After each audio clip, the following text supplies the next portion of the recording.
Do, do,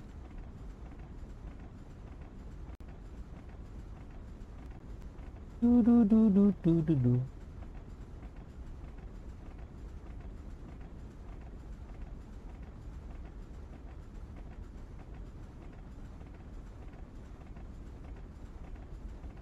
There is no stream share channel on the Discord, the GIRLS Frontline Discord. It's only a content.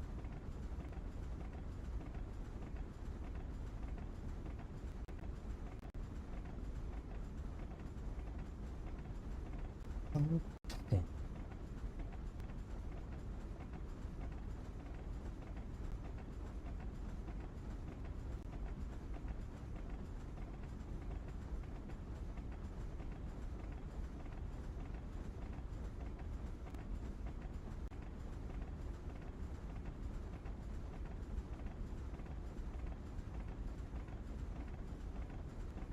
Streaming? Yeah, I am. Man, I found a good video about Shiroemi after Wednesday night, so I need to watch that later. Post time skip, yeah. On the Lord Ermeloi novels. Which I hope eventually they continue making into an anime.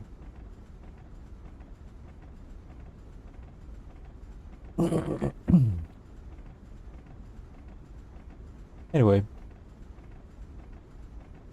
lower the volume. Anyway, let's continue our travel journey into the intercontinental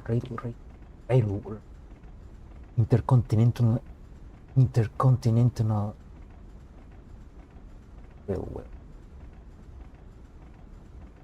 Wait, YouTube not receiving enough video to maintain the transmission.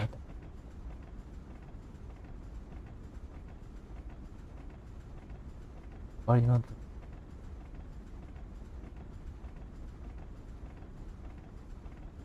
This is telling me it's good. Wait, I'm gonna lower the quality of side view. That is not stealing internet.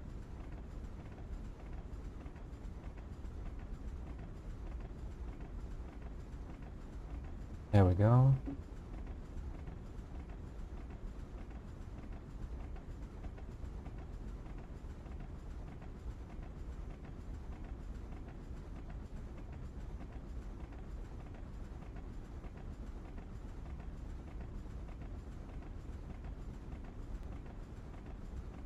It doesn't look bad. I mean, it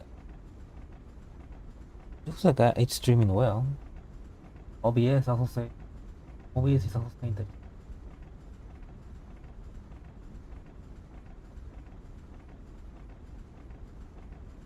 Oh well, it's yeah, time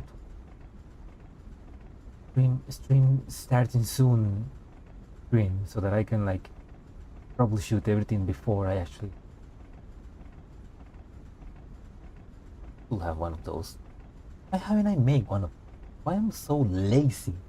I just don't do the minimum to do that. God damn it. Anyway, longitudinal strain. Let's actually continue the story where we left off last stream. We finished probably one of the longest stages. Took me an hour to do it. So now we're continuing. Oh yeah, I need basically revealed that Maggie has been working with Paradeus, especially Gray, that bitch. He probably has the honeybee sting inside of her, so he's not reliable. Not good because Paradeus.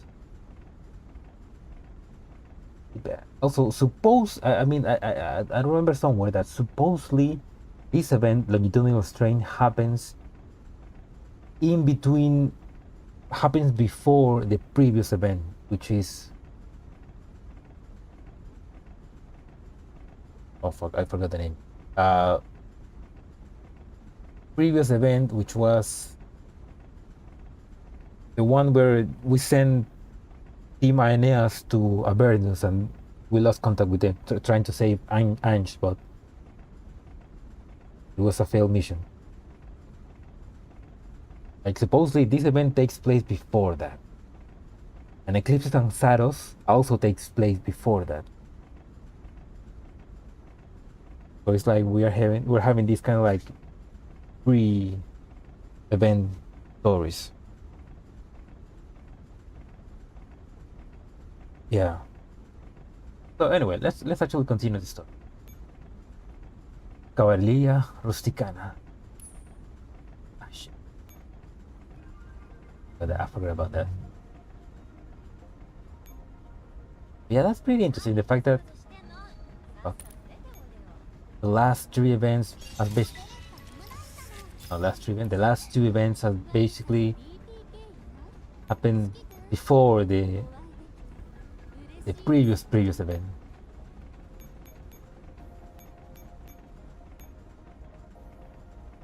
I think it's just a good way to enhance the story of that event. I forgot the fixed point. Was it fixed point? No, yeah, it was fixed point, right?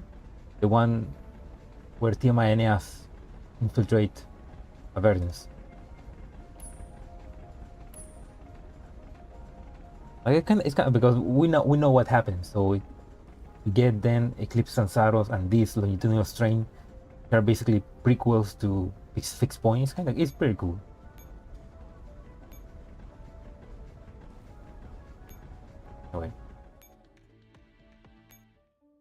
Anyway, now let's actually read this.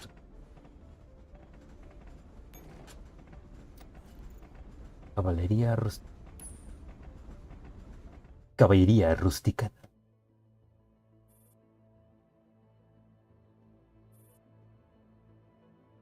In a lab at the Great Institute of Biotechnology, Berlin, Angie comes to her senses on an operating table. She is the only one left in the back. Is the modification complete? The room is so big that even her words seem to echo it. Maggie touches the place where her neural cloud is. She really is a famous doctor. Kind of feeling is when you feel nothing. Wait a minute. What about the contents? Hello? Anyone there? Nobody answers. Maggie Gaze wanders through the room with it and settles on the computer screen is in sleep mode. During nobody is around, she walks toward it and taps the touch screen. Whoosh! The computer instantly lights up. A girl in white appears on the monitor. The seeming data has been sent to you through the base thing system. The serial number is AS. The serial number is AS548763230254112. What about Miss Gray? Big Sister Gray has other important matters to attend to. I tries to open the file in her narrow cloud.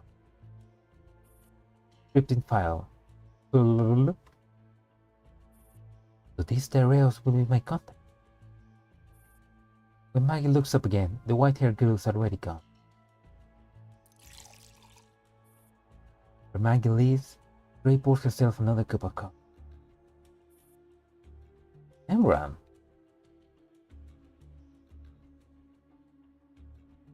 We only managed to scan less than 90% of this stored NeuroCloud data.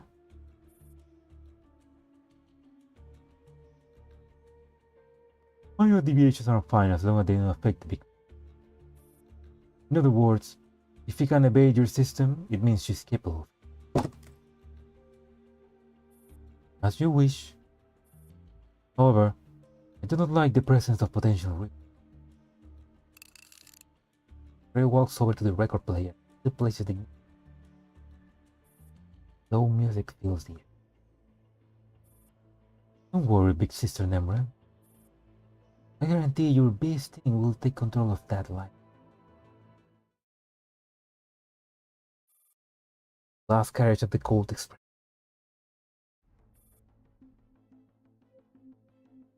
A pair. Oops. A pair of pocket cars. A pair of pocket cars likewise. Queen of Hearts and a kid before Maggie and Cat. Alley over. No. Just because. What did she do to you? Major performance. You won't have to worry about your body not being able to handle your narrow cloud operations anymore? The problem isn't completely solved. They just expanded the capacity of certain. What a sweet shop it is. The reason they give you has to be paid back twofold. Care to demonstrate? Maggie waves her hand and brings up a blue system interface in front of Cat. The interface is extremely minimalistic. There's only a single entry field for her. Maggie inputs her name. The latest tech of the 25th century. With enough money, we could install the newest toys into ourselves wherever they come. Pop-up page lists all kinds of information about Maggie in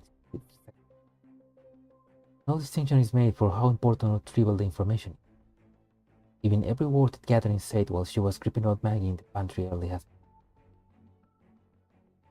Yeah, that's what the sting system does.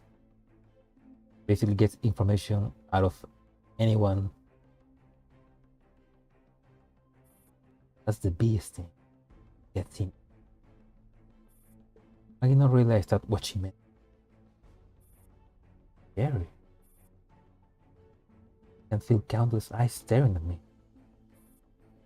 Well, these were not their enemies. The noise that I heard when I was sitting out here scared me to death. After you show up, it seemed to have stopped too. Yep. I made some changes to keep it in the door. Oh, okay, I guess the bee sting can no longer like completely get information about her. Look at that. You thought I give this up for the sake of the deal? No way. It wouldn't be me if I gave up on something like that. It almost feels like you hit up a loan shark to pay off a ruthless creature. It's just how things are for those that don't belong anywhere. We need to be careful every step of the way, because we have no room for error. False move and we'll plunge into a bottomless abyss. Hope we back the right direction this time. Person? I don't sense anything like that. All I can tell is that she wasn't human. Never seen a doll like her before. I get the feeling that something big is happening. It's going to happen. Big enough to change things. Another great flaw? Well, we're insignificant specks compared to the flood and the war. Don't forget that only the tiniest ants can crawl through the gaps onto no. Yep. The only creatures which survive all the way from the past until now are rats and cockroaches. Even hate cockroaches. A few years later, the workroom of the Intercontinental. The drink. Maggie slips Susanna a card discreet. For your help, Mrs. Get off once you reach Postnap. Don't let them find you. Got it. Susanna takes the card casually. Maggie checks her own narrow cloud data just as casually. After copying the information on all the passengers, she gets over to the bar within the teeming carriage and takes a seat. She raises her glass. Tonight the tequila is on me. The Gold Express is open for business. Inside the Gold Express, board of the Continental Railway train. On the drink. Maggie walks through the various carriages making deals while also sitting through the security camera feeds of various parts of the train. Dining carriage. First class carriage. The second class. Western. Then the Gold Express starts shaking violently. Crap! That old hack! She said he was only giving 10 minutes. She really meant it. Damn it! Everyone out! All the those making trades on the Gold Express are forcibly logged out.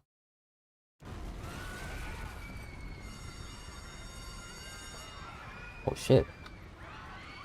Oh, morning, Panzer. Oh, 5 AM there. Damn. Here is 5:30 PM. Almost 12 hours of difference. You fell asleep. You fell asleep midstream yesterday. Lol. Yeah, it was a long stream. Oh, 17:13. Oh, it's 6:30. Oh, 6:30 there. Oh, that's interesting. So that's like 13 hours difference over there as well. Oh, that's cool. Welcome to the stream. I hope you are ready to maybe stream for another 7 hours. 5:30 PM. Okay. I did some bad math.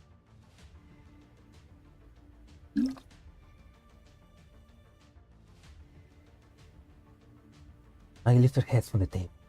Catherine watches with a fearful look on her face as Baba Liuba rushes in from the outside. Baba Liuba is making a move!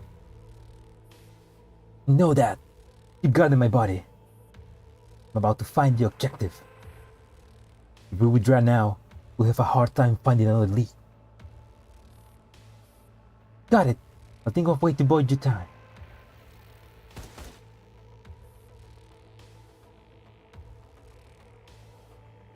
A funny face. Yeah. And so I start shooting. A thunderous gunshot rings out. Gathering the neat rows of crystals and glassware on the counter.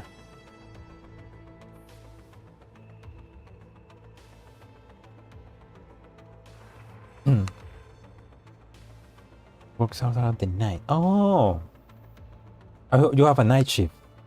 Oh, that's cool. Sleep at 7 in the morning these days. Okay, that makes sense. So you basically got 2 more hours awake and then you go to sleep. Yeah, makes sense to sleep in the day and work on the night. Working in the night is kind of like more relaxing. At least for me, which I work at editing night sometimes.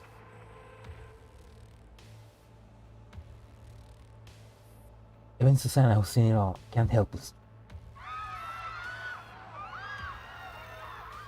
Okay, this is repeating what they said before. Meanwhile, the passengers who can't keep their terror in check. However, this perfectly harmless reaction is enough to draw the air of the burly dog named Danny, who immediately trains his gun on them. As the backward's black muzzle sweeps over them, the weeping men and women swallow their whippers and flails. Dolls to carriage 10, humans to carriage 8. Leave all your jewelry on the tails and open your look.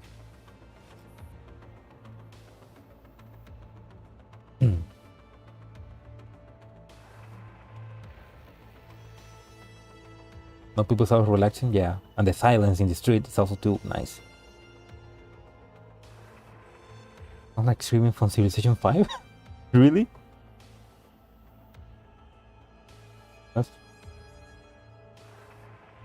Oh yeah, I ended up streaming and I saw that he was streaming. I was like, oh, let's check where he was. But I didn't stay long because I didn't want me to spoil myself the story or the stages. So yeah, he was also streaming. I think he was.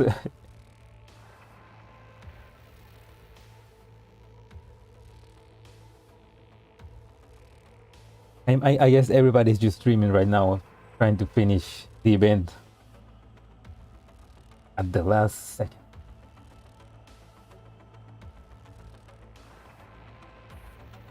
Babaluba, last of the new Soviet Union's B. Potri says what the Potri says why did you prepare westernized days? You'll know what to do next, right? Gonna go up and swallow the words she's about to say. She only speaks again after a long moment of hesitation. Passengers manifests in the workroom. Very good, you're a clever girl. The fire-looking granny seems to have undergone a complete change. Standing on the armrest of her own wheelchair, she pulls out a frightened gun in each hand and crackles. Ghastly laughter, so utterly discordant with the elegant background music, feels almost like a dirge. Behind her, armed gangsters enter the room in an orderly fashion. Catherine, who has remained motionless ever since the body bar came, cowering in front of the bar with her hair lower. Maggie, what shall I do? Maggie remains slumped over the table, completely still. The body being the work of 9 of the passengers and riffling through their belongings. Catherine tries to drag Maggie's body behind the bar to hide it while rejoicing at it.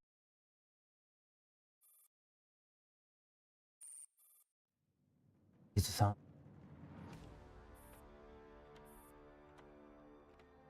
He knows who it is, even without picking it up. Catherine saw him. He also caught sight of her. That means Maggie must be close by.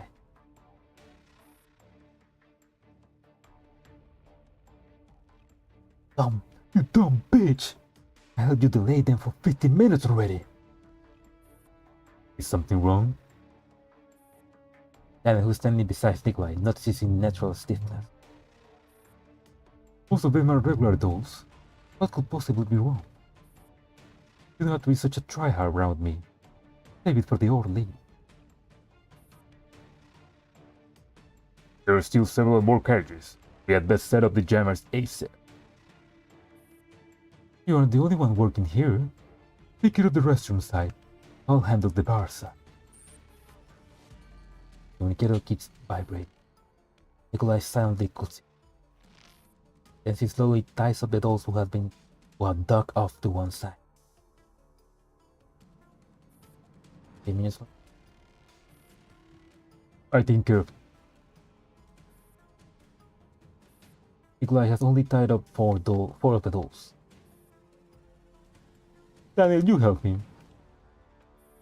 Daniel ignores Nikolai and heads over to the bar.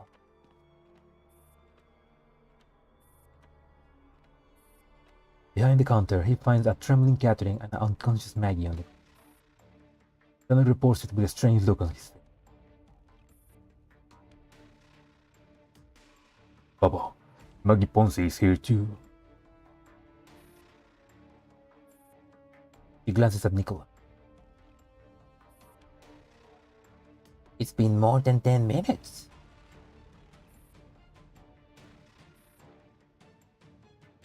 We made enough concessions for tariffs. Yes. You know the drill.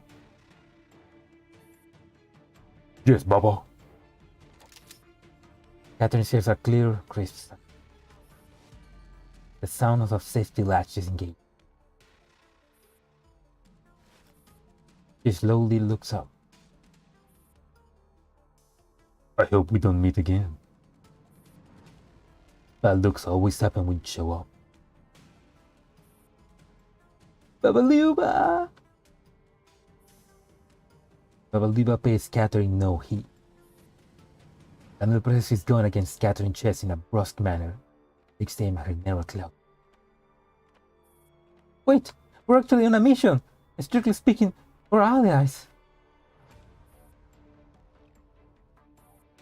Mr. Nikolai, help! Mr. Nikolai! Nikolai glances at her and turns his head away. Once again, she feels despair wash over her.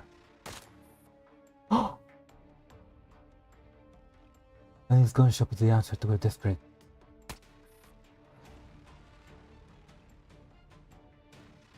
Just as the bullet hits her, Catherine is instantly shoved aside by a great force. Maggie! Oh my god. Maggie awakens in a crucial moment, and with a push from her, the round misses its extended target and hits Catherine in the leg instead. Maggie looks up. Babalube. There is a tactical doll hidden in the restroom. Stay alert! All the boys take up their guns and point them at the restroom. The difference between a tactical doll and an ordinary doll is like heaven and earth. Calm down. We have ample firepower. Yes, Baba. While the boy is slowly moving towards the restroom, below the bar counter.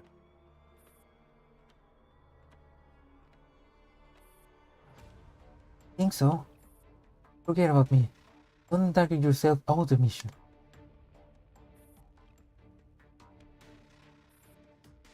A tactical doll very strong? Using your favorite video game as an example. If your attack point is 5, then her will be 500. Oh,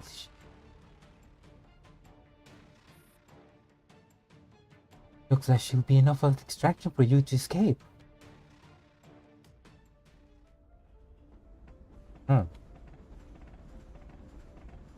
There are things that I will never give up.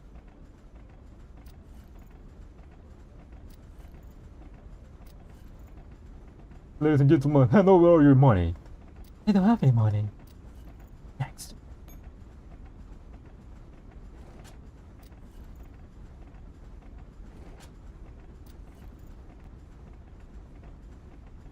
These things everywhere.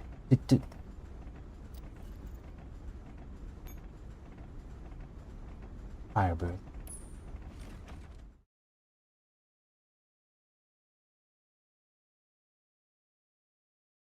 You probably have the guide ready close by it.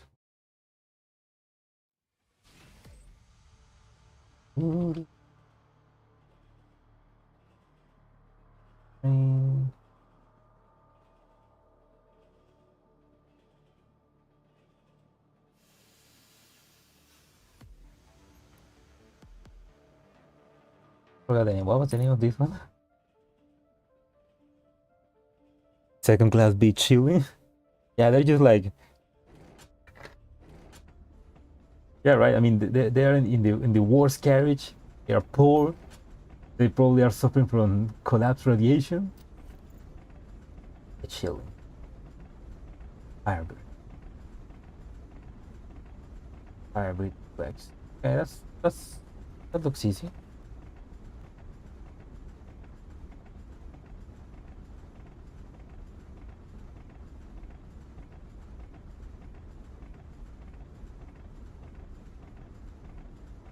This is the puzzle map.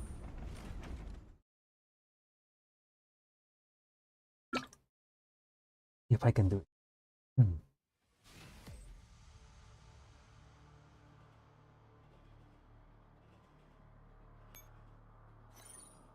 Good for security. Okay, so I guess I don't need fight.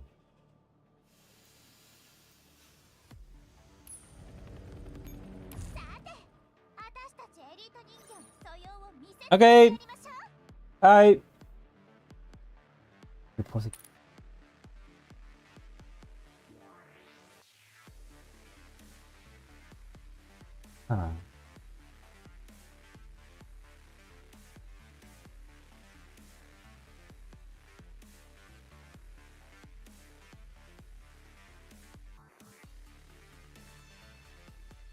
Okay, what the hell do I do? Ah, okay. There's a teleport node. Stepping on the node will teleport the Echelon to a mirror location of the map. There can only be one of such nodes on the battlefield at any.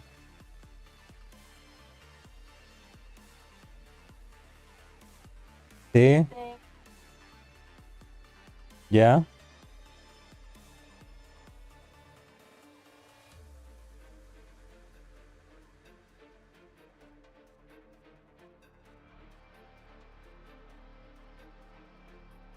Yeah.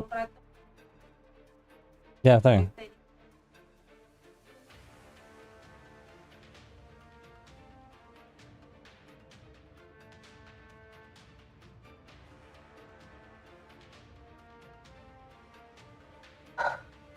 Those my so that they won't annoy me. Still do.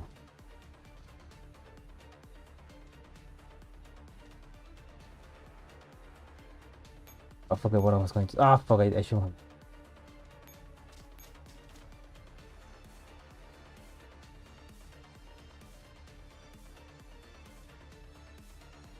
Yeah, that's nice, right? It's like, I mean, it makes sense. They also like, for example, they have the voyage.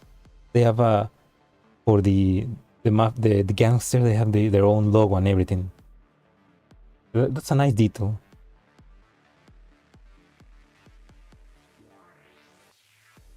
Let's put it here. I'm gonna.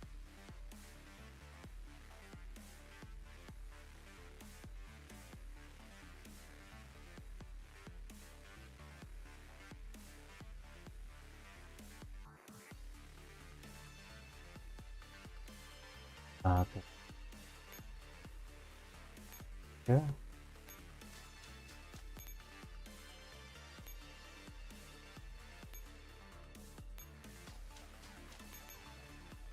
So.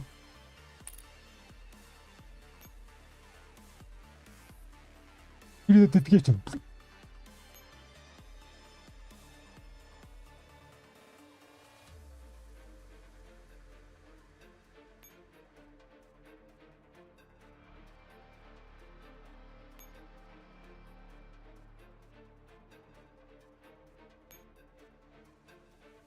Ah.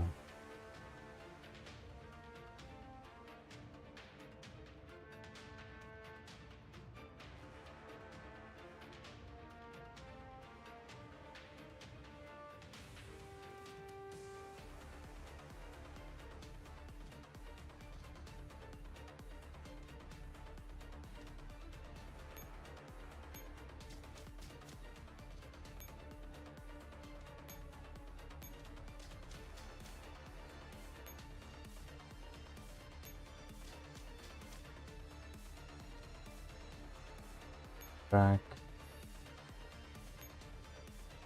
I'm gonna die. So let's.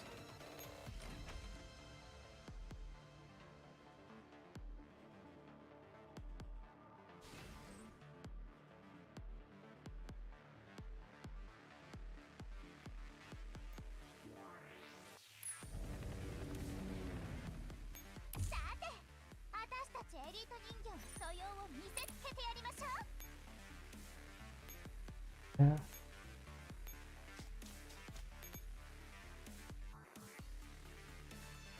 Play again. Up.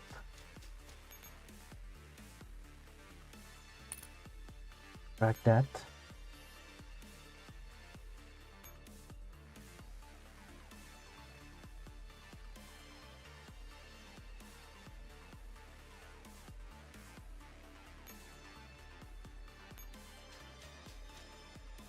Deploy another one here.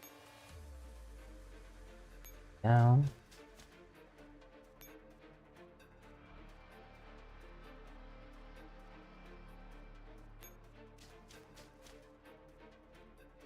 Back.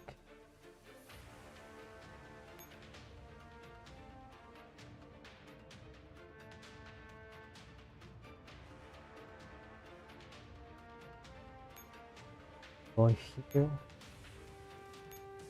And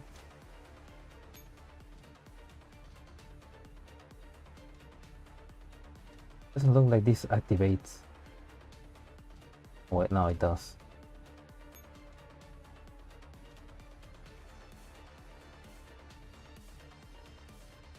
The other place, there's no other place safe.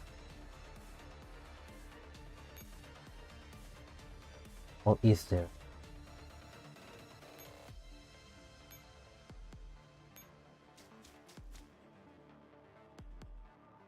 Yeah, I just fucked up.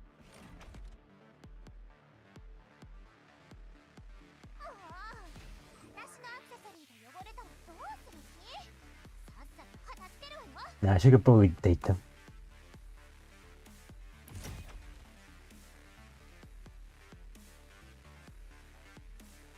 Come on, P22. You're just the worst gun ever. I'm sure you can do it. Tip 22, I mean.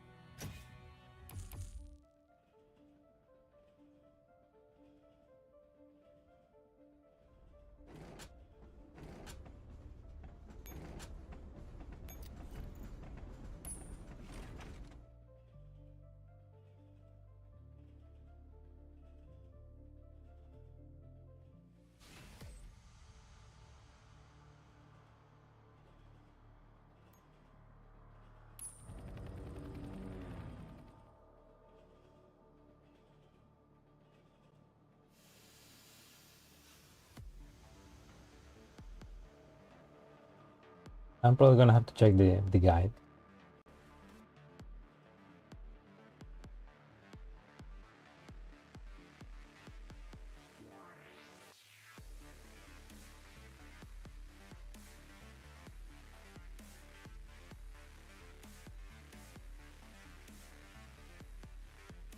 Okay, the guy is doing exactly what I was doing.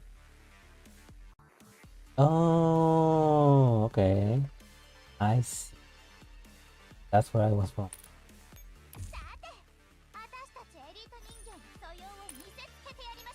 Makes sense. Oh, fuck! Oh, fucked up again.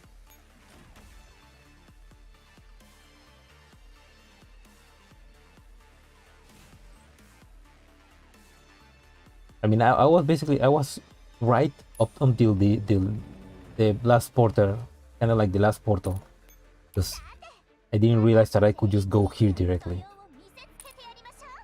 It's like, yeah, that goes. I mean, go here, go here, like that.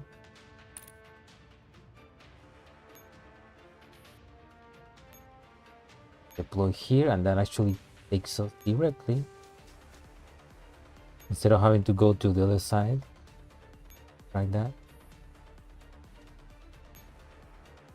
Here's the thing.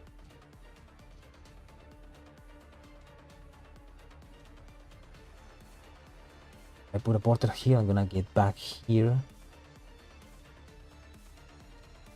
But then I'll be trapped because there's nowhere else to go. Right?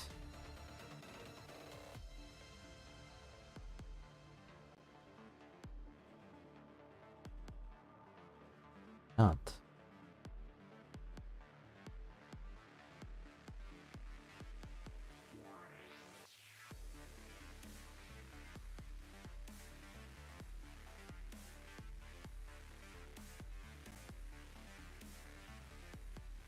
Okay, okay, what the fuck? What the fuck?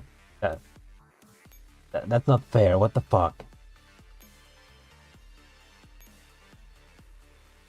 Yeah, I checked the guide, but that's not fair. Come on. The guide said to go back here, go here, deploy the portal here. You go here, get here, and look. The map is made in such a way that if you go here, you will think, oh yeah, this guy is gonna fuck you up, right? But it doesn't.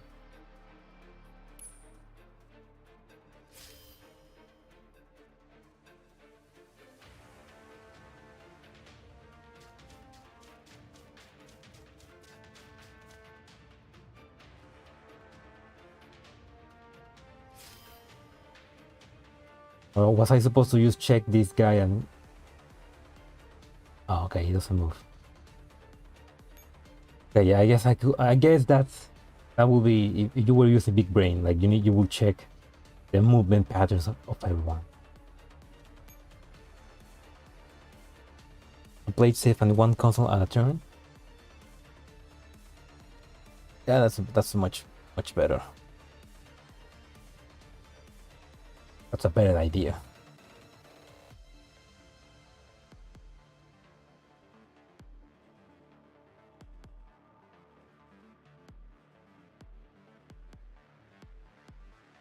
You know,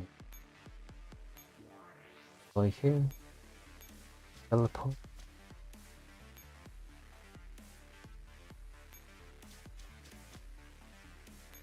Teleport again.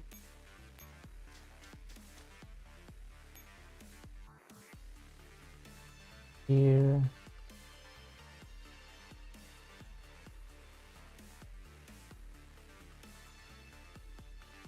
Go up, put a portal there.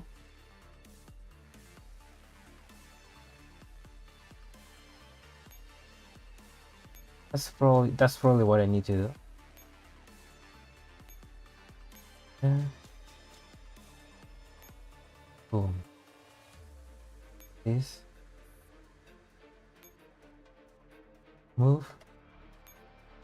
You move.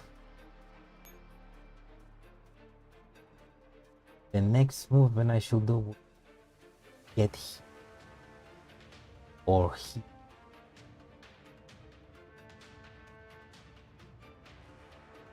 How do I?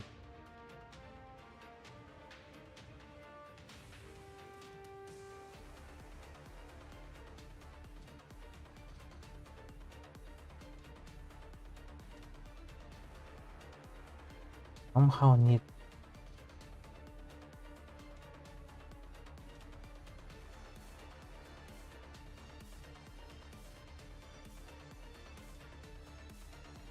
Oh no, I need to go back.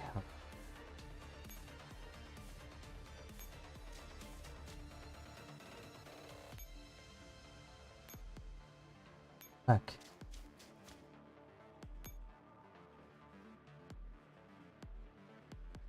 My intern. I have been baited by any movement to one too many times. Do not check any movement. And that's the cleaver. That's what you should do. But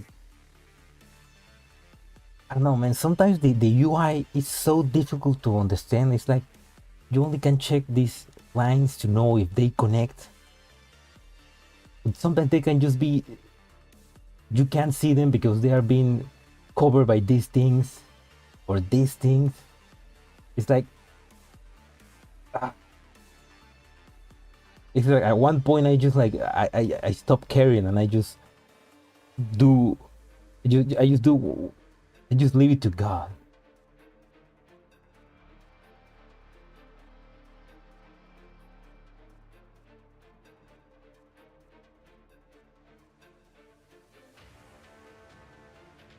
Like the game needs, like the UI needs some revamp. The UI during combat, especially.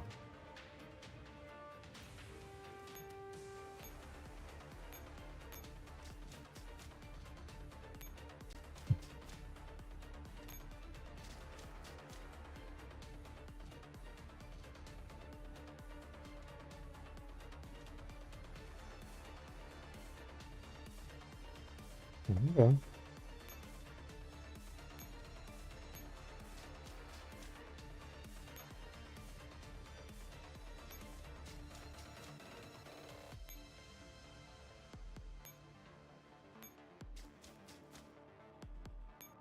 Well, it wasn't so hard.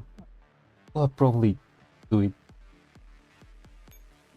without the guide, but I better not to waste time. Year's node. Connection with a node is both connected and not connected to check. Sometimes you can't even check because it's like you zoom in as much as you can, and it's still being blocked by the UI. Like, we're back to carriage one. Okay. World time zone clocks. What?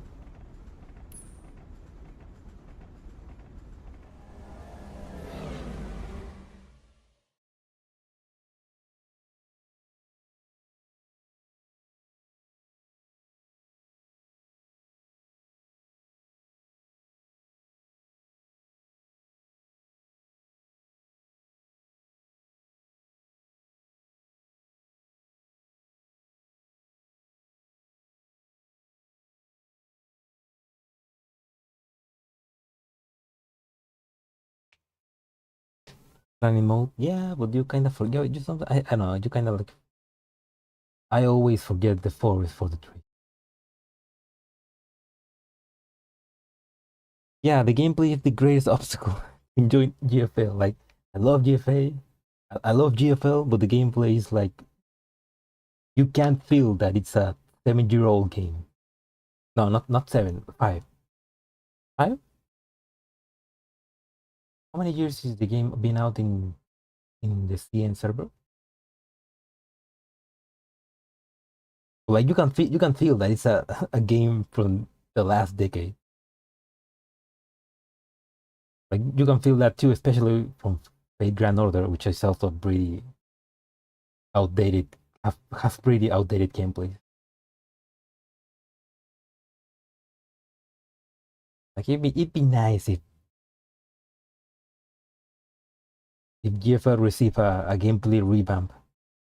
But it also makes sense because it's an old game and better to use that resources to for Nether Cloud and GFL too.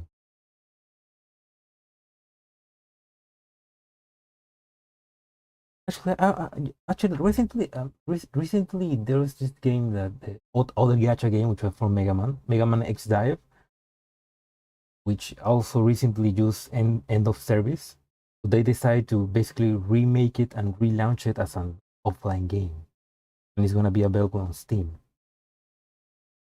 I always think, I mean, eventually it's gonna happen. Eventually, GIRLS FRONTLINE is going to have to end of service as well.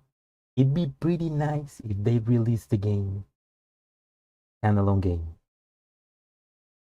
Like if they release GFL as offline game for Steam and they revamp the gameplay. Like that'd be pretty cool because then people can enjoy the story without having to suffer through the gameplay. 2006 on CN. Ah, okay. In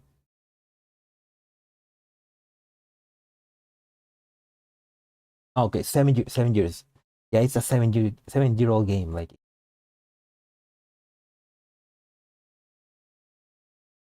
it's only 5 years on global then.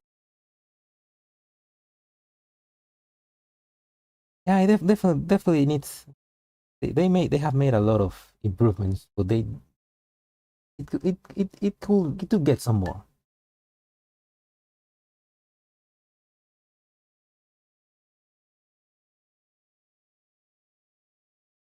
One improvement that is so weird is the fact that one thing that is like the game runs so much better on iOS than in Android. Like the iPhone 7 from my dad runs the game much better than my Motorola 10.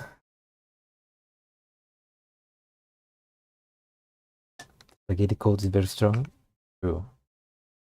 I imagine that they will need to rewrite the game from scratch to make it on par with Nether Cloud, I guess. Yeah, maybe it's just too much. Better to improve Nether Cloud and GFL2 than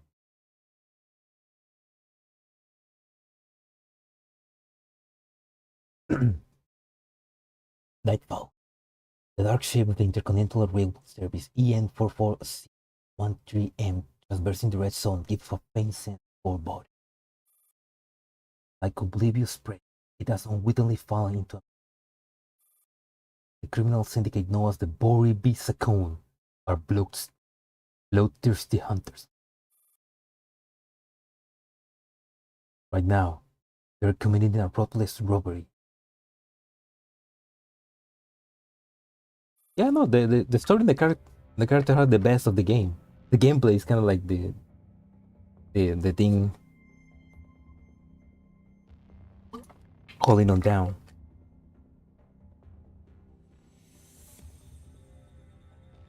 Oh yeah, that's a problem that I also have. Like, if I play for more like, if I play for more like 30 minutes in iOS, it's beginning to crash. It's like that's better than taking a fuck ton of time to finish a stage, I guess. The Continental Railway train.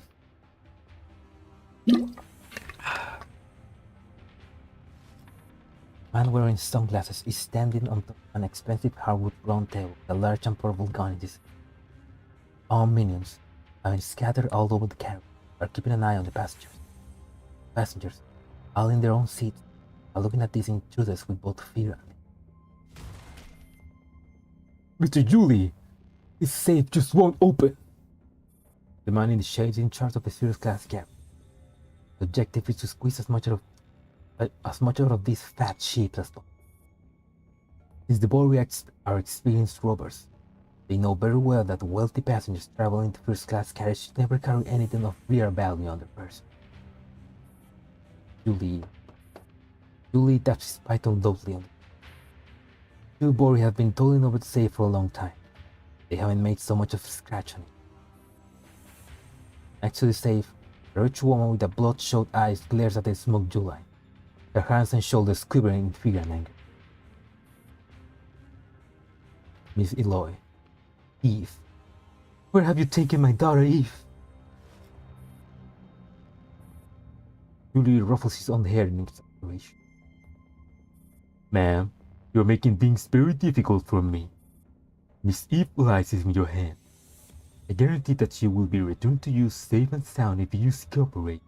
Open this. I don't make deals with the devil. Flashing his yellow teeth, Julie snaps his fingers, and one of his subordinates rushes up with a walkie-talkie. Hello? A girl's soft moan comes through the walkie-talkie. The rich woman jumps to her feet in great agitation. Eve! The boy standing behind her immediately pushes his back into the chair. Tries to struggle, but the heart-wrenching sound of her daughter crying comes through the walkie-talkie. Mama! I want my mama! Stop it, you bastards! Don't you dare lay a finger on my daughter! No, ma'am. We are begging you. Please don't give us a reason to hurt her. Julie tilts his head and waves his gun at us. Just cooperate for everyone's sake. Just cooperate for everyone's sake. Miss Eloy glares at the body and her daughter cries through the walkie-talkie. She bites her hips. She bites her hips? Shouldn't that be lips? Lowers herself to the ground and gingerly starts turning the dial on the safe. See, we could have avoided all this unpleasantness if you just done this right off the bat. Miss Eloy tremulous hand keeps keying in the wrong basket. While she is opening the safe, Julia places the walkie-talkie on the table. The girl keeps. Passengers confined to their seat all clench their fists. Anger, fear, anxiety. All these emotions are palpable in. A sharp click. They finally pops open. The porter immediately pushes the woman aside. It's all jigs and jibble. Sort everything.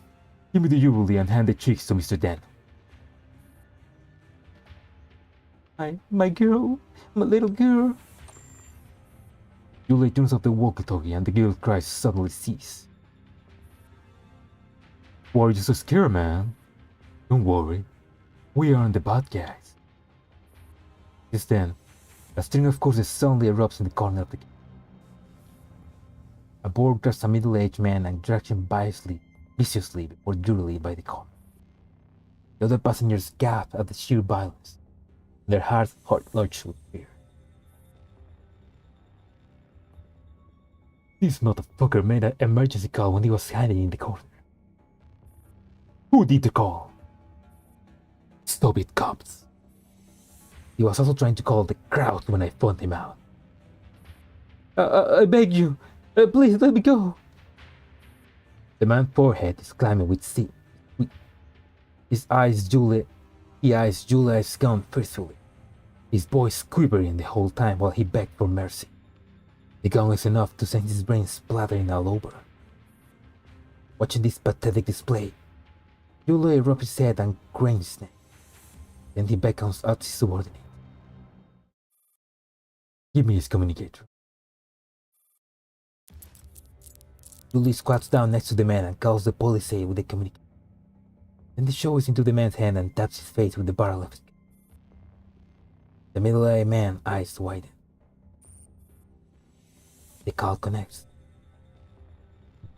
Hello, this is the Jalban police? Hello, is this the police? We are passengers on the future. A robbery is taking place and we need help. Before the middle-aged man can speak, Miss Eloy has already started shouting hysterical. The bored nearby tries to stop her, but Julie gestures for them to back off. He grins as he watches the two passengers cry frantically into the community. Oh, please keep calm and explain the situation in detail. Typo, there was a typo. How much detail do you need? They are robbers. It's a robbery. What do you not understand? We are passengers on board of the intercontinental train for Warsaw. Service number EN444C013M. The train's been robbed. Have you consumed any alcohol? I'm not drunk. Can anyone vouch for that? I can't. We're currently being robbed and held hostage. Has there been any physical altercation? For Christ's sake, this is a robbery! You tell me if there's been any physical altercation. Sorry, these are routine questions. May I ask your present location? Train EN44013M, the future. Train EN4013M, the future. Train EN400183-4M, the future. You got that? Please hold on a second. I'm gonna drink 3 times because I forgot to drink for the future.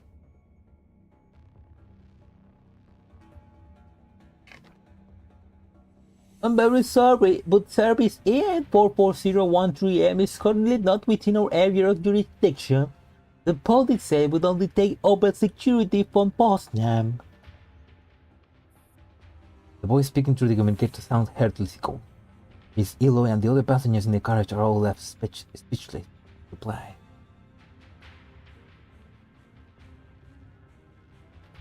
It's a customer bot service. Ooh, that makes sense. Yeah, like it makes sense that in the future they will use bots for that. So Miss Eloy's face crumpled with disbelief and indescribable despair. No, how could this be? They taken my daughter. Are you really gonna do nothing? We commiserate with your situation. Unfortunately, our forces only have the power to enforce the law within the German border. I am very sorry that we cannot offer you any help. If you would like some advice on defending yourself, please get in touch again. Goldens. What can I say? But is that because it's a bot or because they have bought the police? Like the police screw up. Julie shrugs. He looks at the dazed man and lets off a mocking chuckle. But the Soviets say the same thing to you. They're not stupid, you know. They make only several hundred credits in a month. You think they risk their life for this? They pay off the police. We're in the red zone, I'm telling you. Babaluba has no take control of the train. He picks up his gun and smiles instantly, and the smile instantly grows cold. He jams the python into the man's mouth. The man struggles frantically, but the other body has been firmly pinned down. The woman who opened the safe looks to the other passengers pleadingly, but nobody gives any response, except for one man. Stop it! Let him go! If you want money, you let him go! Wealthy-looking man in a suit looks at a struggling man with experience. July green. You left me no choice. You shouldn't have been so naughty. You will pay for this! Everyone squeezes their eyes shut the moment the gunshot rings. Who dares open fire without my permission? Before he can finish, he feels a sharp pain. The other boy watching shock as blood spurts from July's temples. He collapses on the floor. The remaining body looks towards the gangway connection where the gunshots are coming from. The door has been opened without anyone's notice. Bullets fired from the doorway accurately hit the body in the knees before they can redirect their aim. What? The body howls in pain and crumbles to the ground one after another. Cranial injury legs. Let's go, Lyudmila! Here. Lyudmila lowers her pistol and looks around at the passengers in the carriage. The bandit has been neutralized.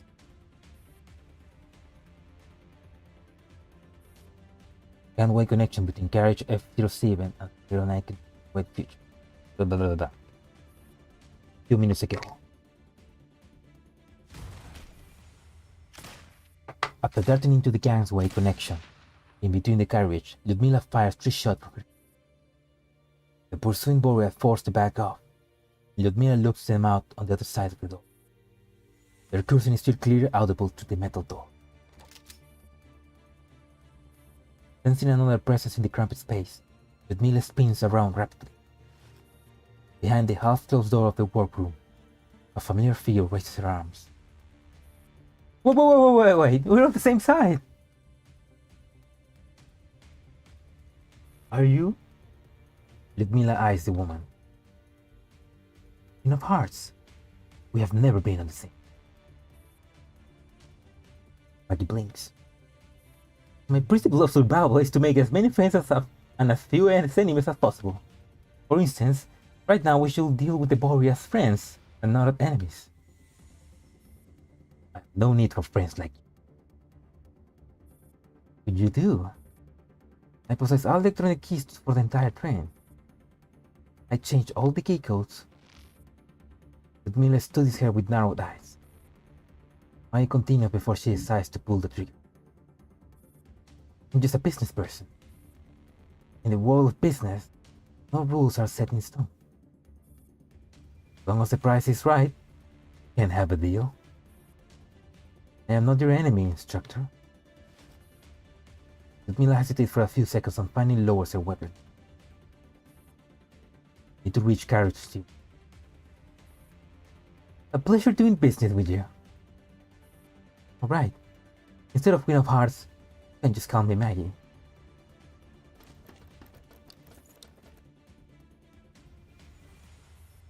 We're two dolls who have never worked with each other.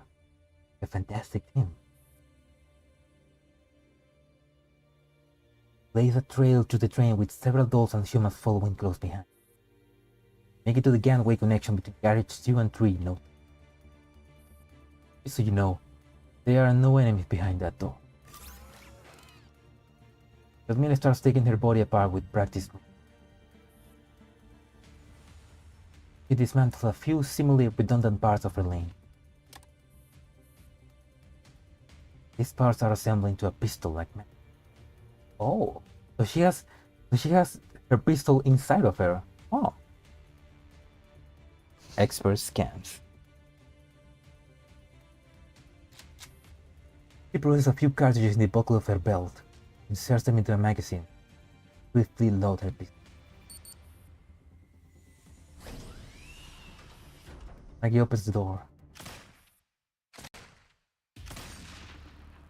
Go back to the present. Another future, another dream. The moment Maggie opens the door, Ludmilla has already taken in the situation inside the carriage with a formidable movement perception. Her observation informs her prompt decision to kill July and simply immobilize the other boy. Using a small knife that she carries on her person, Ludmilla clips the bound passengers. Dr. Rugosa, what happened here? The person being addressed as Rugosa is none other than the wealthy-looking man in a suit who spoke up before. The boy seized the carriage, opened out the luggage, then moved Mrs. Eloy Dyer along the passengers who were the first to give the boy their money into another carriage. Rugosa's assistant, Dole Lucas, enters the carriage shortly after Ludmilla. Oh, that's a doll. I thought that was his kid or his nephew. Well, it could be just a doll.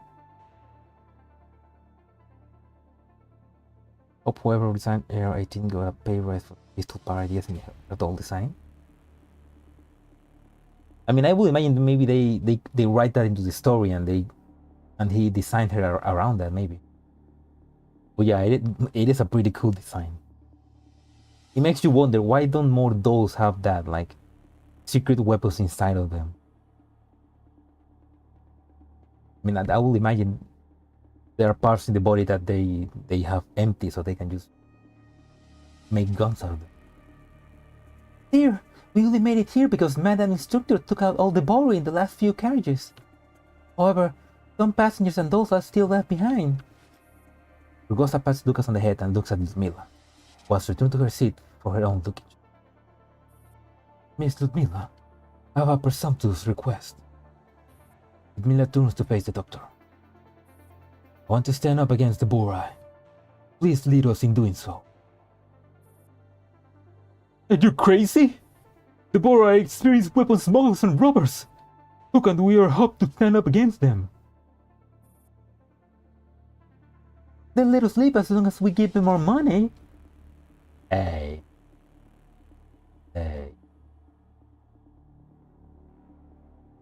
Lewis, what are you doing here? I wonder if is that actually that actress that looked like Lewis, or are they just reusing the artwork?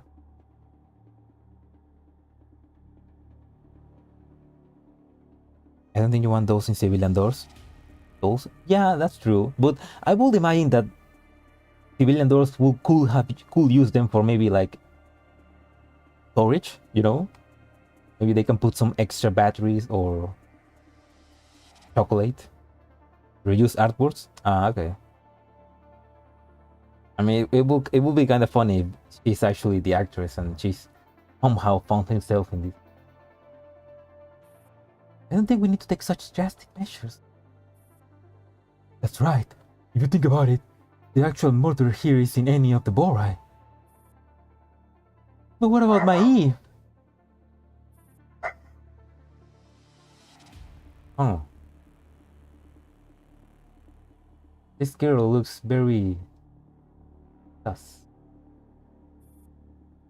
Judging by that board, Miss Eve's still alive. Feels like Mr. Elton was taken away earlier. If this Mr. Elton is the despicable university student who was traveling in this carriage, he's dead. He was killed in carriage F05. We came across bodies in many of the carriages in our way here. What? No way! Don't try to reason with bandits. They don't care if we live or die. Lucas and the doctor words plunged the entire carriage into silence. The only thing we can do is to save ourselves. Instructor Ludmilla, what do you think? Everyone gazes glance on Ludmilla at the same time. Ludmilla takes a weapon from the luggage, an AR-18. She inspected expertly, Her snappy movement inspired a lot of confidence. I accept your request. On one condition. Everyone must do as I say. Including humans. White or black hair exists in the GFL.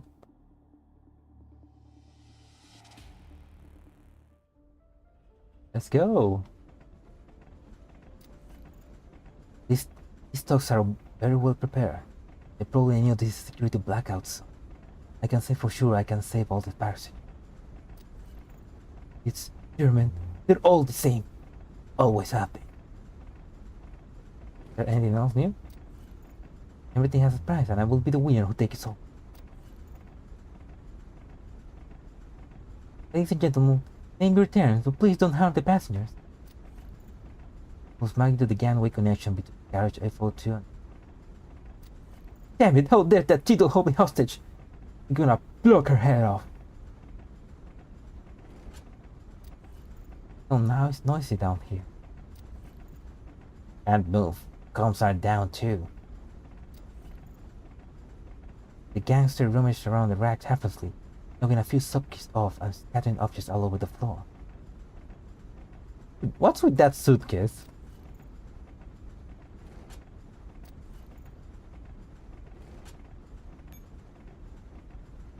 Door to first class carriage.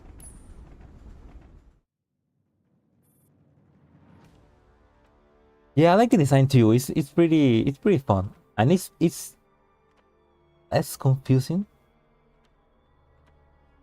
I mean it's a bit confusing, but it's pretty cool. I mean, I don't know. I mean, it's fun that it's fun that we can see the chibis of each character. I like that. Do you have any idea what you're doing, Ludmilla? They are of any that have nothing to do with the mission. It will draw attention from the enemy. Know very well what I'm doing. Drawing their attention is precisely my intent. Surely that's also part of your plan. Even though you haven't disclosed any detail to me, I can let you guess what the mission entails. The moment I board the Cold Express, I've been the car to be. It's simply a matter of when. I'm the decoy, aren't I? Good fuck. What's the best UI for GFL events in your opinion?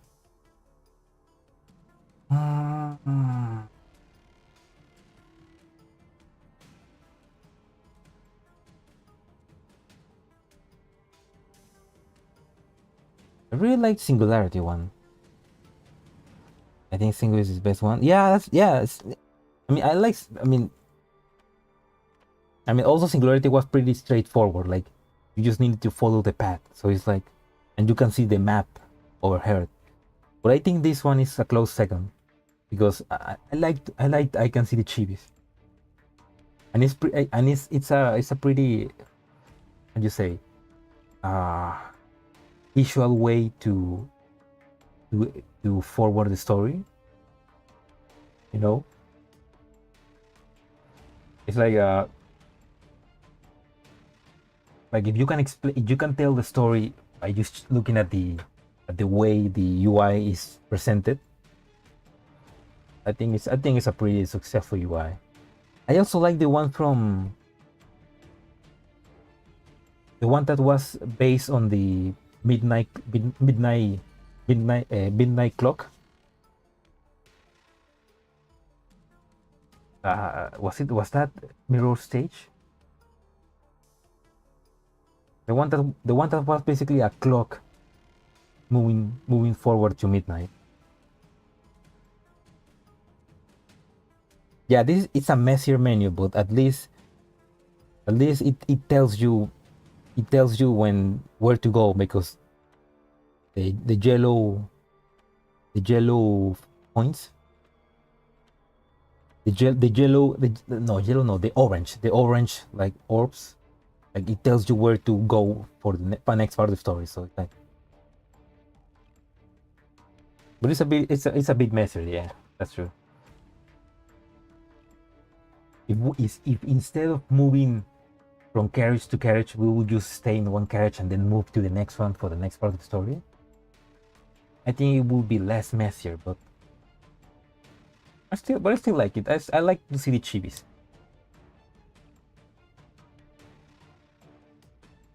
You are decoys for one another. Morning Star has found. Focus on your own route. The one you're protecting hasn't been exposed. But they are already onto me. No, it's not time yet. I think this is the best time. Right now, I'm the one on the front lines. Right now, I am the GIRLS Frontline 2016.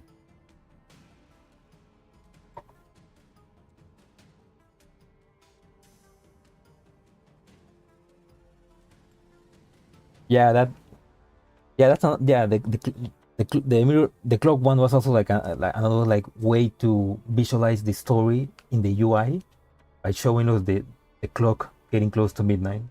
It's like you know that the more you advance the story, the more you are close to complete destruction. Yeah, Singularity also has a timestamp, yeah, which is pretty cool because the story begins in like daytime, ends daytime, then we go through the night, and ends basically on the morning.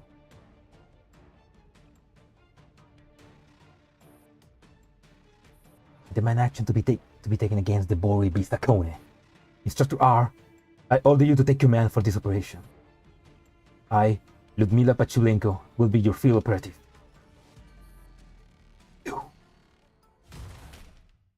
Loud sound of impact suddenly comes through the door.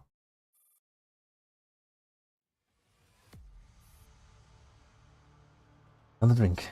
I'm gonna stop reading this because I don't need to read it, man. It's a mouthful and I just need to drink. Loud noise can suddenly be heard at the door. Bori have already gathered outside the door and are trying to break. Dr. Sugosa brow furrows deeply. Instructor Ludmila, I doubt the door can hold for long. We need to get moving. Understood. Maggie, time to make yourself useful. Surprised to be singled out and named out of a sudden, Maggie's smile seems a little forced. Like you, I'm just a weak and helpless doll. I'm not asking you to fight. I need you to activate the Cold Express again. Link up all the dolls, even those who aren't T-dolls. You need the strength of every single doll. After a brief moment of deliberation, Maggie seems to have figured out what Ludmila means to do. Is he gonna use all the dolls like dummies? That's not entirely out of the question. However, I'm afraid that's not going to work right now. The Bori have started jamming all doll networks before they began their robbery. They can't contact anybody. Then I'll need some time to come up with another plan. I may be able to help if you beg me. Just then, a different voice interjects out of the blue. Ludmila and Maggie looks up at the same time and find Irma poking her. Oh, look, there's Irma! And find Irma poking her head out of the ventilation shaft above their heads. Oh, I like this because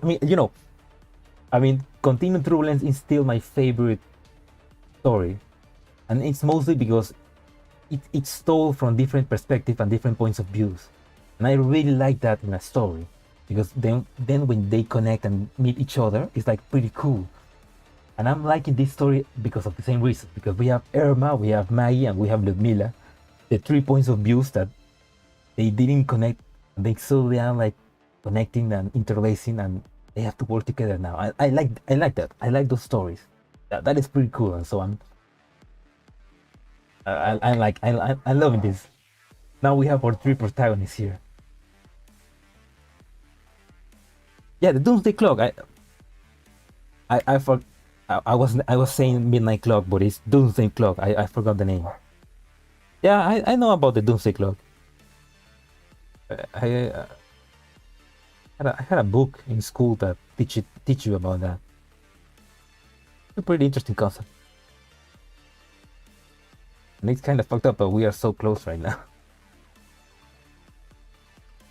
Anyway, back to Irma. I told you, we have unfinished business. Irma shows Ludmila a look, asking her to help her down. Ludmila seems to have no intention to help her at all. Maggie, on the other hand, offers Irma a hand. With Maggie's help, Irma wiggles out of the shaft and drops down into the carriage. She dusts herself off. Where did this little cutie come from? I've been hiding up there for some time, so I heard everything. If you want to restore the connection, I may be able to help. However, I would like a reward. He looks at Ludmila with narrowed eyes. We'll discuss that when you succeed. Fine. Maggie lets off a snort, but Ludmila and Irma turns to look at her. Nothing, just a bit amused. She's an easy target. Catherine sure knows how to pick her victims.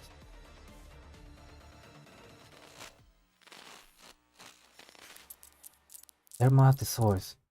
Make that the stream flows quickly to the network now rounds unhindered. Ongoing connection between one and the future. We're halfway there, boys. To Doomsday. Yeah! Let's go! Doomsday! The door may look increasingly battered with every blow, but Boris' attempts to break it open don't seem to be successful. After another blow, Boris lets go of his Polanski and looks back at the other. The other Boris follows his gaze. Then they silently part like the Red Sea for Moses to.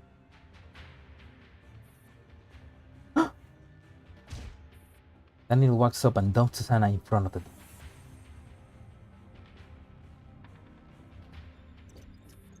Nikolai pushes Babaliba wheelchairs along the aisle with the door. Open the door! Susanna looks at the mangled lock.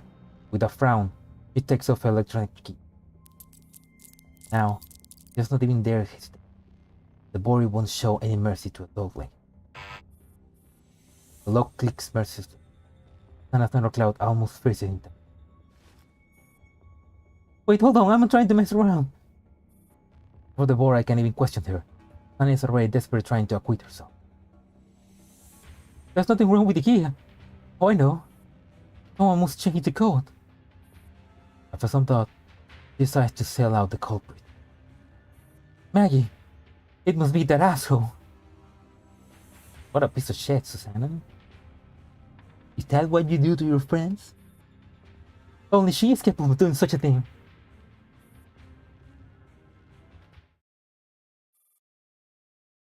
Future. Almost blue screen.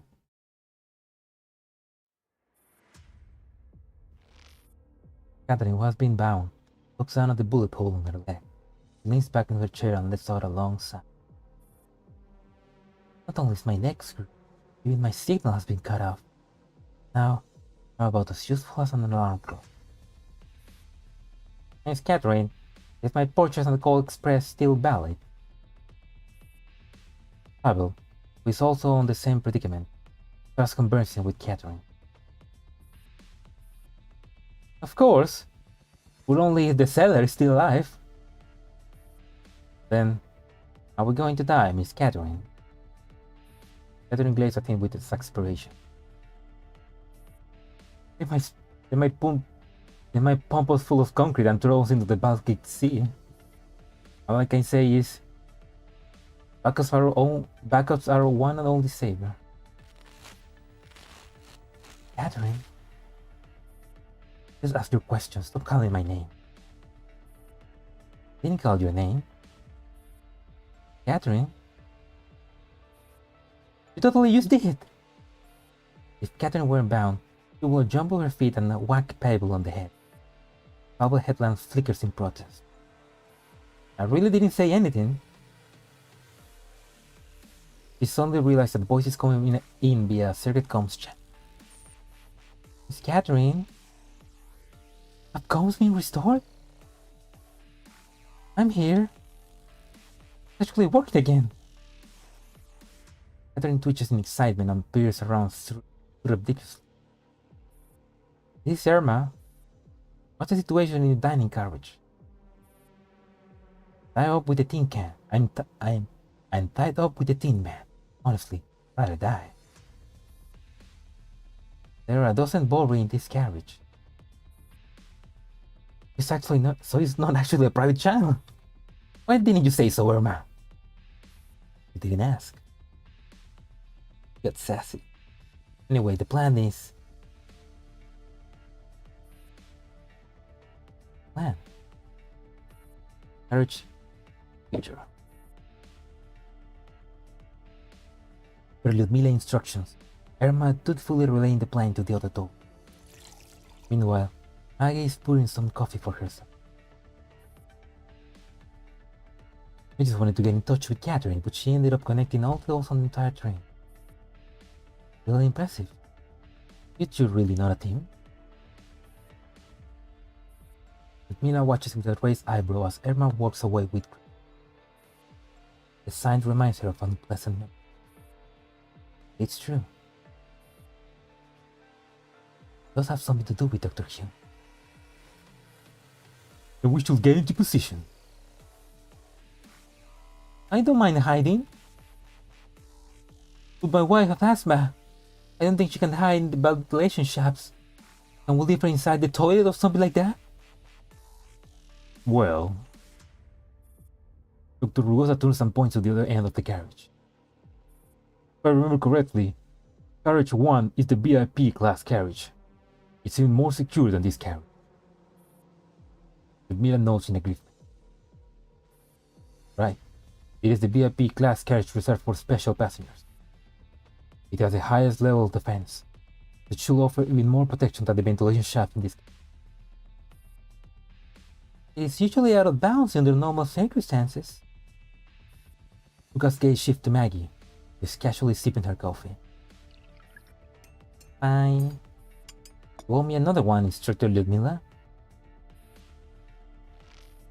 While the others are packing, Lucas also helps Rugosa sort of its Lucas with great efficiency.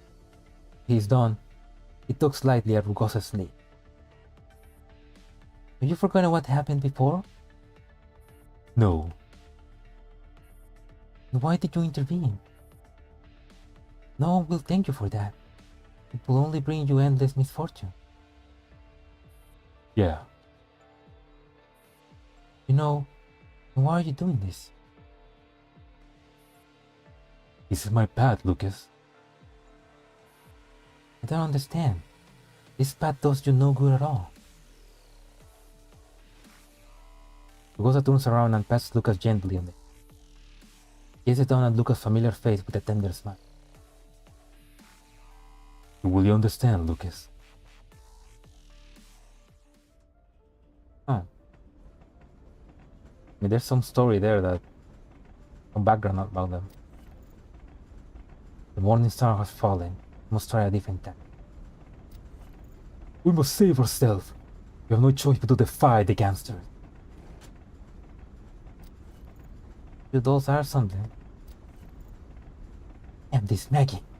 Stole my car and even changed my password. What? Huh. Maggie. That one. Did it. Not as hard as I thought. What are they trying to do? These are ruthless gangsters. How did Irma avoid the interference and connect to another doll?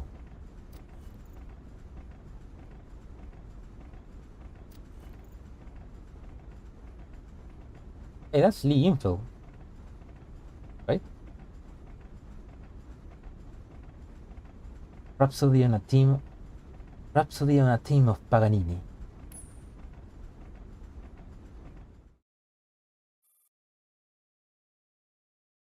Carriage 9, future.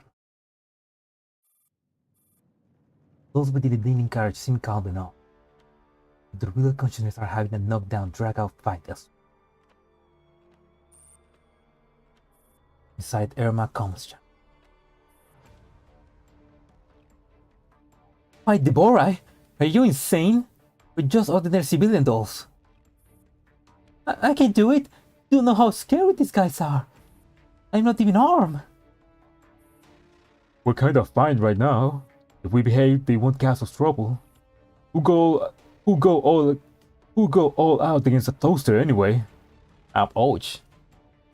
They call themselves toasters? Isn't that like calling yourself meat flesh? Reporting from the garage at 9. 12 borate, 3 centitroids. My body is fully operational. You for real? I work on the Siberian Lifeline project, namely the route this very train travels on. I am very familiar with the structure and loadout of this train.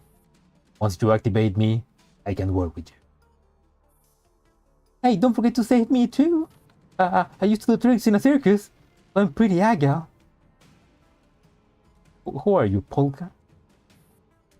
Now that I think about it, humans aren't so scary after all.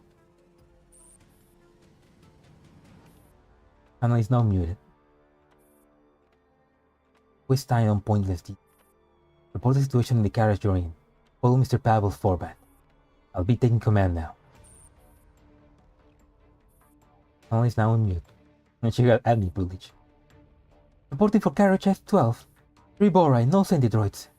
My body is partially damaged. Reporting from dining carriage F18. 5 borite, 1 centitroid. My body is fully functional.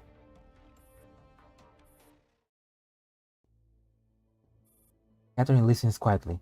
She's saying surprisingly, this is practically silent for. You okay? No need to worry about me. You'll try to get out of there. The mission is still the top priority. But conscience was a fortune, right? Feels like I keep having to feed you to the sharks on all kinds of. Well, I have 80 more backups. Just remember to collect me. This happened before. I know the drill. By the way, do you feel sad when I abandoned you? Not like I remember. It's a brand new experience each time. I'm pretty upset, right? Who are you? And what have you done with Maggie? Why are you why are you talking about all this crap? Making little conversations since we got nothing to do anyway. Quit pretending, we're dolls, not human. If it feels bad, all we have to do is get rid of the memories. It's tiring enough just to survive. Who's got the energy to overthink such things anyway?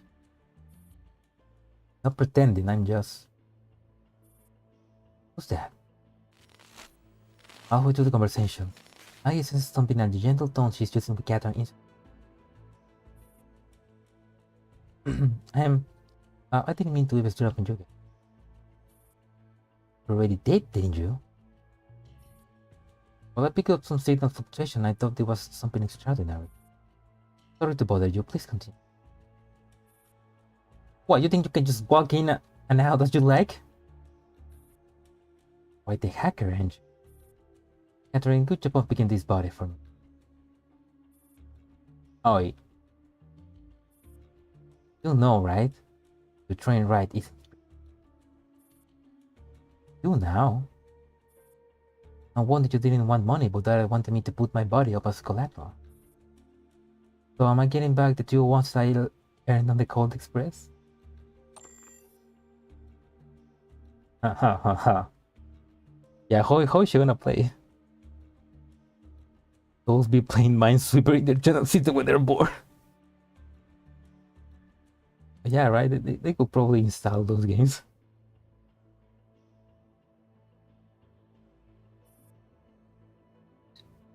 The gangway connection between blah blah blah. Faint scent of blood hangs in the air. The mood is heavy and that is until a crisp sound rings out. And everyone turns to the doll fiddling with the doll. Ding! Maggie turns around, paying the audience's attention before executing a stylish bow. Greetings, dear passengers! The carriage F09 that you booked is now ready. To your trip.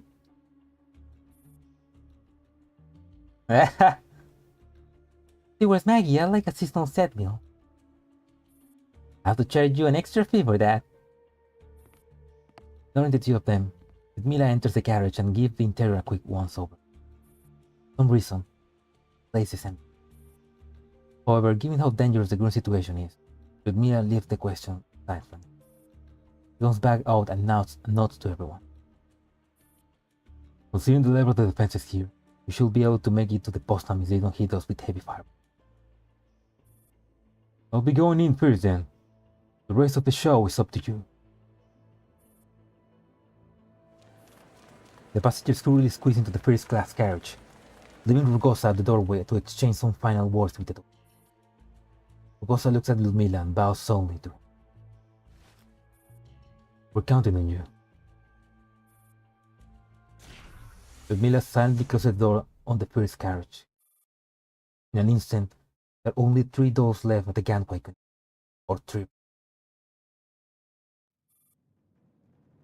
Kind of late to say this now, but really do this with just the 3 of us? Well, you want to back out now? Do this myself. Really? Your words, not mine. Ma looks up at Maggie.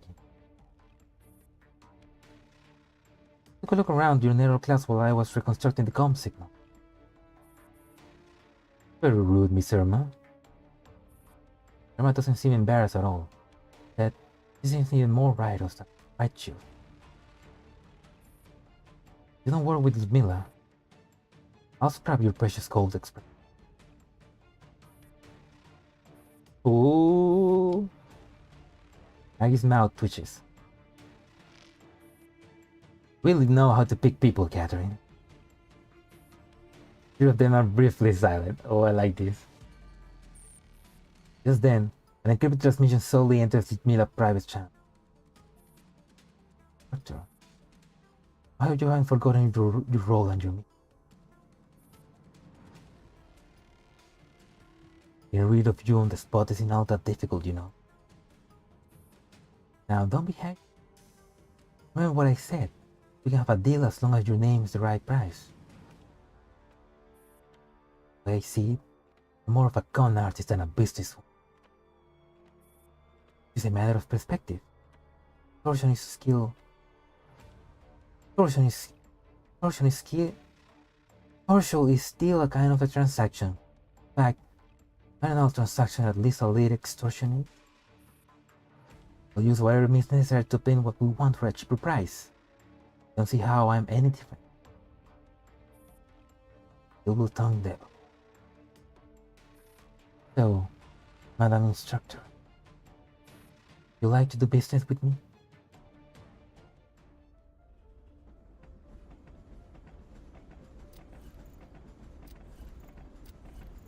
What's going on? US night goats.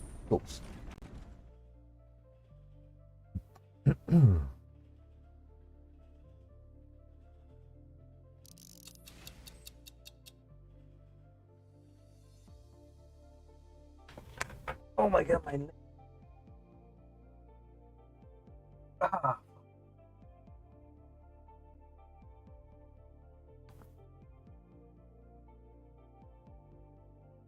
Ah. Okay, these. It. Ludmila soon is stopping the track. Okay. I didn't read that part. Let.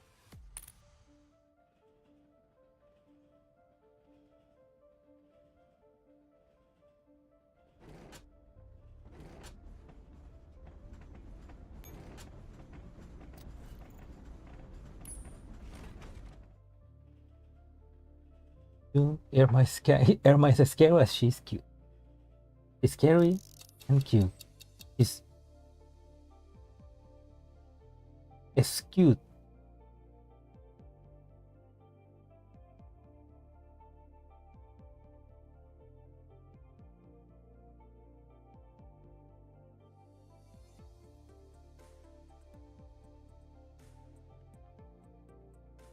Ghost.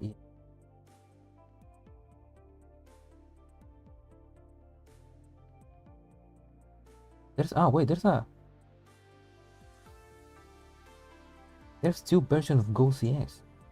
Goodbye Save Students and Nuke Bows. Huh. Do it.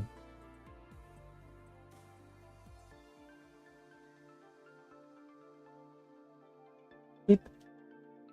Ludmila suddenly stops in her tracks and she looks down to examine her watch. After a brief pause, she looks up at the two people ahead of her. Irma, Maggie. Now on, I will be assuming command. Wasn't that the original arrangement? Just confirming one last minute. Ludmila nods and walks straight past the two of them. You feel kinda different. Oh, now is the instructor taking control. Yes, that's just her game face.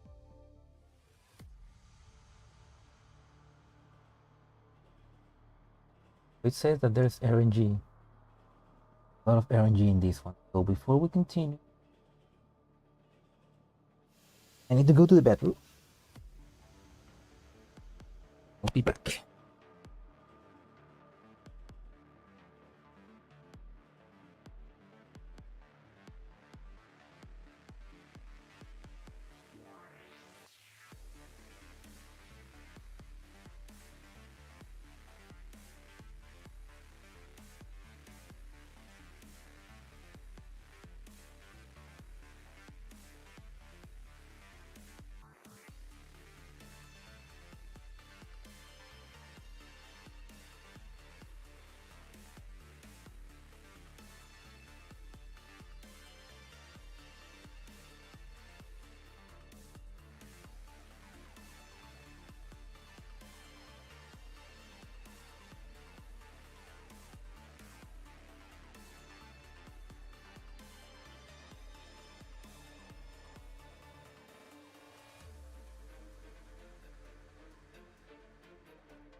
Okay. My neighbor has just started smoking weed. Whenever my neighbor begins smoking weed, I can smell it because he smokes right on the door out in the window that gives to my window.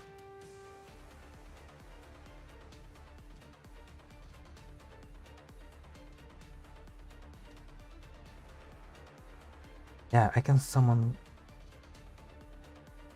Scarecrow. Just Scarecrow?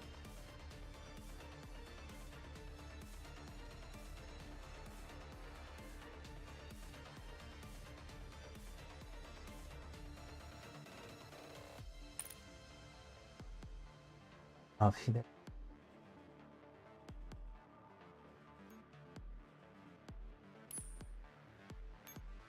あなたたちに勝ち目はないです。 And for at least 3 turns, or please search the map. "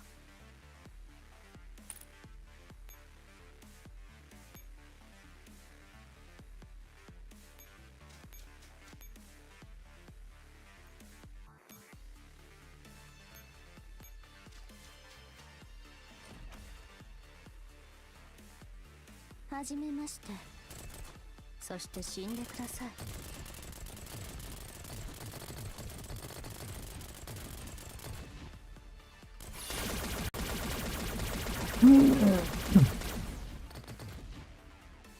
No, Scarecrow.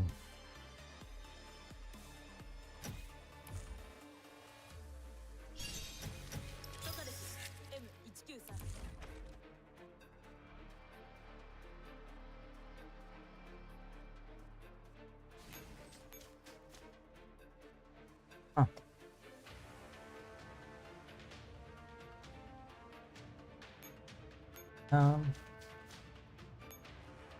Shadow Jutsu. Go back one. Oh, no.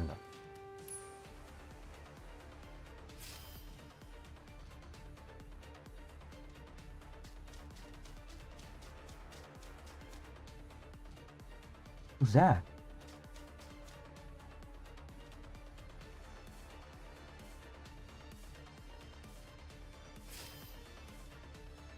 That's Granny. Oh shit. A Bubba Luba. And it said that this is very RNG heavy, so maybe. Eh?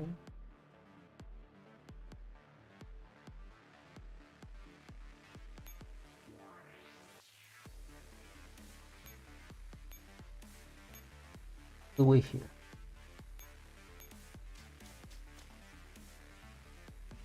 A Scarecrow and Alchemy squads were working overtime during this event. はじめまして。そして死んでください。 Yeah, I should use the Scarecrow. I should use my Alchemist, and she can tank everything. So.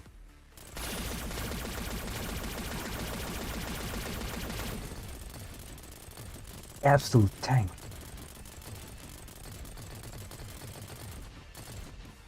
Meow meow.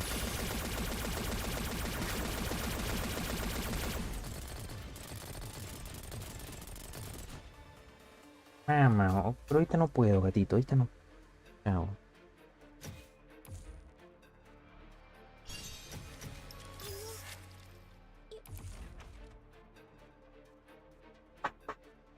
Meow.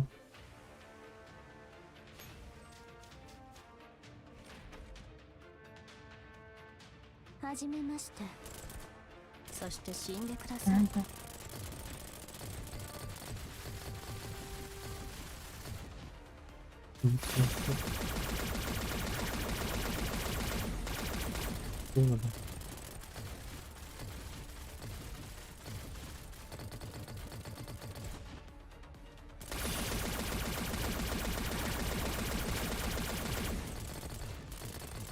Manticores are really struggling. Madre, gatito, ¿por qué quieres salir ahora? Ahora que cierro mi puerta. Sobre todo, gatito, es que quieres salir ahorita. Te saco.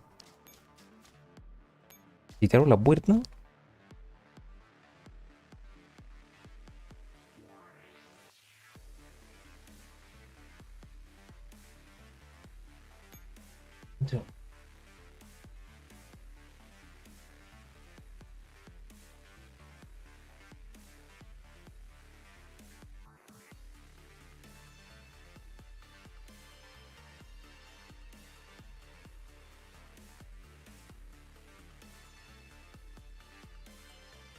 Oh my god, would I? That instinct, I don't know, that way of acting where they want to get out, they immediately want to go back in.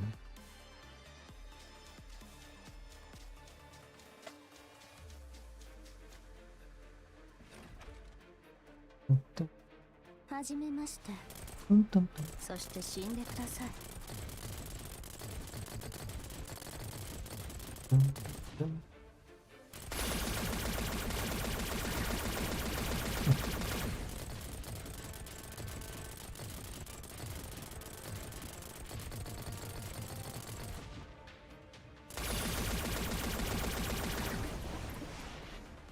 Ooh, I lost one Manticore.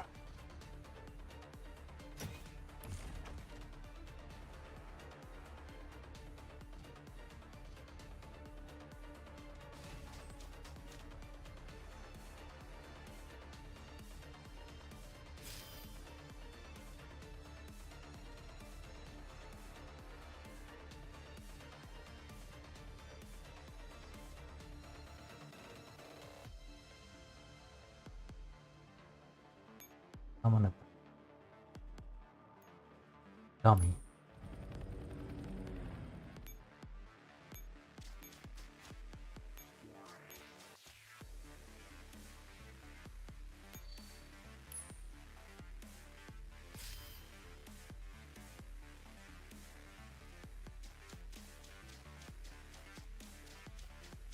No. Deep 22, no. はじめまして。そして死んでください。 I should have repair maybe. Oh.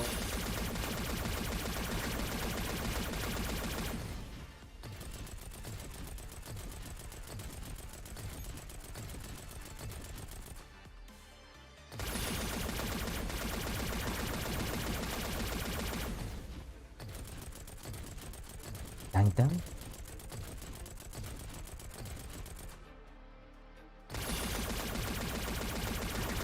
Maybe it's Scarecrow, but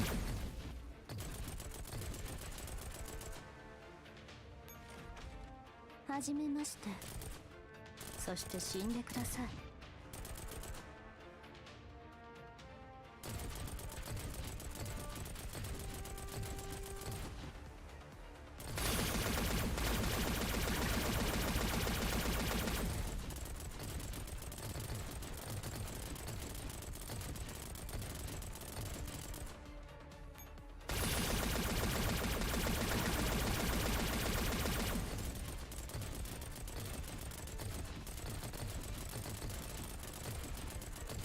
oh, come on, you can do it. So close, so close. Ah,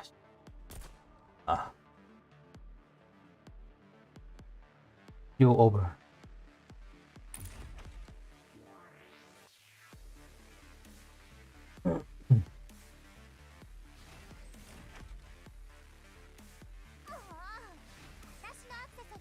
Hey, la abuelita.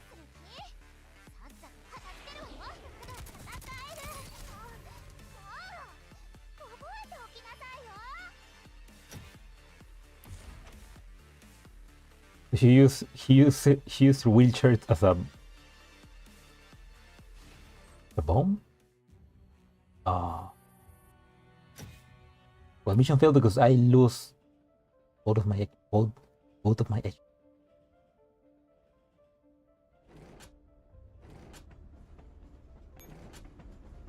Again. Actually, this.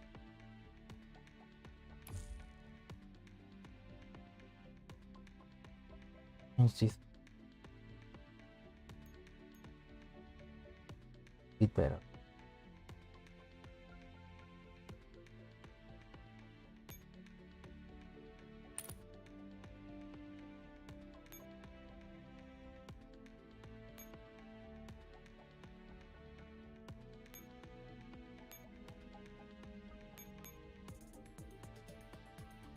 This one. I thought I had a Nemeon 5 stars. What the hell?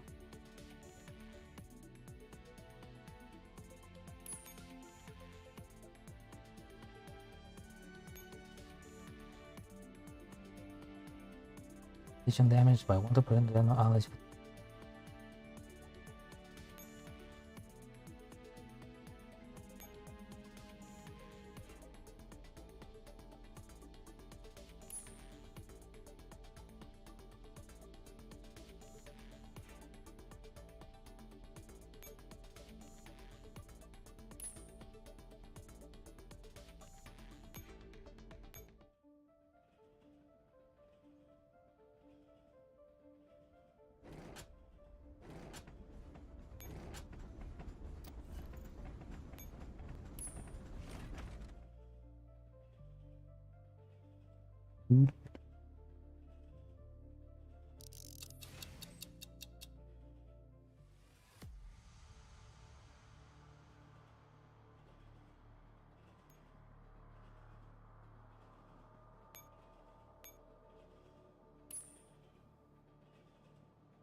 Try and summon.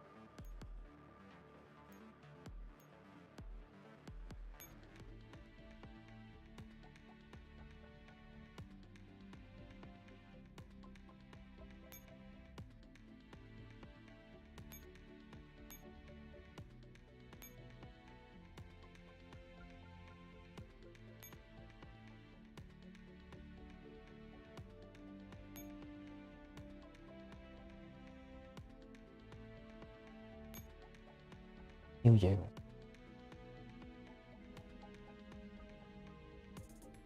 Need. I don't need.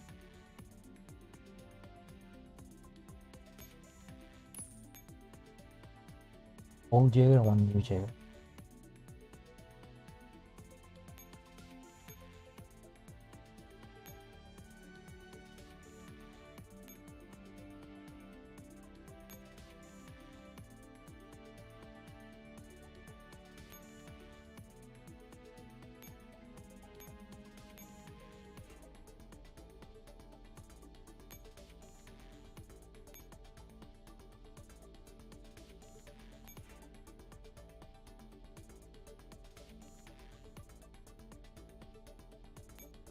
let's do sleep. Let's do sleep.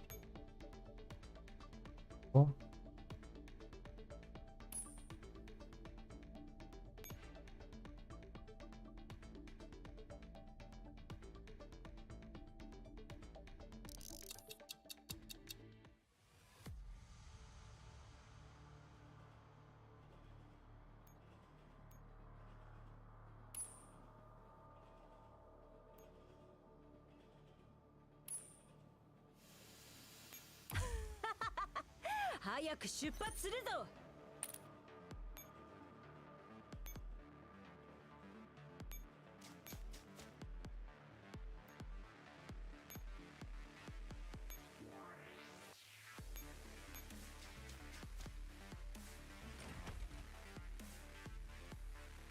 はじめまして。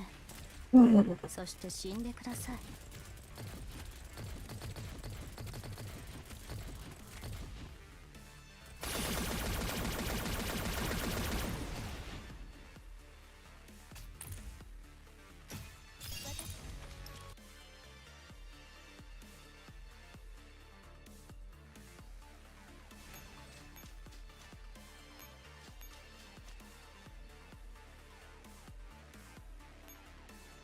Clown.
はじめまして。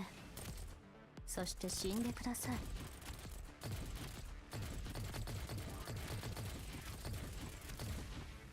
There should be more firepower here, so.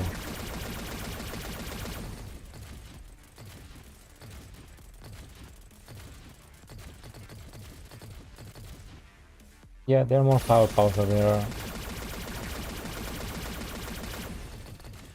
See, that manticore like gets really hard. I need to like repair.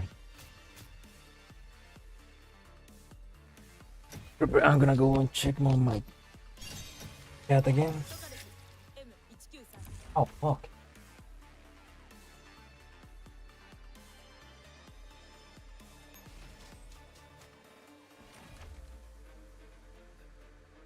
はじめまして。そして死んでください。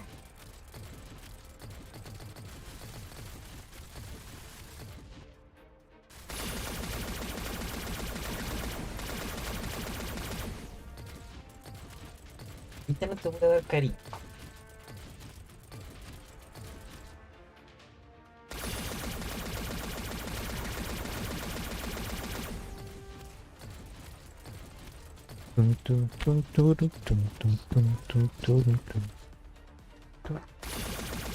¿Qué quieres? Acá, en mis piernas. No, arriba no. 最初に言った通り、 Mis piernas. あなたたちはその結果になるしかないんですわ。 En mis piernas, pero no en ningún otro lugar. Sí, échate ahí.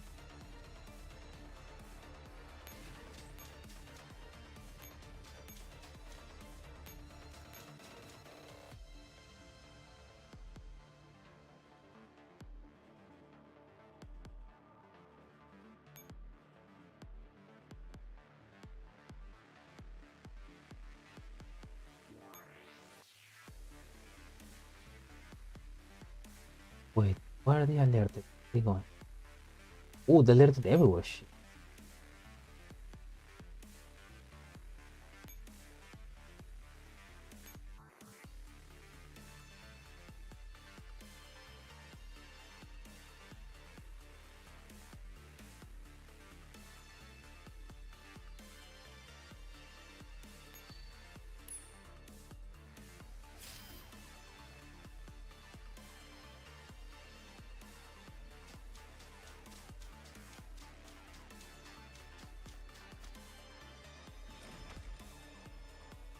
急いで急いで急いではじめまして急いで急いで。そして死んでください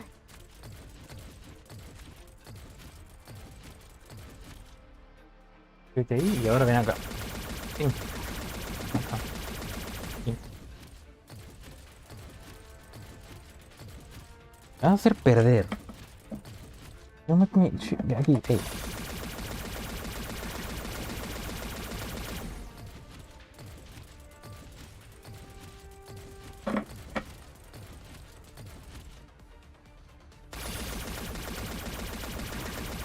Come on, come on.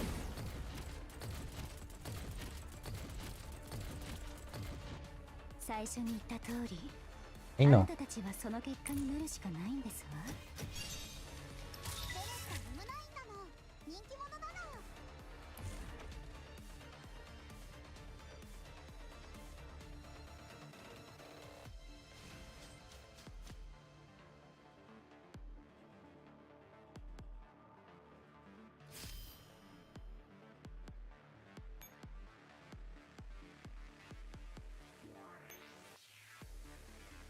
じゃないか。There. The best idea would be to. Or.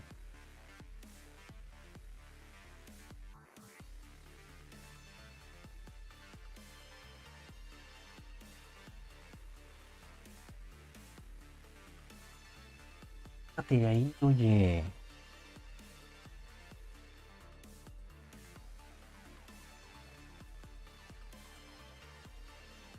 ¿Te voto?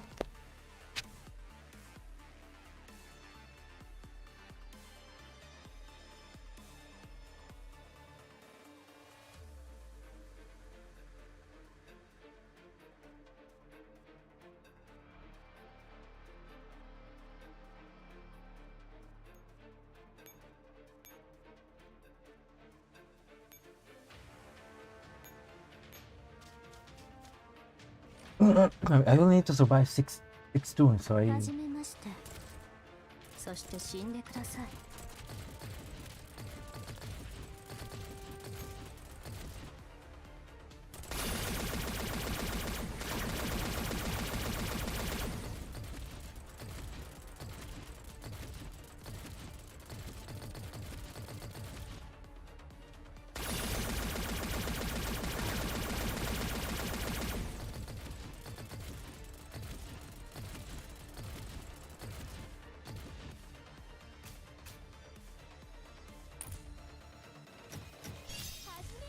It was easy.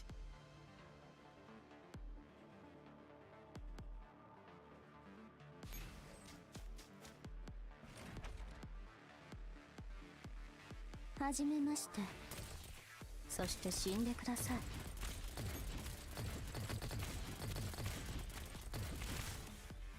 Those fucking archers. I hate those fucking archers.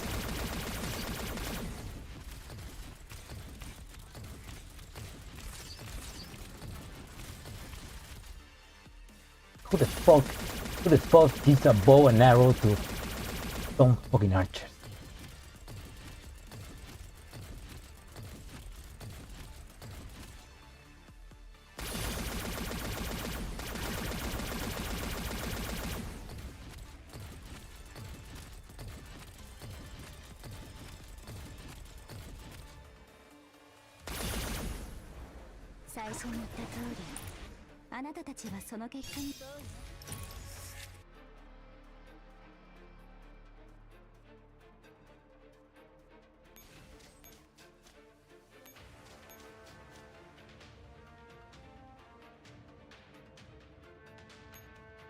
On. Track the Babaluba.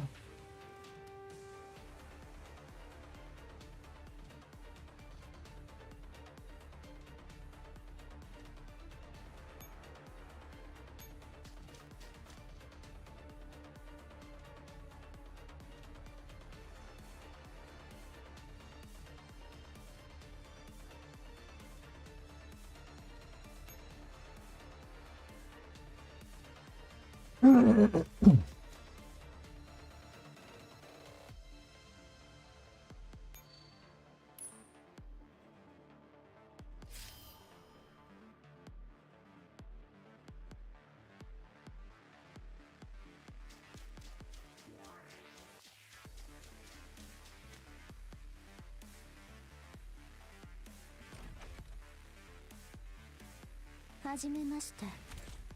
そして死んでください。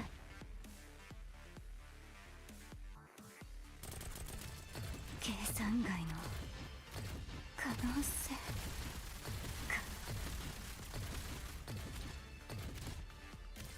か。Oh, fuck. Well, they were going to die.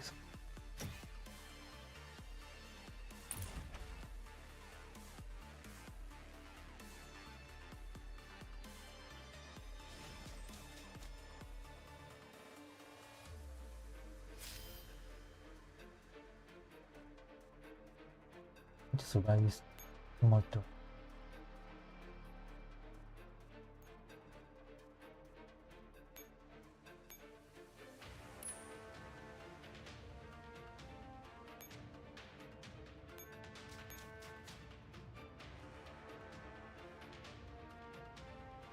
Yeah, those cyclops are just so annoying.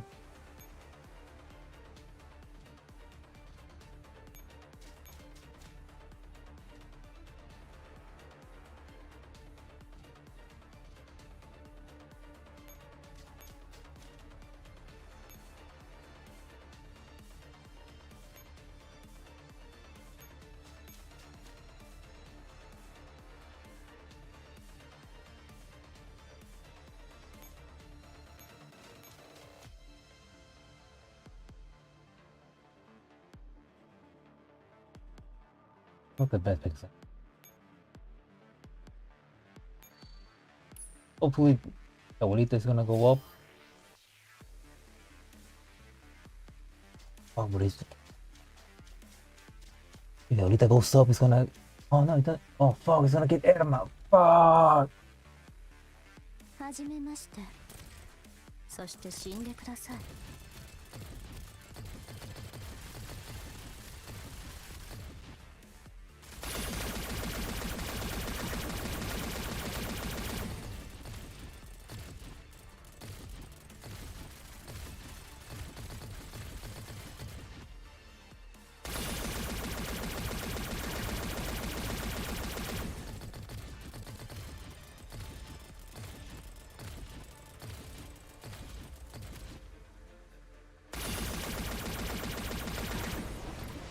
最初に言った通り、あなたたちはその結果になるしかない。私は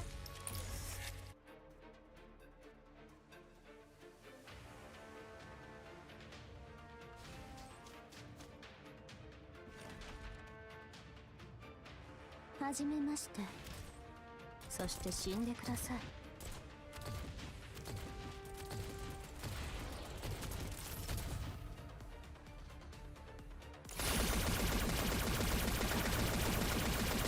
I wonder if it's possible to defeat him. Ooh, maybe not. 私のミス。Oh my god! Look at that granny go.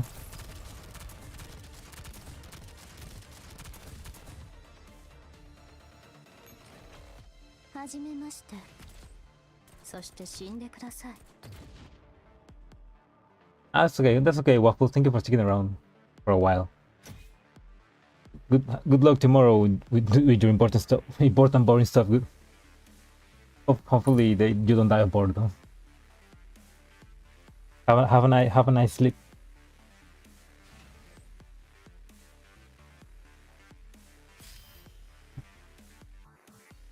I just need to survive. I just need to survive one more turn.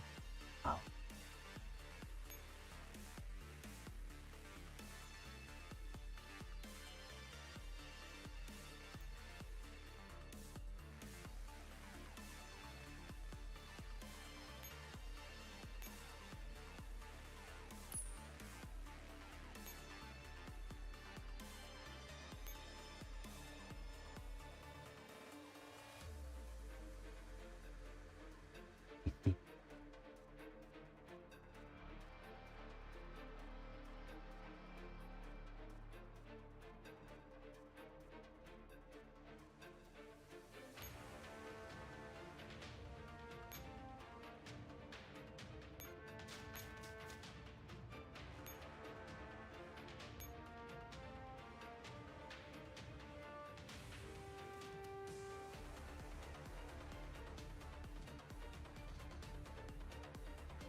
move away, but I can only hope that this grind is gonna go down. Unless this fucker kills me. See what's on. I'm gonna risk it. I'm gonna. Hopefully this guy goes down to Alchemist, which I just brought for no reason. I should have just brought a dummy. No! Fuck it.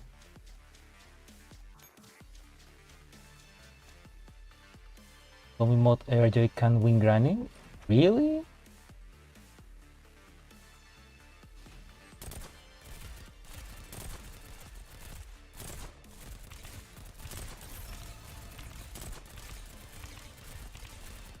Tommy Mod person. So this Granny or one later on in the story that is.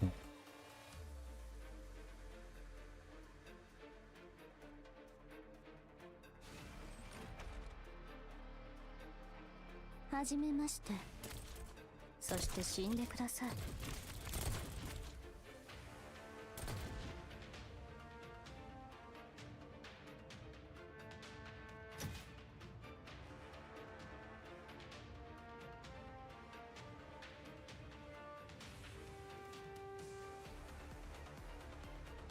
Well, he says that the map is pretty RNG, so.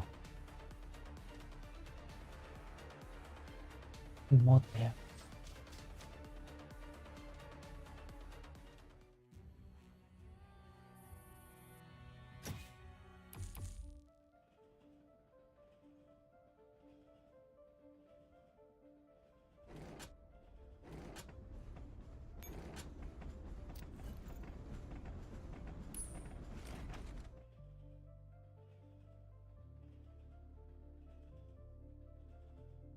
This Granny, if you beat her here on this stage, you immediately win.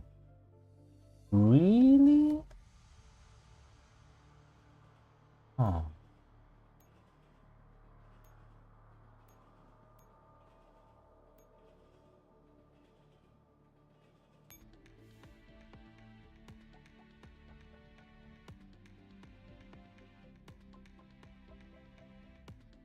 You know what? You know what? Let's try. Let's fuck this Granny up.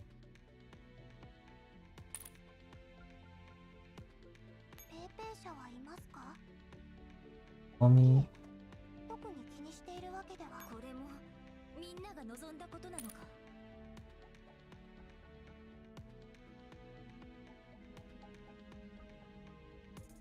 今から作戦ですか。AK-15 は私が見ておきます。Down first.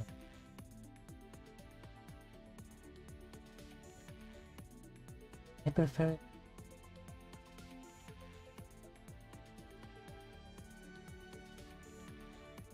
No, the beach. No, beach spray, no. Maybe. Maybe I just need DPS. So let's get this night.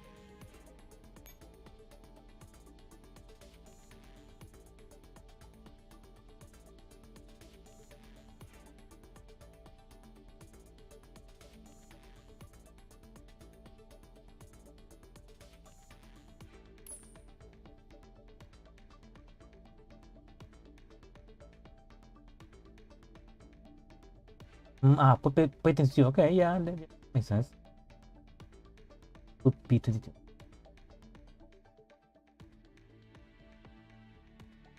このみんなはなかなか面白いわね。Equipment. Oh, haha, there we go. Going to battle with night beasters. Oh,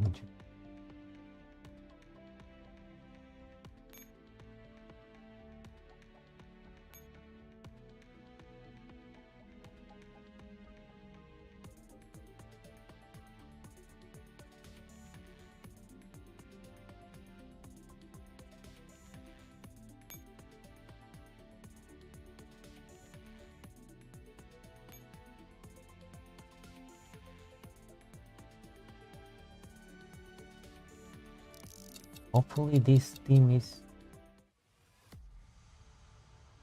If I can defeat the Granny with this, let's fucking go. The Virginity Defender is back! Yeah! Let's go!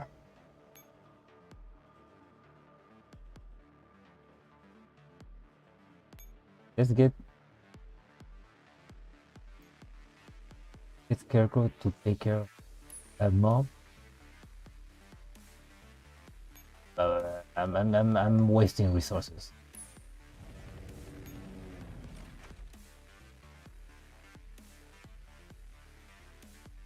Oh, welcome, Marish.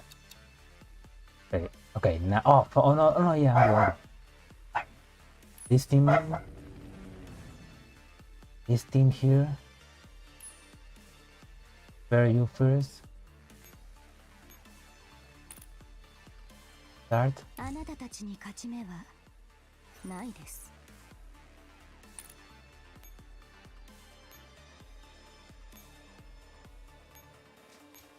Take down. Thank God for telling me that. Take down this bitch.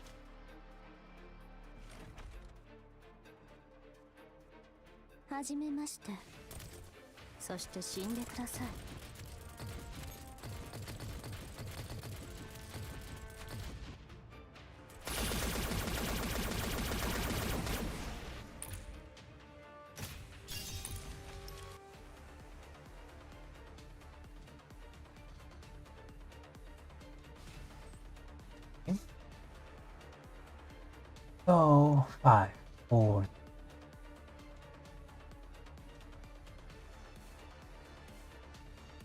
4.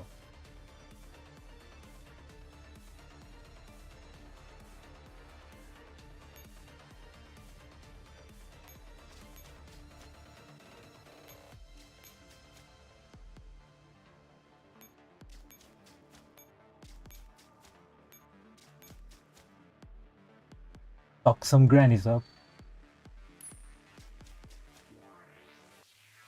Not in a nice way.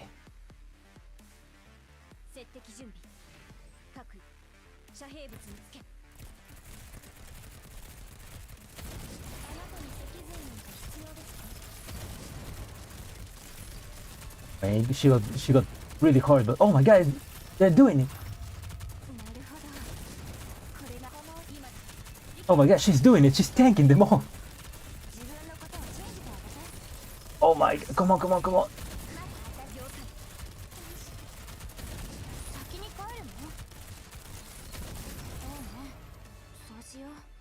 Ah.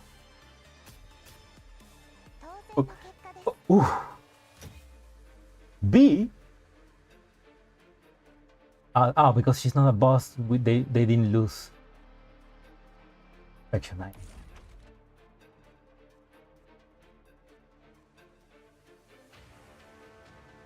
Okay, I could have, I didn't think of, I mean, I thought the shield for Sumi was going to activate before the error.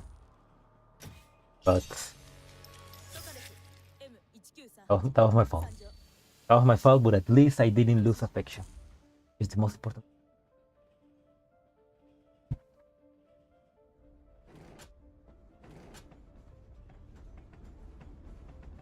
Souls can die as many times as possible, but as long as they still love me, it's fine. Hey, Carnary 8. Li estro armonico.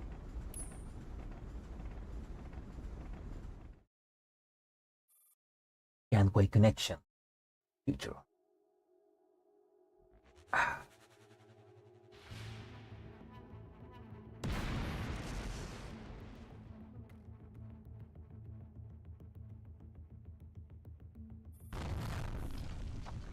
Under the border's ruthless barrage, the studio door finally starts to buckle. Just then, the alarm on the train suddenly blares a warning. Encouraged by that, the boy doubled down on fire with even more gusto.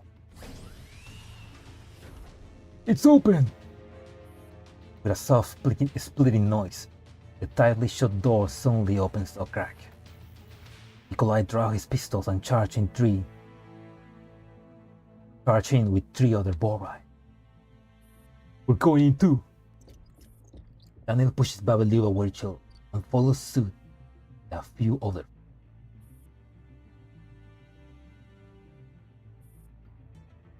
Garage 2, future. The boy pour into the carriage. With all the lights off, the carriage is shrouded in dark. Using the dim lights coming from outside the window, Nikolai squints and peers around. Be careful. Right. Mr. Nikolai, do you smell something? Smell? I'm not noticing any smell. You? Me neither. The carriage is devoid of passenger and dolls. The open safe is also empty. If this train is mounted on treasure, if this train is a mountain of treasure, right now, the carriage is the most barren part of the mountain. Daniel bros. Look over there. Daniel directs everyone's attention to the center of the carriage. The boy who has been assigned to guard the carriage are now bound and on their knees. Blindfolded and gagged, a jammer unintelligent. Nikolai rushes and tears off the boy's gag. The boy immediately cries out. It's a trap! It's a trap! Watch out! This warning comes too late. Our carriage is only pumped full of liquefied gas. Liquefied gas? What's that noise? Careful! It's purification gas! East, south, west, and north. Gas spewed from nozzles in all 4 corners of the carriage, further obscuring the boy's vision. Mask on! Daniel's command. Boreal take off their gas mask and puts them on. The alarm didn't go off. Just a few seconds, the gas had already filled the entire carriage. The space is dark to begin with, but now they can barely see past their nose. Babaluba, who's been hanging back by the door, suddenly noticed something and grabs hold of Daniel, who is putting a gas mask on her. Watch the door! Watch the door! The dark shadow pushes past Daniel.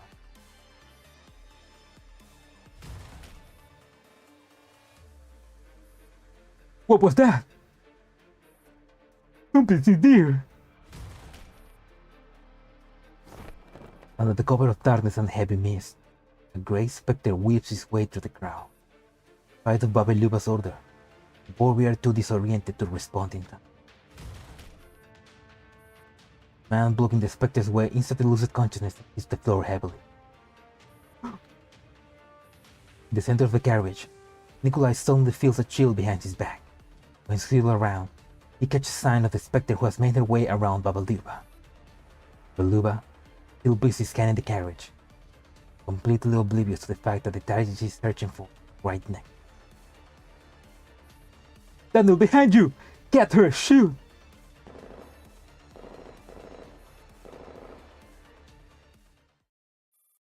"5 minutes earlier. You're listening to Lyudmila's plan. Irma stares at her in confusion. You're charging in on your own? You're charging in on your own? And what are the two of us? And what are the two of us supposed to do? You must have seen it. You must have seen this contraction when you were crawling through the ventilation shaft earlier. Lyudmila grabs a pen and sketches out a field. Does ring a bell. On my signal, unplug this thing. You plan to die along with them? Radiation levels in the red zone are high, but the boreal carry gas mask. Not to mention, the carriage has a built-in purification system. I'm aware of that. Lyudmila reaches up and dismantles the alarm. What are you getting at? Wife. Yeah, they're all wives. The best kind. Purification gas is opaque. For a Tito, it will be perfect smoke screen. Verify your clocks. Maggie and Irma takes a moment to calibrate the internal clocks, then nod at Ludmilla. As you have disabled the filter in the ventilation shaft, move over to carriage 9 right away. Wait for my signal. You only have 3 minutes. No problem. I'll lock the door. Then let's prepare to make our move. Wait. What? Don't we need a code name for the operation? Never done anything like this before, but an operation like this always get a name in TV shows? You should watch less television. Anchor, how's that for a code name? Why this word? My favorite word. Yeah, Irma is a doubter. Irma and her 2 mothers. It's my favorite word. Now it'll get ready. Intense gunshot comes to the ventilation shaft. Irma is stopping her tracks out of work. Really handle it? She really has attack points of 130%. But we're giving her a debuff, so it's not only 402. Instead of fretting, just keep growling and go faster. Say that to yourself. Getting really fast. You, on the other hand. You think I want to be this slow? You should just leave me in here. No way. I have a juice stop. I'm stuck. Give me a shove.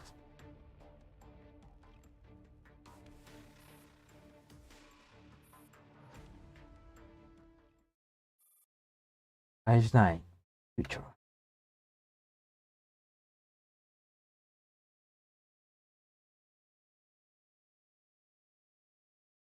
Wanker anchor. Wanker.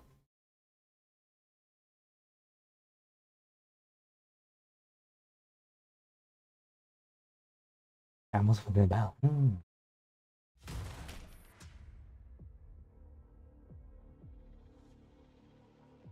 mean, are those do those look uncanny valley for the humans on this future? They look very anime, but the sentry droid topples over. The oblivious humans passengers are left completely flummoxed at the situation that has suddenly arisen. They gag at the those who have seemingly appeared out of nowhere, not knowing whether to beg for help or mercy. Instead, they just panic even more. The Kante collection? No, I haven't watched it. I don't know much about Kante collection. It's not that they're cute sheep dolls. I kinda know more about Azur Lane because I watched the first episode of the anime of Azur Lane, which I also didn't understand at all. So there's that.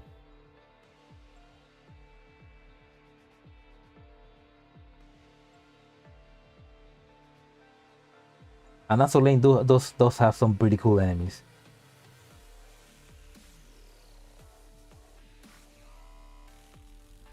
They gag at the 2 those who have seemingly appeared out of nowhere, not knowing whether to beg for help or mercies. Instead, they just panic even more. They're surprisingly capable.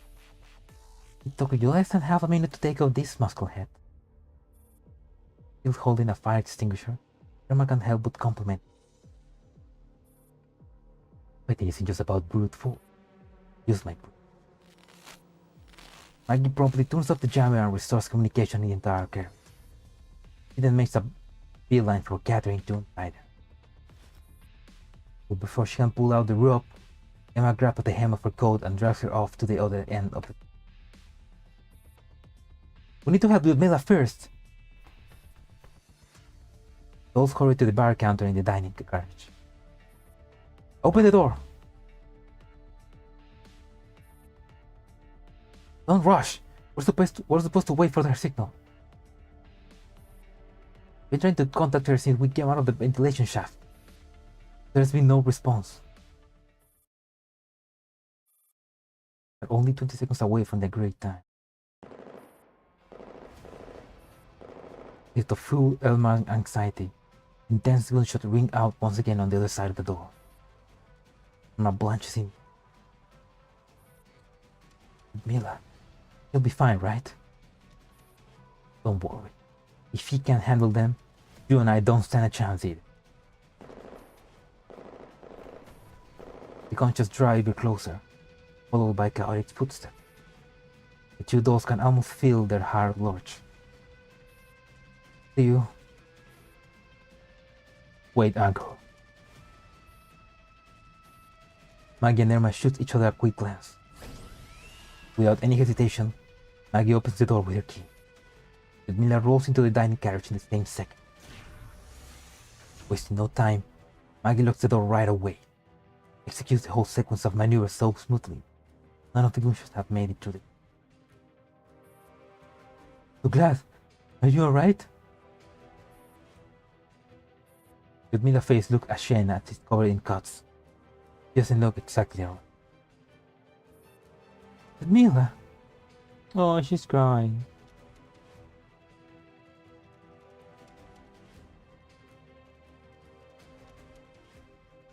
Processing mentioned those move their heads to simulate breathing movements.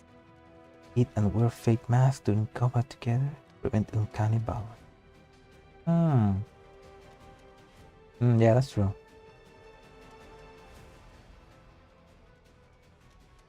Yeah, because they don't need to breathe, and they just eat food. I mean, some dolls do like eating food, so and can process it.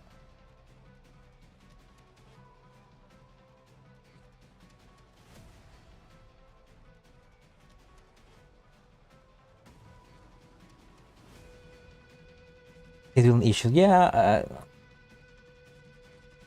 Every anime always have scheduling issues, I guess.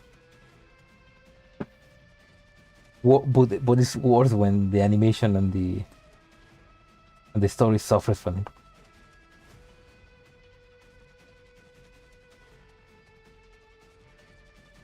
it. Breathing motion is part of the cooling system. That's interesting. Yeah, I mean, I guess, I mean, even they don't need to breathe, but I guess that it's a good way to cool. It's a good way to cool the systems. I'm fine.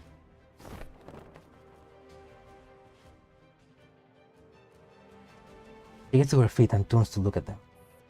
Relief and exhaustion well up all at once, leaving the three dolls a little lightheaded. Untie the dolls. The operation isn't over yet, and we need their help. I only mobilize some of the Borai.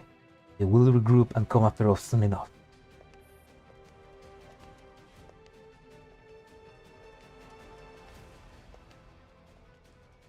Maggie heads over to Catherine and Pavel, releasing them from their restraints.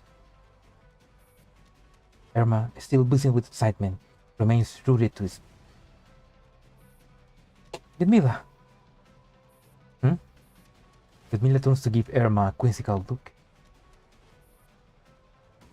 When you achieve victory in these kind of situations, do you do anything to celebrate?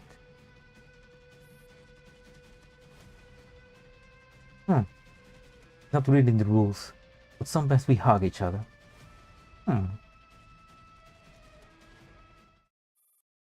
Then Irma opens her arms.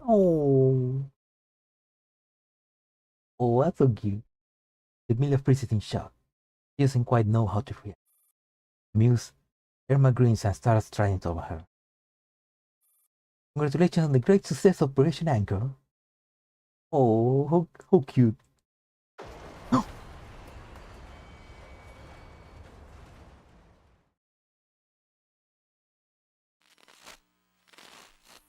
Huh? Oh, that's not. Irma accelerating green suddenly freezes. She isn't walking on stairs, but her foot is suspended in midair, unable to find the ground. She looks down at her suspended leg in surprise. In her befuddlement, she watches as an alarmed Ludmila reaches out to her. Ludmila seems to be shouting something, but her voice is drowned out by the deafening noise. Irma cannot hear a single. What? By the time Irma registers the sensation of being in zero G, her body has already been flung across the carriage. Watch out! Powerful strength grabs hold of Irma. With one hand clutching the handle of the bar door, Ludmila catches Irma with the other hand and holds onto her for dear life. Whoa!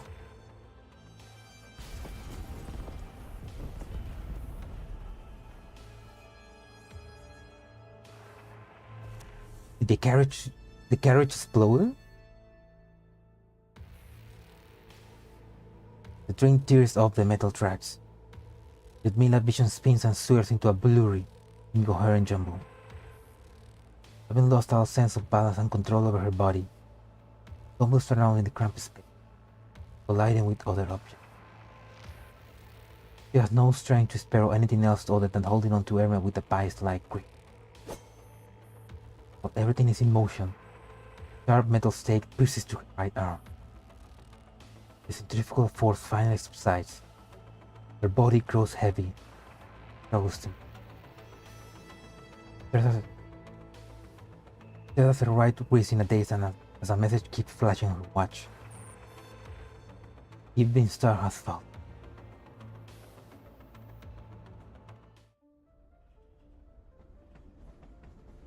What the fuck? Is the train?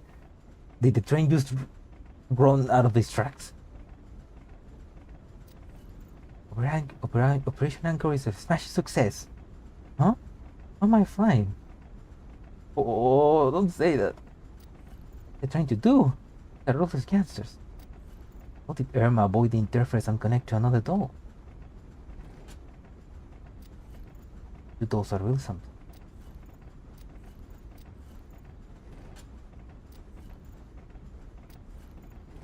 Back here, continue. Large logic back. The relevant time. Oh shit.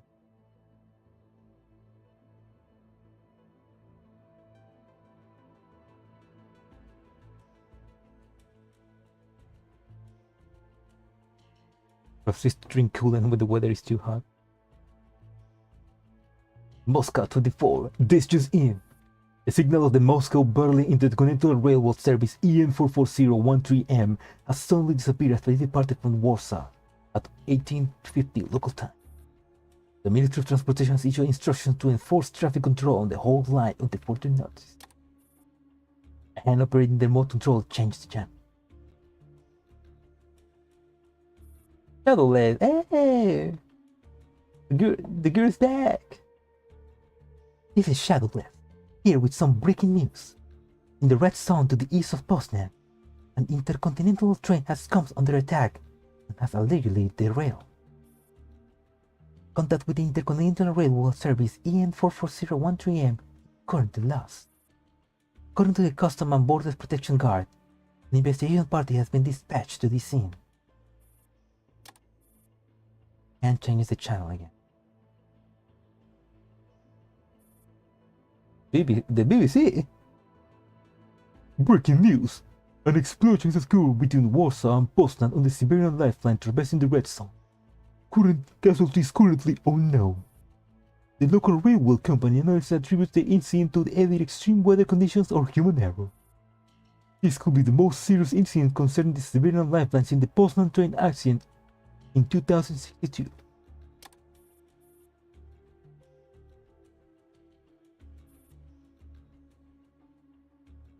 That always has been the same since the full randomness. It doesn't smile anymore for the TV. Oh, light, no. Once again thinking about light. Oh. Poor light, man. He deserved better. Cam picks up the remote control again and turns off the noisy news report. The room, only by the television, engulfed in darkness.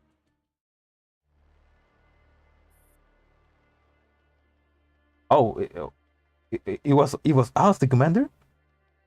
Temporary command post, Berlin, Germany. Person obscured by the dark takes a deep breath. The two dolls standing to the side immediately step forward. They look proud and regal with their perfect salute and newly modified bodies. Oh. Commander, we await further directives. What's the progress on our recovery? With Miss Persica's help, we have recovered 50% of our total strength. The commander taps the armrest on the chair lightly as the gaze wordlessly. It is displaying a message that they don't know what to do. Morning star has fallen. Evening star has fallen. The future, Intercontinental Railway Service EN 44013M, under attack by unknown arms. Midnight star requesting. Coordinates: latitude 54.24195, longitude 19.0118.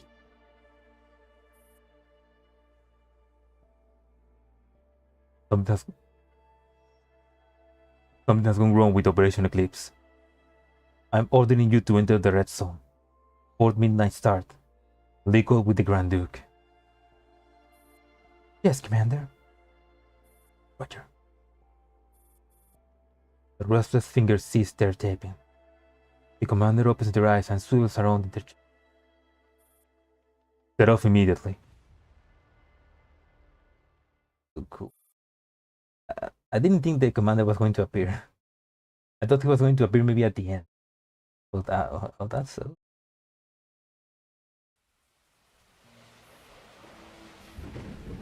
Moisture fills her nostril. Are these tears? That's impossible. Root service dog like me is even incapable of making such facial expressions. Then sniffles and opens her eyes with her default smile while on. Cool sensation carries her. Hazy night sky is all she sees. It's raining. In the deserted red zone between Warsaw and Poznan. By the future. The drink has been derailed and is currently spewing smoke. Sana finds herself lying in a damaged gangway connection, with mud all over her body.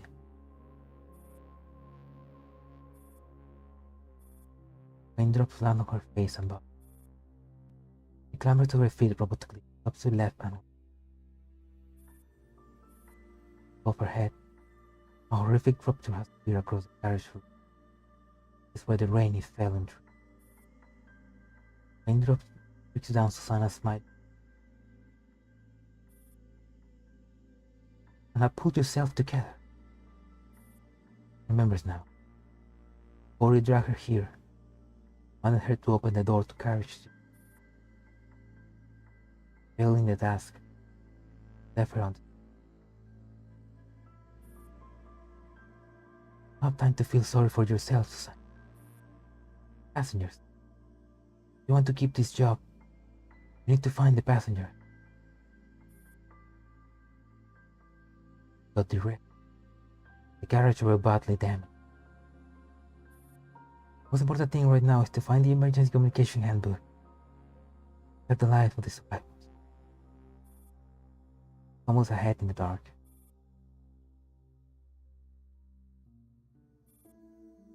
Heavily damaged carriage F3.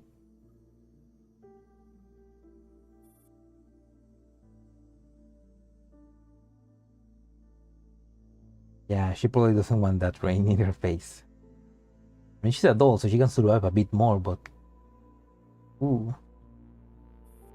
Maybe an armored train. It still sustains very significant damage in it. No human could possibly have survived in this carriage. Lana fights to suppress a wave of helplessness. Reach forwards with great difficulty. The ceaseless rain falls through gaps in the roof, glimmering faintly in the dark area.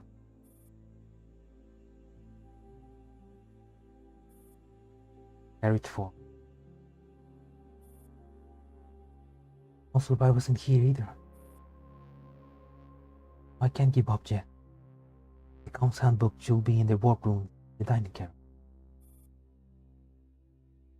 Stewardess must carry out her duty under any circumstance. Making her way through the mutilated carriage in an ordeal in its carriage is lying on its side. The way is full of substance.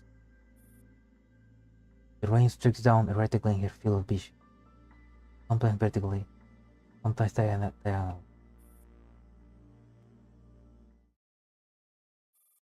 Carriage 9.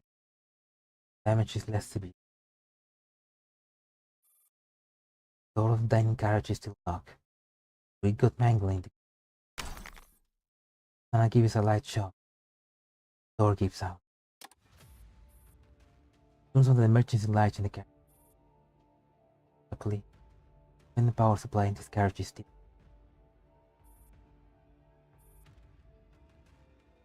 At the slightly dazzling light, groans can be heard from inside the carriage. Part of the carriage that took a brunt of the impact, the dining carriage has suffered significantly less.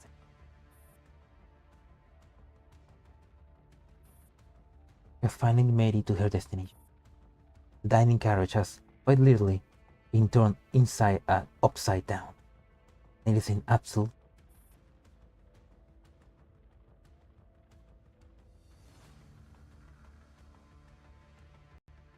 Thanks, Narish. I'll keep protecting them. You. Good luck with your movement. Truly the least dreamful train in GFL.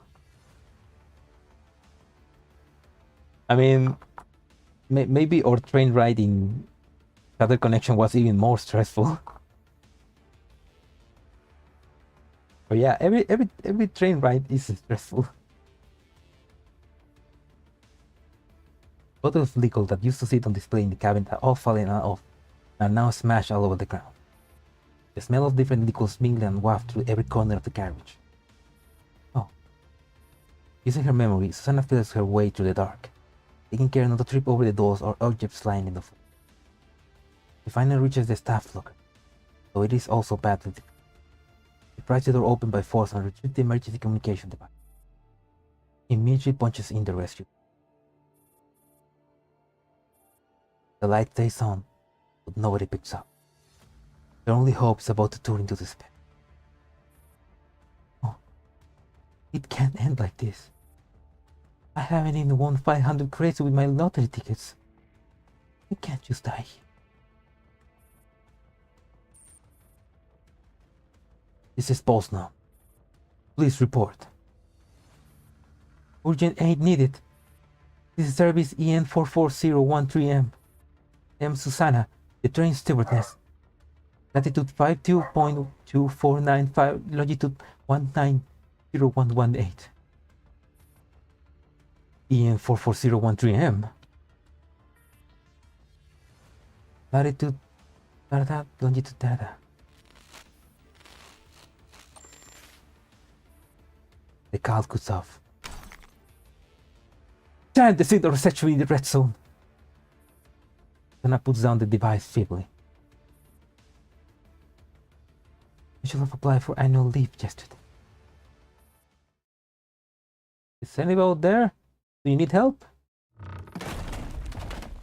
The droid jumps open the door to the workroom that Susanna is in. He must have thought that Susanna was trapped inside. Takes a good look at the railway droid and that was sitting in the cleaning car. Are you alright? You couldn't have come at a better time. Let me find the emergency kit. Okay. Susanna forces herself to perk up. She finds the power switch on the emergency locator transmitter and activates. Then, tries to recall where the emergency kits are stored.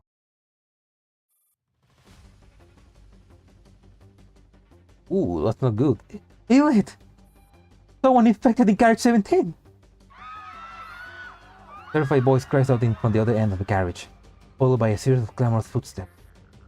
Like a rock thrown into a lake, fear and panic quickly spreads through the carriage like a vigorous ripples. You got to be kidding me! Run! We need to get out of this carriage! I don't want to be the same carriage as an elite! However, Pavel immediately rushes towards carriage 17. Rosita! Rita!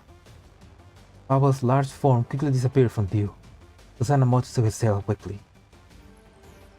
What now? Oh god, I don't think I can keep it together anymore. She's so overwhelmed. She feels like pulling her hair. But the ominous feeling spreads. A few beams of light shine into the carriage. Look, lights! There are lights outside! Someone's here! Sun appears into the distance. The powerful light beams originate from the woods several hundred meters away from the truck. Help is here! Someone's here to save us! Sana remains frozen.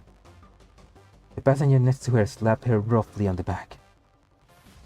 Stewardess, let's stop spacing out and give us some masks. Yeah, some gas masks. Someone has come to rescue us. Let's get outside. Rescue? Let me confirm it. Sana kneels down and rummages for an outdoor flashlight in the locker with quivering hands. The passengers watch her and the woods nervously. Their biggest fear is those light beams going out. She finally pulls out an outdoor flashlight from an emergency kit. She runs up to the window right away and sends out the SOS in the direction of the woods. Are they really here to save us? This question is on every passenger's minds, but no one dares to voice it.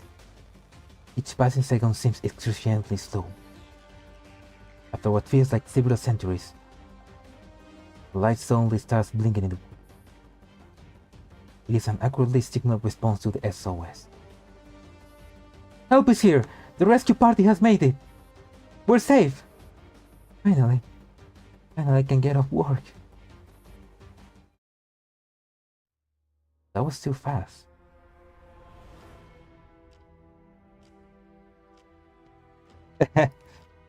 Rescue arrives. We were still in the middle of the event.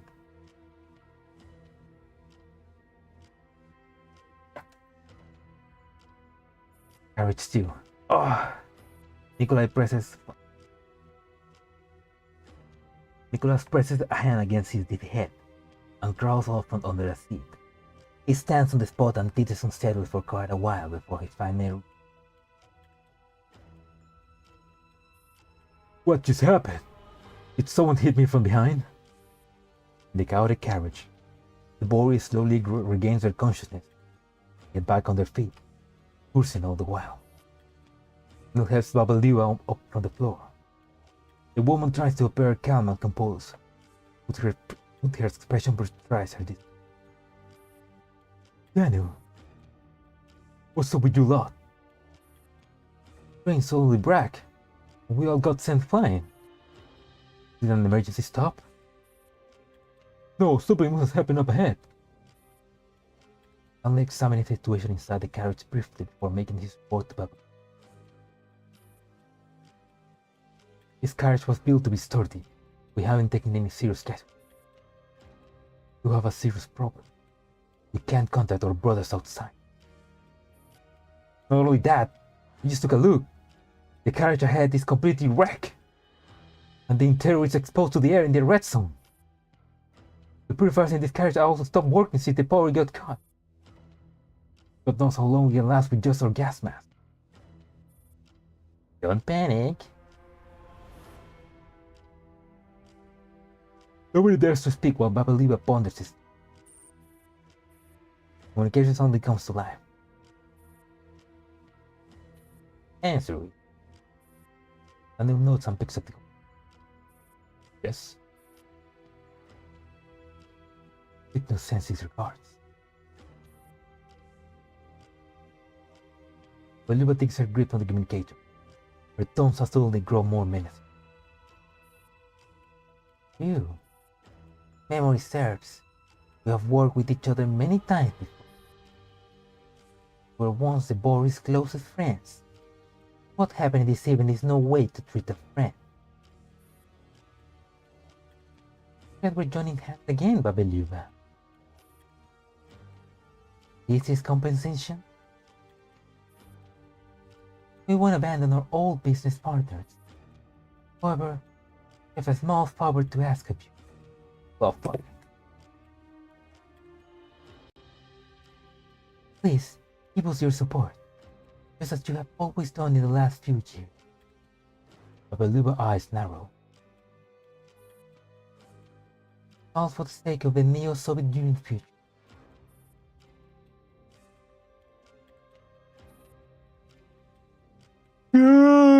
Courage die. Anna frantically takes all the protective suits stored inside the workroom. We have sufficient supplies, so please don't push, and please wait your turn patiently. It's still pouring outside, but the passengers are no less eager to get off the train. Don't bother sorting the stoop by model number. Just chuck everything on the floor. Please wait, don't go off on your own. We can't afford to wait any longer. What if the Borai come back this way? Lana sighed in exasperation as she helped a little boy tighten the strap on his gas mask. Then she drops all the emergency keys on the floor and turns around to open the emergency exit. Please stay safe. Don't open the door! Huh? An angry shout makes Susanna jump. She looks at the person who shouted at her in shock. Shut the door! But, in a short period of time, a woman had already jumped out of the carriage to the emergency exit with her... What? In a short period of time, a woman had already jumped out of the carriage to the emergency exit with her child in her arms. A few other passengers have also run out into the rain.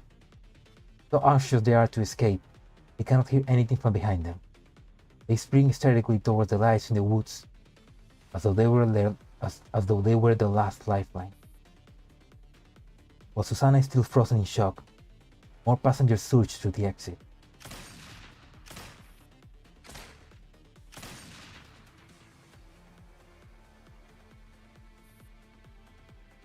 Several gunshots rings out. The rounds fly past Susanna's face and hit the door frame of the emergency exit. Dr. Ludmila. Close the door! This isn't a rescue! The passenger pressed up against the exit, now afraid at the sound of the gunshot. Susanna silently closes the door. Everyone's gaze is still fixed longingly at the lights shining out from the woods, and only watch the lucky few run towards the liberals. Hey! Hey! We're over here! The elated man has barely done half a mile before a sniper round hits him squarely in the forehead. His joyous smile of having survived a terrible ordeal still frozen on his face, while his body topples backwards and rolls a few times to them. With each gunshot, the survivor collapses in the mud. They seem to have played a terrible joke on them.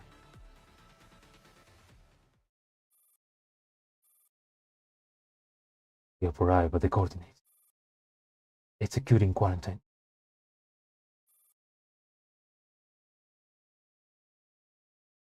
Well, the real thing. You think we can capture him? We're waiting for the directive.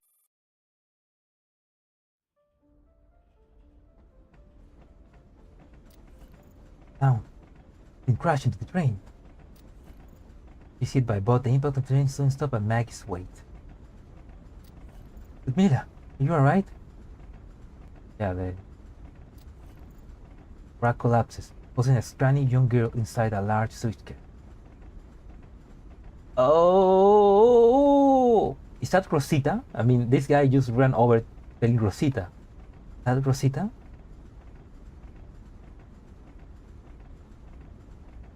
Huh. Collision happened. Catherine shielded her and took most of the impact. Oh. That Catherine always sacrifices herself for Maggie. On the emerging GPS transmitter, rescue party arrived in less than 10 minutes after I activated. They're so efficient. He was hit pretty hard. One. This jam. The collision happened. She took the brunt of the impact to protect Irma. Oh. She does care about Irma. He was hit pretty hard.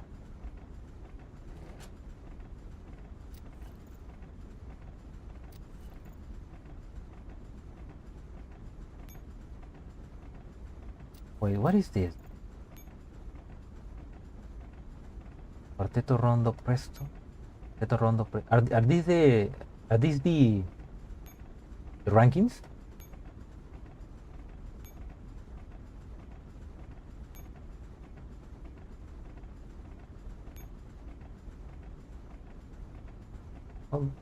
I'll do them later.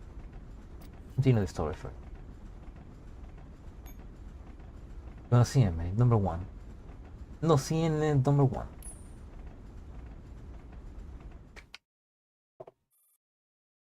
Inside the Cold Express, aboard the Intercontinental Travel.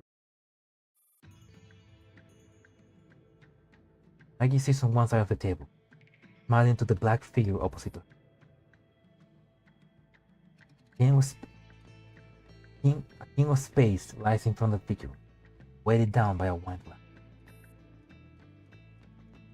It's his hair roll.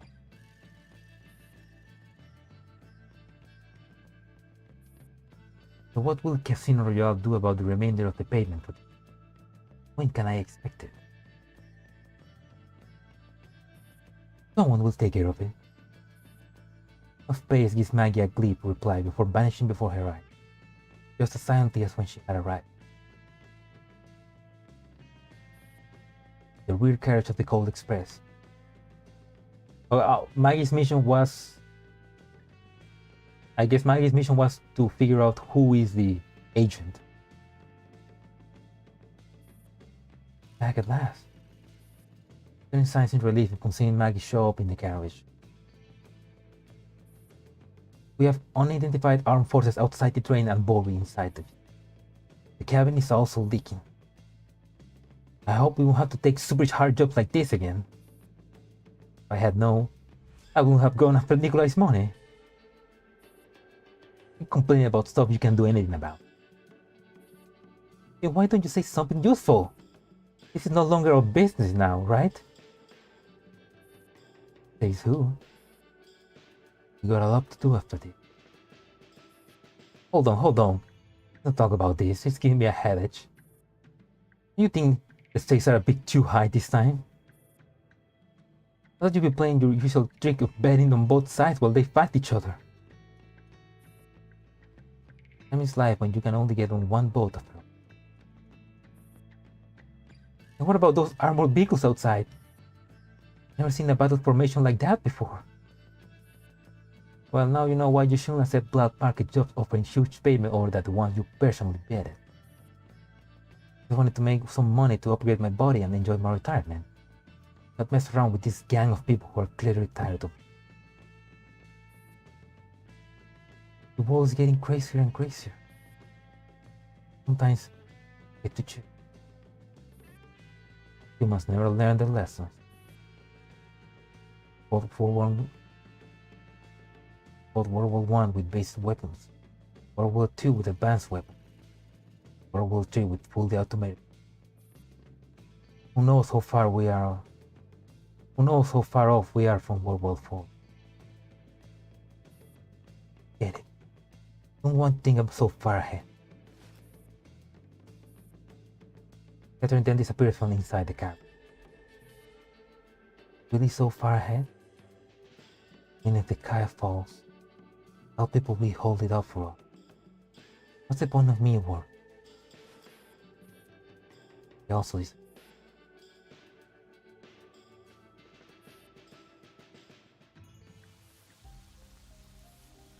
Rain pounds against the glass of the windows, betting against silent heart.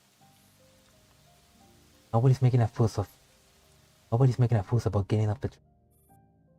Fear starts to spread to the cramped garden. Yeah, Susanna is basically stuck with a smile on her face, right?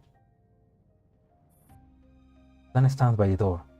Door closes, she can almost see that corpse in the rain. Eyes open and passengers within the carriage check their injuries and silently wait for the death that may or may not ever come. Feel better if you lie down. Yerma gently nooses Ludmila's right arm. Lara doesn't seem aware of her own injury as she studies the distant firelight with a cold and silent gaze. Really not going to lie down and rest? Ludmila finally turns to give her a look. My arm is injured, not my legs. Besides, in a room like this is not. I'm supposed to protect you. Ludmila seems a little taken aback. I'm the big sister. I'll protect you, just like Mother protected me. Oh. Probably thinking this. Not your mother. He won't protect you. Don't believe you. You dishonest. You don't consider yourself my little sister. Why did you protect me? Don't worry. Won't tell anyone about your identity as a Soviet secret agent. Mila wants to say that anyone who have offered a helping hand on those secrets. Even as an instructor, she has done so countless times. Is she really the work of Professor Hugh? What will happen if she ended up going crazy like this? Made a key just for you in this summer. If I should forget you, as long as someone mentions the name Ludmila in front of me, I'll remember. Memory anchor, you mean? They take the form of keys in memory. I might forget you after a while. It's okay. I'll eventually remember you. Please stop looking for Professor. Get him. Find a job. Live as a free doll.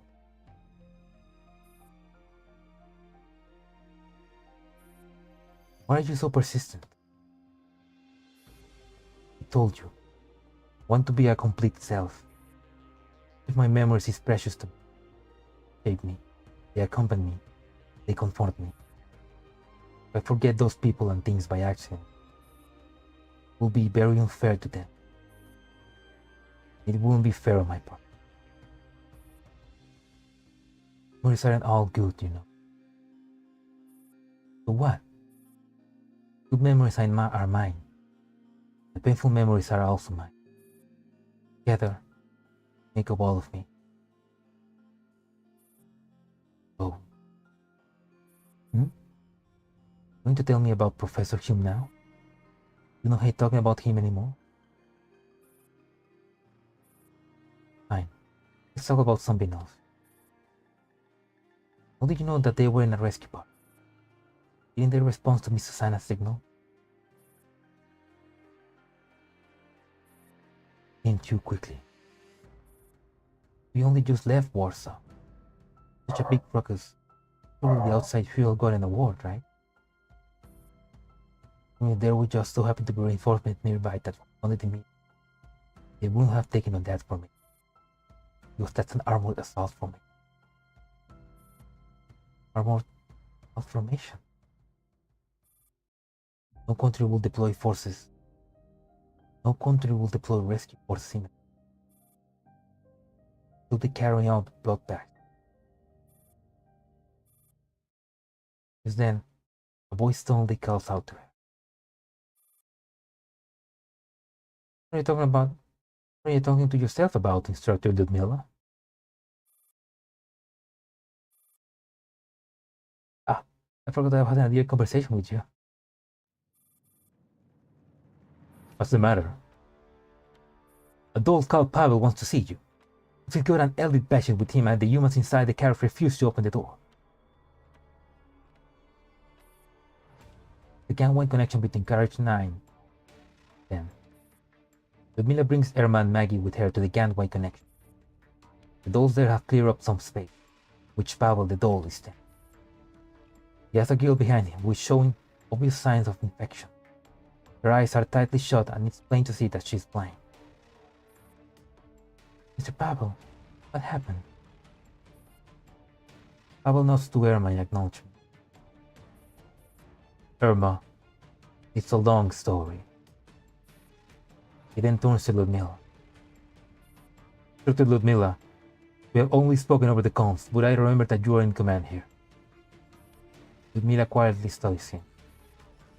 A girl and a railway doll. A parent that's unlikely and practically unheard. Rosita can still be saved. We're bringing her to Berlin for treatment. Please help us instruct. Do not disturbed by the mood in the room. The girl that Pavel is shielding behind him suddenly speaks. Oh.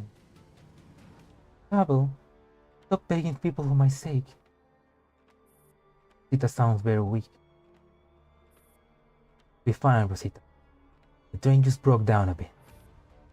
They'll fix it soon. Oh, stop fighting. Rita voice growls weaker and weaker, realizing that something isn't right. Pavel immediately bends down and feels her forehead. It's feverish. Doctor! Pavel turns around. There's no expression in his large eyes. It's strangely enough, you can see the burning anxiety in them. I once served on the Siberian Lifeline project, instructor. Perhaps I can be of use to the people here. The doctor in carriage 1 might be able to help. Maggie has been standing quietly behind Ludmilla all this time. She can't help but speak, leaving a hint of sympathy in her expression. It is the first time Irma has seen any other expression on the face of a scammer with. Thing is, they don't know if she's still alive. He's still alive. The first class carriage has a sectional protection. He should be fine. Ludmilla looks truthfully at her communication. Irma gives Pavel a reassuring pat. Don't worry, Ludmilla will think of a way to help. Maggie goes with laughter, and a faint smile returns. I wonder how you perceive the instructor. Do you think of her as a superhero?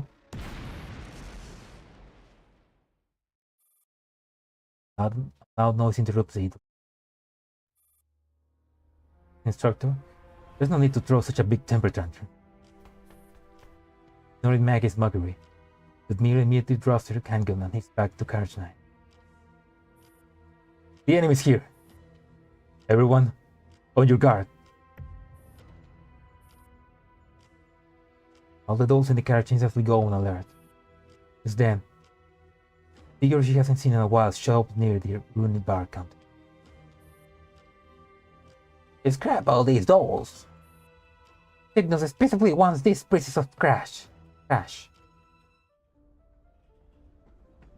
Oh no.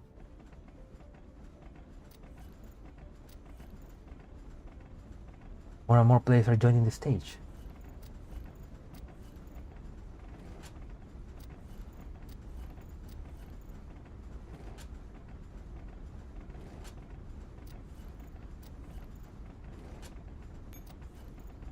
And let's continue. Goldberg variations. Goldberg variation. Check where that is.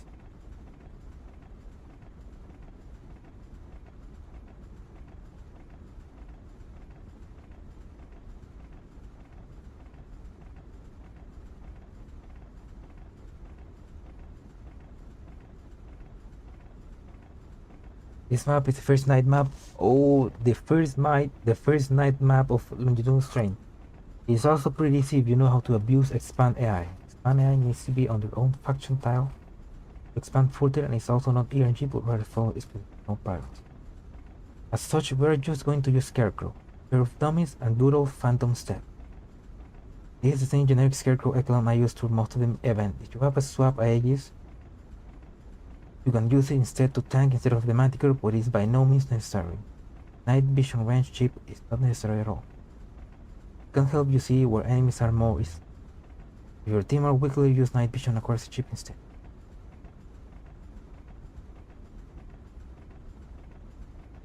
Oh.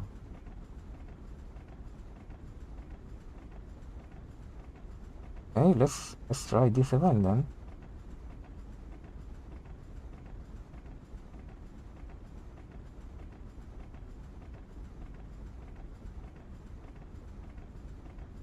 Okay.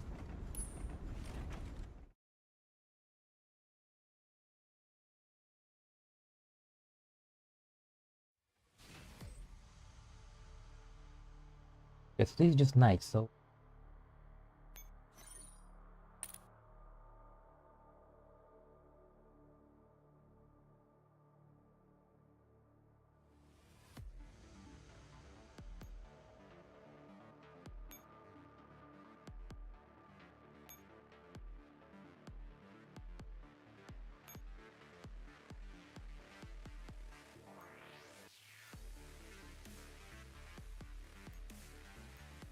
another.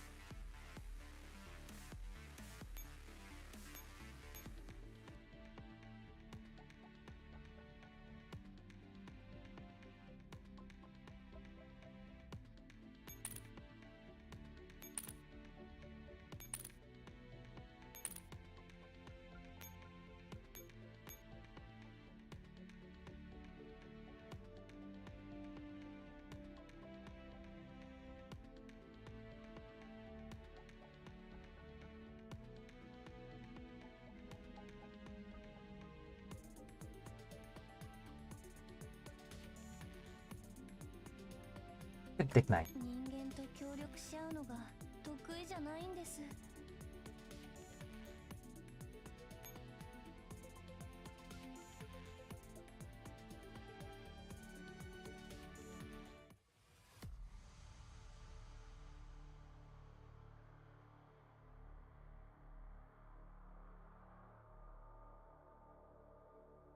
Scarecrow here and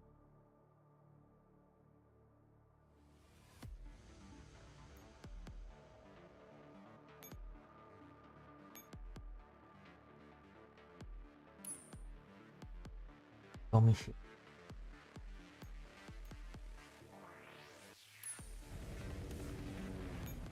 あなたたちに勝ち目はないです。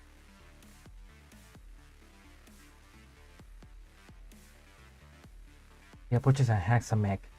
Rescue and retrieve a minimum of 3 disconnect.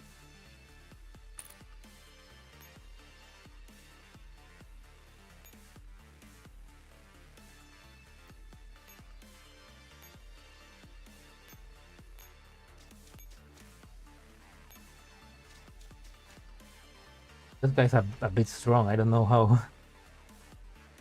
はじめまして。そして死んでください。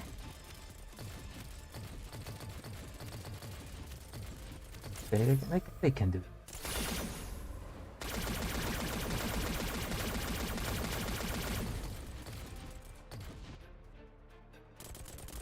That tank about.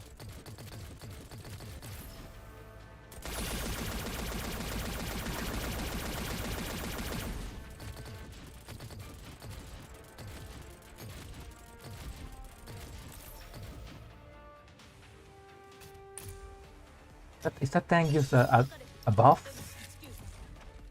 Or what?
Gotta summon another dummy.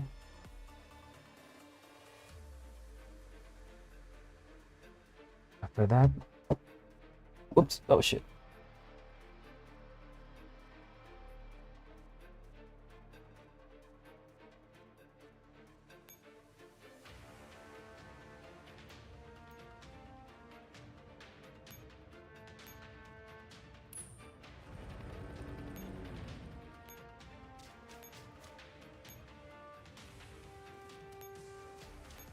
I enter.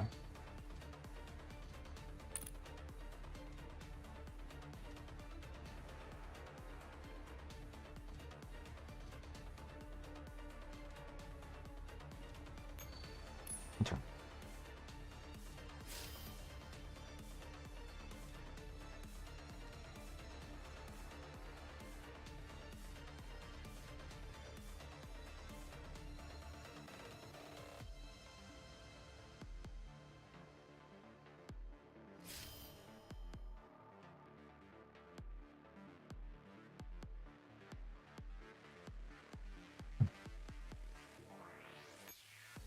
Up.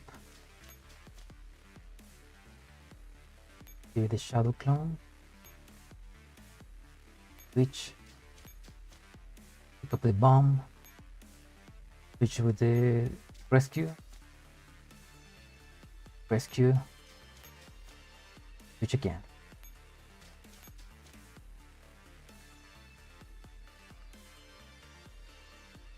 And get this node.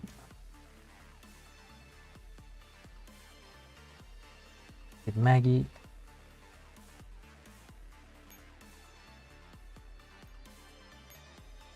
Follow me.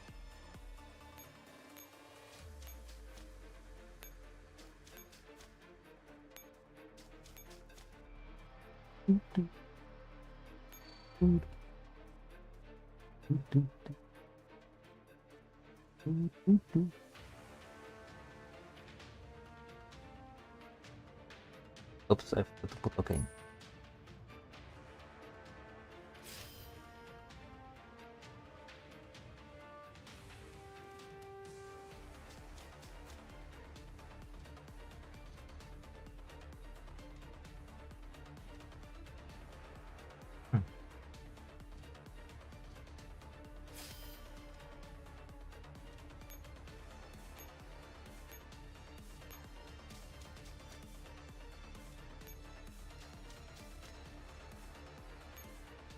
This side.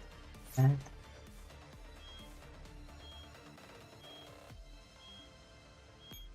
Maggie here.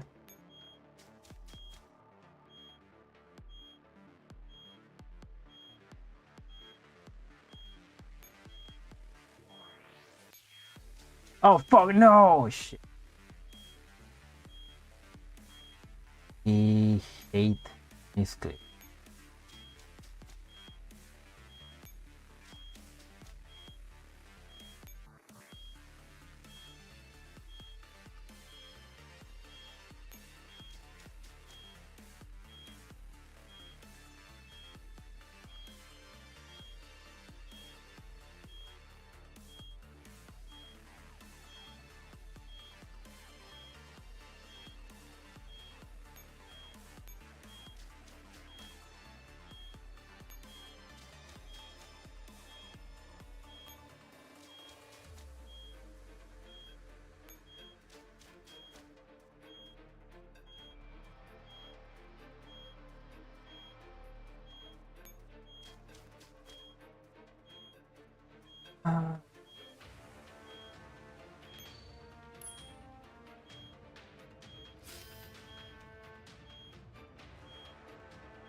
Deep water port.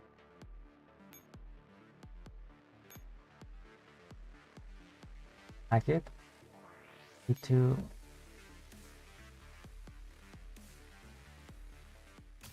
Ah, there we go. Oof! I thought I fucked it up because I missed. Because I misclick. Nice.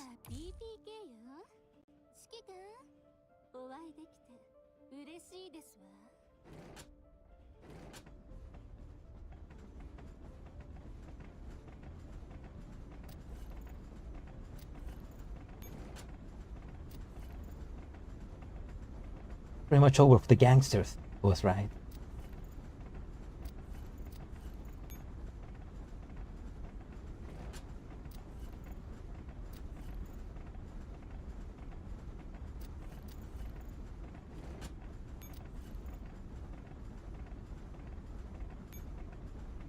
Ballet in G minor.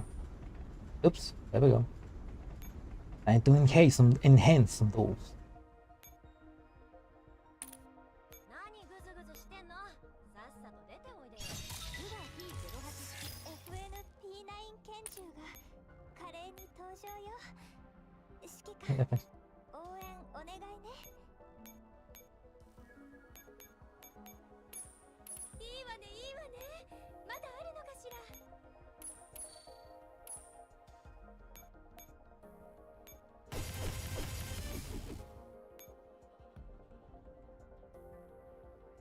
Need more.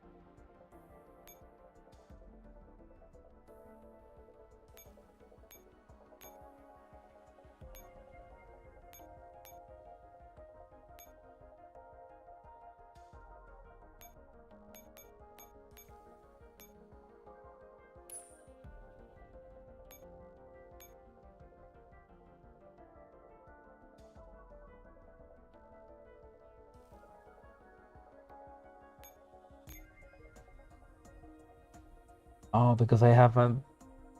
Oh, damn.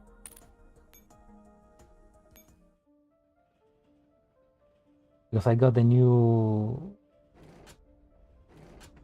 Yeah. Dear. Ballet in G minor.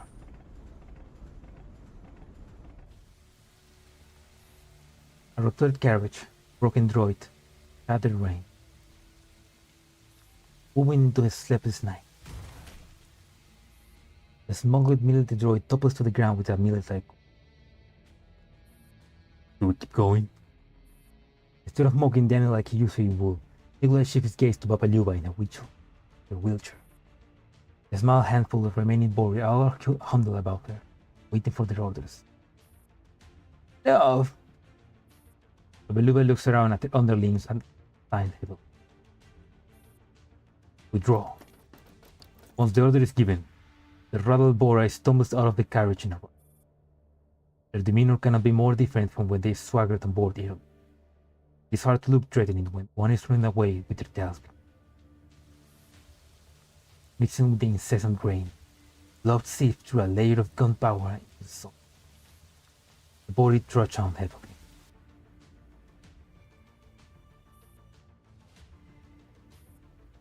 Harris Knight doesn't seem to be faring much. Footsteps slowly recede, and as panic finally subsides. They're gone! Everyone is obviously shaken.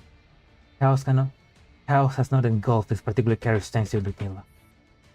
The humans are taking refuge behind the sturdy obstacle, while the dolls are gathered near the bash end in carriage door. Sana might be relieved, but Maggie is uncharacteristically grin-free. Very unlikely then. Maybe Ludmilla's tactics work. Still hiding behind cover, Ludmilla frowns deeply and tracks the slide of her gun after a pause. Their behavior was very odd during the boat confrontation and their retreat. We mustn't let her down, we mustn't let her guard just yet. Only 10 dolls are currently able to fight. The body temperatures of some human passengers are already dropping.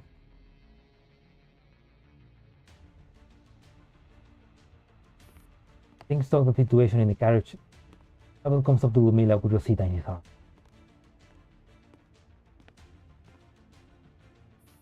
If we don't get any supplies soon, I'm afraid some of us won't make it.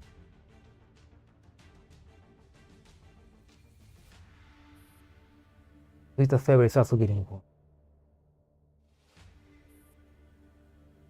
The kits are all used up. We also lost all the food and water because of the crash at the train. We make for the first carriage. Huh? I just received word from Lucas. First class carriage didn't take too much of an impact. There should be enough emergency power, water, and food to last us a while. What? Really? Let's go already! Oh, thank God!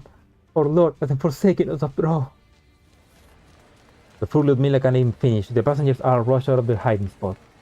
The dark carriage rustled with frantic movement. Go ahead, come and take stock of our supplies. We should move as quickly as possible. Sana musters what energy has left and tries her best to perk up. Her smile looks a little forced and even comical. Still, she retains her professionalism as a train steward. Leave that to me. Passengers are in a celebratory mood. Catherine grumbles to Maggie as she watches them from her seat on the floor. You think that was too easy? Maggie shrugs, her gaze still directed at the window. Even you can tell something's wrong, isn't it obvious? Catherine follows her gaze through the windows and watches a scattered group of dark figures trail off into the woods in the distance. That's where the unidentified convoy is located. But unlike the last group, the boat approach is met with no resistance. They're working together. Indeed. After some thought, Maggie lets off a humorless chuckle. Only I could have a sip of whiskey. Catherine worriedly pulls a half-full and slightly battered bottle from behind her back. Maggie takes the bottle and studies the label. Gosh, where did you get this? I swapped it at the bar counter when the boy had me tied up. You sneaky bastard. That's me. I'm gonna be my last drink before I go to hell. But I'm giving it to you since you look so miserable. Maggie gives the bottle another look, then gives it back to Catherine. Keep it for now. We're not going to hell just yet. Uncommon message. Who is it? Nikolai. Maggie looks down at her communicator with a frown.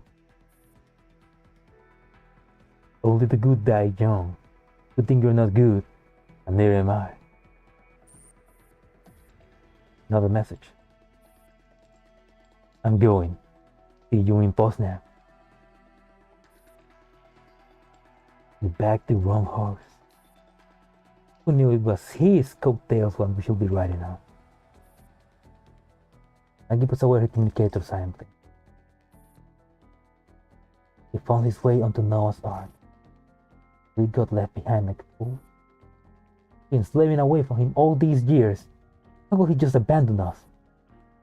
I'm so sick of playing the victim. And that scattering on the shoulder.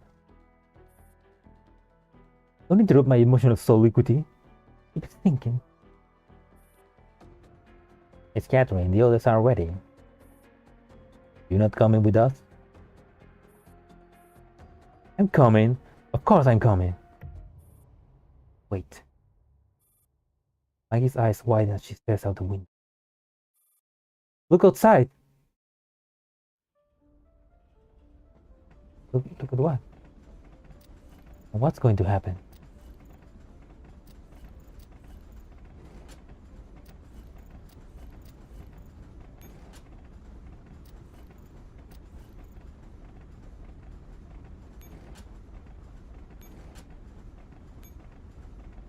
Window with a view. Oh, Granny. The military march with earth-shaking steps and have the colossal metal serpent completely surrounded. Captain, they're coming! The rain is pouring down in sheets. In the woods, a man screams from the high perch on top of an armored vehicle. Several figures have disembarked from the train on which they are shining their flashlights. However, this time, the man does not give the order to kill these people on sight. Halt! When the boy reaches their engagement range, sentry guards blocks their approach. Ram! You're not the one we want to talk to! By his disbearable appearance, Nikolai's nose remains firmly turned up.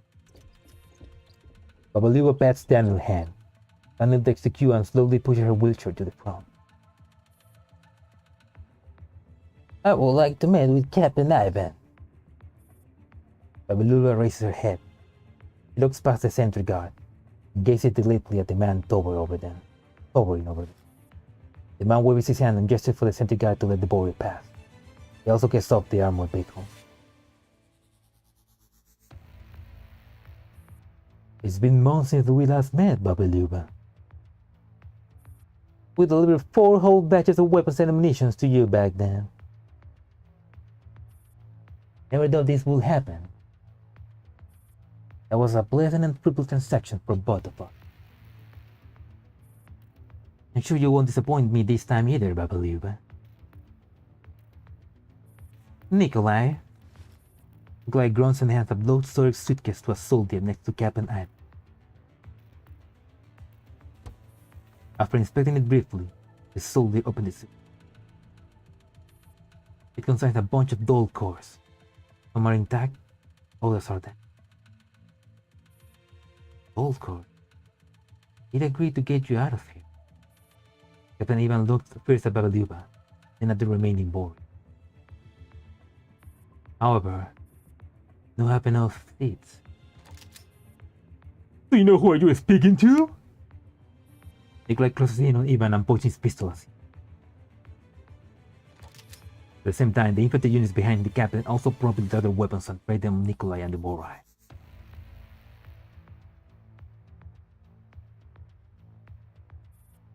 The Borai worships Satan. Nikolai raises his head. Blood still on his face and smeared in the rain, making him look more vicious. We don't know fear. First time, Babaluba's rage is fully visible on her. She rises to her feet. Her 2 guns are also trained on Captain Ivan. It was just one of our regular hunts all the way on the road. The flame of the Borai is still burning bright in Moscow. If General Carter wants to get his hands on the Neo-Soviet Union, he needs our help. Of course.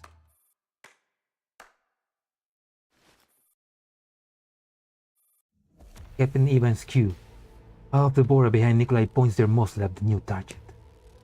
Oh my god, someone wholly unexpected. Your existence in the Borai is a joke. Nikolai! Betrayed by their own man. Hearing Babaluba's cry, Nikolai turns around only to be met with an astounded sight. Anna's gun is pointed straight at him. The muzzle is still hot,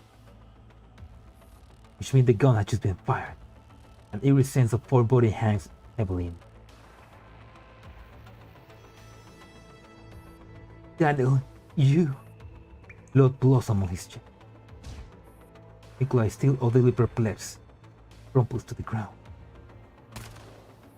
Without even the slight hesitation, Daniel returns Nikolai's stunned gaze and fires another round at his chest.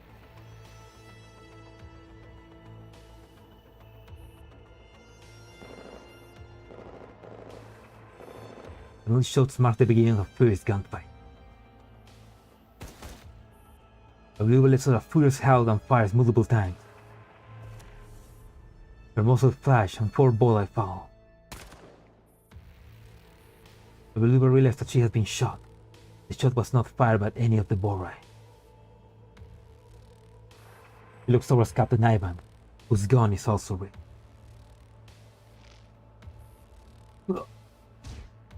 Beluga stumbles and falls on her knees in the mud. Mama! Nikolai also collapsed on the muddy grounds. Blood and rainwater mixed with each other underneath him. The light slowly fades from his.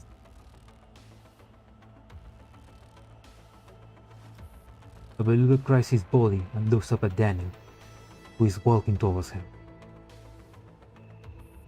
No wonder you insisted on boarding this train with me.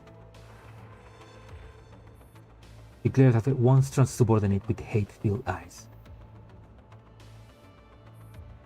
Breaking the rules of the Bora is a worse offense than betraying me. Daniel, you have no place among the Bora beside Khan in Moscow. Am I the only one? Am I the one who broke the rules of Bora? No, it's you, Babeluba. And he walks right up to Babeluba and presses his muzzle back. One important rule of the Bora reads, give up your own family. By this rule, kill my only younger sister. But as the leader, you spared your biological son and even hit him right in the. Spare your biological son and even hit him right by you. Good for nothing, Nicola. You are the one who betrayed the Borai. Nikolai cannot make a sound. The bullets have punctured his lungs. Blood oozes out from his mouth. His breathing grows weaker. Gotta say, that's one hell of an artwork.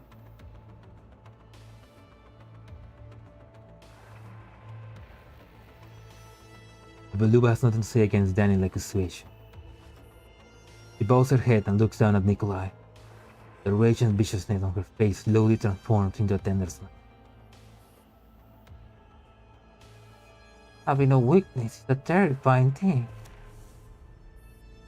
She mutters to herself as she looks doubtfully at Nikolai. Next moment,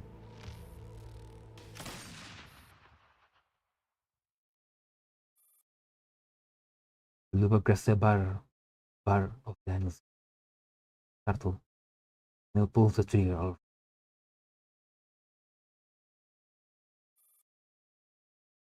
He really was a crazy bitch. Beluga goes down, lying side by side with the breathing stops in a. Captain Ivan comes forward, plants his foot on the ornate straw, hits the corpse.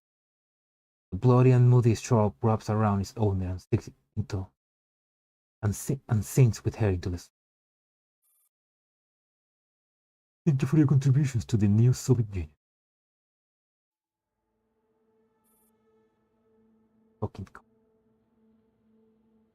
Looking Carter and her faces.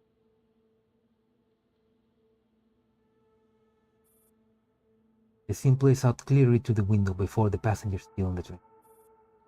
Everyone is, especially Maggie and Kim. A few minutes ago, they were risking their lives fighting for Borai. Here they are. These people meet their ends. He reads the final message to them and has said, circles bitterly and the rain is coming down more and more heavily. Boom of Susanna's head feels like a pendulum, constantly swinging between hope and despair. She desperately wants to close her eyes and go to sleep. Perhaps everything will be alright when she. Perhaps this is all just. Fear spreads quietly too. The Bayan passenger starts to languish. They are already mourning for it. We can't delay anymore.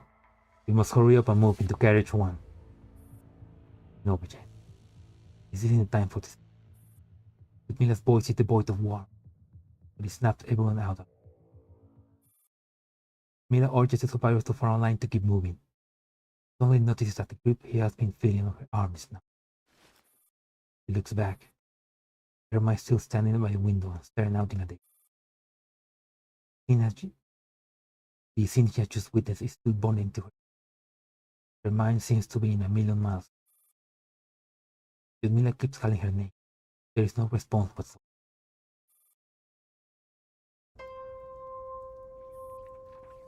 Summer garden. A warm afternoon. Sunlight shines past the sunflower, beyond the French windows and into the living room. In long threads of light on the wooden floor. Pulls her gaze back to look at the tray in front of her, which bears a cup of coffee. Wind blows through the long arched greenway. Seems to be a large marble statue. Statue looks like a... We'll take a look. Wonder who it is. He ventures forward, walking slowly through the greenway. Right at its end, as she's about to see the marble goddess face. Alarm rings, followed by a human voice. Irma, is my coffee ready yet?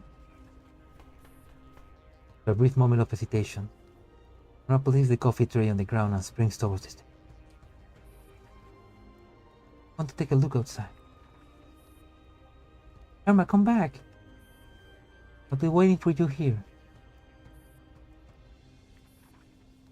Irma runs to the end of the greenway, find her way blocked by a massive gate. The gate is covered in electric netting. Statue, all of the flowers and stuff, lean firmly out of air. Irma, why won't you do as you're told? Footsteps come from behind. Irma feels compelled to turn around. Bullet hits her right in the forehead. You have to do this all over again, Irma. Forget everything and start again.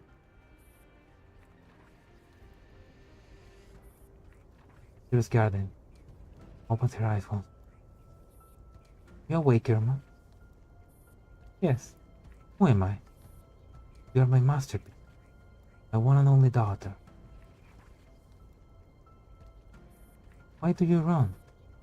This is your forever home. No. I have to find the stork. Stork?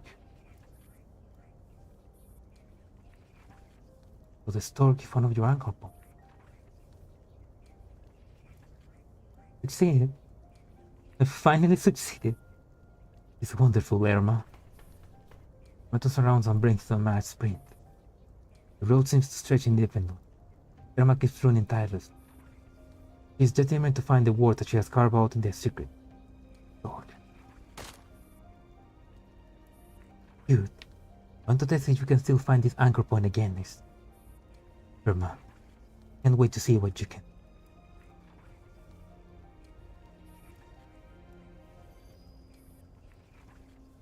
So that Dr. Hume, that the person that was resetting Irma, trying to figure out if this summer garden program was working. It's a warm afternoon. The sunlight shines past the sunflowers beyond the French window and the living room, painting long streaks of light on the wooden floor. She pulls her gaze back to look at the tray in front. Bears a cup of time, and bring herself to say, tears stream silently down. Wake up. He ignores the voice completely. He enters forwards, walking slowly through the seemingly endless. He once again comes across the gate covered in electric netting and... Irma, why won't you do as you're told? Closes her eyes slowly and waits for the final count. Figure pulls her to the side. Just dodge the book. Irma slowly opens.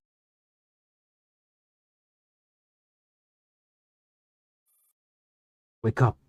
Don't get lost in here. These memories will drive you mad. Summer garden shattered into a million pieces and grazed into... Scene changes. She sees a train carriage instead. Someone is gripping her shoulder tight. Irma looks up and comes. You awake? Mind starts to clear. Yeah. Time to go. Okay. So, whoever installed the summer garden thing inside of Irma, and her anchor points, was also basically killing her multiple times so that she can develop the anchor point. Fucked up. That person was Dr. Hume then. What a fucked up person. Especially with killing her daughter. Okay. Before we continue, my cat is asking me for food. I'm gonna give him food. I'll be back.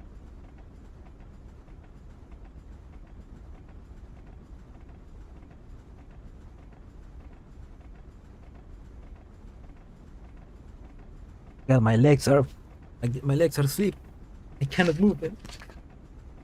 Ah, vamos. Awashi.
Give me a bit food. Some food because I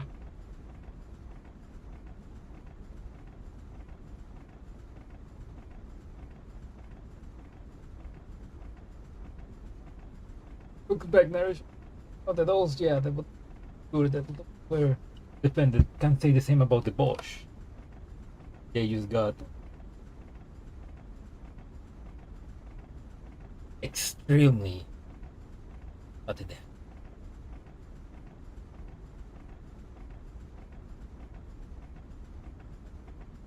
Well, I just heated up some, put some paprika, mayonnaise.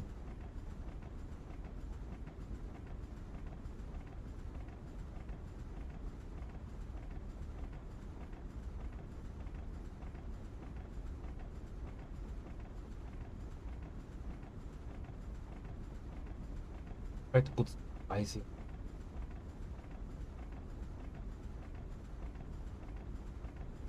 Yeah, we do spicy.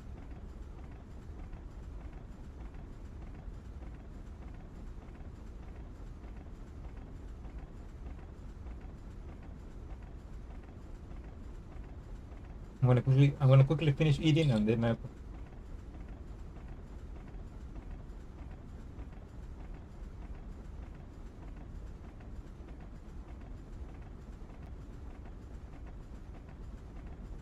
Ya sé, though.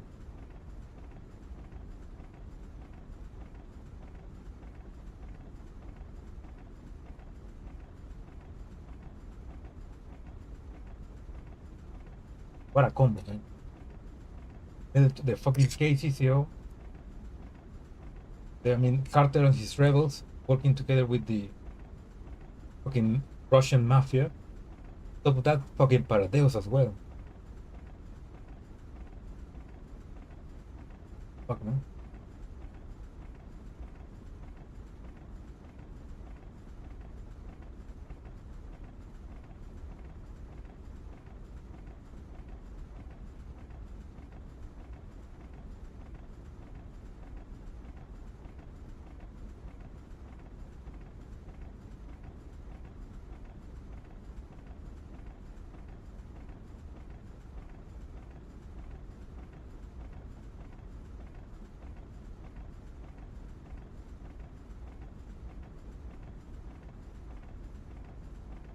I wonder. Bosch gave in something gave something to the military. Gave in like a suitcase with those Terra Cloud scores. Who those? Like what those were they? They important?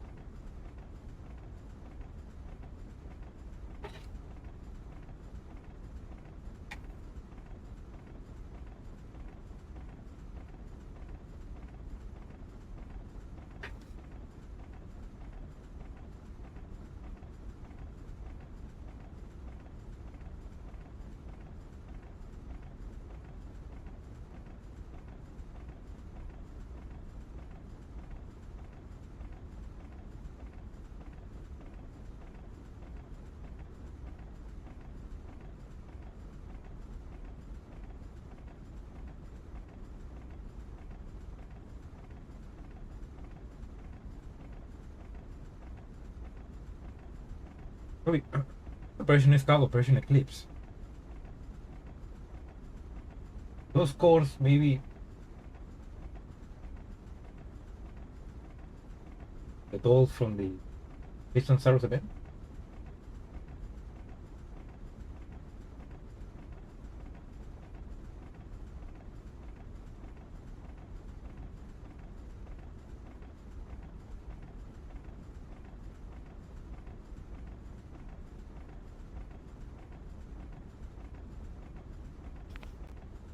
Okay.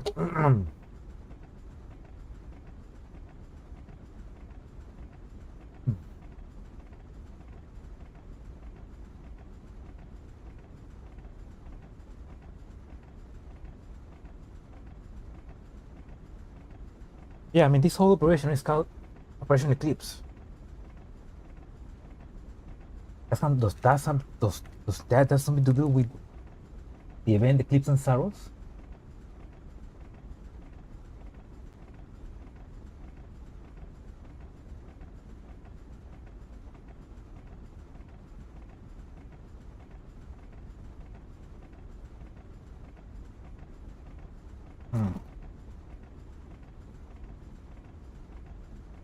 Fuck my.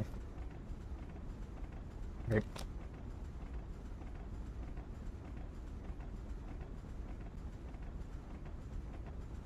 Reto grosso in amay, no?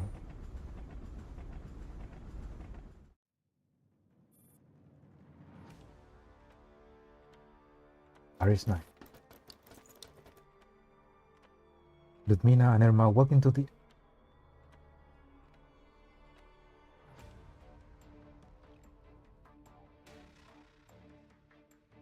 Ludmila and Irma are walking at the end of a queue, who seem to have something on their mind.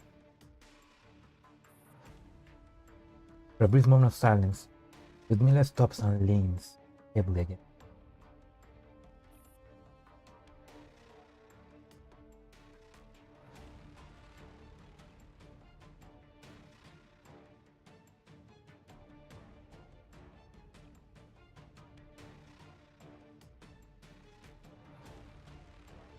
Again, quite a hate when the train crashed. Irma offers Ludmila a hand, but instead of taking it, Ludmila just stands up straight again after leaning against the wall for a while. I'm alright. Let's go. Irma props Ludmila up with her own shoulder and refuses to let. Let's go. Oh. But look, but Irma, you're fucking small. How can you help her up? Outside. Aeroplat could really use some. Never try to activate the summer garden again if there's no one else. Giving you the key. Takes Ludmila a moment to understand what Irma is saying. Probably won't meet again after this operation is over. I'm just about to protest one. Ludmila grabs her by the shoulder and a warning. Around only then does she something does.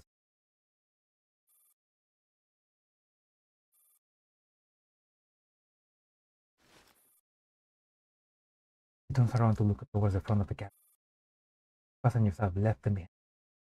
Nowhere to be. Single person is around. Single sound. How is this?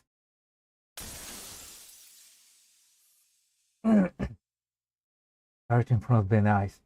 The carriage in front of their eyes is completely torn apart the next. The second carriage that suffered a massive crash elevator comes into view once again. Ludmila! Emma calls up softly. A voice echoes around the empty carriage. Here. Goodness, she's there. Sounds of chatter and rainfall have all been replaced by a dip. Oh. The track into level 2. Narrow space model exact. I didn't notice at all.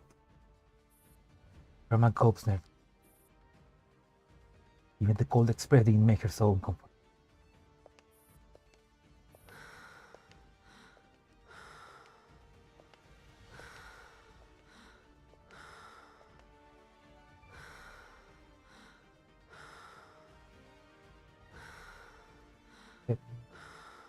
What's this ASMR? Two dolls are on high alert. Just interrupt their rapid breathing. At almost the same moment, a dart forward deposits herself in. Ludmila takes a moment to get the punch.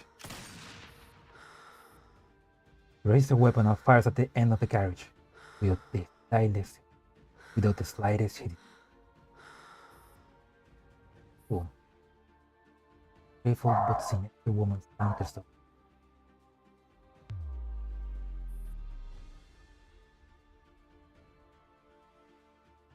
Yo, or Paradeos, girl.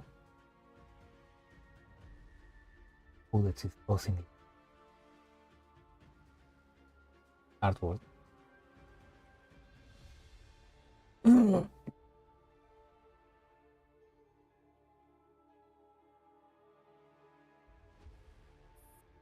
And see it spinning in slow motion along its trajectory. Target. The one that has appeared out of nowhere. Simply raises a hand.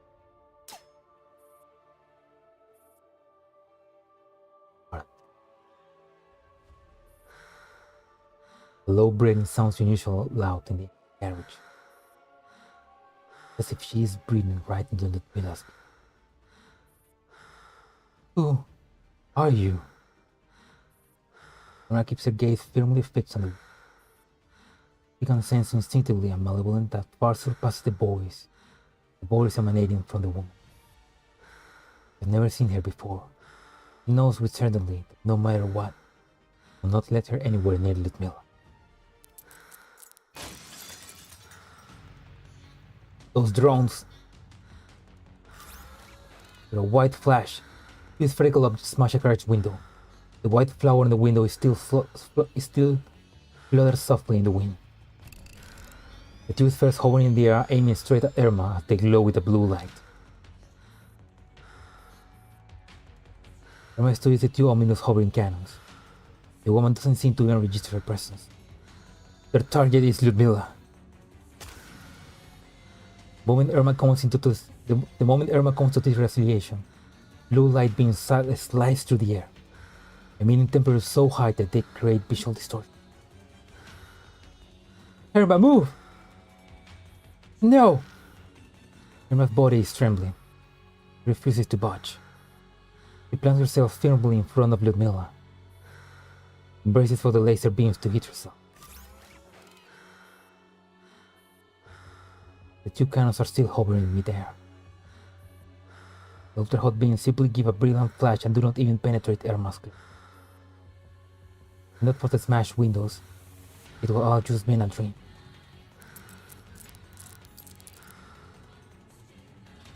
Oh, electronic attack neutralized. Loading. Irma takes a deep breath and glares at the woman standing in the hall. Hey, boss, it's buy one get one for free this time. See? The mirror voice jabs Irma air like a sharp needle. Ew. Footsteps can be heard once again. Pupils of Irma's eyes, which are locked on the woman in white, contract sharp. What she's seeing is far more shocking than this is. Maggie, right?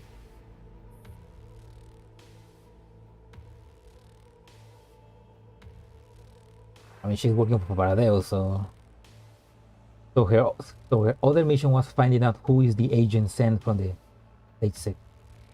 state sect from the Soviet Union, so that Paradeos can,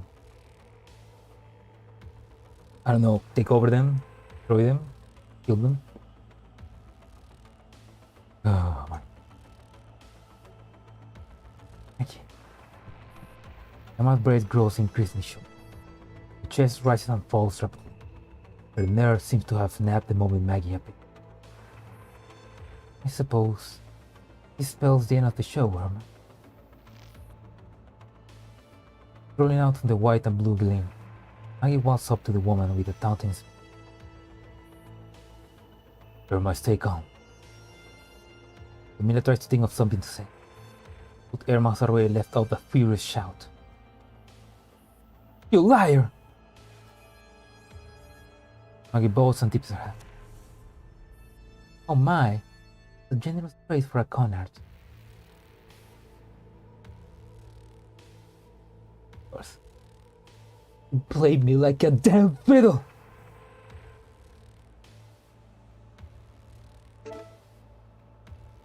A classic blunder. You'll find this very funny. Yes. The way you're standing so protectively in front of Ludmilla is very amusing. Don't you remember the question I asked before? Which of you is the agent on a secret mission? So it's you. Knew she's a Soviet agent.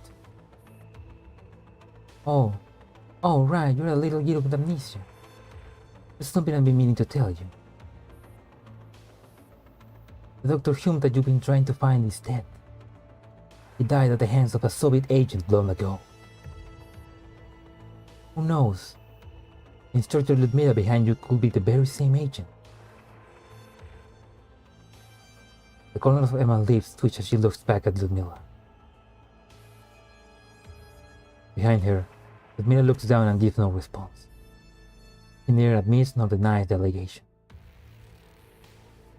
Mila?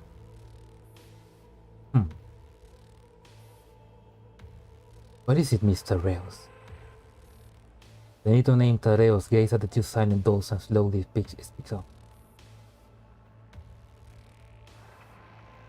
Take care of the short one. I want both nearer cloud. He says matter-of-factly with narrowed eyes. He's in the way. Maggie straightens up languidly and shrugs. You wish. Tadeos raises her hand wordlessly. Two hovering cannons immediately stop twisting aimlessly and start charging. Just then, Ludmila suddenly lifts her eyes from behind Irma. Tadeos passes for a second. Ludmila's hand seems resting on the wrist rack. Meanwhile, Maggie snaps her fingers from behind Tadeos. Laser beam that is even more powerful than the ones before shot out from Tadeos' head, melting everything in its.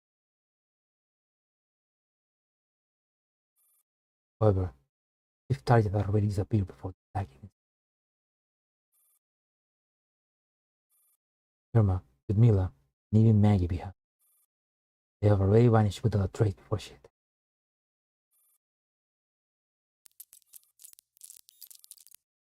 No search, Ludmila. Giponsi, searching. Damn it.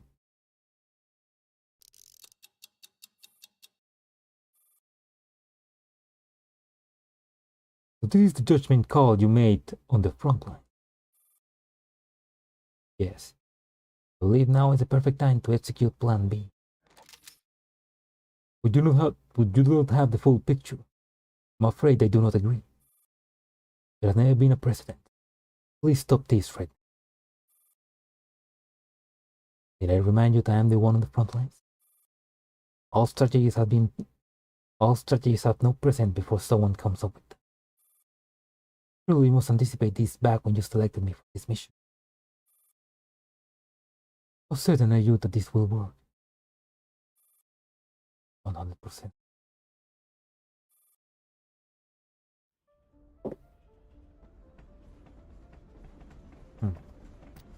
As expected, he's here. Chris Carriage is largely intact. Once the cancer has been dealt with, we should move to more survival.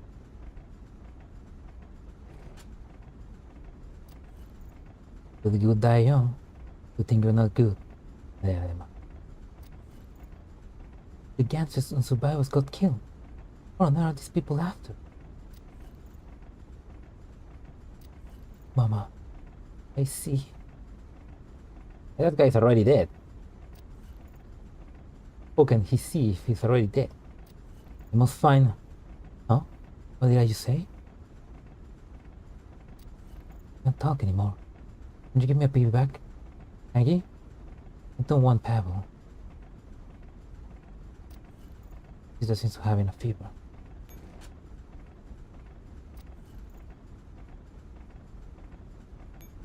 Continue. Grounds intermessi. Special Operations Conference Room. Ministry of Internal Affairs. Moscow. Neo-Soviet Union. My door.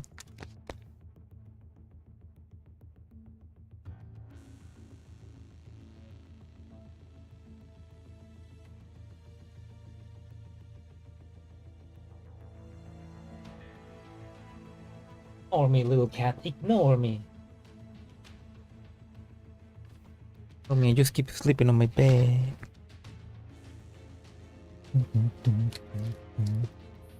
A week before Operation Eclipse.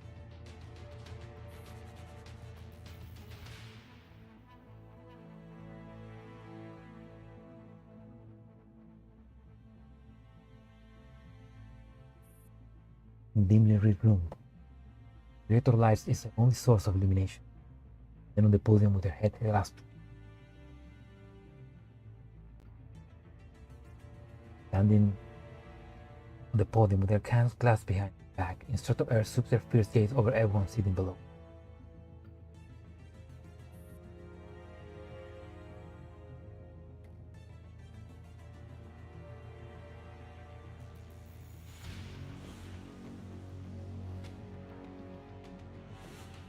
The MR is comprised of 24 members, 6 tactical dolls and 18 stage-6 combat personnel.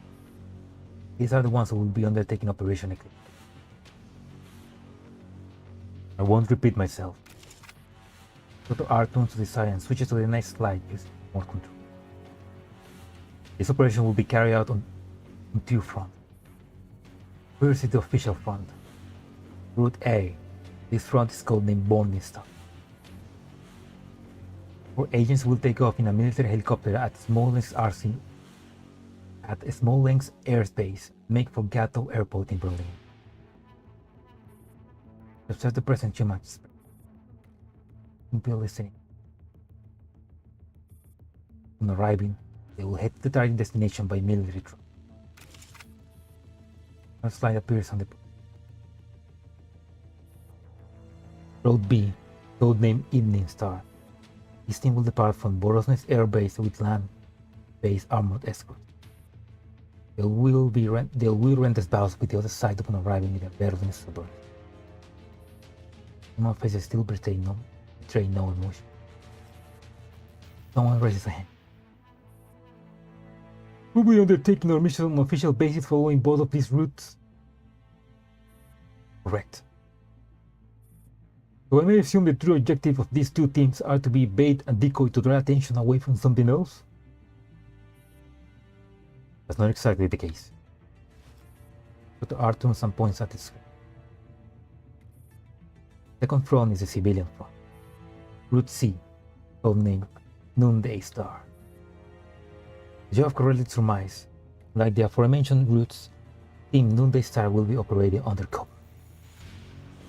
We'll be moving via civilian channel. This operation is classified as top secret. But even so, we cannot guarantee the security of our intelligence network. This is why both fronts are very much free. The official front will definitely be met with the toughest obstacle. Indeed, our enemies will be hidden while we will be fully exposed. The soldiers fall silent beneath the podium.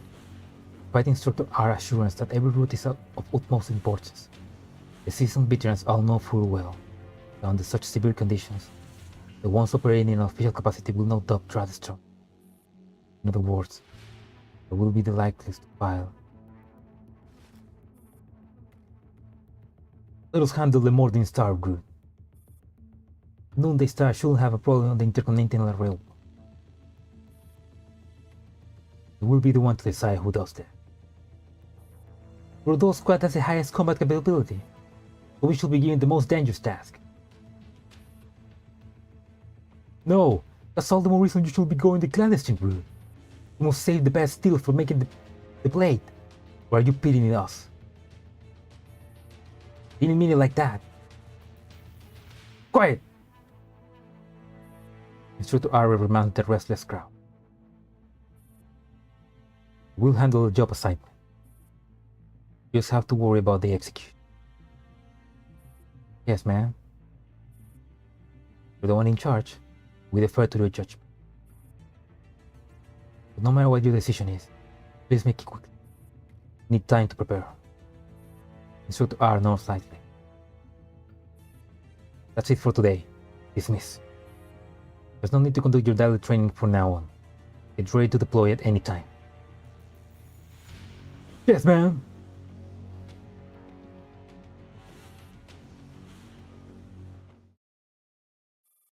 Night.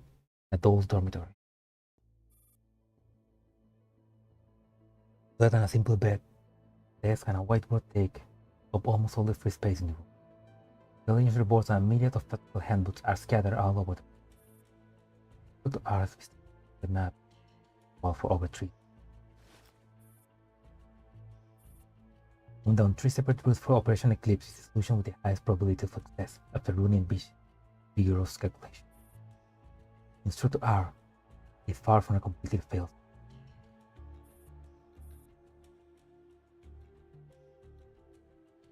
Morning Star and Evening Star will be operating on an official basis, regardless of whatever they are acting as it goes. They will need to be able to draw the enemy's attention. The words, they need to be sufficient. Also, they also just mentioned that Morning Star and Evening Stars have fallen, so they have already failed, and only Noonday Star is continuing. The gaze wanders along the routes traced by a piece of red strings on them. Need amplified. Have to be authentic in their way in. No way the German government will greenlight this. The troops at their disposal are very limited. What force would the enemy deploy to intercept them? And by the extent of enemy infiltration, will certainly try to stop the Grand Duke from reaching Berlin at all costs. Means whatever Noonday Star can remain completely in the shadows through the science factor. Dr. R roots her temple in Milford Station.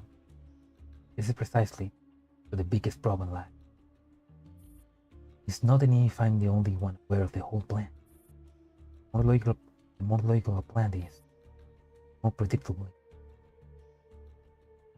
No telling how much else and what they can do with it. Do they have any better alternative? In fact, he doesn't have any alternative. Operation Eclipse has to succeed 100%.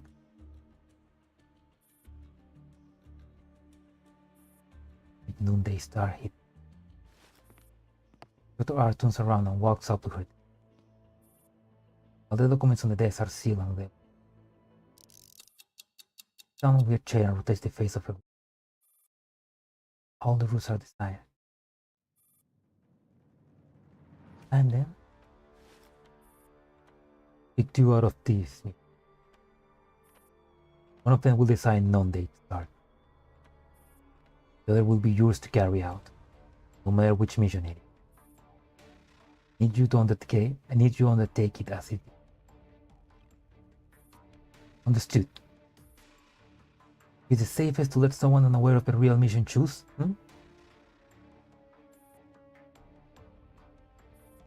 Dr. R voice trails off slow. Her body slumps. 3 seconds later, she stands up straight again. Her eyes are no different. No one knows Instructor R better than Ludmilla. Likewise, no one knows Ludmilla better than Instructor R. If, though, Dr. R is as pure and simple soldier, Ludmilla is the only one who is privy to her sentimentality. So we work together like this one day. Ludmilla trusts Instructor R implicitly. She has no doubt that her planning is carefully and truthful, true and true. Our job, carefully execute Instructor R plan and make the best judgment call the ultimate. Is it the price of getting to use my body freely? Ludmilla reaches out and picks up the nearest file from. She unseals it without hesitation and starts reading. Contents are clear and straightforward. She still can't help but furrow her brain. Intercontinental Railway. Board the Intercontinental Railway train future and track down the manager of the Cold Express. This is the mission that Ludmilla has picked.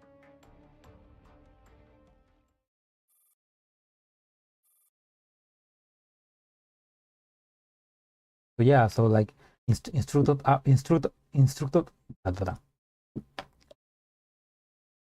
So the mission is basically to transport somebody from Moscow to Berlin. They have 3 routes prepared for that. Instructor R and Ludmila is gonna. Instructor R made everything herself, then let Ludmila choose which one, basically by random, so that Paradeus will not know which one is the real mission, which one is the or what's her real objective, basically. Because with the bee sting, they can know everything. Pretty cool. That's a pretty big brain tactic. And they know everything. That's basically what Yugi and Jami did to when they do Pegasus in Yu-Gi-Oh! In the Dual Kingdom arc. That's basically that, yeah. They stole this from Yu-Gi-Oh!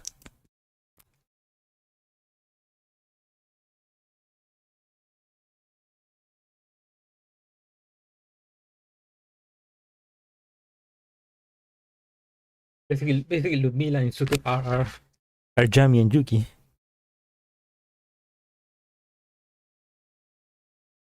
More cookie.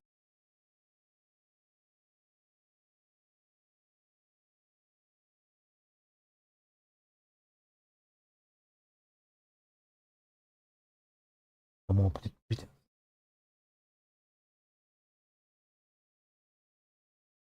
I made some coffee.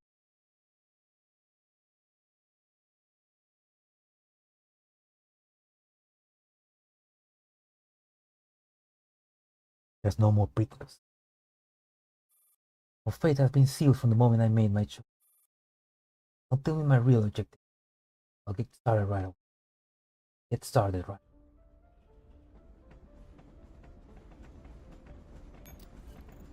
Time to execute Plan B.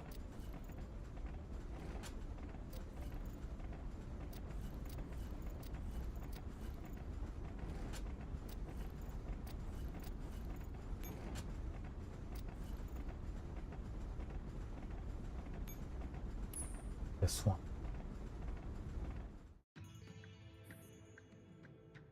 Board the Cold Express. Ding-a-ling!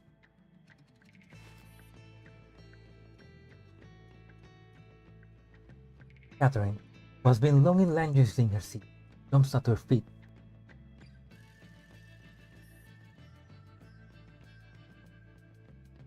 You're back! Wait, where did this kid come from?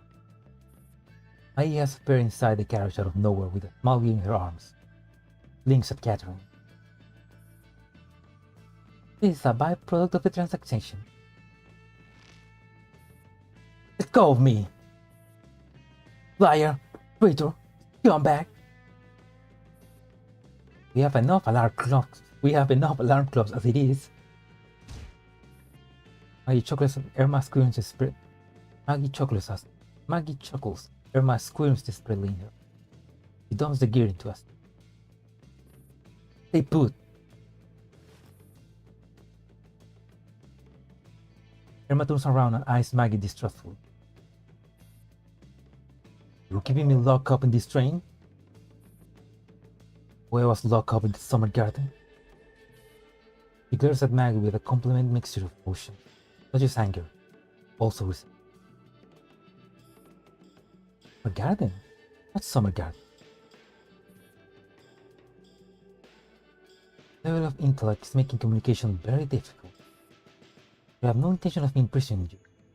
We just need you to stay out of mischief. Liar!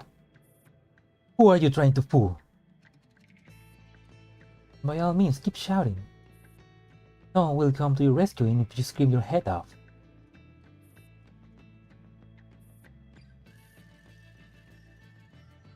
You should lay off watching your trashy soap opera.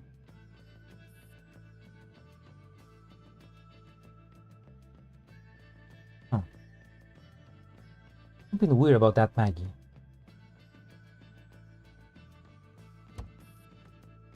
Irma shoots Catherine a disdained look before flinging the window open and jumping out. The heck? Instead of trying to stop her, Maggie simply watches in amusement as she walks over to the bar and opens a bottle of tea. Let her jump. If she dies, it's on me. Emma drops from the overhand luggage rack back into the same seat. If jumping out of the window seems fun enough, try hanging yourself. Never seen a doll die from hanging, but you can certainly give it a go. Leaning against the table, Irma gets to her feet. Seems oblivious to Maggie's mockery as she scans the carriage with narrowed eyes. You're giving that serious thought, are you? This carriage means a lot to you. We're lucky that you get to see such a tasteful carriage.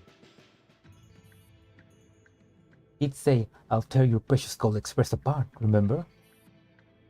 You think I was kidding? Way to the summer garden. You attend to this guy, your level 2 platform at a train is practically cotton candy. Kind of weird metaphor is that. Flimsy as hell! With that, Emma suddenly stands ramrod straight. Maggie and Catherine look on in confusion. About to wonder aloud when all of a sudden, Emma's small body starts shifting backwards rapidly in the direction opposite to the one in which the train is traveling. She knocks the table away and crashes straight through a wall, creating a gaping hole in the retro-looking carriage. What the hell? Maggie, your train!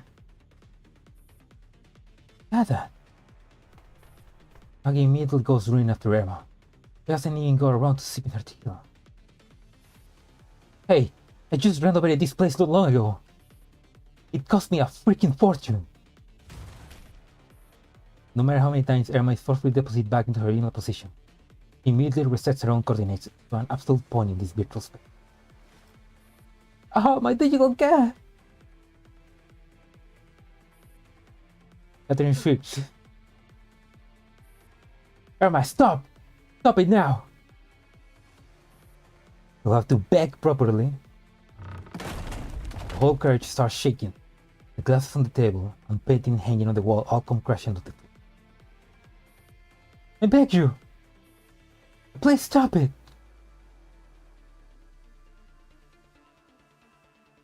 I remember somebody made a fan art of this, which is basically just Irma in a chibi form just going around the carriage.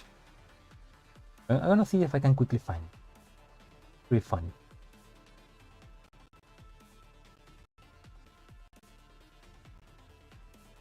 I remember I found it in the... I think it was in a Springfield coffee.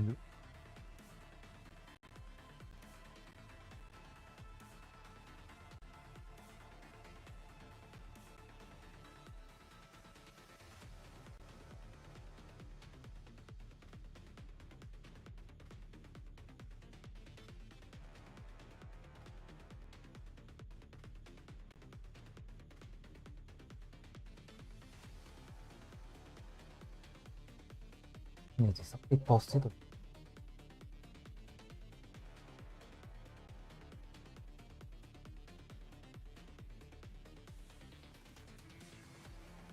That was a pretty funny image. I mean, without context, you don't know what it is. Now that I have the context, it's pretty funny.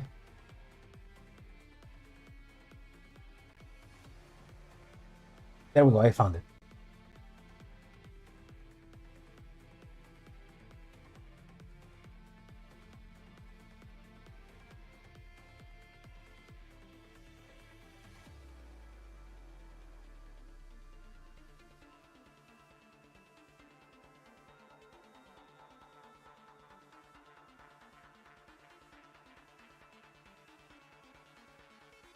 There we go.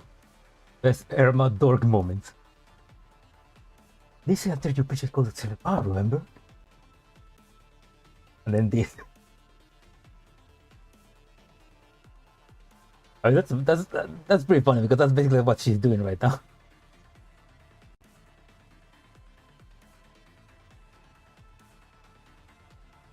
Yeah, and the artwork is from Oh damn. There we go. The artwork is from Pure Boy on Pixie. And thanks for such a funny artwork, man. Let's back to the story. Please stop it.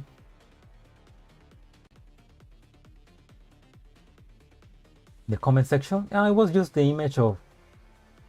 I already closed it up, but it was just the image of Maggie saying, "You really know how to pick people, huh, Catherine?" It was just that.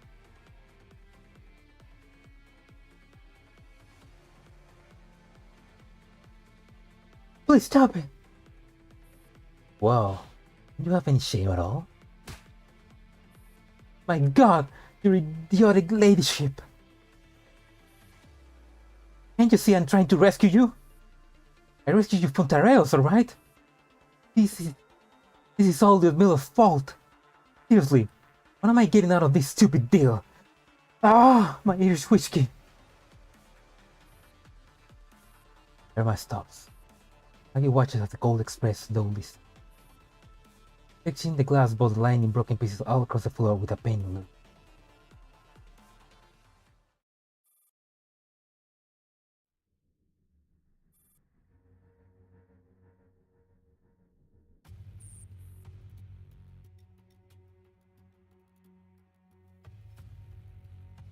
Oh, 50-second delay. 12 seconds. Oh, damn, that's a lot of delay. Internet must be getting. Here. Some time ago, an encrypted communication channel was suddenly appeared in Ludmila's private chat. But Mr. Hope you haven't forgotten your role and mission. Getting rid of you on the spot is enough. That difficult. Don't behave. What I said? Can have a deal as long as you name the right price. The way I see it, you're more of a con artist. It's a matter of perspective. Motion is still a kind of transaction. In fact, final transaction at least a little extra.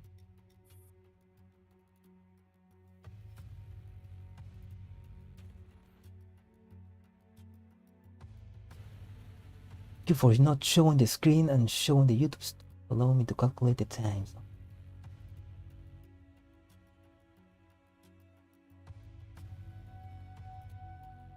Oh.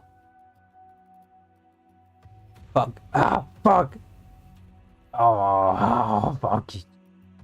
Oh my God, I hate. Why the fuck do I always forget to deactivate?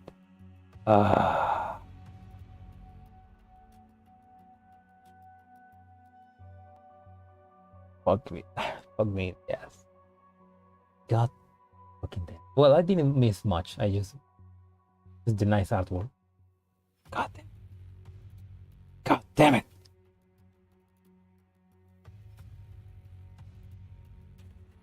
Well, we'll use different means necessary to obtain what we want for a cheaper. See how I'm different. About 3 minutes of dialogue. Well, that's not much. Double-tongued devil. No, Madam Instructor.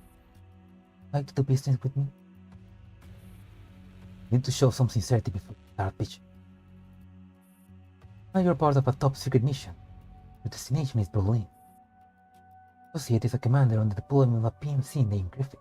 Hey! That's us! From what I hear, the commander has been causing quite a stir in Berlin lately. Certainly very well informed. So many can go toe-to-toe with Paradeus. He is the only person who's known to have grappled with those white monsters and not only survived, but also managed to cause them. Yeah. I'm looking to work with a different contractor. What do you think? Part of the Fox Sisterhood. That makes it very hard for me to trust. Fair enough. That's why I spent the last 2 years preparing for my next client. After all, it is a dangerous world we live in. There are too many unscrupulous villains. The Fox Sisterhood works is unscrupulous by need. My, such a generous praise. In any case, just write me a reference letter. I'm sure I'll be able to convince that commander to work with me.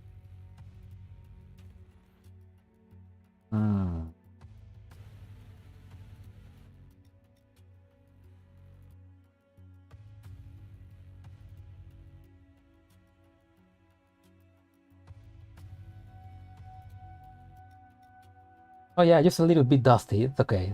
You can clean that. In any case, just write me a reference later. Ah yeah, right. In return, you can name your term. With the fourth sisters now missing, and you finally free. Are you shackling yourself again? So with agent questioning me about shackles? Quaint. About of quaint that you talking about unscrupulous villains in this dangerous. So Maggie wants to leave Paradeus and joins the commander. In the eyes of an other adults, it may look like I'm leaving the island. Same goes for you. Maggie signs deeply on the other end of the comms channel. Look, let's use the future as an example.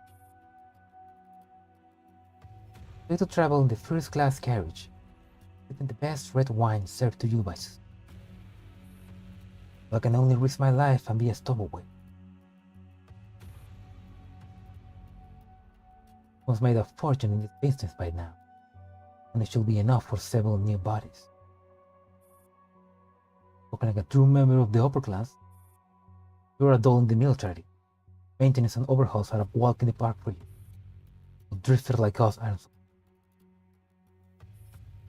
Were up to me, I actually prefer your life.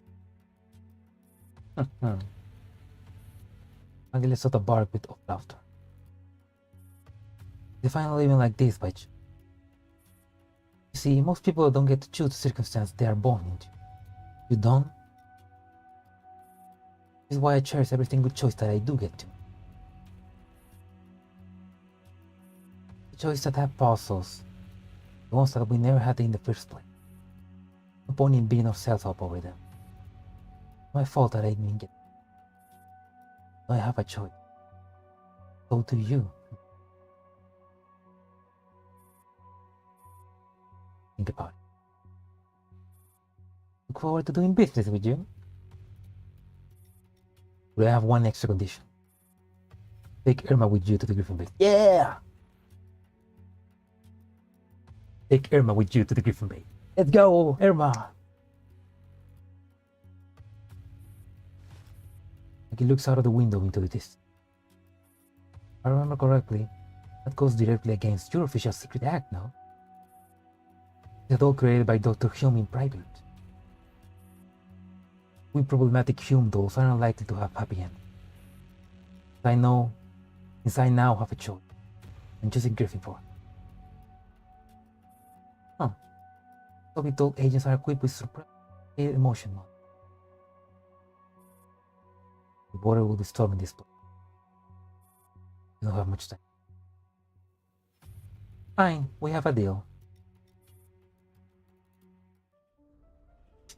That's interesting. And we got 10 time dimension bodies. So that's interesting. So it's like, so that's how, so I guess, I mean, if they survive, I'm guessing that's how Catherine, Maggie, and Irma join Griffin. So how about let me?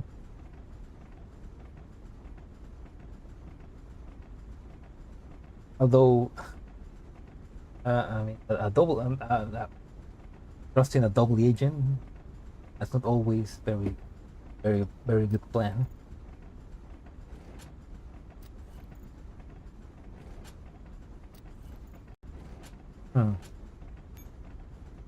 Laying a bouquet on the table.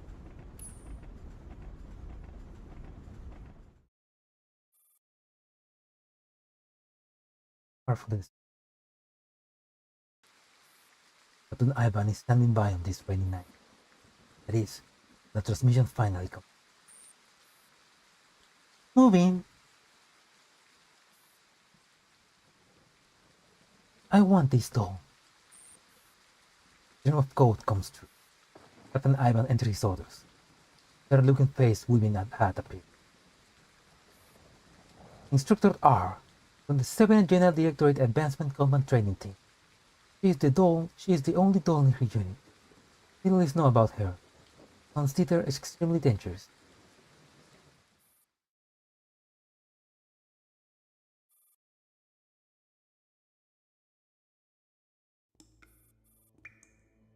Not let up. Accumulating into pulp. Flashing white. It makes the crowd more. Passengers in the protective gear are slowly moving towards one of the. Please don't rush. The food in the head is poor. The sitting terror of the carriage is grouped forward. Lana needs to help the elderly across the more challenging. I want this doll. They're like a true rich kid, Brad. God damn, Paradeus, why you need dolls? You already have Nitos. Why do you want more toys? Suddenly a passenger scream. Instantly drawing everyone's attention. They're moving! Look outside, Miss Stewardess! Anne looks out the window. Lights are growing denser. They seem to be heading towards it. They're making the move! We're doomed. I don't want to die here. The passenger runs towards carriage 1, not even caring about the mud puddles and the debris below him. We need to hurry up too. Mind your feet. Don't trample each other. However, nobody pays her any attention. The densely clustered lights outside the train are like blazing torches vanishing, hurrying the people into their desperate cave. Everyone begins to run. Only a single dark figure kept a distance from most of the others. Think that can you hold on a little longer? Rita is curled up on Pablo's back. The solidification of her exposed skin seems to get in the way. Use the scent. Once we see Doctor, I'll make them for you. Hey. Frank the crowd spaced them up. With the reckoning at hand, but he has the energy just worrying about it. Aboard the intercontinental railway train. It's a long, nerve-wracking journey. Last, they arrive at the door to carry. Anna squeezes up to the front of the group and takes all her gear. Access level insufficient. Maggie, you bitch!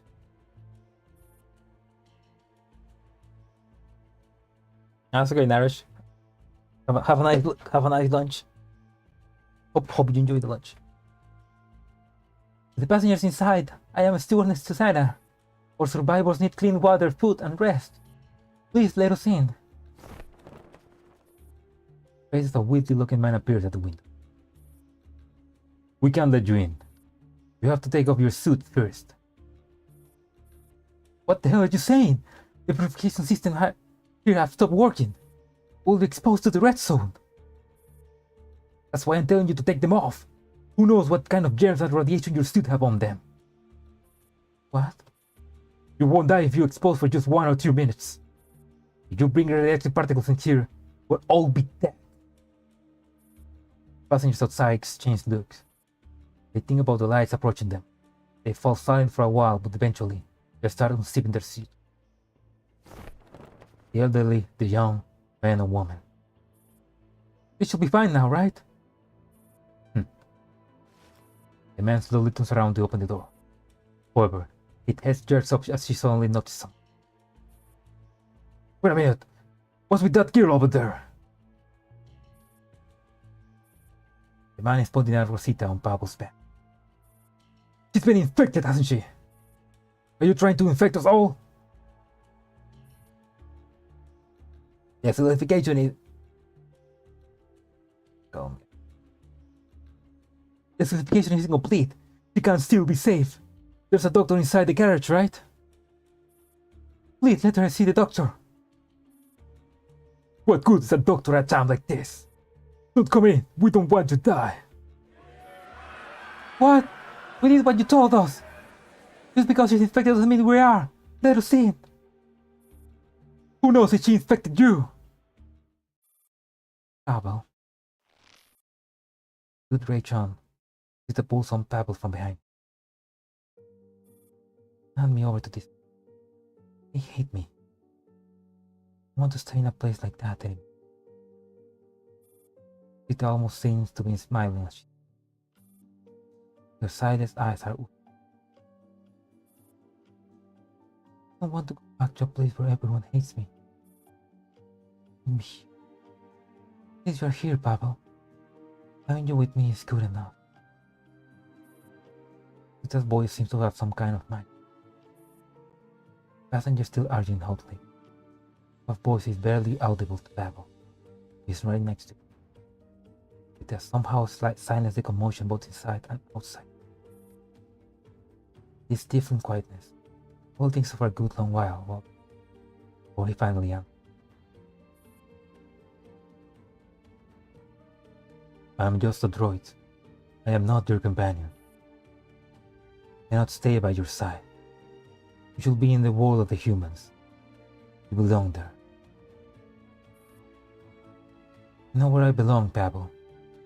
I don't care if you're a droid or a human. The companion I care for is someone who cares for me, not someone who hates. Deathly silence is left hanging for a long, long time, until a drowned-out voice speaks from inside the cabin. Let them in. What? You hear that? Open the door! Doctor, are you insane? They got infected out there. Dad, I am a doctor. Also, do you really think we can keep ourselves safe simply by locking them out? The others are one thing. But what about that infected girl? She will infect us all. I'll take care of it. Open the door.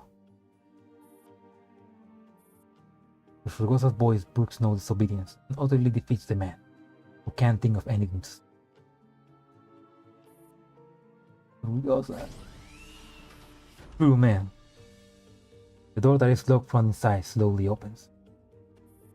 Please come in. Register yourself here in an orderly fashion. People outside flow into the train carriage, as though afraid the people inside will change their mind about it. Pavel bows to Dr. Fregosa.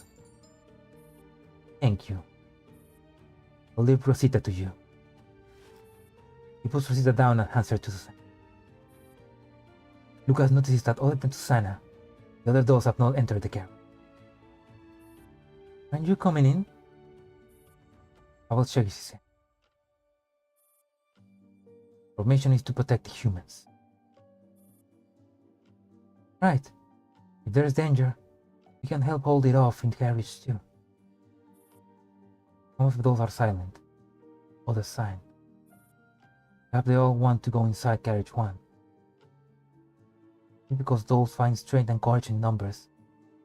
Or maybe it's something else entirely. No matter what the real reason is, none of the other dolls step.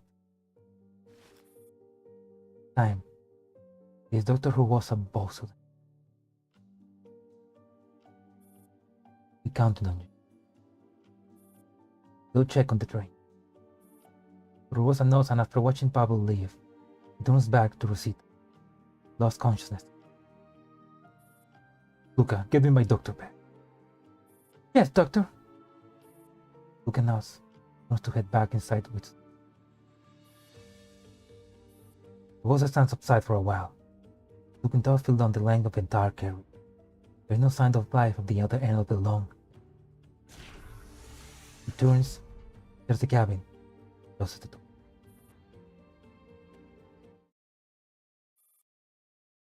Oh, that's so nice. That's kind of nice. I like the dolls. I mean,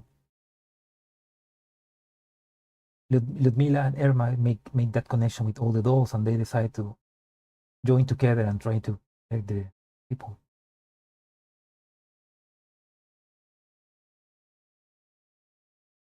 Also, that circus doll, it makes me think of Polka. And the luncheon carrier. Doctor, I don't have the instructor request. Thank you very much. We count on you to take care of this place now. Need to go help someone. Don't worry. Behind him, a dashing figure appears again in front of the door to the left. Shame. I have nothing that I can use to repair your truck. Do you have any extra handguns? Mila twists his head to the side. He looks at Dr. Rugosa from behind. He's very calm and reserved. What do you have in mind? Fight them to the bitter end, like you did with the boy.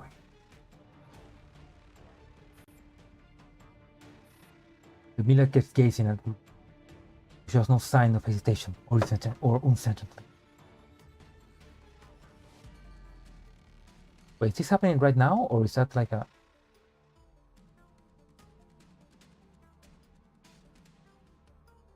that lounge.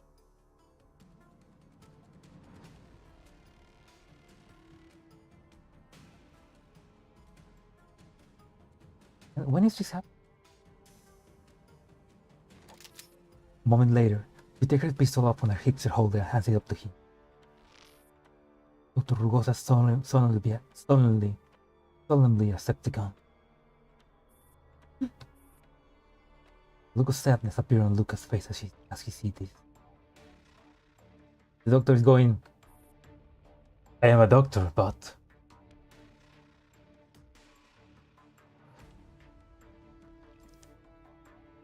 That's how it is, Lucas. Sometimes a doctor needs to. Fire from outside illuminates Rugosa's face. Tentacles of the military have spread on every part of the train, apart from the VIP glass cab.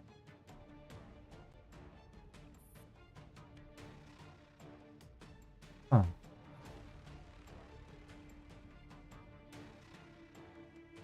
If I'm not mistaken, you are their objective. Yes. Which is why I always settle all of this by mistake. But what do you plan to do? Let the dawn light up the night. Dr. Ludmilla, it has been an honor. Meeting you here and now. I felt the same, Dr. Eugene Rugosa. Ludmilla closes her eyes in a rare smile, or she strides out the door.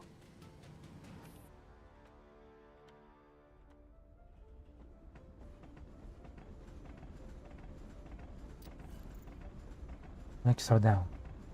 I think the dog has kindly provided the launch in the first class carriage for us today. Everyone has their own mission. Right now, mission is to save. RH F11, you can go there.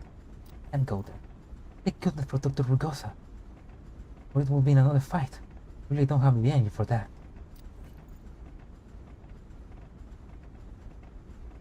The ones who came in are human.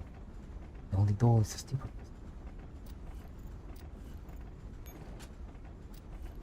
Your greed's coming apart. Oh, it's coming apart. Maybe looks true. Guess my 80 backups are gonna come in useful. It is. I don't want to go to a place where everyone meets me. Oh. Bandor's pushcart. Carriage 9. There's a Rosen amidst the rubble, as though someone is moving swiftly.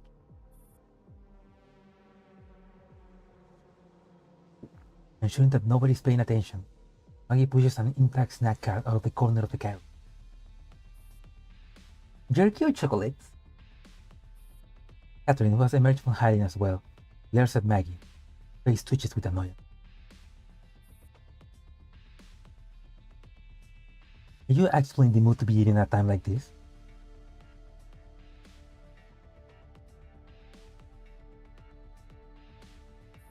Well, what would you do? Maggie sits down on a red sofa and opens a packet of cookies, then lies down like she's in heaven. It would have been heaven if we were not surrounded by the ruins of a dining camp.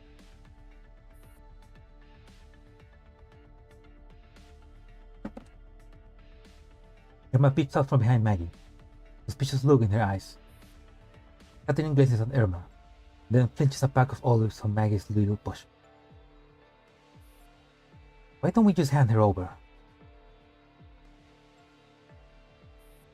And then what?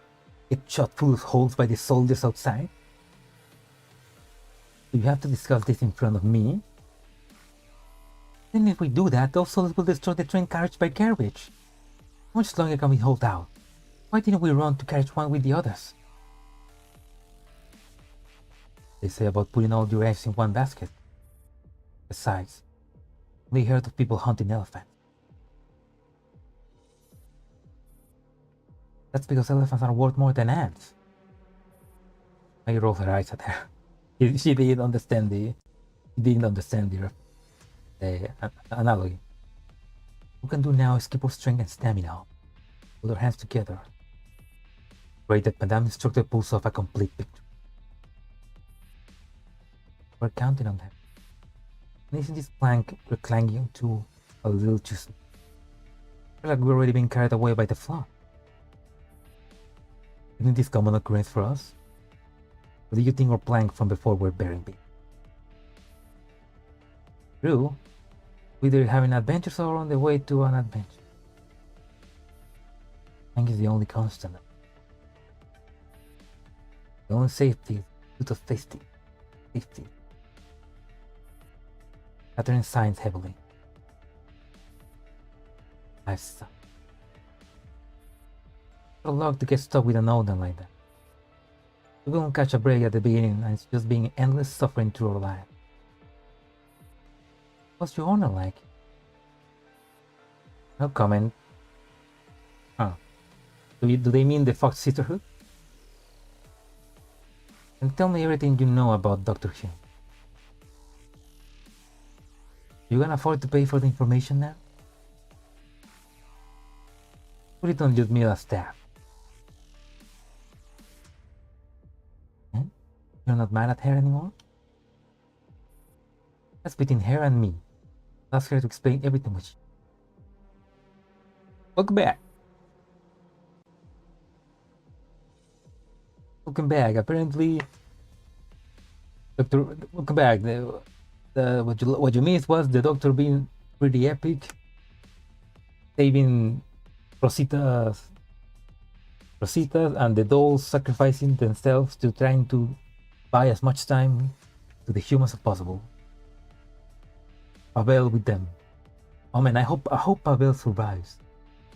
He really is such a bro, man. What a cool guy. You tell me what you know first.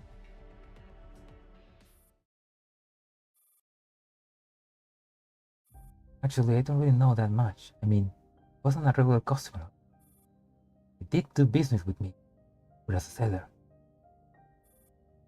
Back then, he was selling some kind of self-developed doll technology. The description for it was really weird. We left doll-related technology, using dolls as research. It interested me. I flipped through it. I think part of it went, if the point was to make a better killing machine, it wouldn't have to look like it. Physical performance is in everything. Importantly, also supposed to be an improvement of it. Yeah, that's the one. What does it mean? How should I know? A social engineer, not an actual engineer. To my knowledge, all the dolls that took part in the experiment, they all went mad in the end. The nano clouds melted down. Sounded like some kind of mad scientist. I mean, he wasn't? I thought he was not. He must have loved playing pretend. One of our misters always had to call her Millie. And though she wasn't a lady, or rich. I secretly rolled my eyes every time I had to call her. That's just how humans are. Big things that they like. And goes for us. You're saying that I lack emotion. mean is to know your own identity. And stop and shift position before getting down. But though, no matter how people try to pretend otherwise, the relationship between you and them is relevant. Their lives or futures. Why interpersonal relationship among humans can. No matter what you call each other, you shouldn't delude yourself. You're just a pet.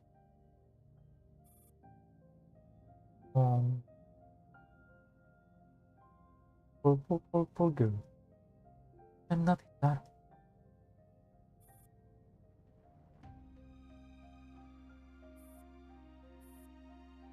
Am I a joke then?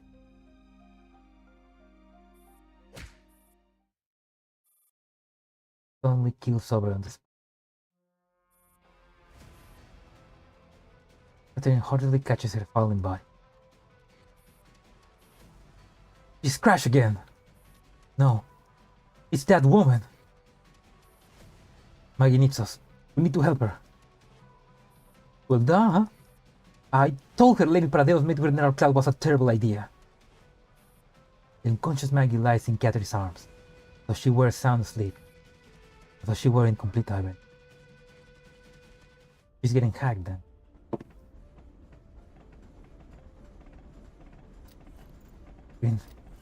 She just blue screen, but yeah. One is so luxurious, not meant for people like me. Found you.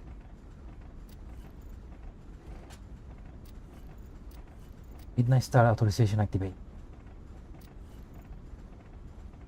Well, they are clearly here for the install. Most when the real rescue party will get.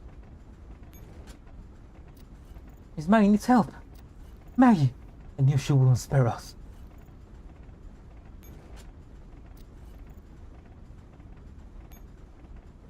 Accompany. Like a mom, but no, has two new mommies. Yeah.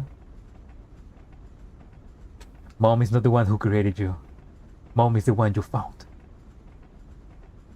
Your found family. Accompany.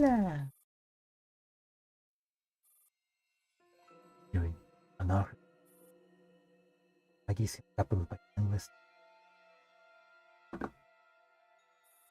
The silence is both eerie.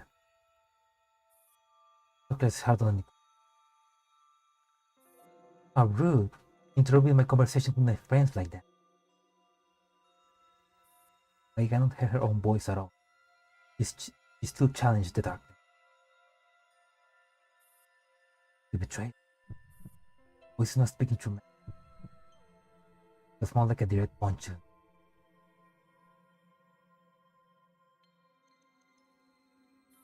No. I did nothing so heinous. Memory serves. Our business has already concluded. I helped you find that Soviet agent, did I know? There you got it. My general cloud felt like it's been thrown in a grip. You clearly persist, Tyro.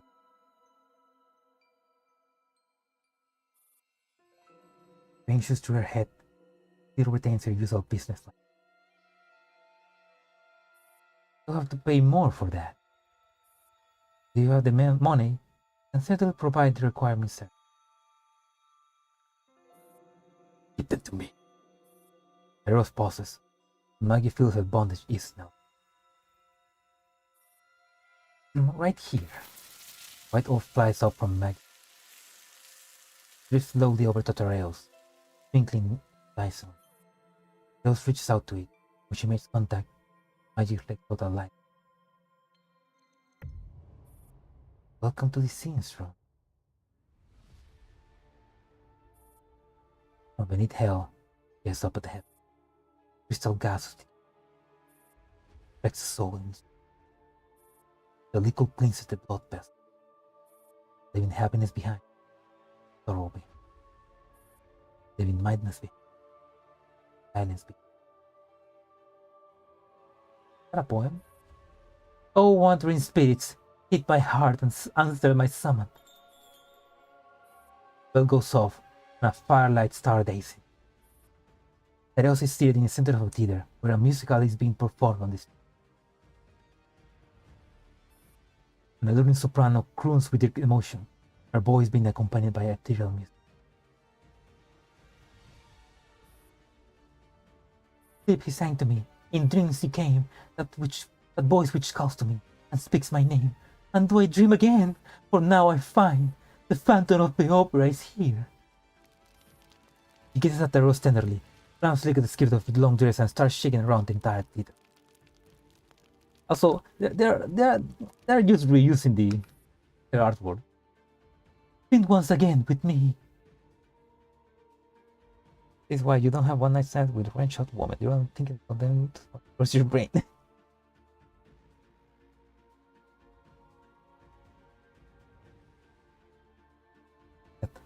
that kind of hurts deep. Anyway, sing once again with me, or strange duet. My power over you grows stronger yet. Shut up. Like an uncultured soldier destroying old paintings, Tereos opens fire with the hovering cannon. The soprano's beautiful face is ripped apart, gradually disintegrates like an old painting being caused by bloody valley for you. Enjoy. Wine glass filled with crimson liquor is conjured up on thin air. Ruptures the ground.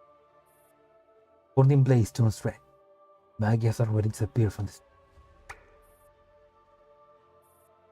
They'll sneak. The hovering cannon fires another shot right at the theater drenched.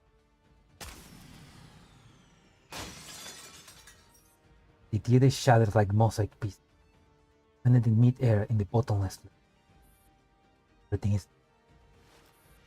Blood slowly streams down Tereos. He wipes it with a hand and gives her finger up. You didn't simulate the taste of blood. Too cheap, Maggie. You think? The bell chimes again. Fox raises his glass of tequila slightly. Her heart and lungs are set aflame. Desires and deception intertwine. The devil exposed the angel. Hypocrisy.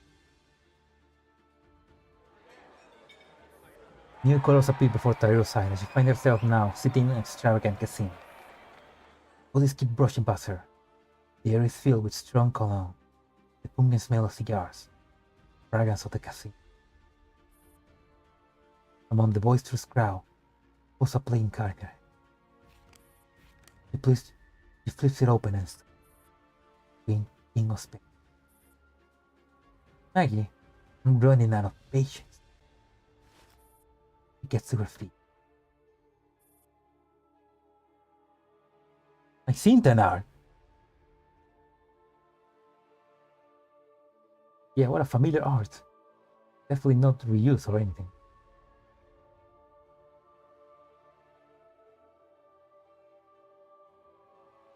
Mr. Rios, this game isn't over yet. Screw off! Tereos whips off her hand, and all the chairs in the casino are pulled together. Mr. Rios, speak or smile. Using the chairs of projectiles, Tereos holds them with a smiling stare. Mr. Rios, the dice are cast. There you go. Deborah's face breaks to shame. Mr. Rios, those who lose will be trapped here forever. Tereos stalks off morosely towards a young girl hiding in the corner with a backward glance. Tereos, there's a really interesting kind of sparkling wine. Ali Gaga and the 42. Hey, Louie, what are you doing here? Do you like to try? Like, what do you think your NATO modifications are? A gift from the devil. No, the god of death. Maggie slides under the sturdy casino table and crawls towards the menu, using it as the objects pummel the table again. Maggie rolls a pair of dice. All the colors suddenly swirl into incoherent shape before Tereos' eye. Everything loses. Bell goes off once more. There are 2 tequilas left. Satan. One for myself.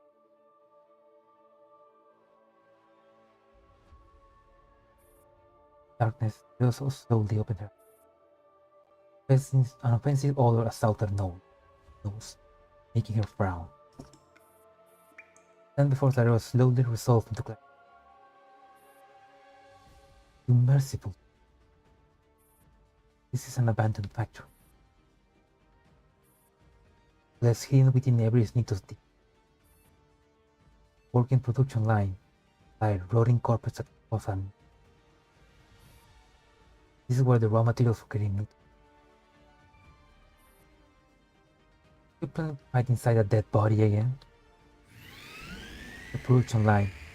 A large Ouija board slowly rises up from the pile of cards. Then Unplachit appears out of it. Hovers slowly over Ouija board. No. It pushes back and forth between two. Eve.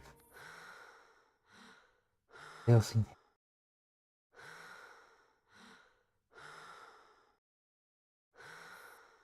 Maggie.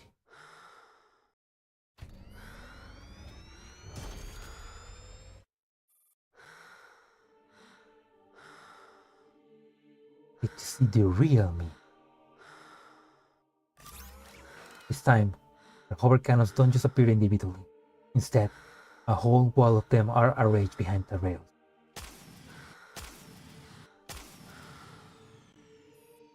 The corpses on the production line slowly melt and fuse into a single doll. The rails. Is it too late for me to surrender now?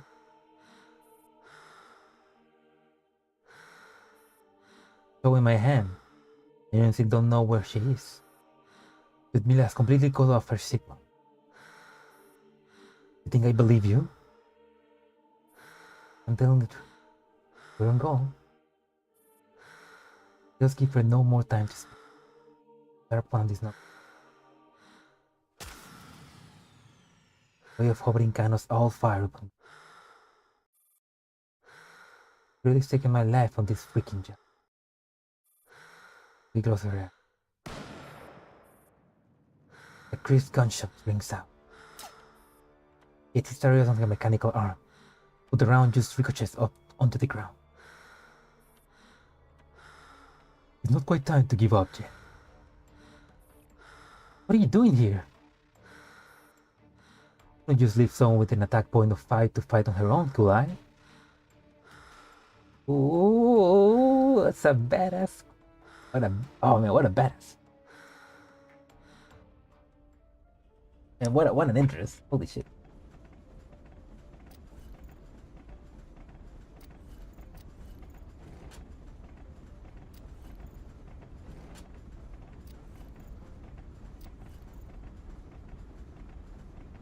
Hi then.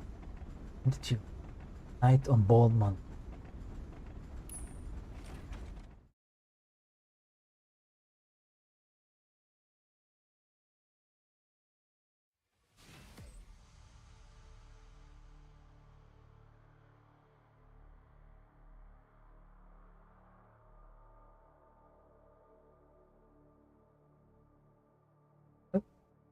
Night on Bald Mountain. Boss can spawn in any corner that remains. Enemies spawn in person. We want to block them as much as possible.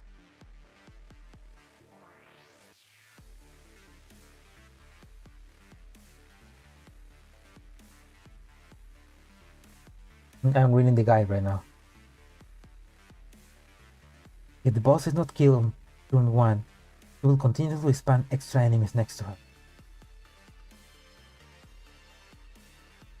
All corners are the same distance from center. Just kill her and retreat and redeploy.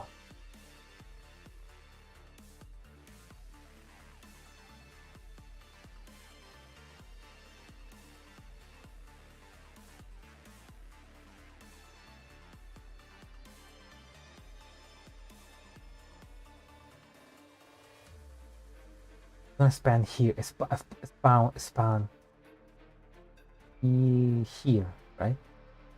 Need to.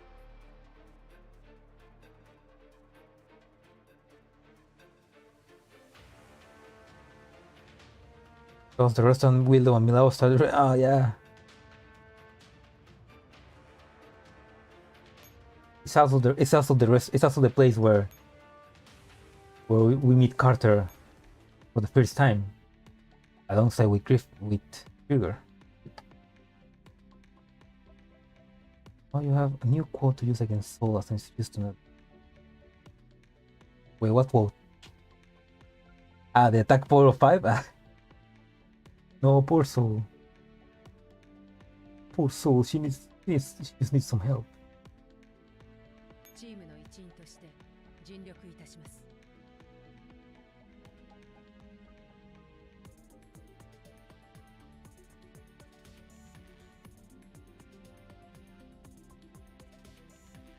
元気出して見せます。多分これもみんなが望んだことなのか。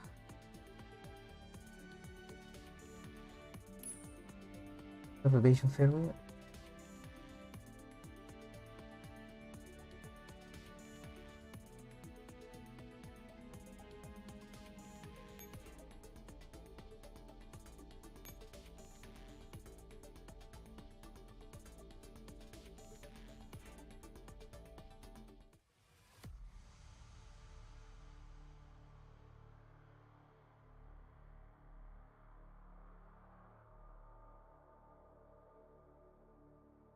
Oh wait. MK.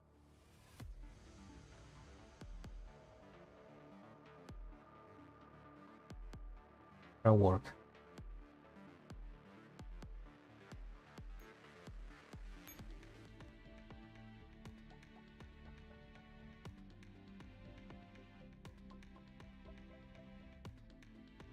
You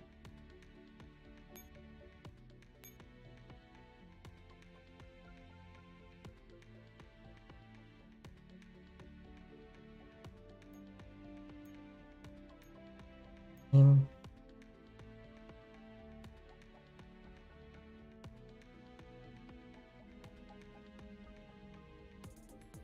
Secondary weird, very weird secondary team. Very.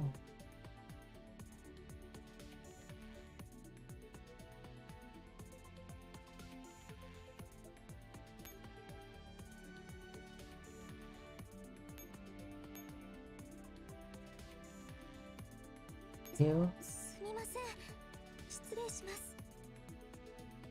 100. こういう編成の仕方が Makarov. I don't have Makarov. 勉強になりました。さすがですね。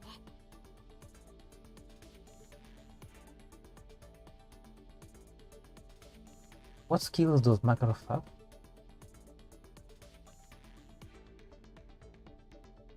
自分の面倒は自分で見るので大丈夫です。 I think it's very mooks are the open how they speak. You mean the dot dot dot? What is Makarov? Oh, what are Makarov skills? I'm gonna quickly.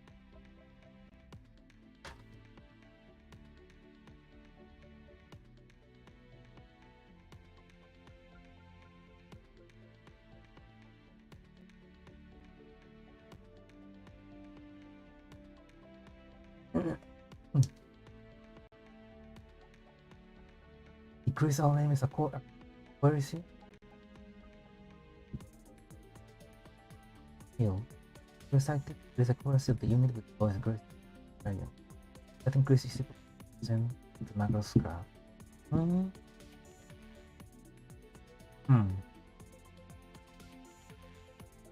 Who else can do something simple? Let's go with Pepek. 痛みに強い子たちだといいけど。 Ah, yeah, they speak with emoticons. I remember that.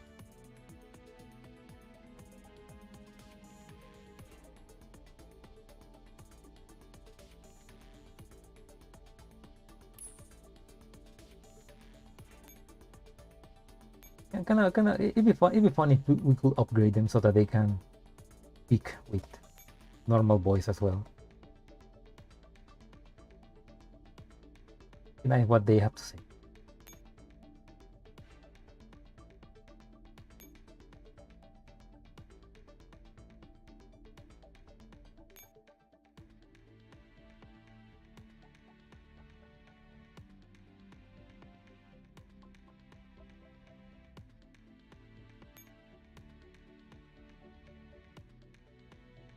Okay.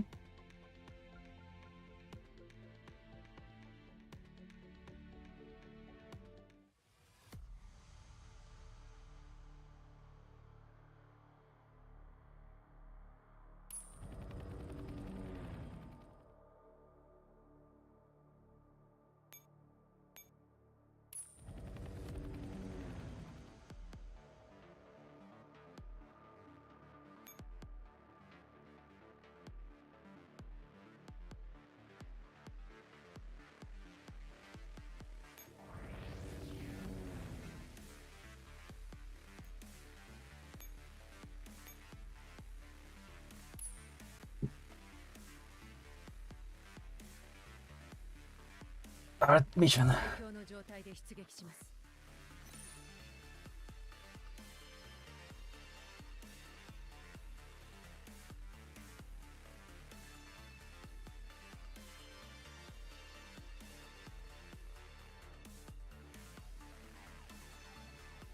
Eliminate all enemies on the map. Occupy 25 nodes. You are on the defensive for this mission. Enemy reinforcement will keep spamming around the boss, whose power will diminish with every turn until a certain level.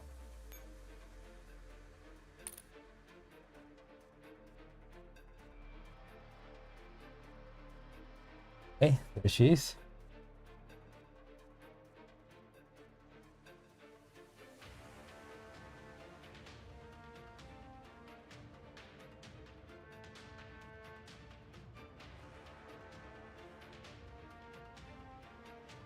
Would this be enough? Is this team enough to fight her?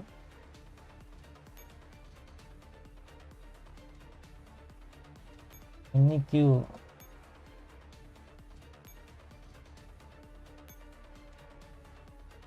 I just need to kill her.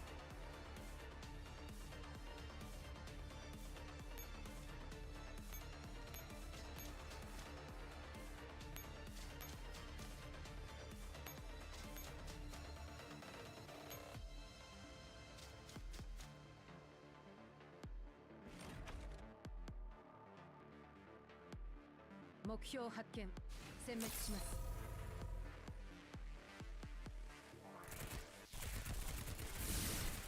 私の目的はたった一つ。 Holy shit! 負けを認めるとでも。自分のことを信じてあげて。 Holy shit, man! What an attack! Hey, that didn't kill her. 当然の結果です。 We only needed to like lower her. 指揮官様、私。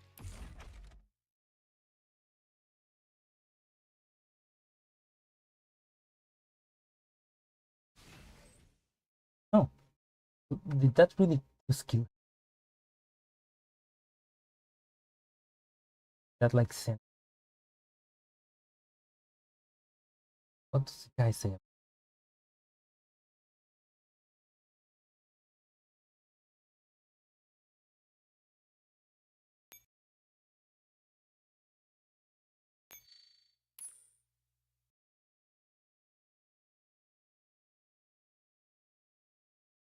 Very nice.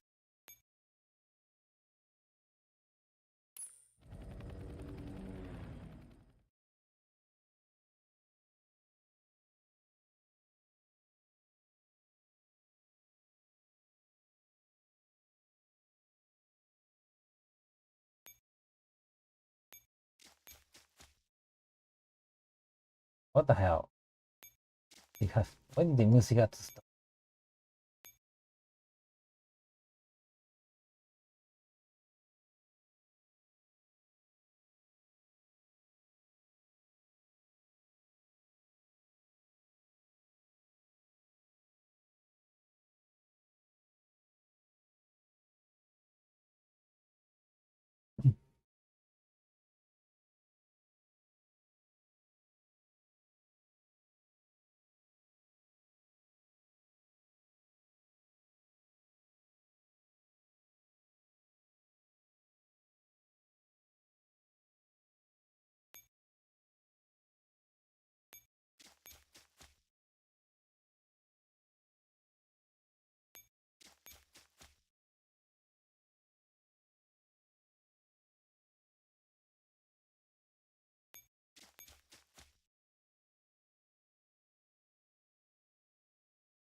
here.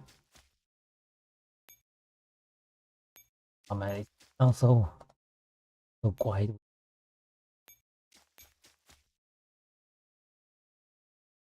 Oh shit, it didn't recharge.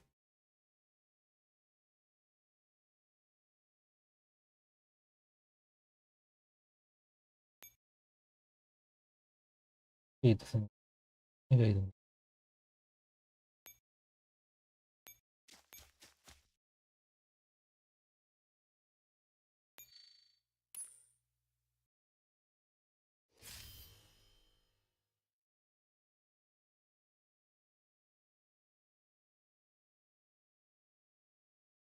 Oh, there we go.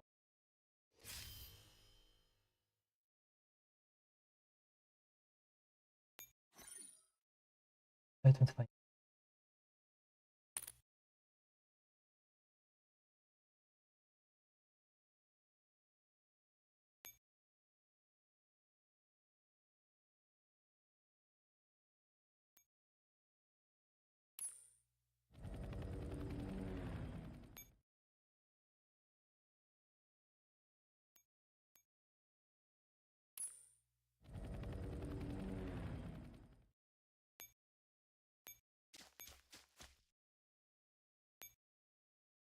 I don't need to like.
Now I'm just improvising.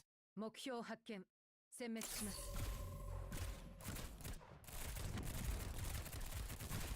苦しみから解き放ってあげよう。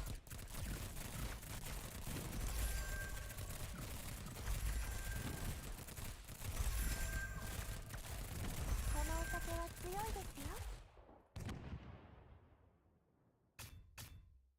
まだ終わっていません。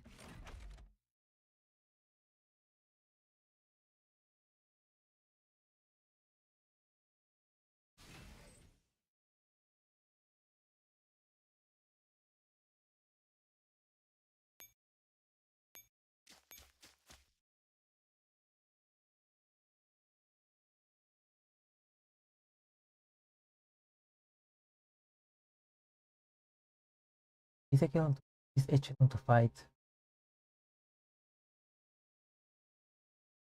This Echelon is to fight the Apple.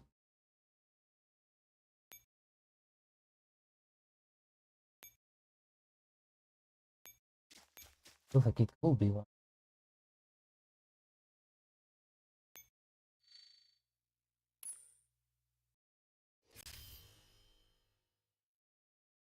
What I need to do right now is just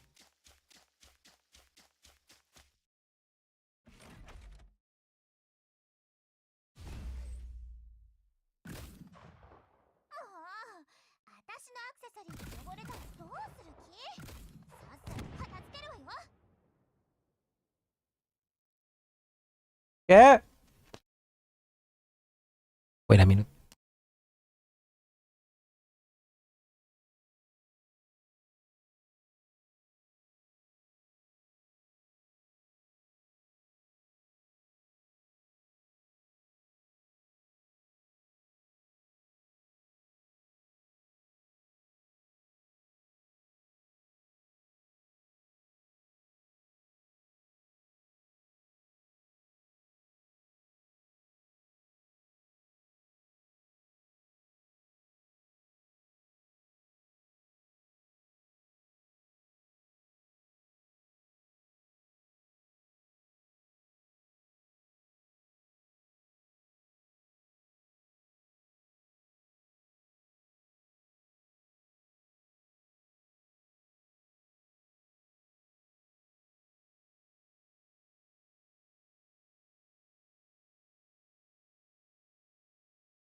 Ridiculous. My mom wants me to cure the cat when I cannot cure him with the help of somebody else. Anyway. Okay, so M200 must be for this. For this end.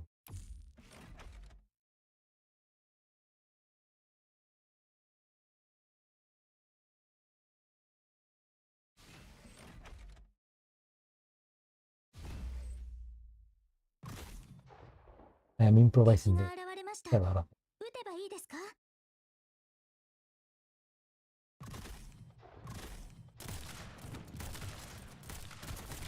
もがき、この私はみんな今から後悔したってもう遅いです。ゆっくり味わうのよ。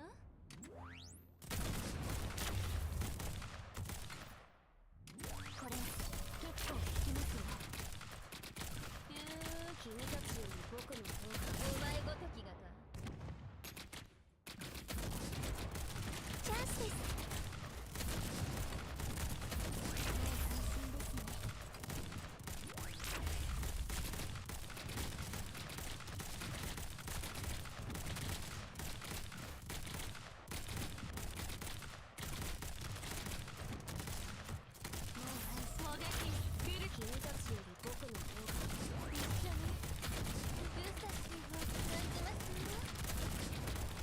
Doing this extremely wrong. It is like not the best thing to do this.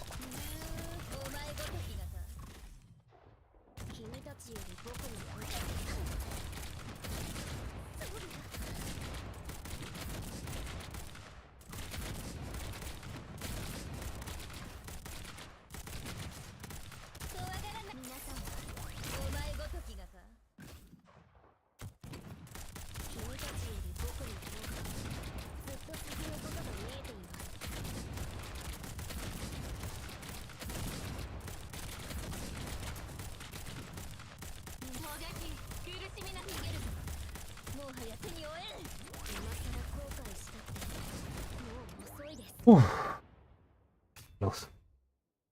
Welcome back from work. Welcome back from work. Oh, don't lose affection.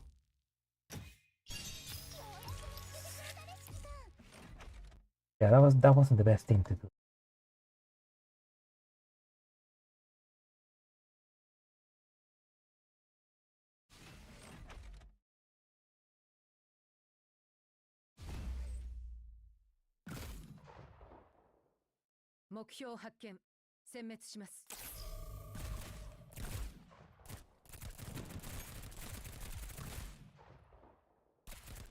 Oh, fuck. 当たるといいですね。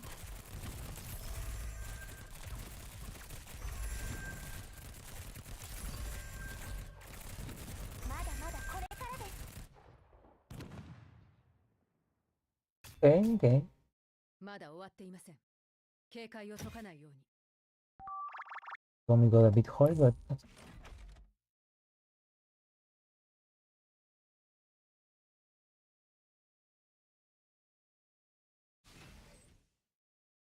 okay, so I guess they are not.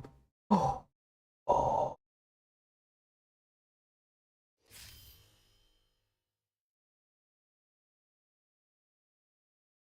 I need to like stop them from spamming. Is these guys are spamming them.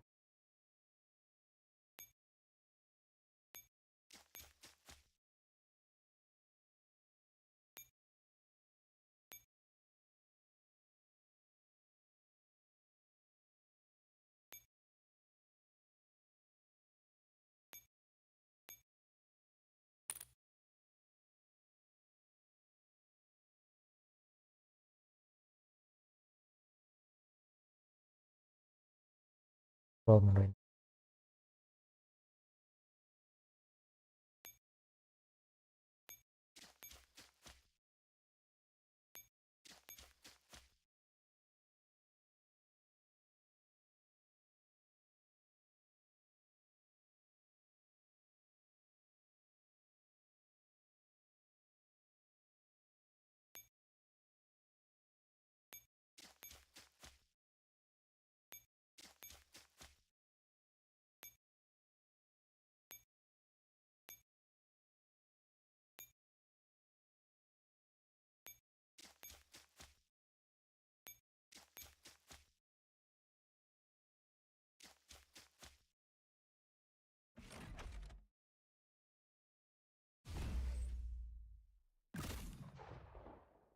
目標発見。殲滅します。私はもう変わったんだ。手が震えませんように。 Oh, this guy hit harder. まだまだこれからです。準備完了。いい考えがあるわ。苦しみから解き放ってあげよ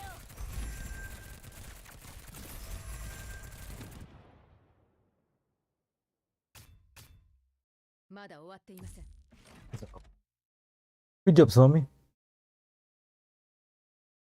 Last thing I remember was rescue showing up there, training. Oh yeah. Well, who would have known? But that rescue was actually fucking Carver and their soldiers. Well, not Carver specifically, just Captain Ivan. But you know, same fuck.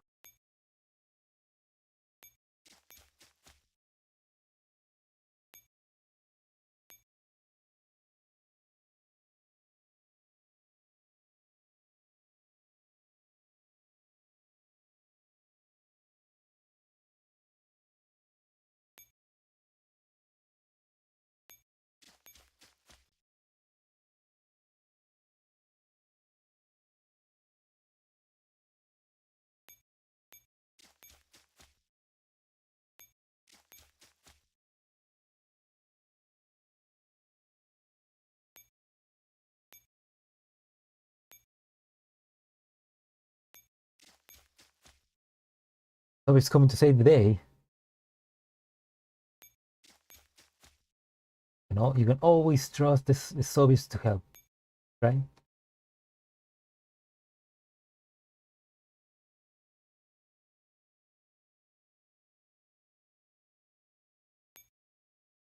Classic.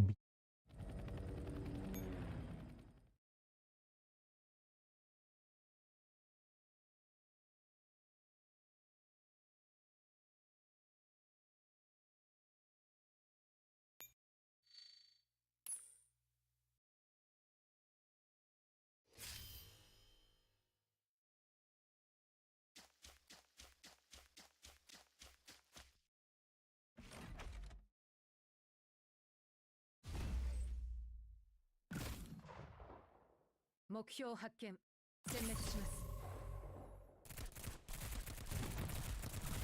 私はもう変わったんだ。このお酒は強いですよ。 Man, I fucking love Suomi Mod 3. She's まだ終わっていません。 absolutely. 解かないよ。 I mean, she's not indestructible, but she's pretty dang good.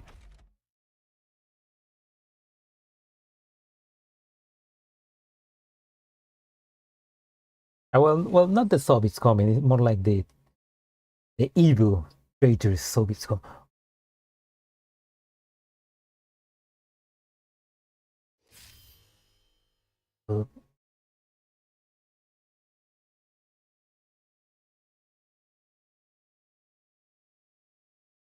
Yeah, sure. Maybe I should be following the.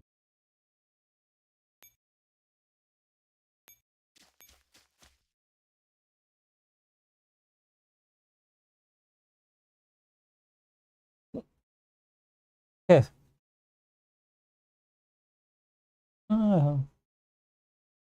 Venga. Cierra.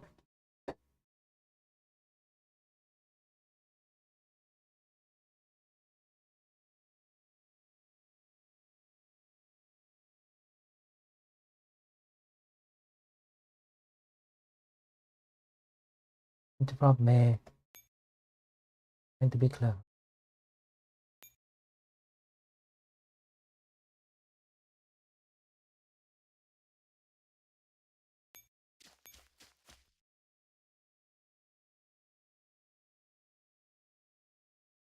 Yes. ¿Chocolate? ¿Sí? Chocolate, sí.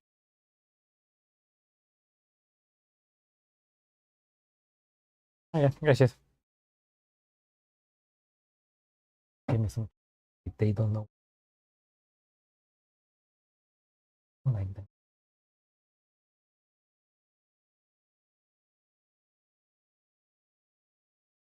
Oh well, they're pretty. They're okay.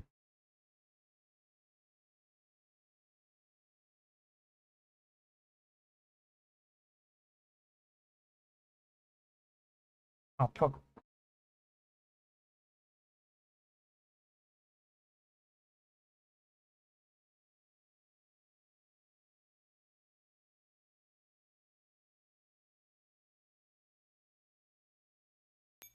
Maybe.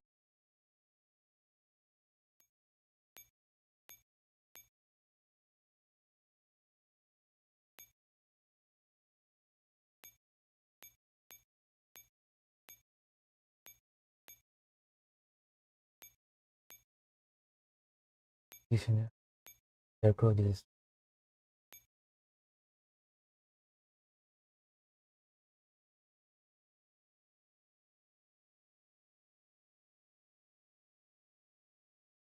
let's pray. Let's pray that works. 目標発見殲滅します。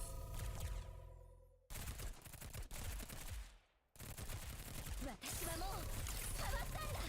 危険が出てきました。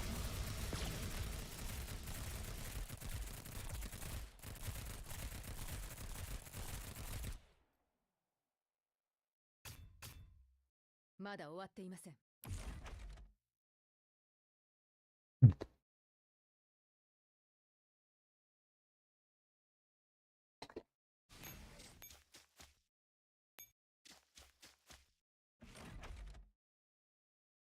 目標発見殲滅します。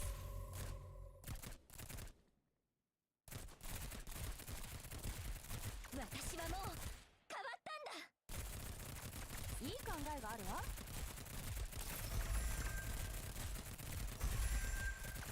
なるほど。これがあなたたちの目的なのね。先に帰るの？まだまだこれからです。ターゲットロックオン。私はもう変わったんだ。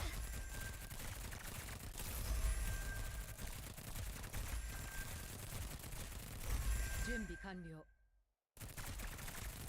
このお酒は強いですよ。 Need somebody with armor piercing to get rid of this guy. 準備完了。 Okay. No. まだ終わっていません。警戒を解かないように。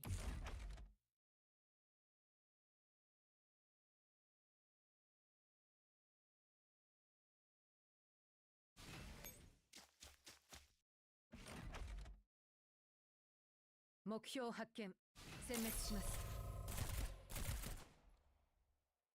I'm probably gonna die there.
'll take out the clothes. Alright. You'll take out the clothes? Yeah, I will. Go on, the clothes are all fucking wet.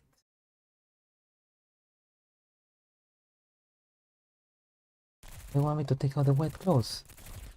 私の目的はたった一つ。 For no reason. ひとまず撤退しましょう。チャンスはまたあります。 I think 先に帰るの？ the other team was needed for this そう one. ね。目標発見殲滅します。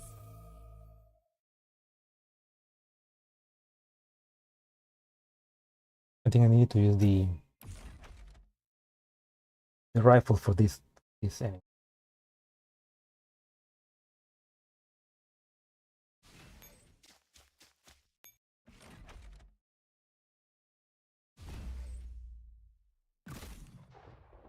敵が現れました。撃てばいいですか？」もがき苦しみなこの私はもう君たちより僕の方がずっと先のことが見えています。もがき苦しみなさい。これ結構効きますよ。もがき今更後悔したってもうチャンスです。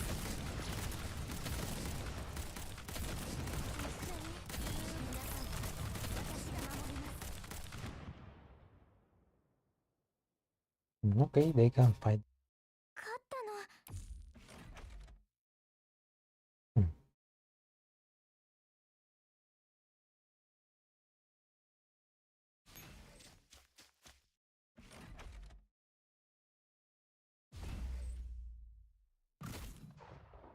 はじめまして。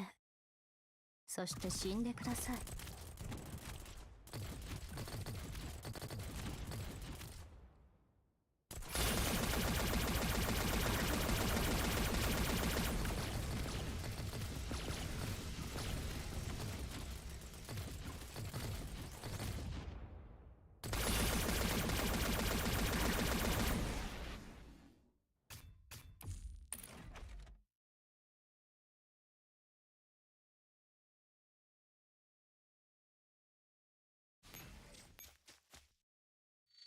Cancel. Continue.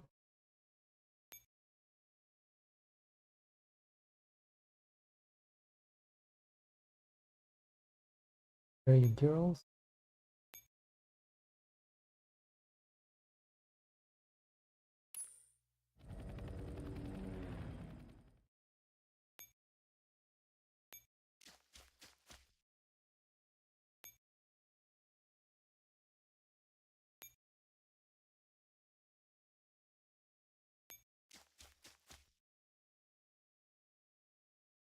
Yes.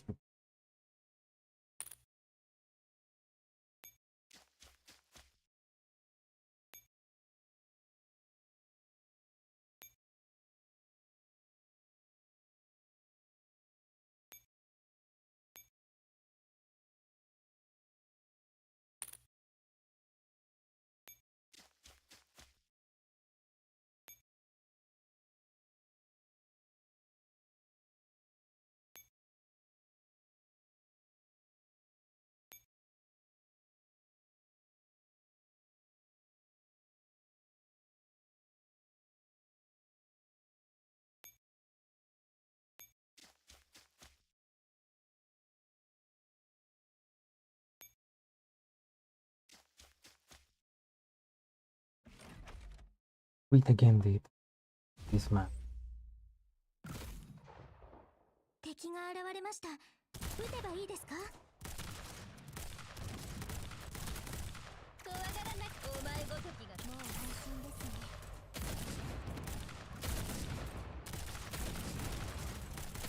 もがき苦しみなさい。 Yeah, this team is better for these enemies. 私が守ります。君たちより僕の方がずっと先のことが見えています。皆さん私が守ります。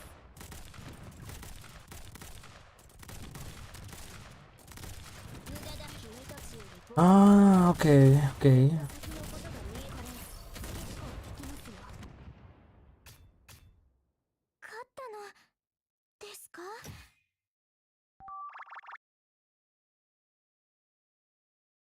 Okay.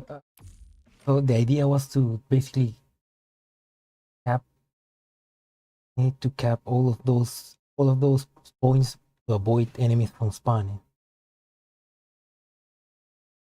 Block as many enemies from spawning as possible before finally capping back. I don't know.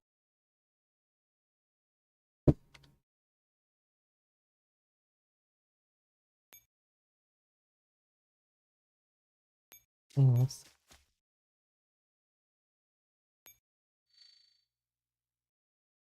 Yeah, I might need to. "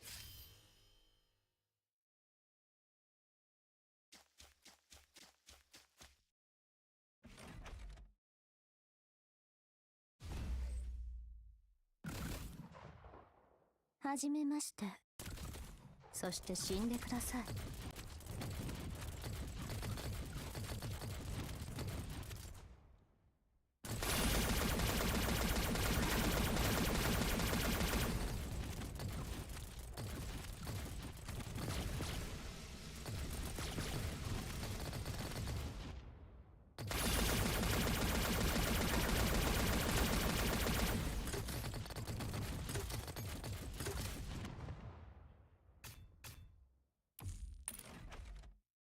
Yeah, my units are are able to kill them, but can I kill them faster that they are spamming?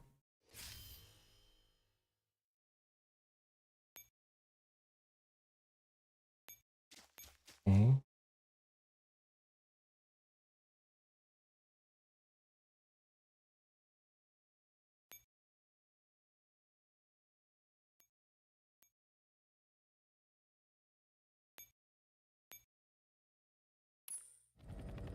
Here.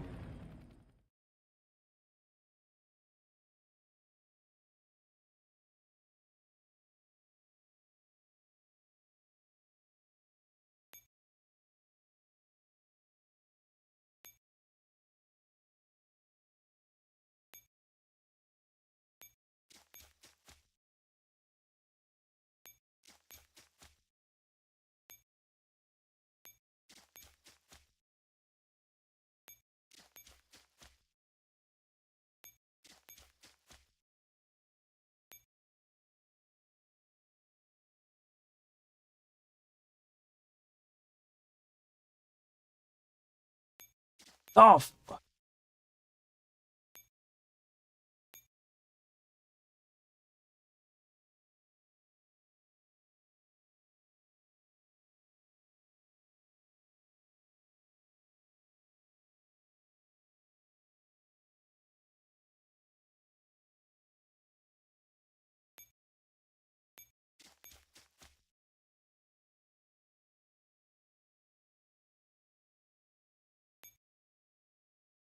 I can kill this guy.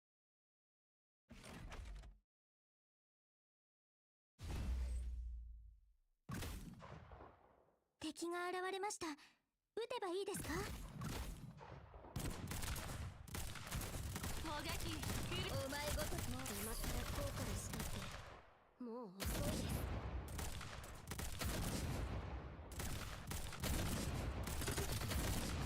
とわがって言われた。一緒に入ってスキューターこれ結構 Yeah, this might not work. 無駄だ。君たちより僕の方がずっと先のことが見えています。ついに私が Yeah, this is not working. 敵が現れました。撃てばいいですか？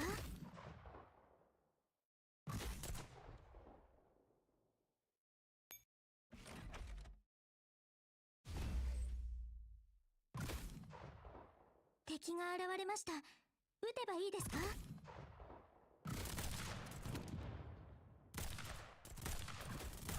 ゆっくりこれ今さら後悔したってもう遅いです。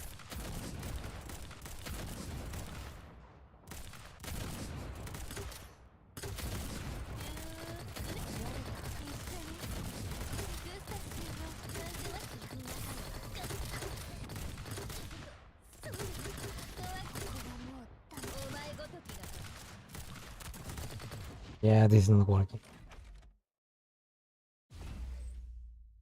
I think I might have needed two teams, 敵が現れました。 two 撃てばいいですか？ two hawks for it.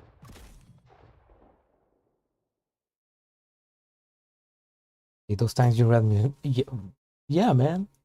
Those are the tanks that fucking evade. Those tanks have fucking evasion. Can you believe that? I guess that's why was Makarov necessary.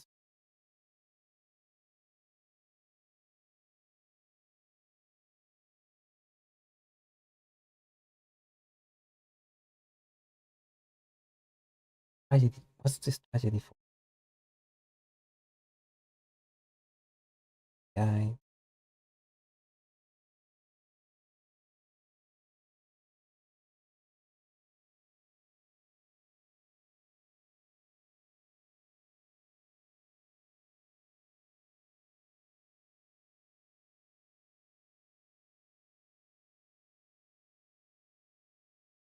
For that, oh yeah, okay. So for that enemy, that was the right thing, but I guess maybe I needed more firepower to destroy the ship.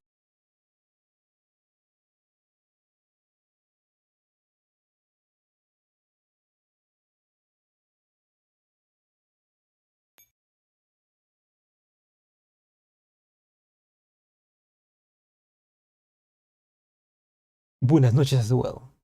Thank you for sticking around, man. And if they're moving around in the real world, you gotta think about it. Delay logic. Yeah. It's kind of it's kind of crazy to think about things that can evade, but no. What else is new in GF? What other fucked up creations can William make?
Oh my god, M200, the absolute MVP. Holy shit! I was not expecting to win that.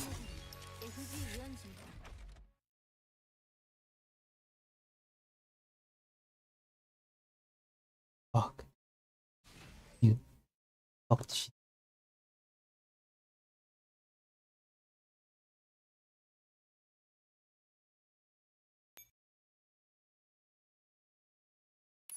I mean,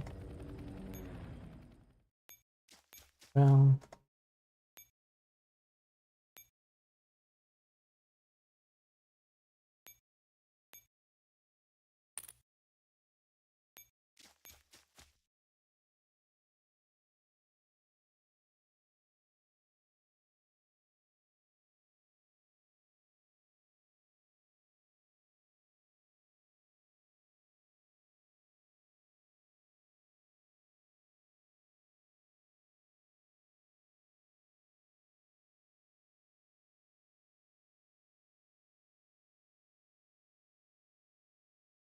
You cap.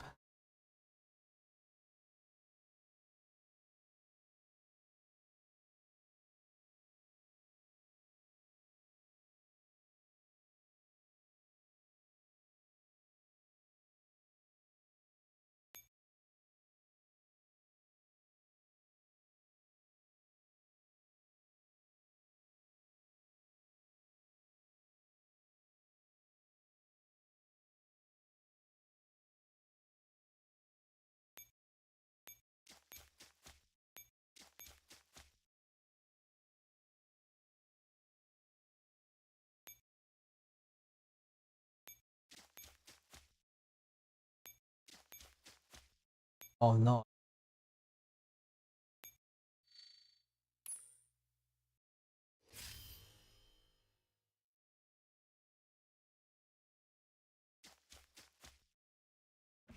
Sorry, the flat truth is victorious justice. こっちに近づかせない。 Best daughter of Ian server wins again.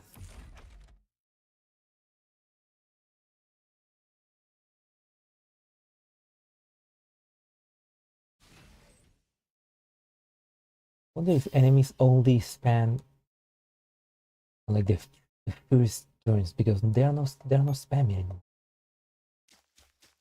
This map says that 1, 2, 3, 4. 敵が現れました。撃てばいいですか？ I'm imagining that they won't spam anymore. 無駄だ。これ結構効きます。そんな。敵が現れました。撃てばいいですか？ Good question. Do the enemies only are going to spam 怖がらなくても無駄だ。これ the first 4 turns and then I just need to fight them off? 攻撃。 If that's the case, then I already won. I already won. 私が守ります。お前ごとき。 I'm undefeated. Except when I'm defeated. 怖がらない皆さん。私が守ります。勝ったの。 Yeah, I guess that either way, I just did this in the most unoptimized way possible.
Now, if they spam right now, then I'm fucked.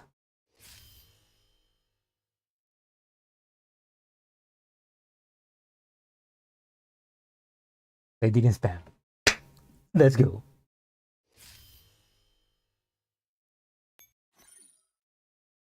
Need to occupy 5 more nodes.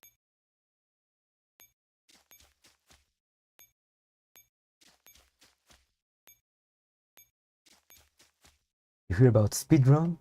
It's a slow run. I'm a mess.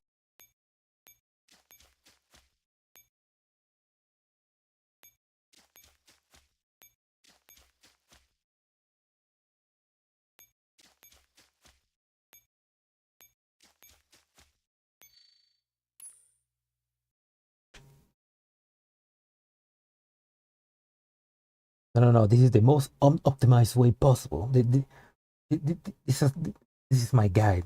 My guide to how to finish the event in the most unoptimized way possible.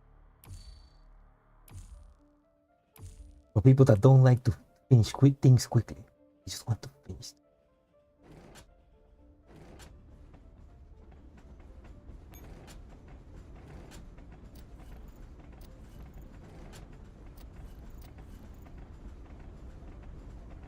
Oh, that's a new one for Susanna. Wait. Not a few. Oh, is this the ranking? Imagine this is the ranking. Then what are those? This farming stages? I'll check that later. Let's finish this.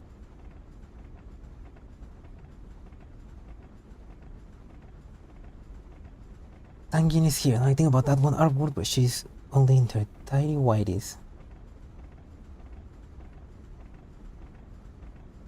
What artwork? No, yeah, I saw it too, actually. Oh yeah, Neural Cloud just got a complete revamp of the UI for the exploration tab. I got confused, like I was like, where the fuck is everything? I mean, it's more like easier to find things now that everything is in just the same place. But gonna take me a while to get used to. I was already used to the normal one. I mean, I was so used to the normal version that I could just do my dailies in Neural Cloud with my eyes closed. Now I have to like rememorize where is everything.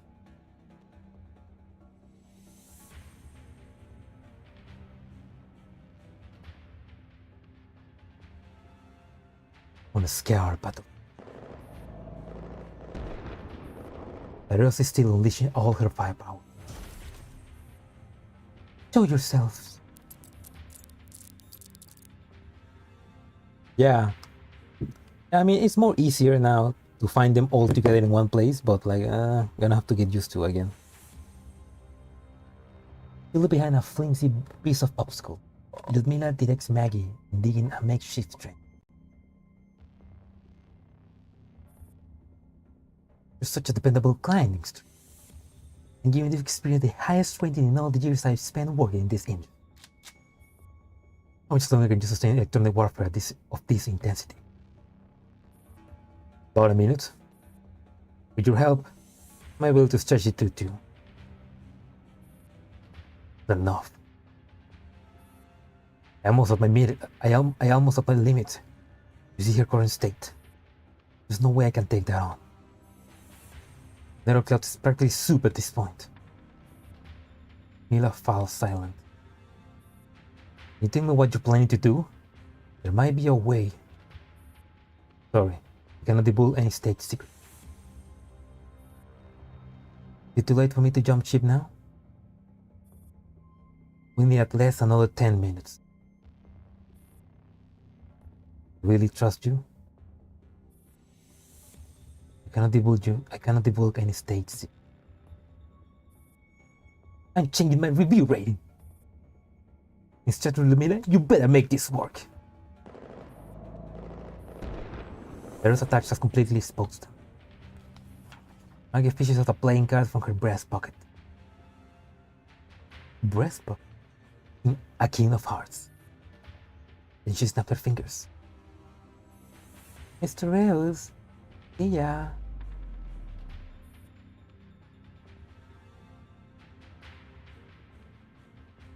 That idea was so good. I should keep that, but also have the bottom row.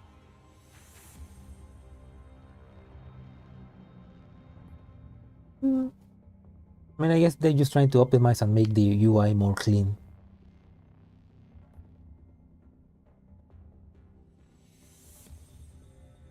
Yeah. I was expecting that. I mean, because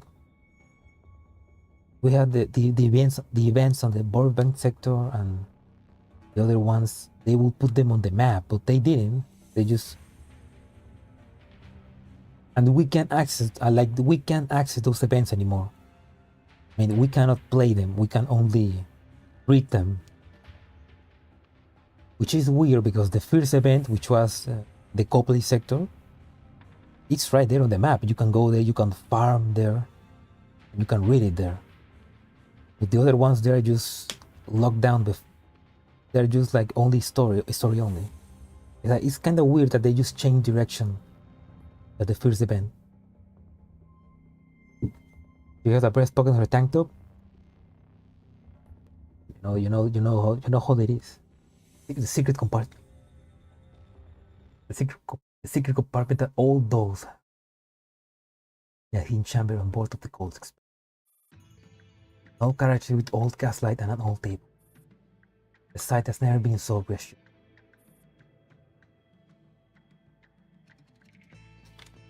No, but Copley was an event. I mean, Copley was, it was chapter 7, the event Divine Heresy. I mean, and technically all the other events are chapters, like Reverse Modern Resonance is chapter 8, Critical Cascade is chapter 9, the previous one is chapter 7. It's like they are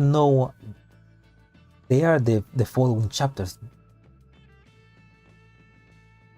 They are presented in event form, which is I guess is a much easier way to follow the story.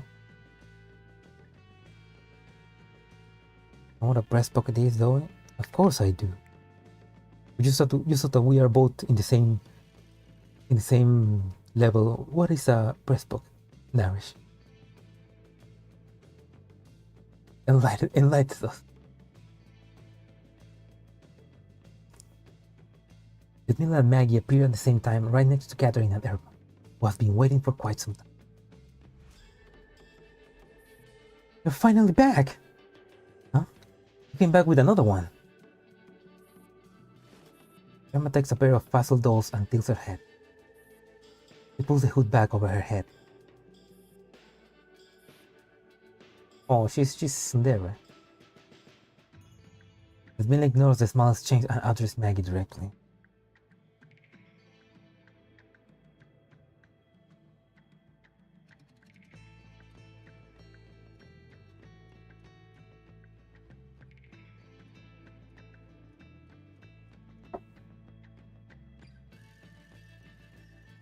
Yeah, that's true. The events are main story should be in proper chapters.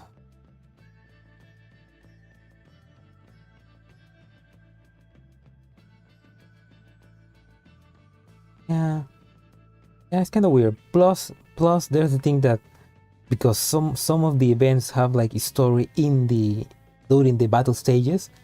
If you only read the story later, you kind of lose on the story. You know, I lost some parts of the story for the last two events because I didn't read them while playing them. So that's kind of annoying, but well. Breast pocket is the pocket on your chest. Implement airline things, or if you're a Malaysian school, Malaysian school logo. Oh, that's where they have the logo of the school in the Malaysian school in the Malaysian uniform. Oh, I didn't know that.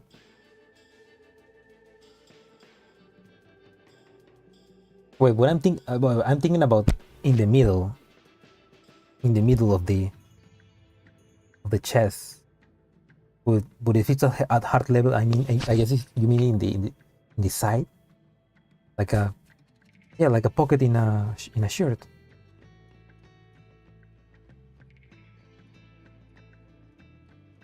I mean, it's the pocket that you find in the uniforms, I guess, right?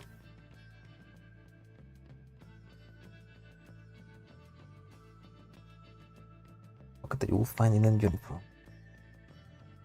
School uniform and military uniform. Yeah, shirt pocket. There we go. You said breast pocket, and I was thinking like pocket inside the breast, not the pocket in the shirt. There go. That's where my mind goes. Huh?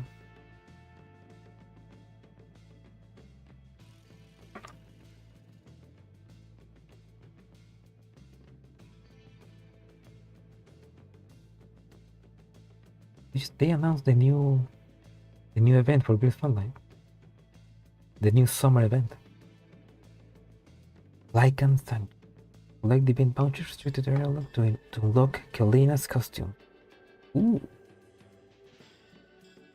No way. No way. The new event for GIRLS FRONTLINE, the new summer event. They're giving the icon of Kruger on. They're giving you the icon, an icon with Kruger in summer costume.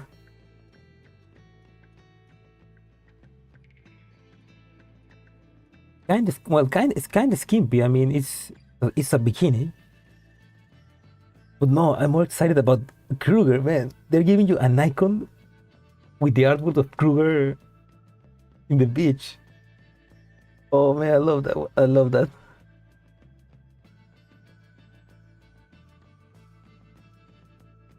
Oh, and a special equipment for M6. Nice.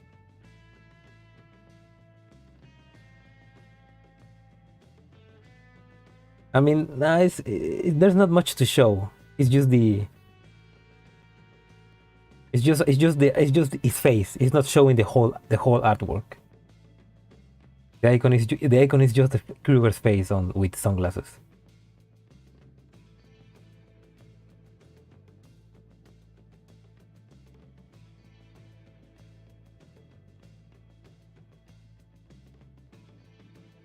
No, the Kalina is just. I mean they only showed Kalina with also her face. It's just the face and the head and nothing else. You know, I guess they're reserving them. They're reserving them for the event. Finally, an icon of Best Girl Kruger.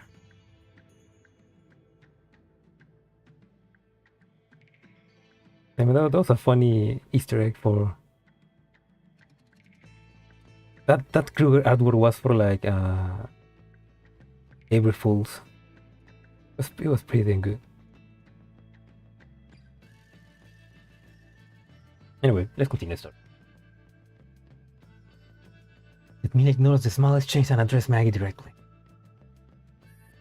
We'll catch up in no time if this is just another dressing room for your level 2 narrow space.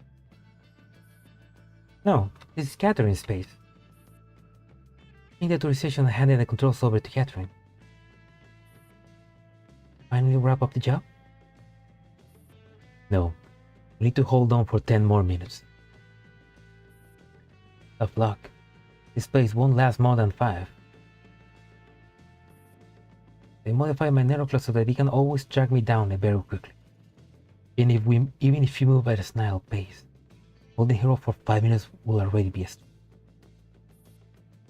Silence hung in the air. They cannot afford to waste even a second. Catherine breaks aside and asks a matter of factly. Can you guarantee Maggie's survival if we somehow give you these 10 minutes? Sorry, I cannot. Catherine flies into a rage. Maggie, let's just go! Why are you still bothering with her? Rama steps in front of Catherine and cools her off cold. He didn't say she died for certain, which means there's a chance she'll survive. If you bail now, think you can escape the military outside the train? Ludmila looks at Irma, with her face completely obscured by her, making it almost impossible to discern any emotion. If the authorizations can be transferred, try my neurocloud. No! Why? Your neurocloud is very unstable. Most important thing right now is dealing with that strange woman. Don't forget, my neurocloud also has a very strong regenerative capability. No. No, she's trying to protect her. The conversation stalls once again. Maggie signs. 10 minutes really is impossible. Ludmila is adamant. Need at least 10 minutes. In that case, we must terminate our contract. With a helpless shrug, Maggie takes Catherine's hand. This is beyond our ability. Mila looks at them with a great determination in their eyes. And if you give up now, you won't end up in a much better situation. If we persist, there may still be some hope. But if we give up, failure would be the only outcome. Catherine casually interrupts the tense confrontation. Remember the password for my bank account? Maggie's momentary surprise is soon replaced by hopelessness. Even the bank might be compromised this time. Catherine gazes at Ludmila and speaks with a solemnity he has never shown before. It's true to Ludmilla. Maggie explains her bets on you. I can only follow suit. That woman finds her way into this place. You guys must leave immediately. I will buy you 10 minutes. Just 10 minutes. Second more. Leave the rest to me. Mighty explosion blows the carriage door into between. Meadows in men's form towers over the doors. Go! The carriage rapidly shifts, and the walls are now made of playing cards.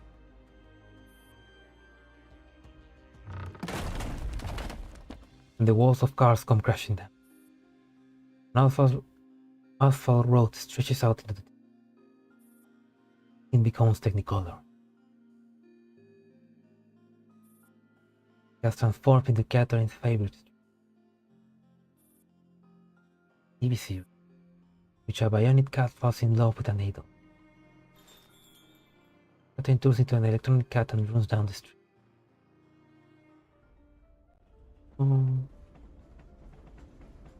Oh, she's the electronic cat, and Maggie is the idol.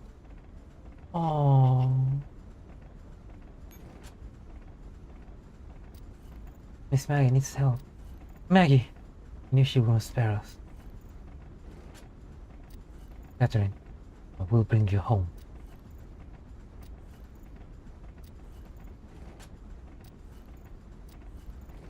She sacrificed herself so that they can survive.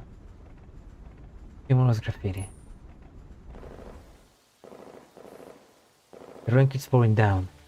Gunshot and firelight fills the night, turning the dark, ruined carriage into an endless corridor of nightmares. Maggie clings tightly to Irma's hands and runs through a door after door. Are we really not going to take her? At the very least, we ought to get to Nero Cloud Core. Irma looks back, but Maggie doesn't give her a chance to hesitate. In fact, she's going too fast that she almost pulled Irma off her feet. Maggie coldly interrupts Irma. You waste a single moment, I'm going to leave you behind. Message comes in through the comms chat. How long do you reach carriage 2? 40 seconds. No, half a minute top. Then do you have any questions? You just need to wait, yeah? That's right. Help is on the way. And I'm good. I'm going to do something very dangerous, right? Yeah. I'm going to do what I ought to do. You're not going to explain anything to me? I'm sorry. Dr. Hume is a military secret. You want to back yourself up in the mineral cloud? The summer garden. You'll know what it is. There's no need for that. You work for the military. Oh. You could back yourself up there and begin working for Griffin. The transmission seemed exceptionally quiet for a moment. 10 seconds. Is your real name Ludmilla? The name I have given myself. That Ludmilla terminates the transmission. You listen to the pattering of rain outside the door. Then she lowers her head and sighs. You regret this? You suck at telling jokes. You're the field commander now, so this is your choice. Whether you lose or win. It's our choice, Instructor R. Because we are one.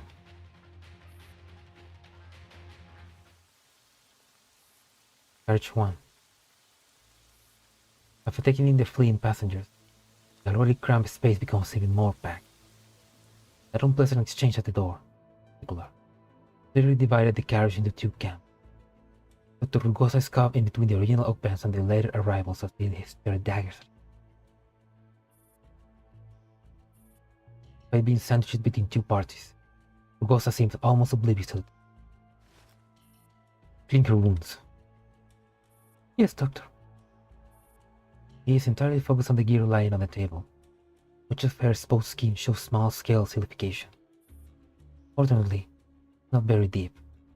Fortunately, the harsh environment and her already frail constitution have caused complications that might kill her before Elite does. Lucas wiped the sweat from Rugosa's forehead. The firelight outside the window suddenly flickers, and a massive explosion comes from the other side of the door, which makes all the passengers shudder. Ruthless killer are still sweeping it. What's in it for you to work so hard on saving her?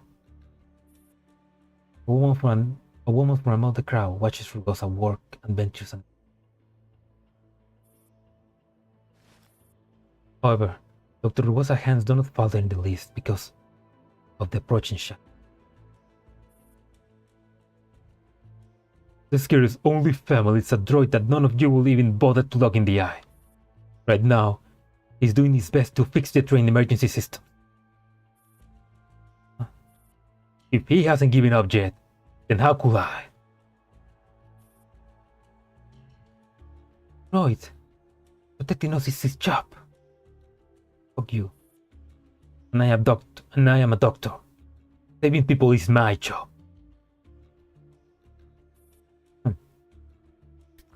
Shut up, Karen. After muttering delirious for some time, Rosita's laborious breathing gradually eased up. Rugosa checks her temperature with the back of his hand.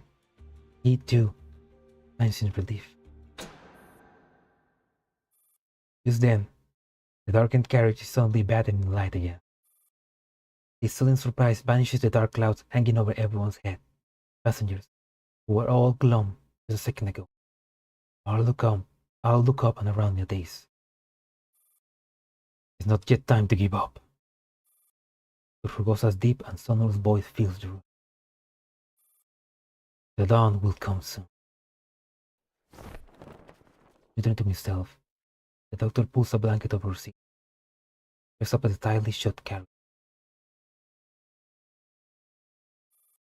The rest is up to you, Madam.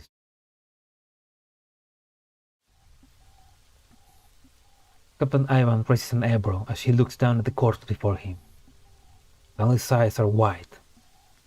Death had completely taken him. Dump the corpses here. Also, they kill.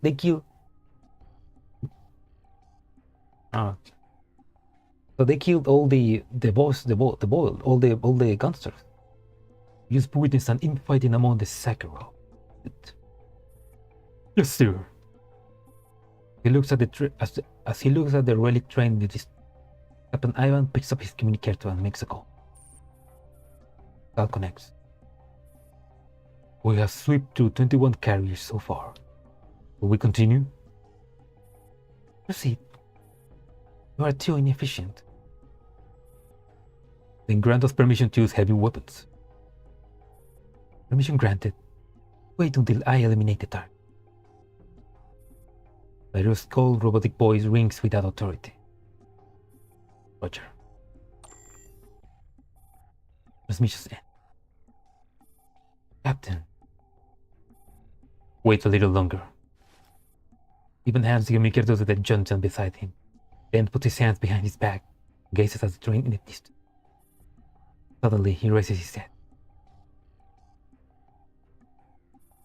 The rain has stopped.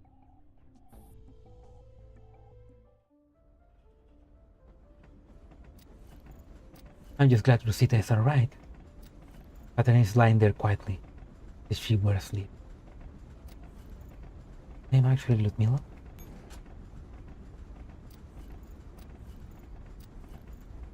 No rescue team has responded to our distress call. It filled off. Goodbye, Ludmila.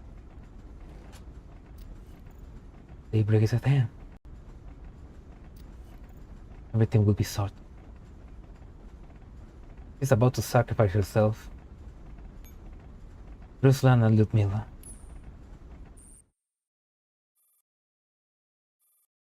I thought you wouldn't pick up. I'll hang up when I have to. Still, we got one last bit of time. Professor Hume count as my mother? Why are you so fixated on this question? If it's my mother, that makes us sister. And if it's not, then wouldn't I be a big joke? Am I crazy? No, of course not. And you are not a joke. Arthur Hume. That was his real name. My phrase is as though she doesn't know how to reply. However, she's not willing to let time tick by. You'll always have a key to the summer garden.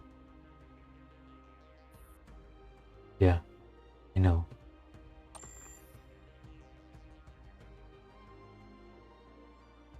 That's a beautiful way to say that if you die, I will always remember. That's always it, right? The dolls always have that sensation of, even if I die, I'm reborn without my memories, somebody lives on, remembering us.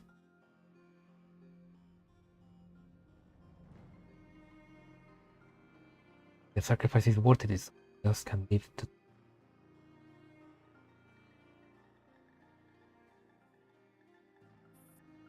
Ludmilla hangs up. Then his sighs heavily. For some reason, what little nervousness he had left is completely gone now.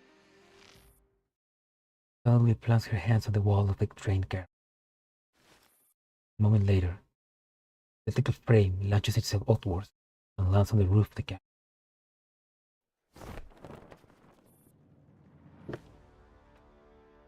But that image.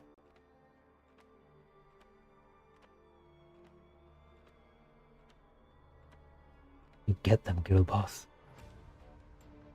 The Mindern train is like a great rotten serpent. The air is filled with the gloom at night, and the moon hanging on the edge of the sky is finely tinged with a lonesome red. Crouching on top of the carriage, Ludmilla scans the sky around her with eagle eyes. This moment, she is like a hawk, gathering strength for a power dive. She studies her play mercilessly. She retrieves a couple of iron beacons from her waist pouch and tosses them to the side of the train. This small movement is enough to alert the patrolling trooper. There's someone on the roof! Echolite, hailing chloride. Suspicious target sighted, escaping on top of the long snake. A hail of bullets drove a shower of sparks on the train roof in an instant. Meanwhile, Ludmilla's athletic form instantly fades from view. Suspicious target is rapidly heading in 3 o'clock direction. No, it's 6 o'clock. Showers of bullets fill the air above it. A grey silhouette darts nimbly through the barrage of rounds. Starting from the roof of carriage too, Ludmilla has been making a mad dash all this while. Just about a dozen seconds, she's reached the end of her course. Or rather, she's like a carnivorous beast with claws bare. She's ready to plunge them deep into her enemy's throat. Ludmilla stands fierce on top of the train. The bullets ricochet off the metal exterior of the train, nearly graze her on the temple. She looks up, and her blazing eyes seems to burn through the scant clouds in the night sky.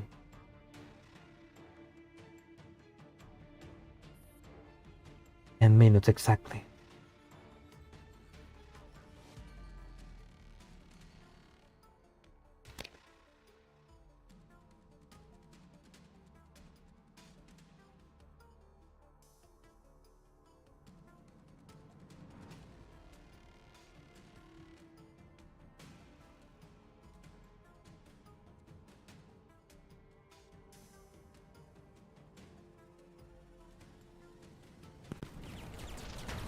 The stick is like a step, establishing a hero's throne to her. Dang.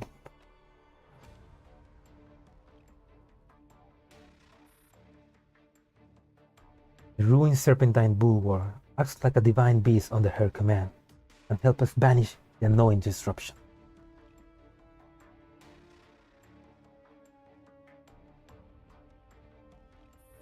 Right now, she's bathed in firelight. Behold her head high atop this mass of steam. This region has been marked. Safe zone is 150 to 200 meters out. Clear to open fire. Following her crease, it's another statement. The communicator beeps in response. Read that.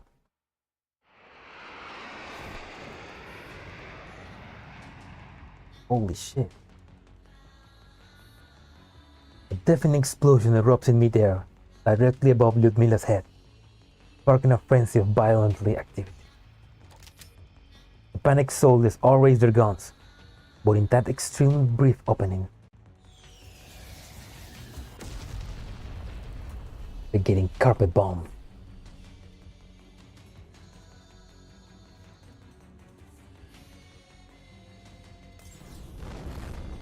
Beyond the two flanks, Lyudmila has established our tanks, clearly visible in the distance. A moment later, here of flames and the smell of metal roll out on waves of heat.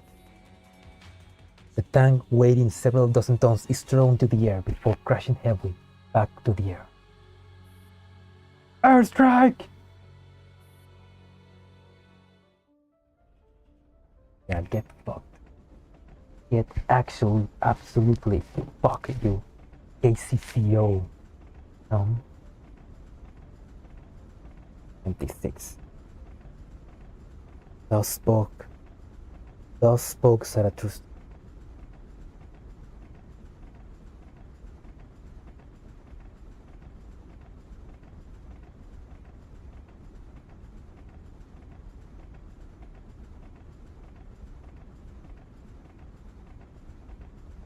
This map is overall simple.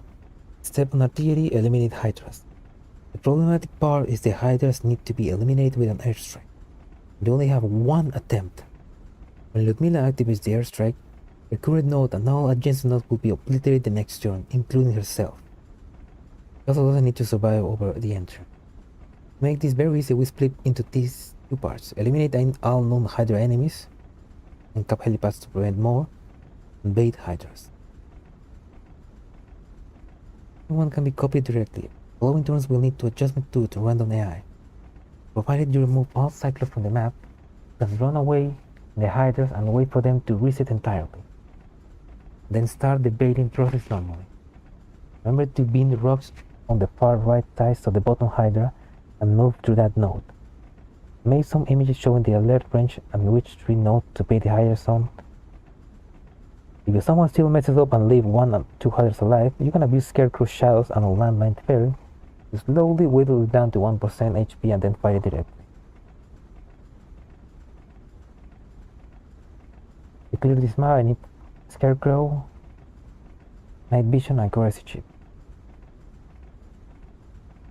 With a Manticore, she can easily fight under enemy artillery.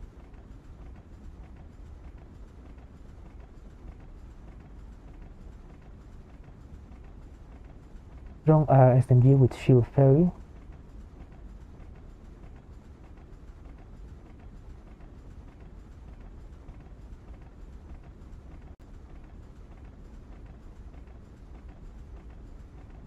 Okay.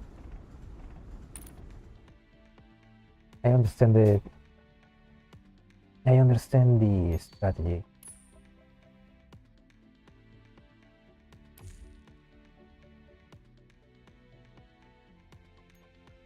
You have para.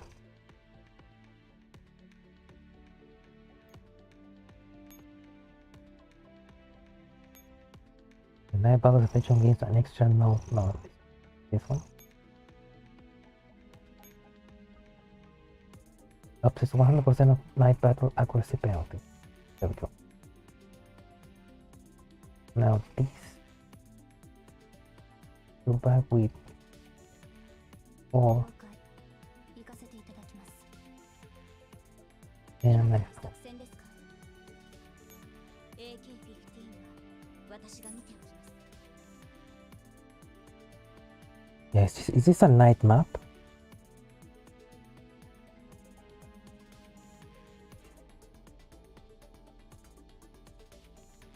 Yeah, this is a night map, so we need to give them night specs.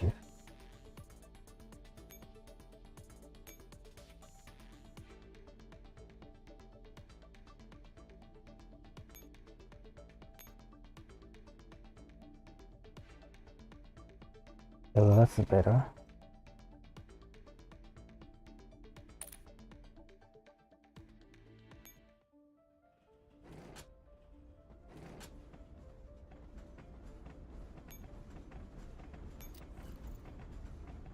Trust talk, trust.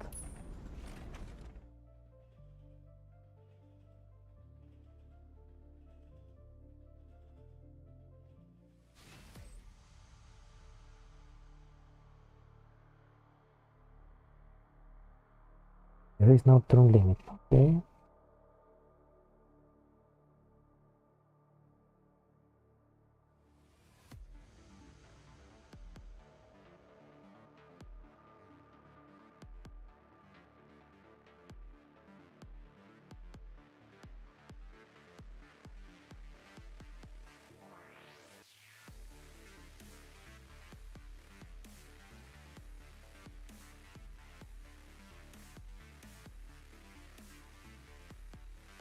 My cat just sit in top of me and I cannot use my second hand. Cannot use my other hand, goddammit. Okay. Cannot even see my keyboard. There we go. Okay. Is someone...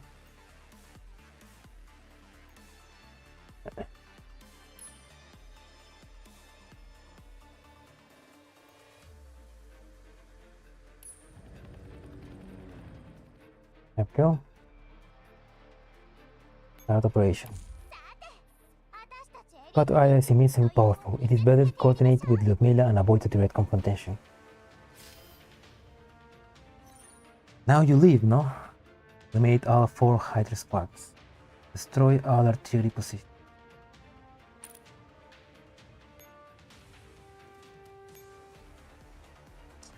I forgot to repair them. Oh.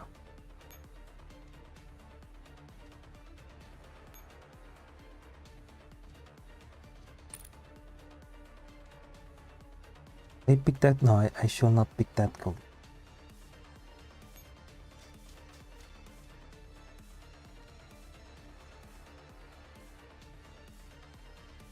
I should pick the next one. I need to close my door again. I can't use fucking shit.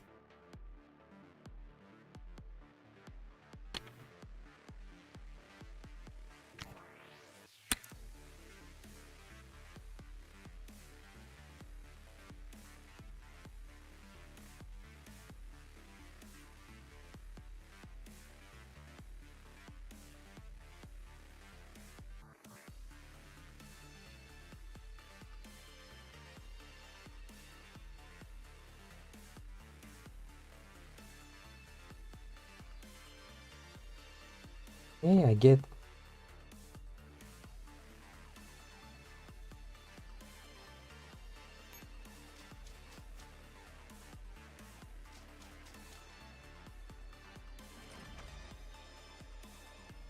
はじめまして」「そして死んでください」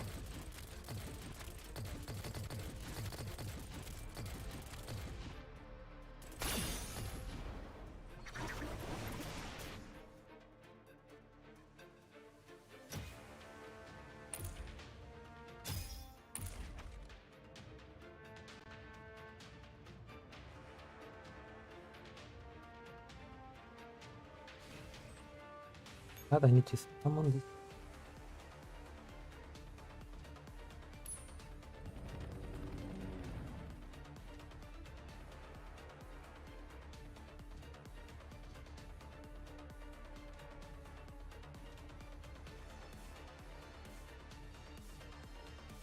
Huh.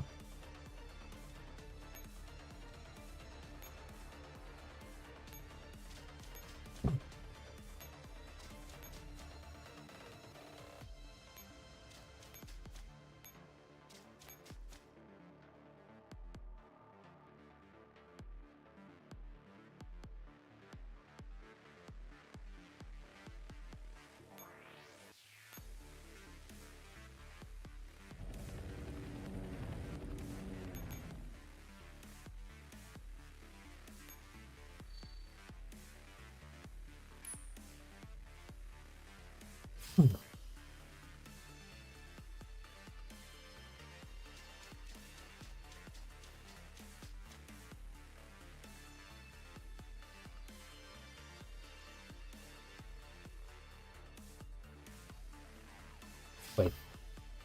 Don't tell me.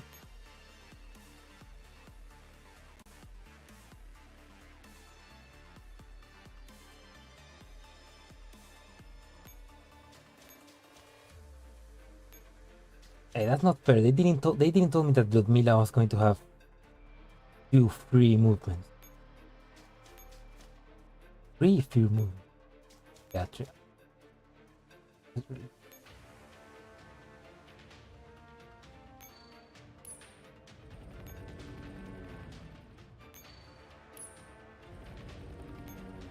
Restart. Forget it, beam.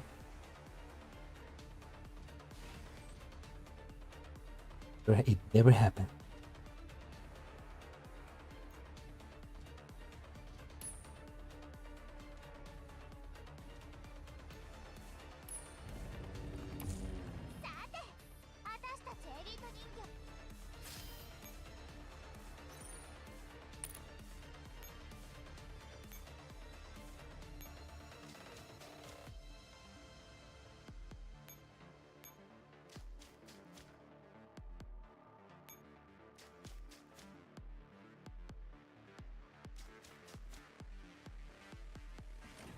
Wait, no, what am I doing? Oh, fuck. I forgot to grab the Goliath.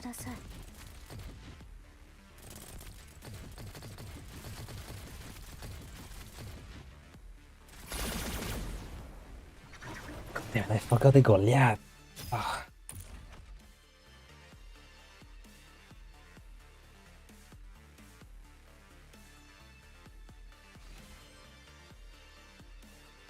That again.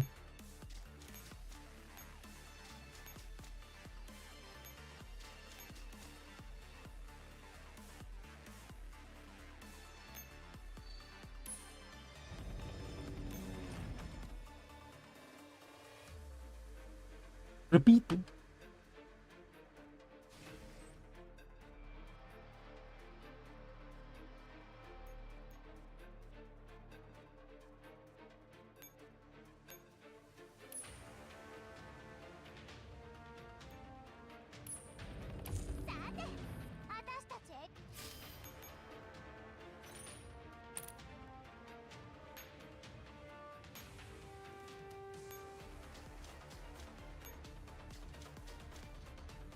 That.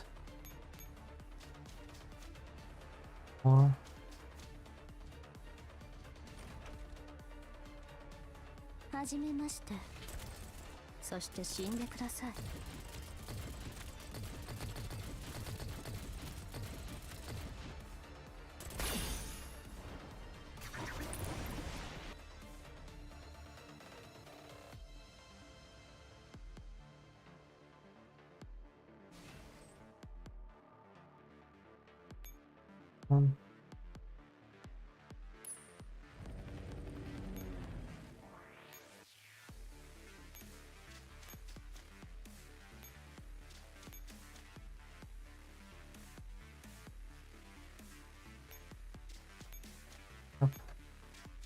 Or.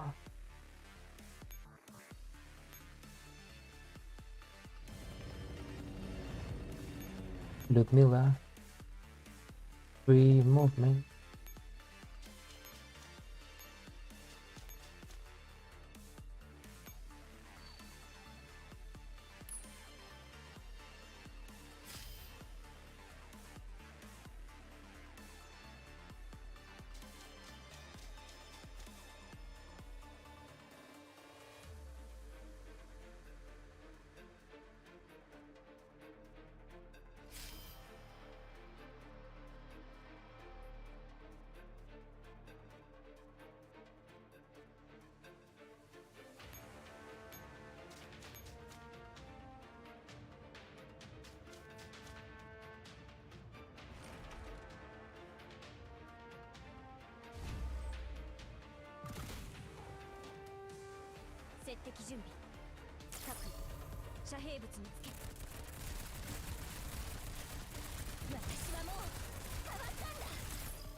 I just need to kill them fast enough before the artillery hit me.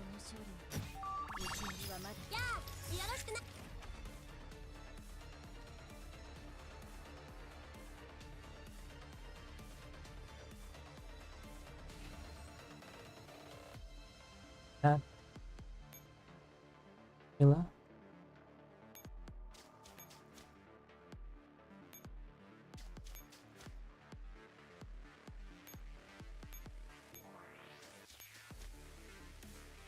Up.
Oh.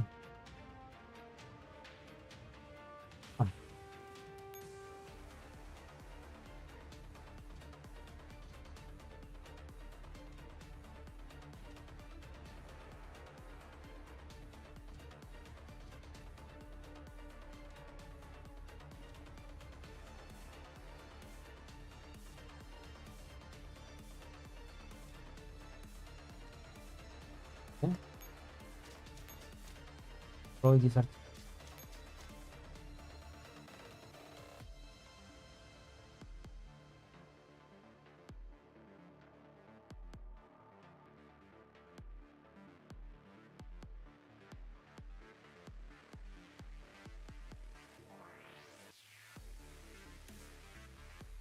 Up. Down.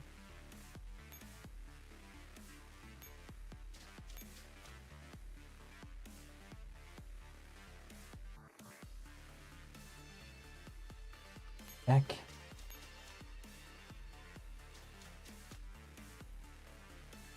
Ah.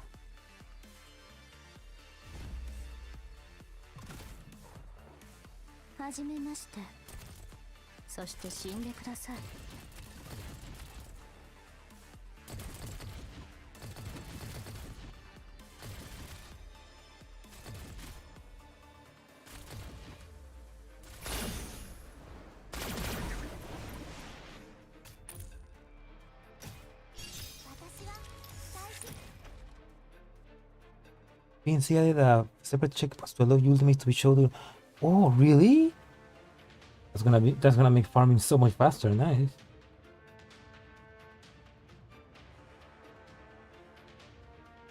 Bless PNC and their quality of life improvements.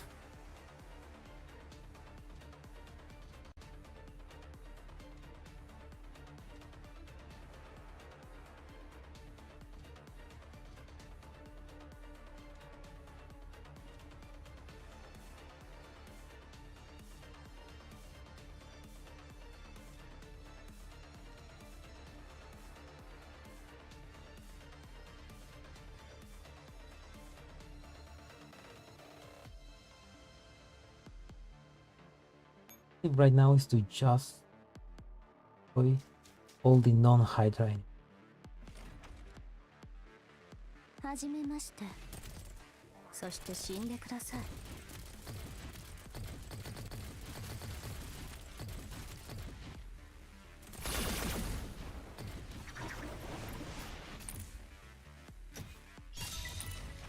Hey Makarov. I should probably get mod 3 for Makarov.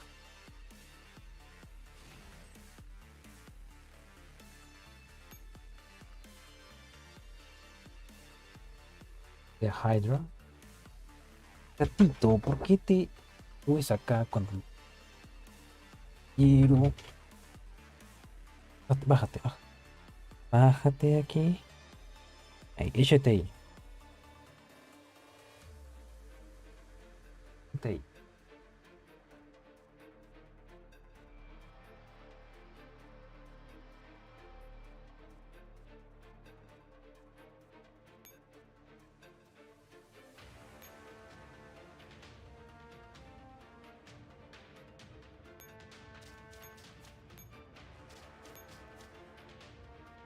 Oh.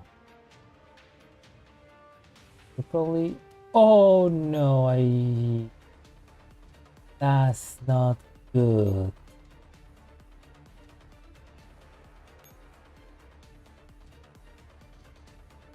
But.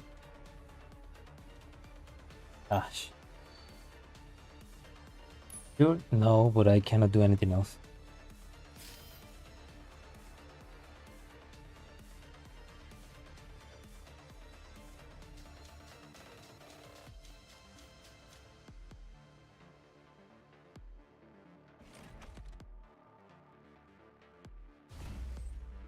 Maybe I can.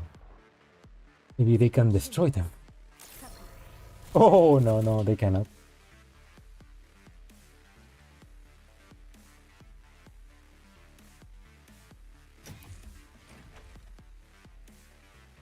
Sorry, girl.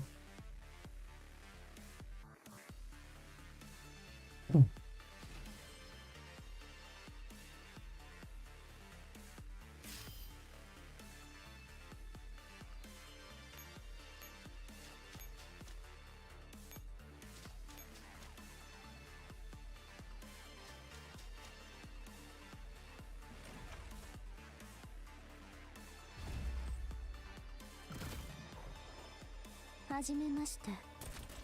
そして死んでください。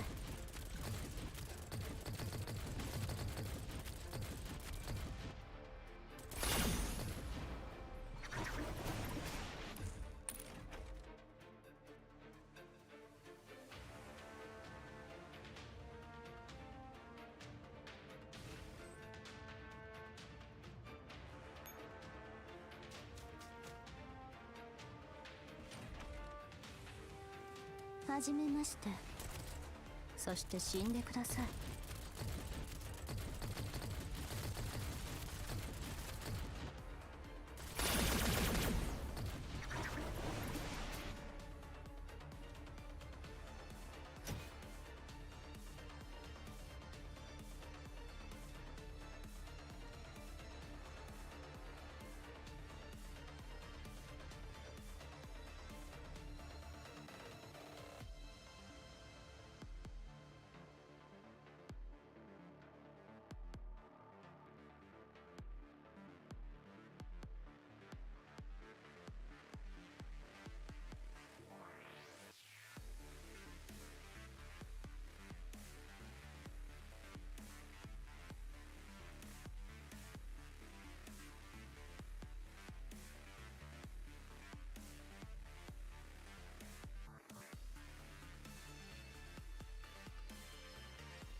there.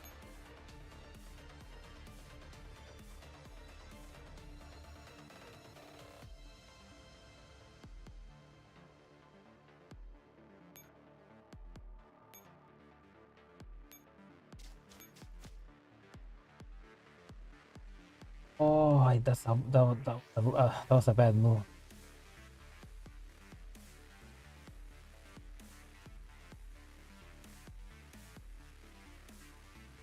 Bad move.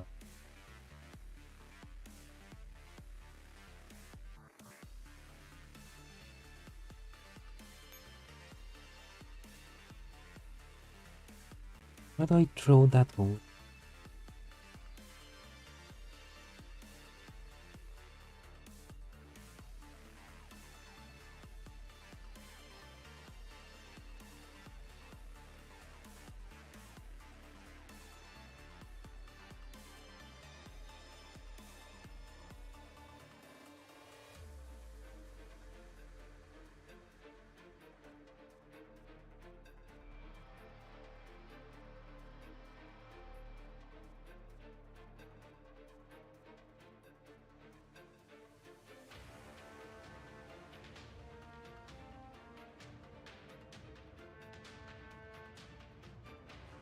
Yeah, what happened to you?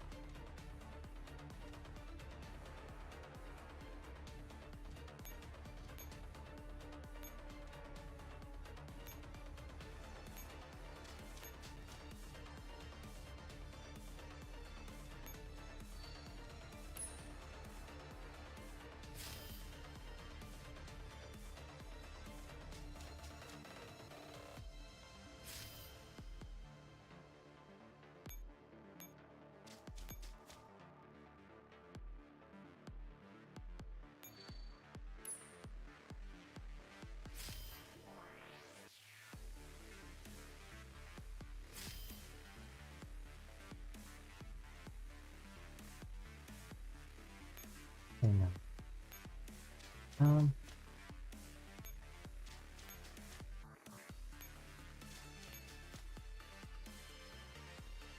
Hmm.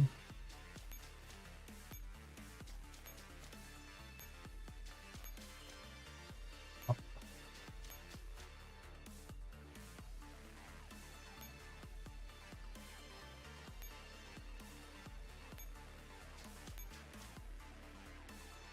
Or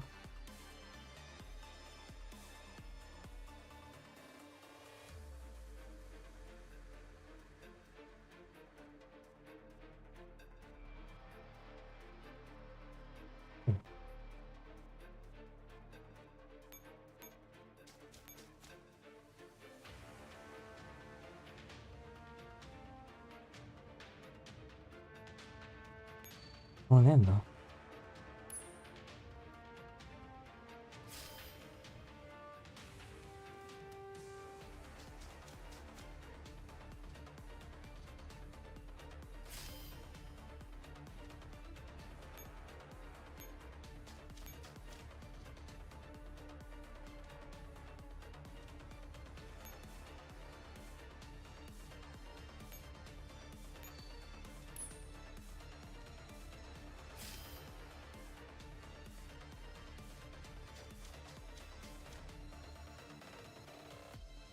No, I need to.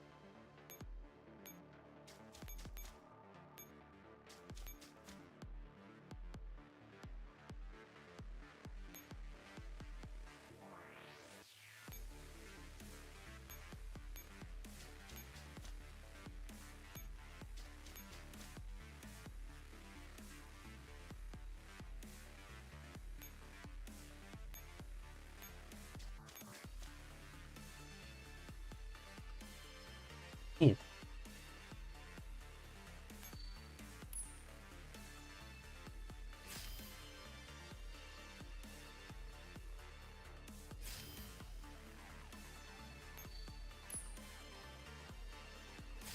That guy needs to.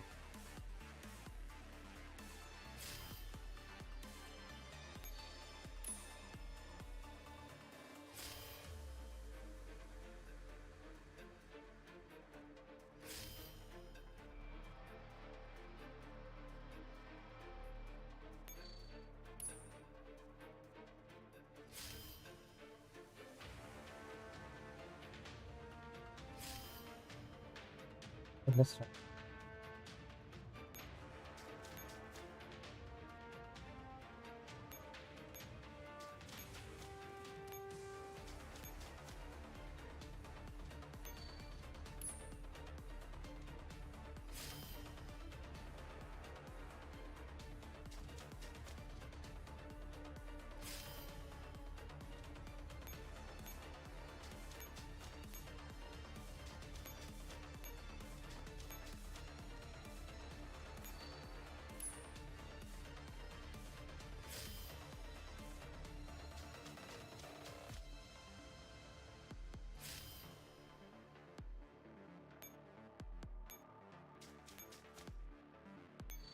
Around here, everyone is supposed.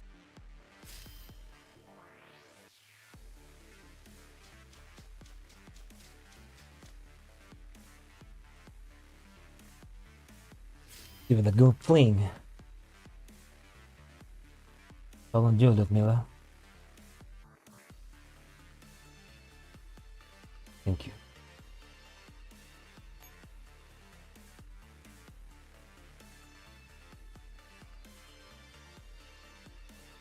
Begin up.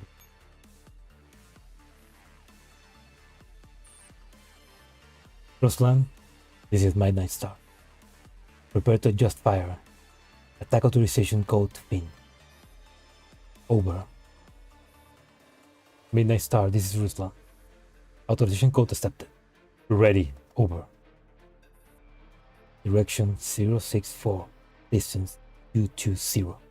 Up 40. Please repeat. Direction 064. Distance 220. Up 40. Confirm. Ready at your command. Fire.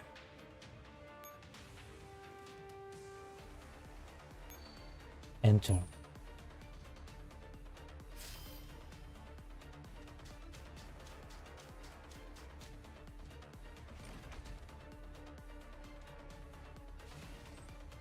Right, that she didn't need to survive, so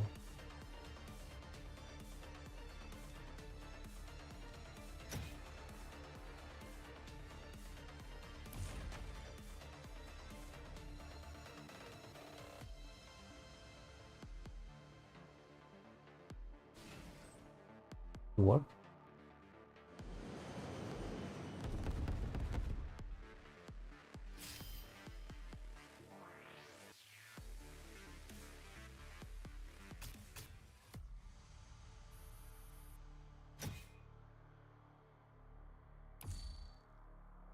It's such a hard way to go, man. Killing yourself and killing all the enemy forces in one go.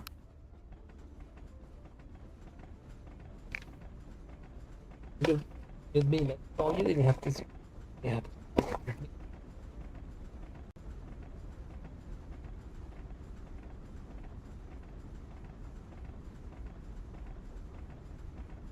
Oh. ¿Por qué te vas?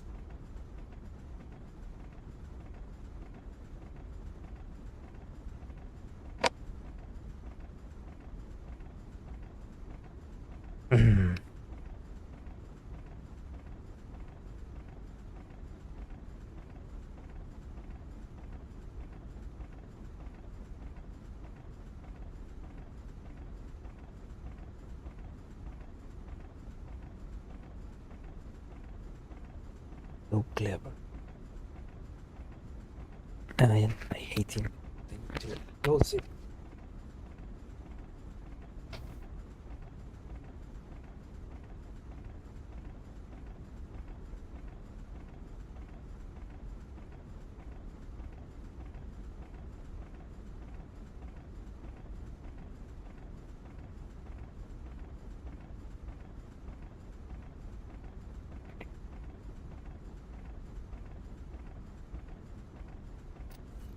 In Ruslan too.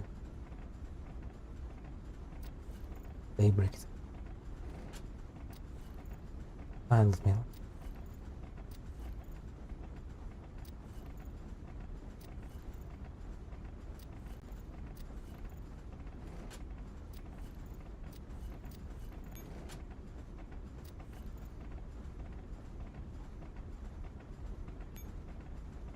Right of the Valkyries.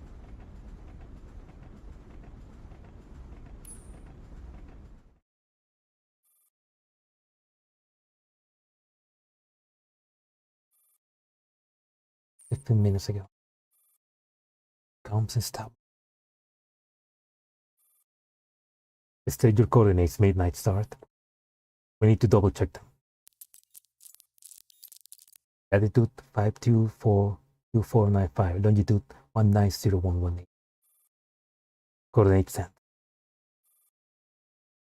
Coordinates confirmed. We'll be there in 15 minutes. Please be ready to take in civilians.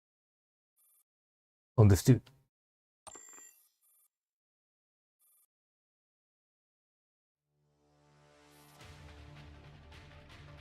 Fire blaze engulfed everything the eye can see. In the filthy air, it's being burned to pale ashes. Midnight Star, this is Frostland 2. Fire adjustment complete. No waiting further instruction. I have no eyes in the air. I need some help with spotting. Over. This is Midnight Star. Preparing spotting drone. Over. UAV hovers Ludmila's head, like a falcon circling its falcon arrow, searching for traces of the enemy. Midnight Star, commencing fire, commencing first pass. Over. The white phosphorus bomb dropped from mid-air instantly ignites the woodland. Amidst the roaring blaze, tank is blasted into the sky and instantly turned into a pile of scrap metal. The rain has stopped. The dark clouds in the night sky have not dissipated. It is time for Frostland to hunt. Midnight Star, commencing second pass. Over. See all of the enemy armored units. They definitely have all their artillery positions. Question is, circling UAV whisks swiftly of the woods while staying low. In 1 minute and 30 seconds since the first bombing run, they have all their artillery positions. Why are they attacking? Ludmila raises an eyebrow. On reach a realization, he brings the UAV further down to an even more dangerous altitude. Midnight Star, commencing third. Here it comes. Ludmila immediately assumes a defensive position. A shell fired from a distance hits the front carriage squarely on the side, overturning it directly. The mighty explosion generates a wave of smoke and dust, mixed with flying dirt and blood. Ludmila, who was originally standing on top of the front carriage, is blown away by the huge impact. Her broken body smashes heavily into the mud like a dying eagle. She stumbles to her feet unsteadily.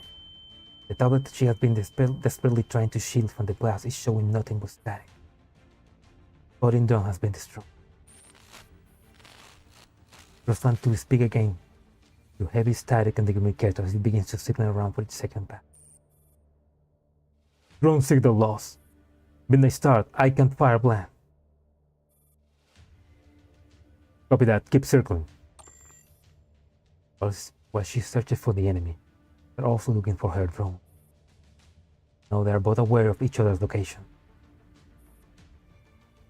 Probably the last of their heavy artillery. Must make the most out of Frostland 2 before support arrives. You can still give direction from the ground even without eyes in the air. Making sure that their body is functional, Ludmila reaches into her waist pouch and pitches all the remaining ER beacons. Left hand, right hand, shoulders, forehead. Ties the beacons all onto herself, knowing they will be easily spotted by Frostland. The infantry units nearby are scattered and defeated.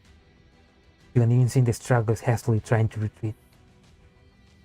We cannot afford to fall here. Frostland 2, I will light up your target with moving beacons. Prepare to fire.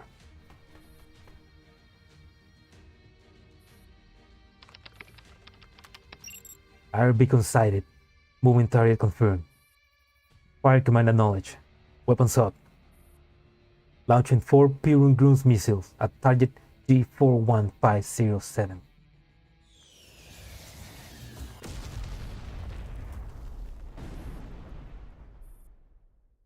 Second strike complete. Moving target disappeared. Confirming with ground unit.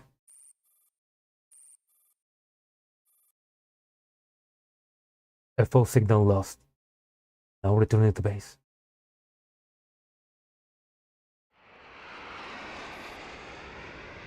Mission accomplished.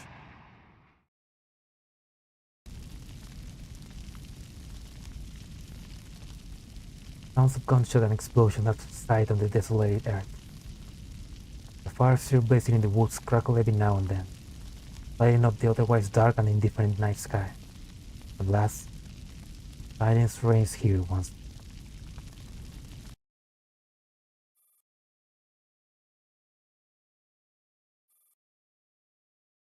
MBV Elmo, son of the east of Boston. The target's coordinates enough. Information provided by Midnight Star is accurate. The ulti is still transmitted. That leaves one possibility. The ulti signal has been tampered. Report the signal barriers to the commander. The enemy may be interfering with your system.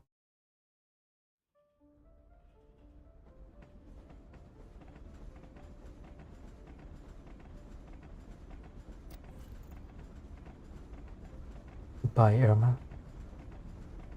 Oh, now she's asleep.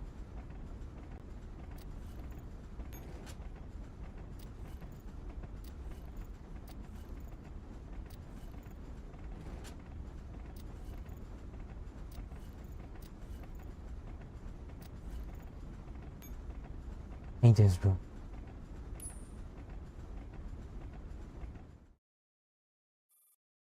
Which one? The purification system is functioning normally. It's only by hearing that sound that Lucas can tell that he is indeed aboard the future.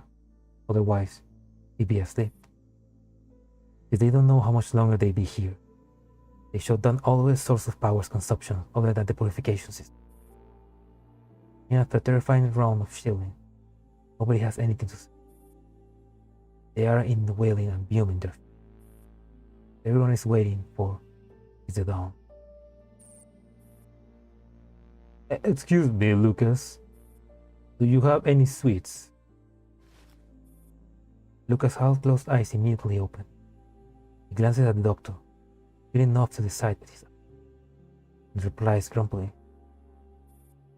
Mr. Papel, there's only water and compressed biscuits in the emergency kit. If you want anything else, you'll ask Miss Susanna. Pardon me, I was rash. Ask somebody else. Lucas pricks up his ears. The doctor's breathing is stable and rhythmic. He probably is deep asleep. The doctor is very tired. Will you please not disturb him? I am sorry. He's done a lot for Rosita. Would you please let him rest a little? I apologize, but I do not intend to disturb Dr. Rugosa. It's just that Rosita hasn't eaten for an entire day. I'm worried about her. Hypoglycemia is in a high priority condition. Hasn't been this tired for a long time.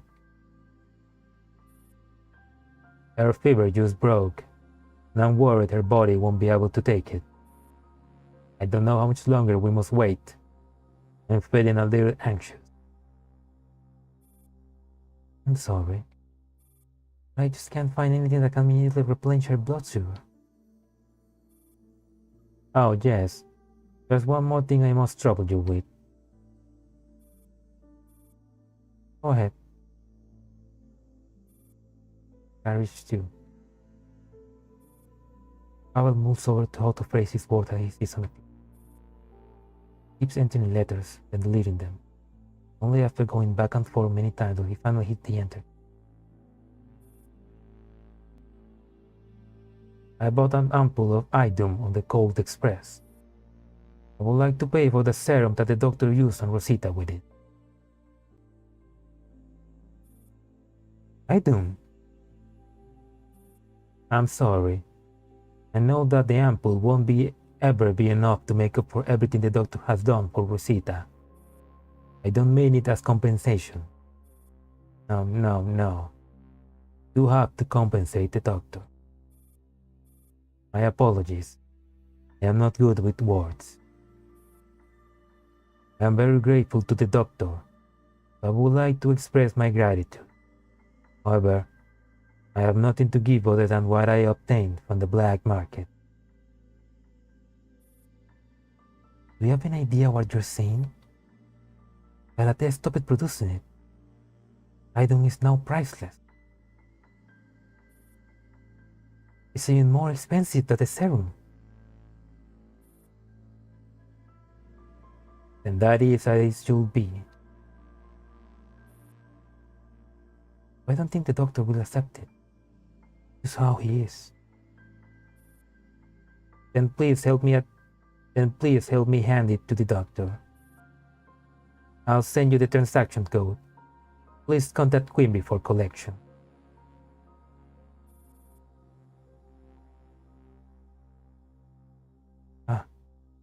I suddenly remember something that might be of use in carriage too.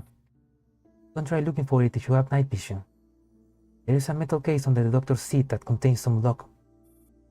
You find it, a way to get it here. I'll help you feed it to Rosita. My cat is... Why is he like this?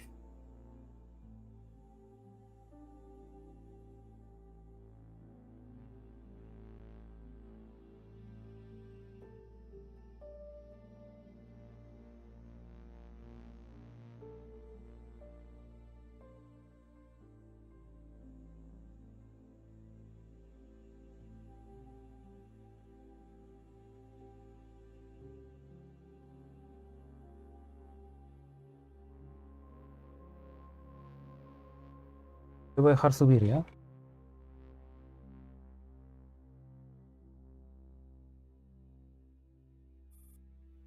not trying to compensate you either. Don't get the wrong idea. Thank you. Thank me too soon. I have been ruined by the impact on the bombardment. It's Locon, the same rose-flavored candy from the Chronicles of Narnia.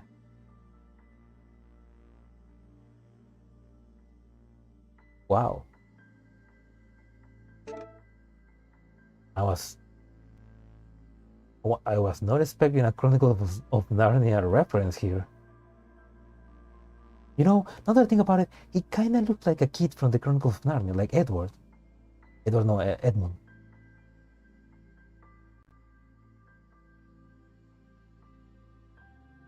I fucking love the Chronicles of Narnia. I read those books. Those were probably one of the first books I read that I actually enjoyed. That's so weird. That's so weird to hear a reference to that in a gacha game made in China. I mean, I guess they have Chronicles of Narnia over there as well, but that's bravo, Jushon. I tip my hat to you, Mika team. Like that's, I like that, right?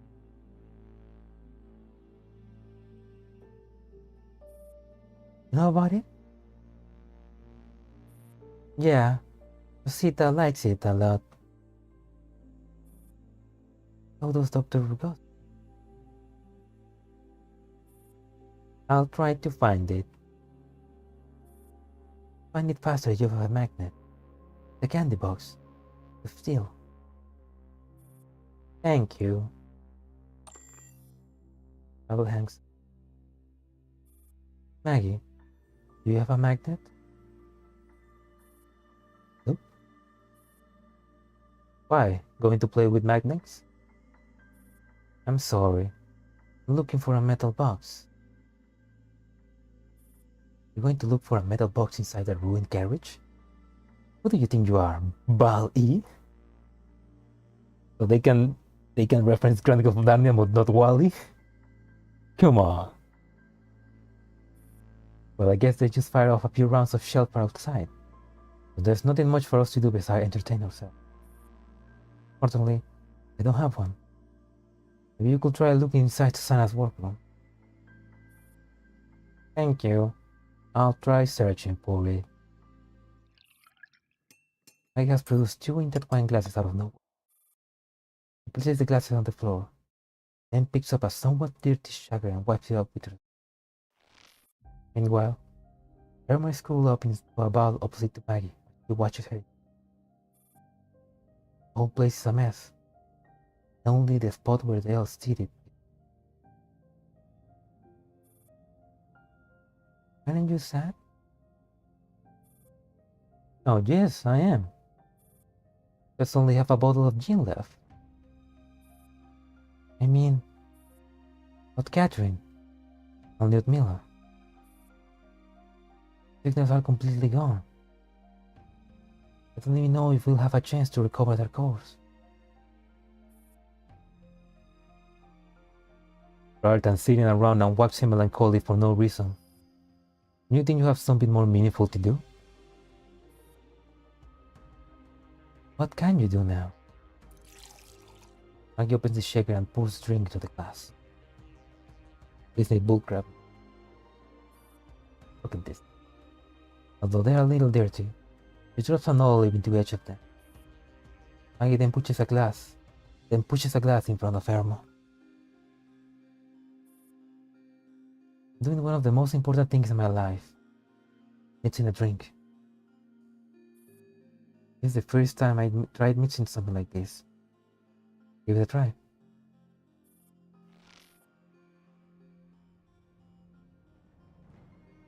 Ven, siéntate acá. Irma wraps herself up more tightly with her cape, trying to refuse the drink with some. Maggie places both glasses in front of herself and takes a sip. She licks her lips and sighs. She should have put the olive in them.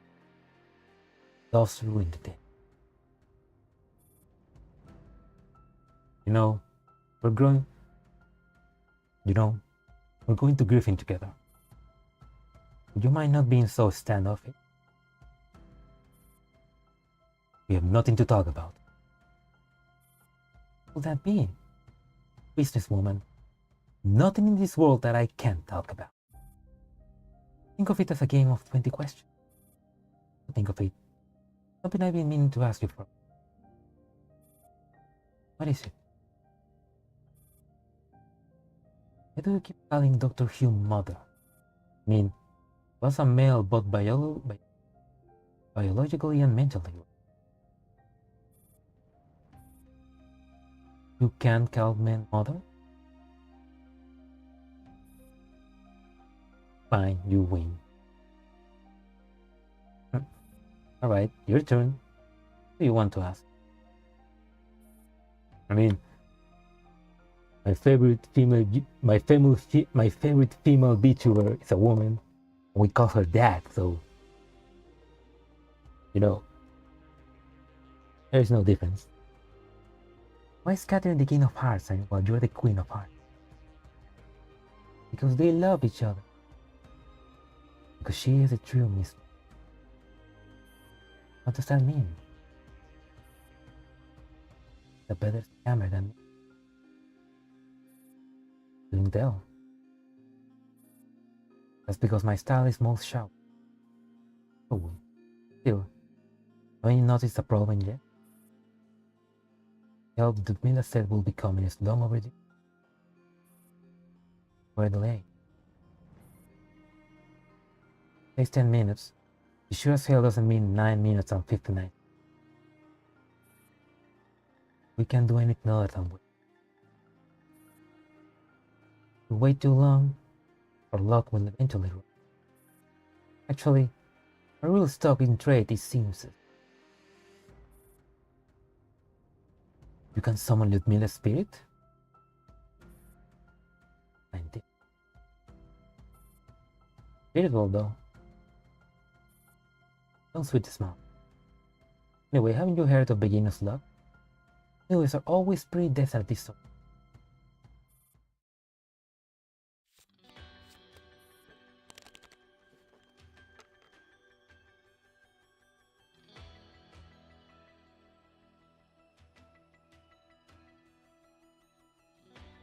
Wait, I need to see sciences. I don't know what that word means. I'm gonna quickly go.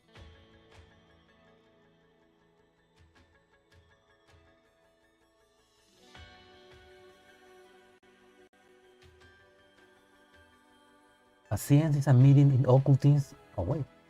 Science is a meeting in occultism where a medium seeks to communicate with spirits of the dead. It takes place in a darkened or subdued light and usually involves 6 or 8 people who form a circle and hold hands.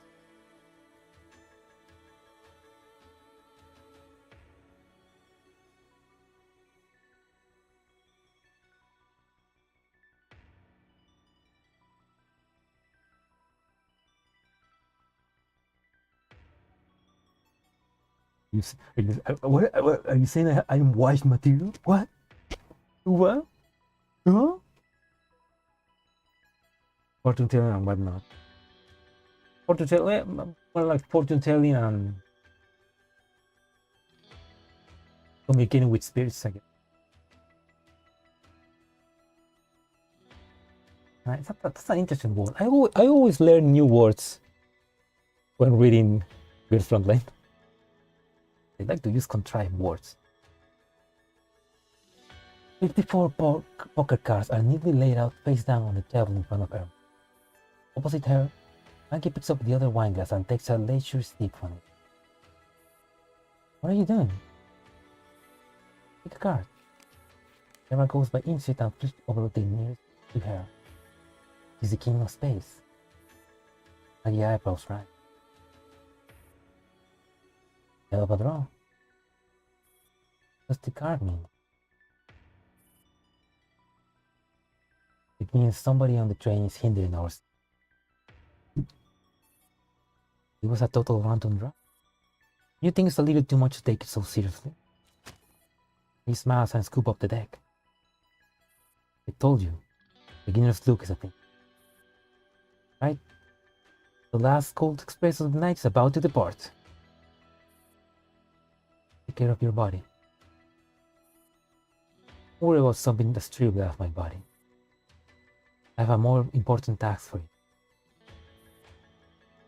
She's talking about Tyrells. I mean, Tyrells is still somewhere in the train. So, oh, okay. That small section where Lee Enfield and Car 94 were talking about some disruption, that's probably Tyrells making sure that they don't know where the location of the train is. I figure they give us off letter. Instructor. How admirable. Yeah.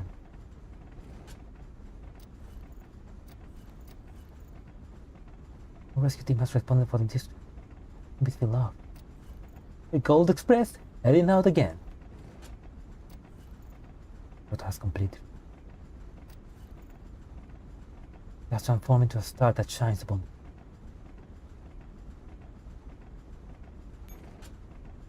Poor Ludmilla. Somehow.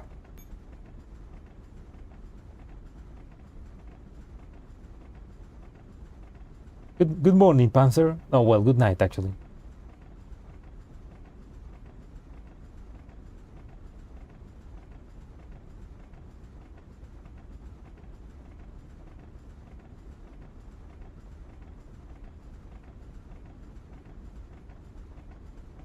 Somebody's trying to enter my spouse. Oh no. Somebody call the interior police.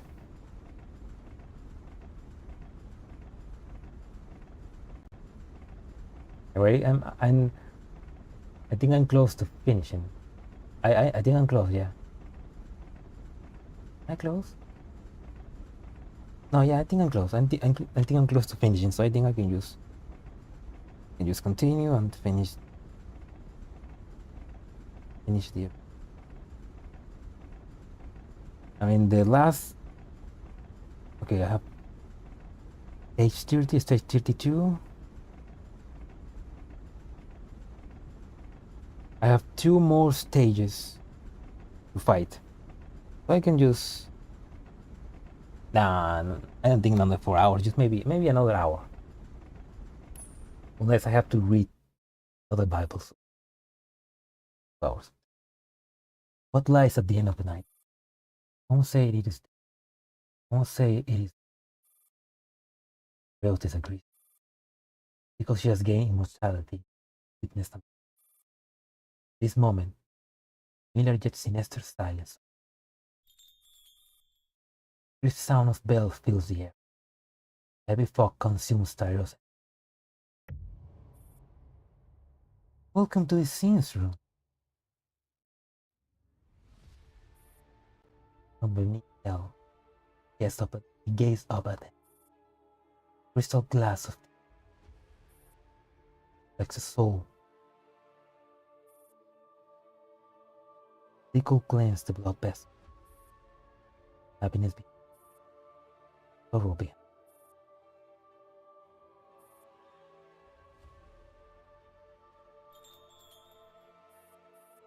The clear chime of bells sounds again.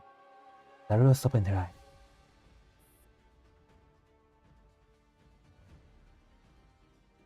Same old play again. Oh, thank God she said that. I thought I thought I misclicked and I was reading something that I read again. Antiquated sense of aesthetic has no place in the modern world. Like some dolls. However, slight difference. This time, Rose is not sitting in the audience.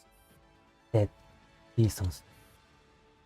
Women, she's wearing a lavish gold gown, holding the hand of a man saying soulfully, "About you turn from me to glance behind the fountain of the opera is there inside your mind." There was a scoff and makes to deploy her floating can. However, he can't seem to do it. Rose couches herself over and over again. She needs to keep calm. Her opponent is nothing more than a piece of trash modified by Paradeus. All the answers have written their own virtual conditioning. Found it. He finds the clear code for the scenes room, the solution to her true riddle.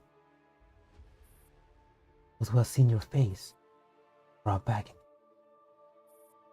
They mask you.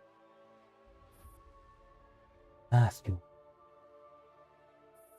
Shut up. Mask you will. Shut up, all of you! She's just fucking weird. Those who have seen your face brought back in. And they mask you.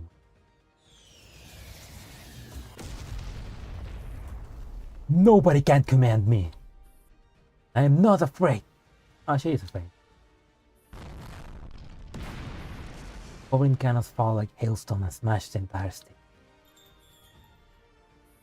Once again, sound of bell kind chimes of. Yeah, Ludmila already make a kill streak. Got the white force attack, and already leave the lobby of the game. Fox raises his glass of tequila slab. Her heart and lungs are set up. Tired and deception intervene. The devil exposes the angel's hypocrisy.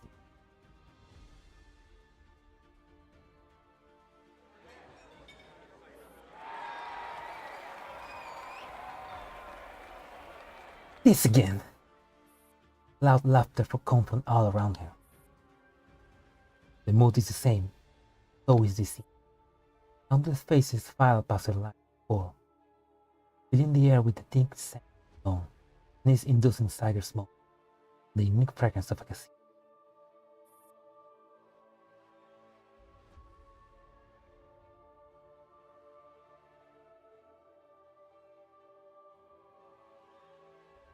Mr. Rails, deal me a hand.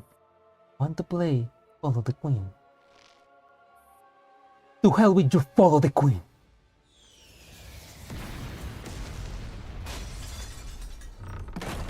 The massive overhead lights fall toward the rail. Girls make rooms past their pile of flags. The lights transform into a gigantic postcard. The king of space. This clear sound of a bell fills the air once more. Here are two tequila slash. Here are two tequila slammers.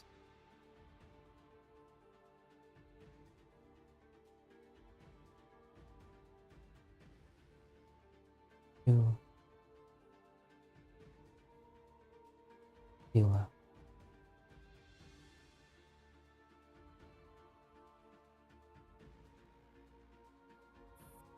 For Satan.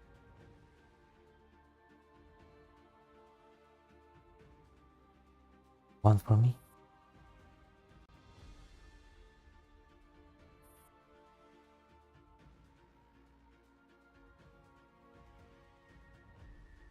That's such a nice poem, and I just realized that that poem is original.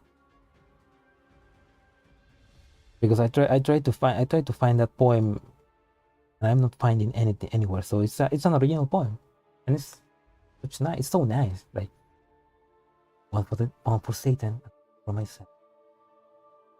A nice poem. Rose is so fed up with this that she doesn't even bother to play along with the guys for a moment.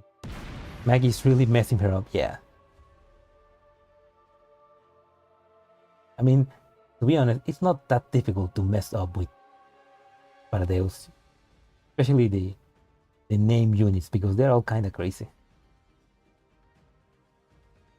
Do the original poem is in English? That is a good point.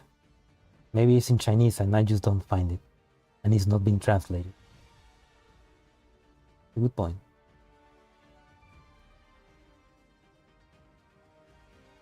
Wonder how good Maggie will be when they get electric warfare equipment on her? Well, when she joins Griffin, we'll find out.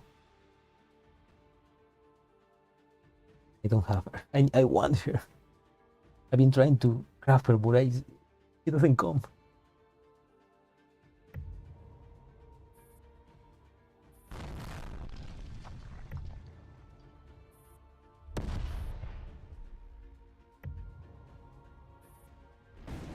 He's destroying basically every...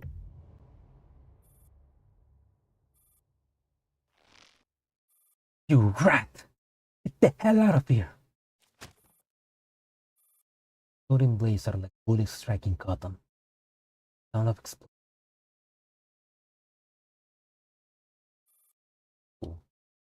Heavens. These sounds, each illuminating a path. The path of the mundane world. The path of the merciful.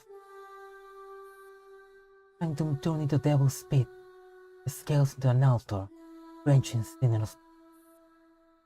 Spirit with their nails was staring at them. Molten with bounds. Stupid soul. And the whole way to the journey of life. To this heaven and hell art will lead. Like Sister Grey. You was made before I. No! You're not Big Sister Grey. Young as thou art in perchance withdraw thee from. We shall be together in neither heaven nor. Yours did not die, yet remain alive. You trash! How dare you mock up something like this? First time, they'll show genuine. Is it what you most fear? Farewell? Trash! Trash! Look at myself in the mirror right now. See what kind of person and situation will fill you with fear. Get lost!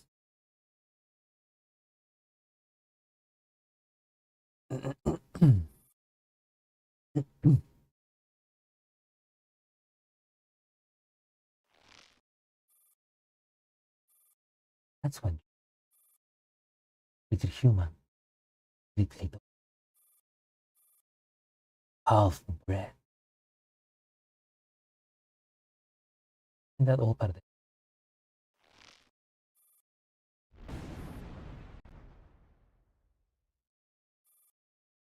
Oh, fortunately, 6 left.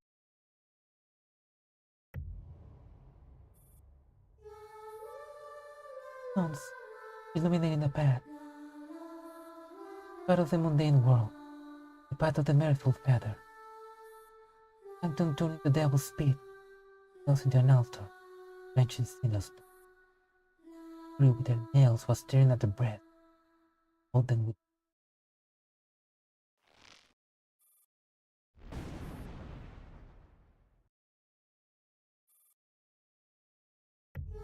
snap back to reality.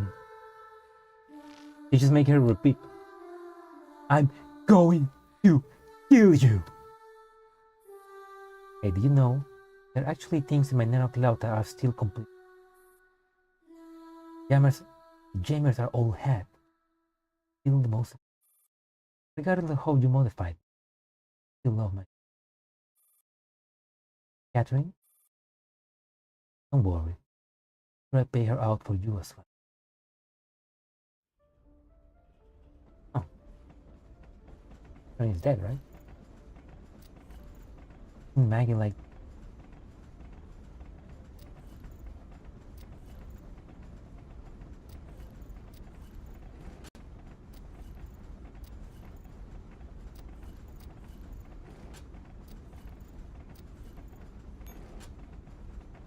Okay.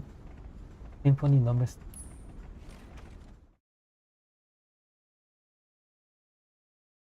Yeah, he trapped her in an infinite. Symphony number 6.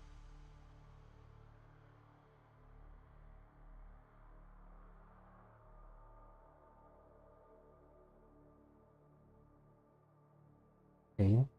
Now you're thinking with portals. This is mostly just a figured out how to leave the path open for your combat echelon while baiting Tyreos into the trap. Pretty simple. Strong iron SMG should be able to handle Tyreos no problem. We recommend Somi and Shield Fairy because she does actually hard. After baiting Tyreos into the glowy spot on the second layer, activate the trap with Maggie. Then drop your combat echelon on top of her. If you want to make sure your echelon can handle this, just test against the Tyreos fighting knight on Bald Mountain and Garage 2. Deploy Domi and start the mission to save hands. Don't click on her and save target.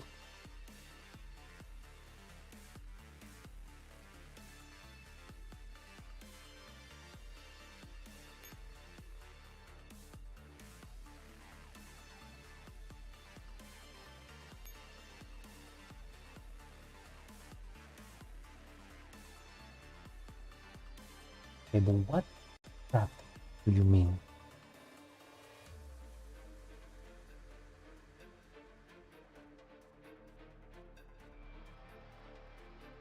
I summon in the in here.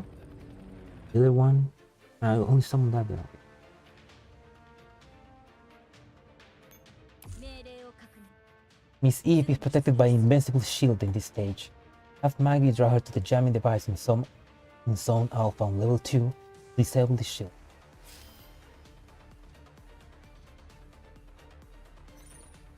Defeat Miss Eve.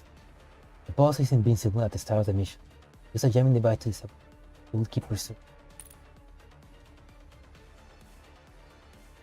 We'll keep pursuing Maggie, okay? Place a teleport node. Stepping on the node will teleport the echelon to the following locations.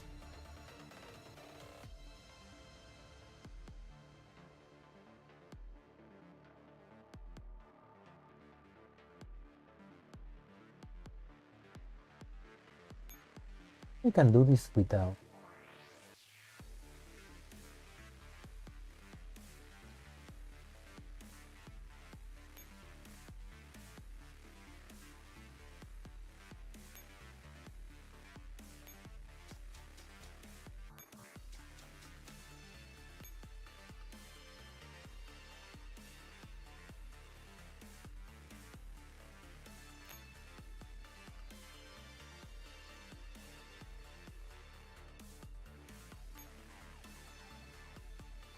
And just put a portal here. Oops, no.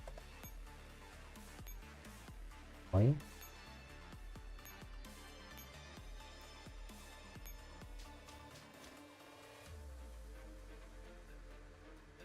Here.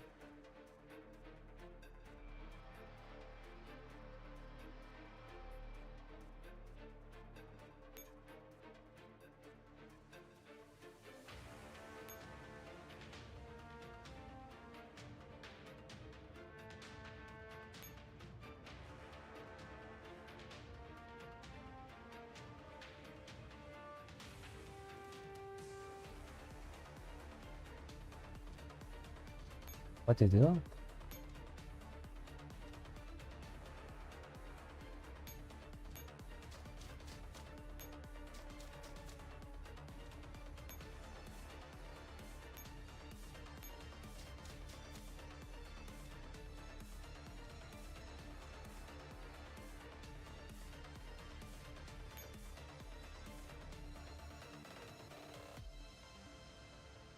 Here. Here.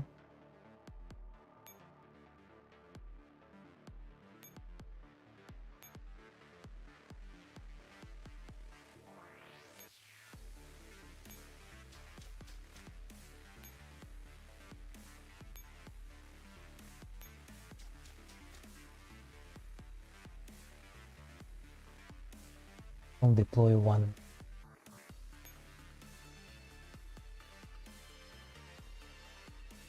Here. And do one more. And oh man, I'm doing this without guide. That's cool.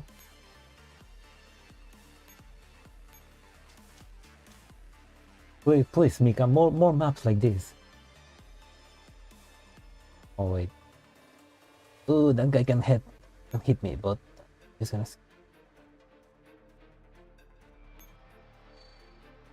Yes.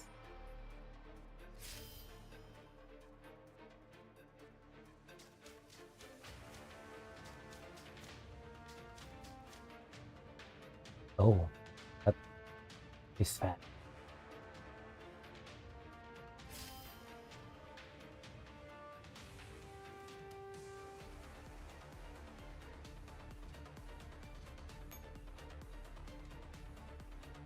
Where was she?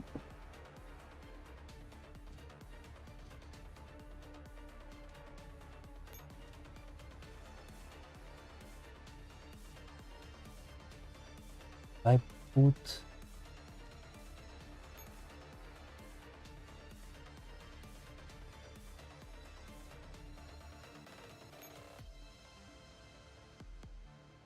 him.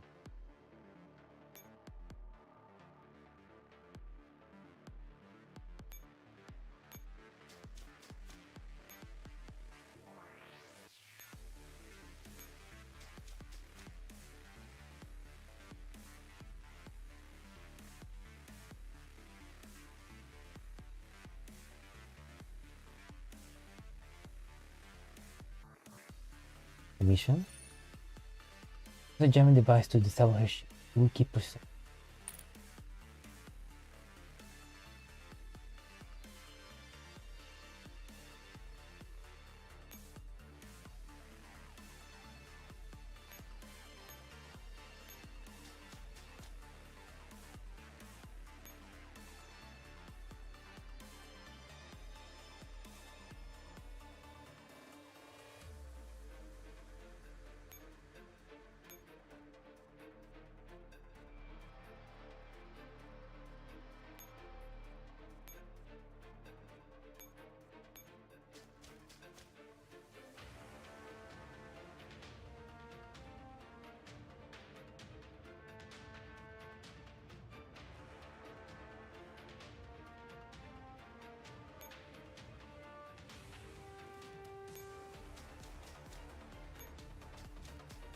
Deployed one more.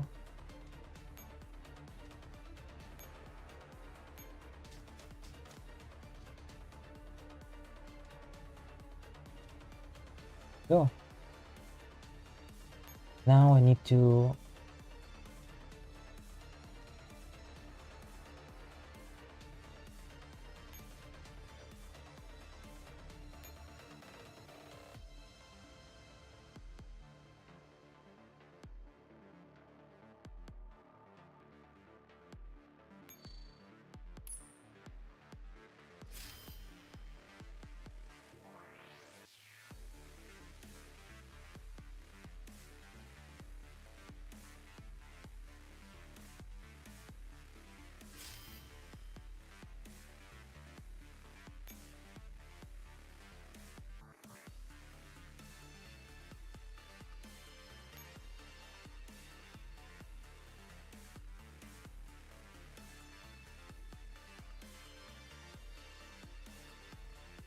I still haven't debuff.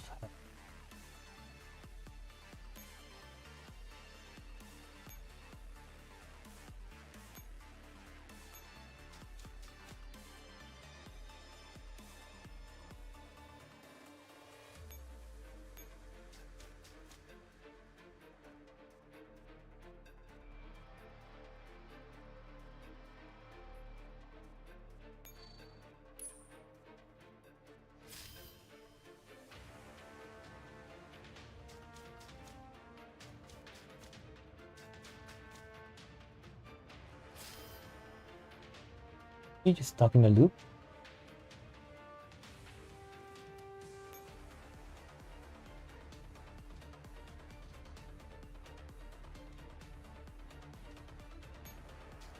What do if I?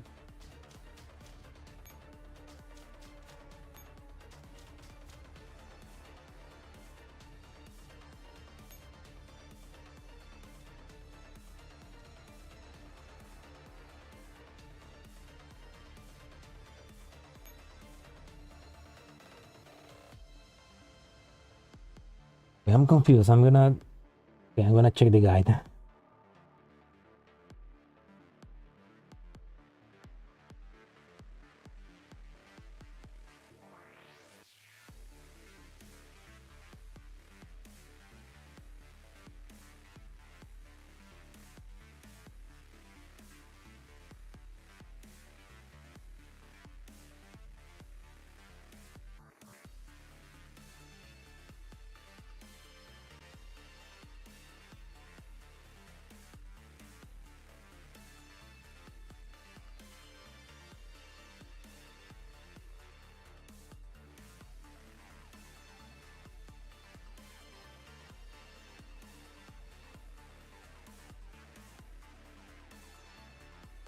I mean, I am becoming more confused.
Okay, so I need to get Tareos. I need to get Tareos like down from the. Oh, okay. So Tareos. Okay, so I need to get Tareos here. Problem is that she's stuck. Yes.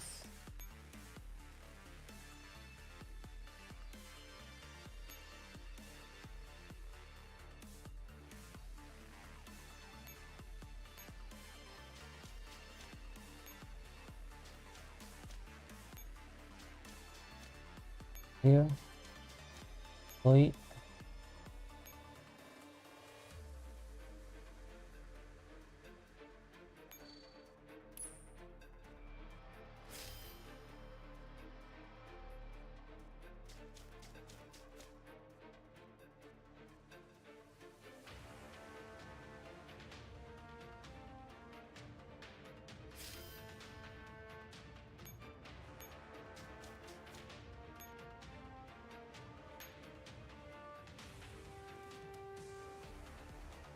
And I think I might just complicate things even more.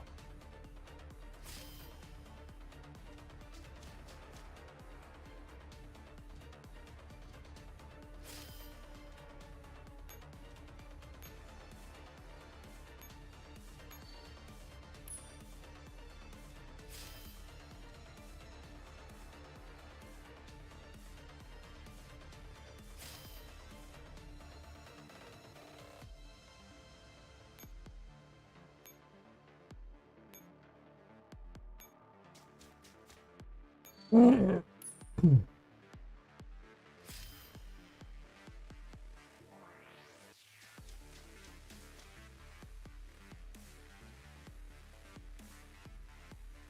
maybe I maybe just may probably maybe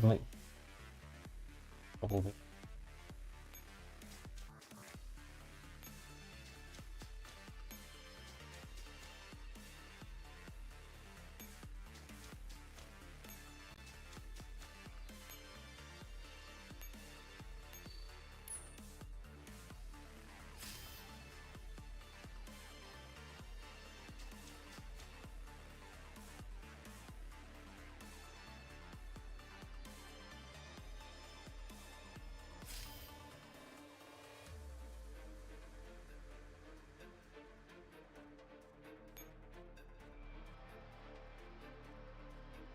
You know, let's restart.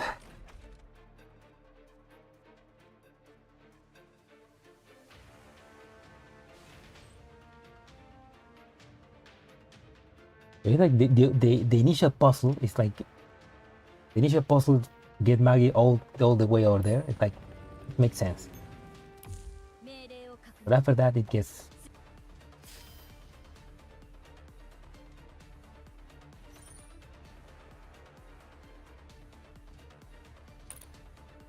do it again like I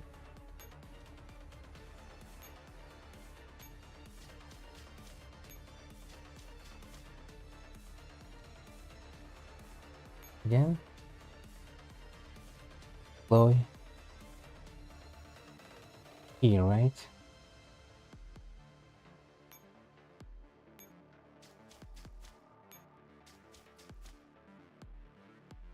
That again. Oh! Oh no, I fucked myself. Hey, look at that. I fucked myself up. Come on, Maggie, you can do it. You can do it. Come on, Maggie.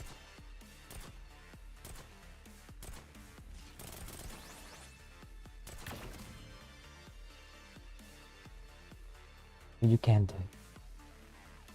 Are you sending everyone to the Shadow Realm? If everyone is in Shadow Realm, then nobody will annoy me.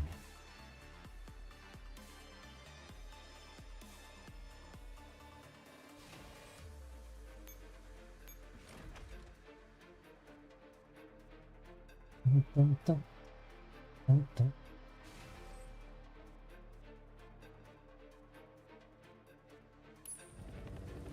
命令を確認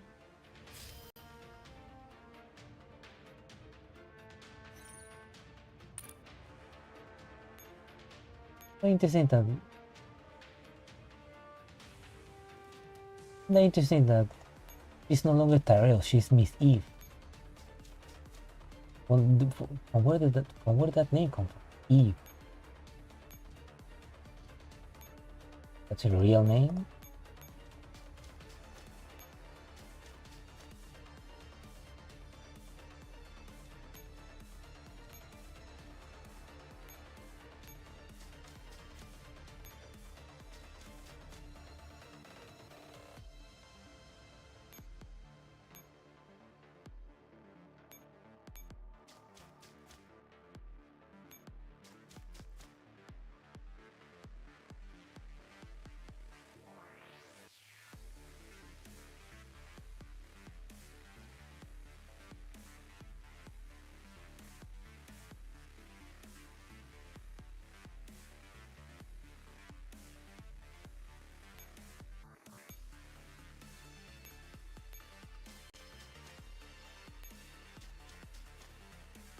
Here we go.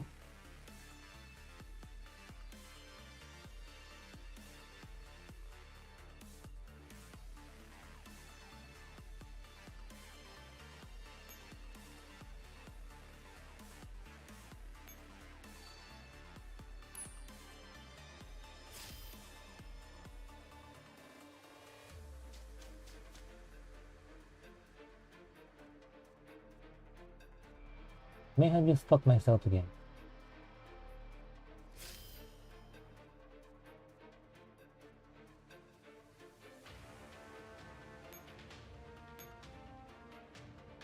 Good.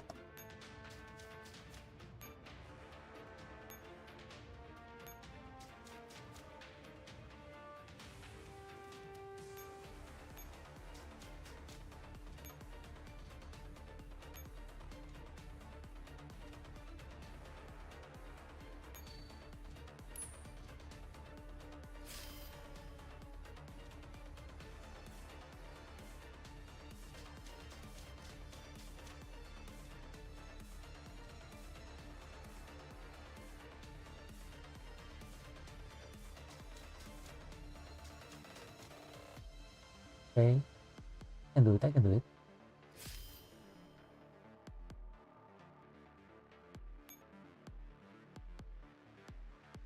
Put Maggie A here.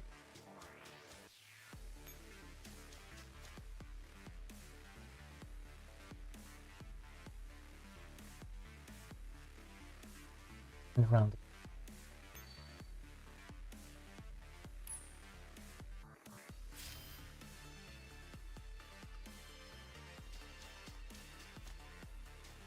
Oh, I still have.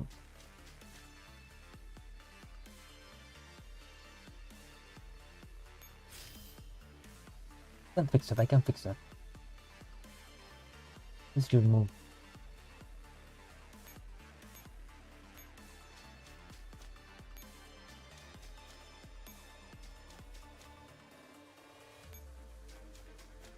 Boy.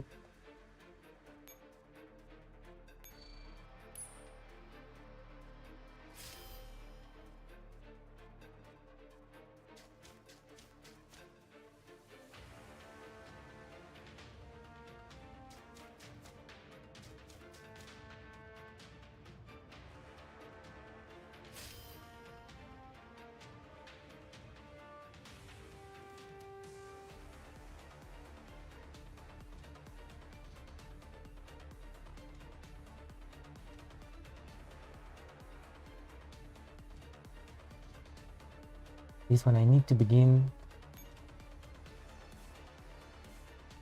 moving here.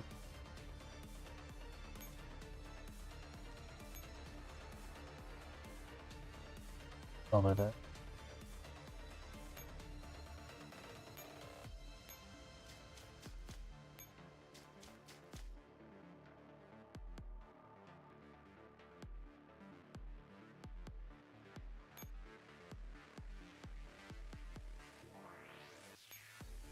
Yeah, I can like make her make the same path.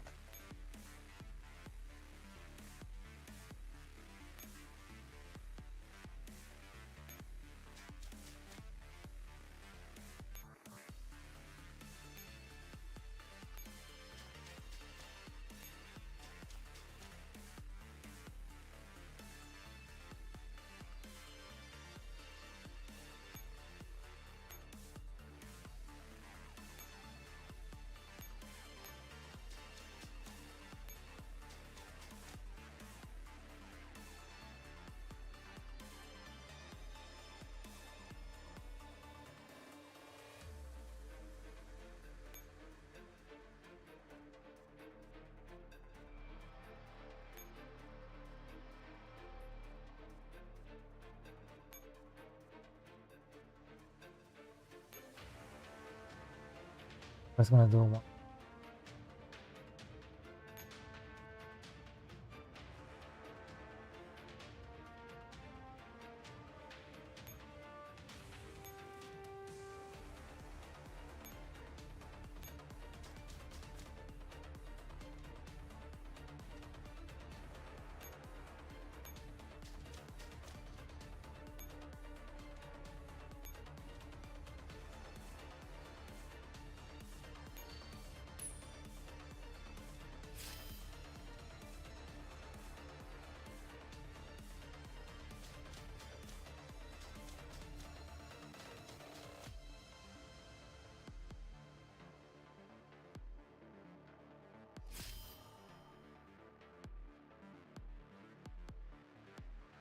That work?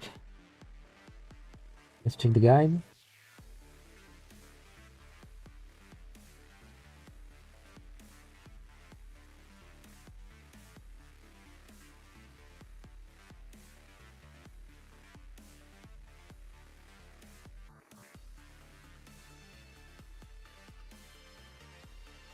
Okay, the guy looks like it works, so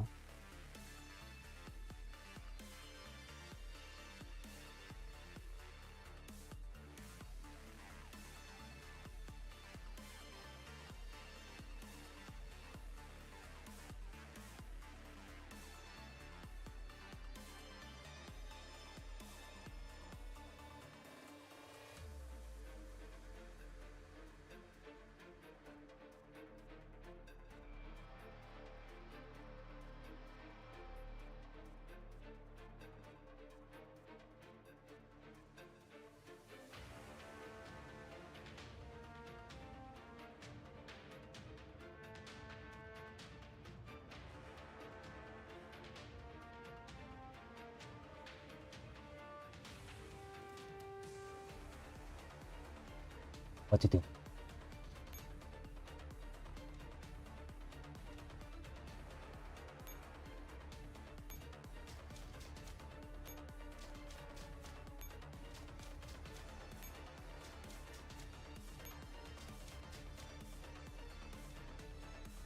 Yeah.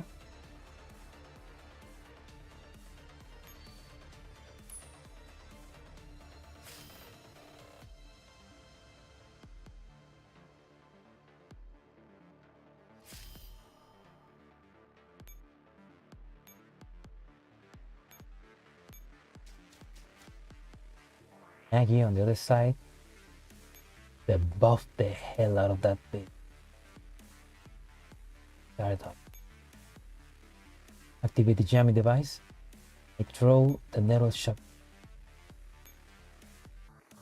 Go back.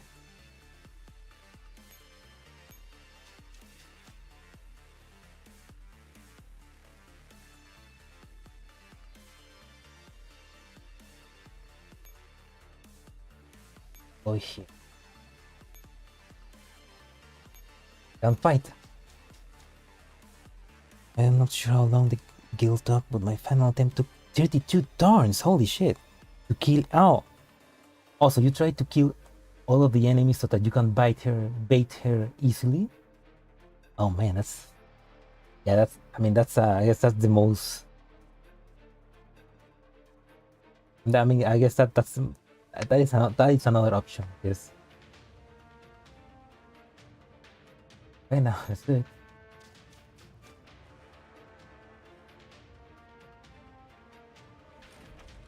Fight that Taryusi. 接敵準備各遮蔽物につけ哀れむ心なんてもう捨てました Sorry, Tareus.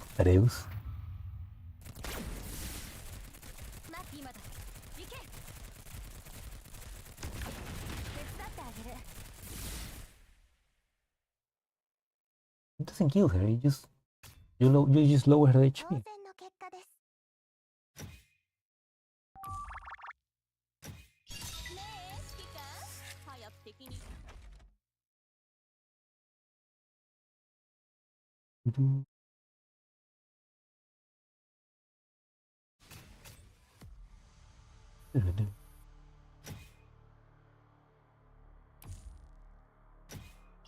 ベレッタ M38 ですよろしくお願いします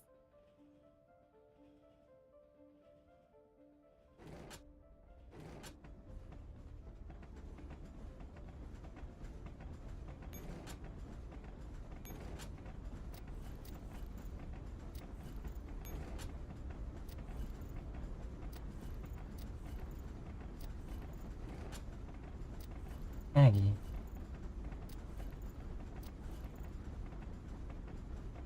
TKO near Weissen.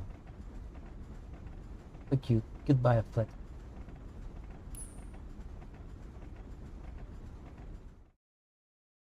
Right, then two more maps. Carriage 1. Intercontinental Railway. Frozen Purification System keeps running conscious. People in the first class carriage are all sleeping there. Rita, just had a candy. Feeling you. All of a sudden, door opens. You cannot see, but you can hear all the more clearly because Who's that? Who opened the door? The fighting spilling into this carriage? Someone's coming! She has a gun! With the door slowly reveals herself, she stepped out from the ship.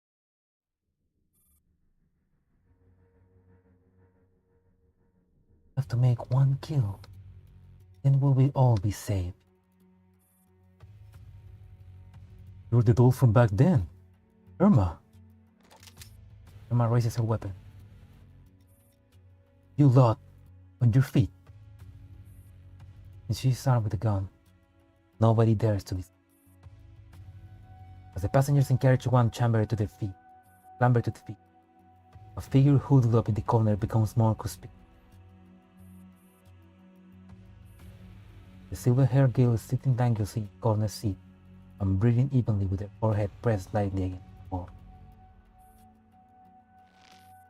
Irma tightens his grip of the gun and walks up to the silver-haired girl. The girl, who appears to be completely focused on running competition, does not react to Irma's approach. Yeah, what else is there? Several rounds left in the info there. Why don't you fire from up close? Did you mark any if you're a terrible shot? What kind of antique gun is this? A Cold Walker, the gun that used to kill a human.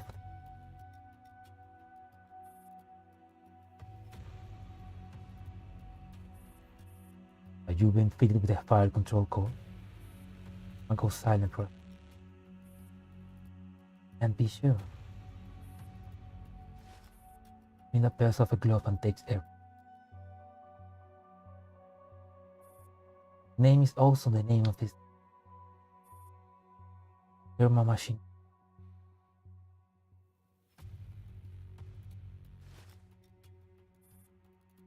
Also the gun again. Forehead. End it. End it all. Irma rests his finger on the trigger.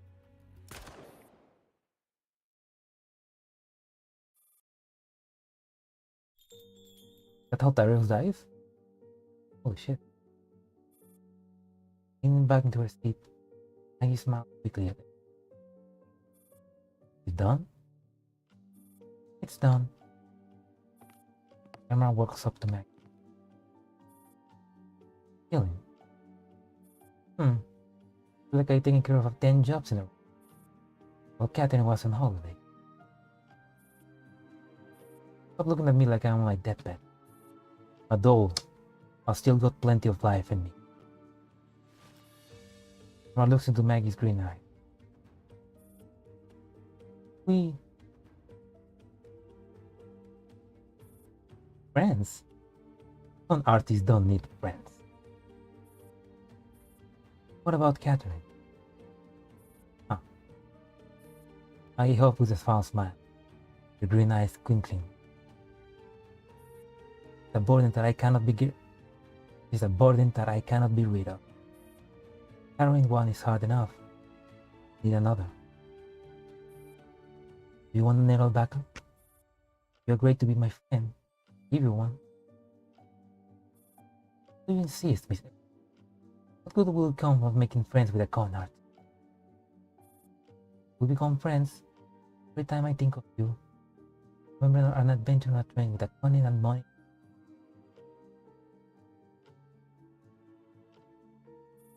Instead of get into a ball in a train by it. Play like a fiddle by it.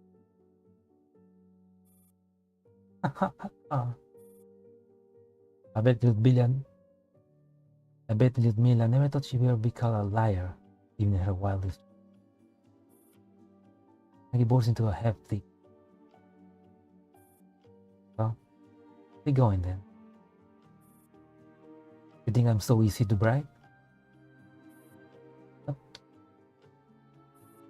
Oh, you bet I am.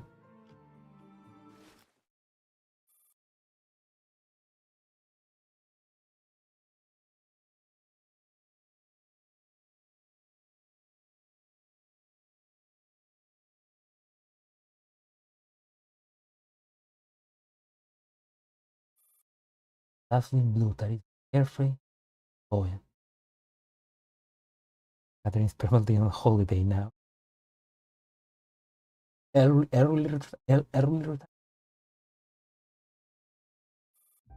oh, General Cloud in the large school. A flower that I planted in the I also have something for you in exchange. 2367 1767 563 56 5612 5601. But that? Listen.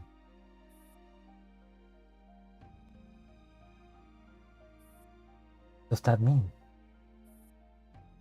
You have time. A tombstone made for him and us.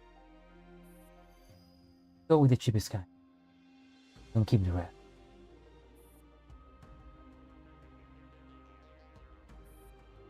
This journey, on too many things that I will never have done. Sadly, no one will remember leaving me.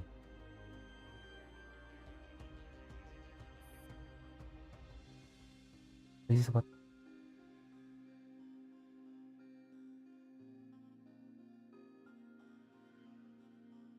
but you're back. She's back in her narrow cloud, so she's just gonna. So there's not somebody else.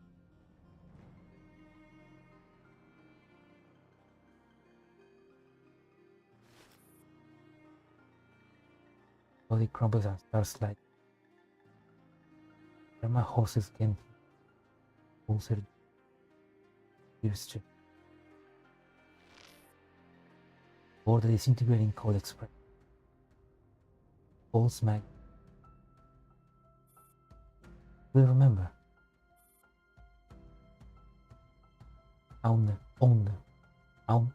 of the key. Rocket lab.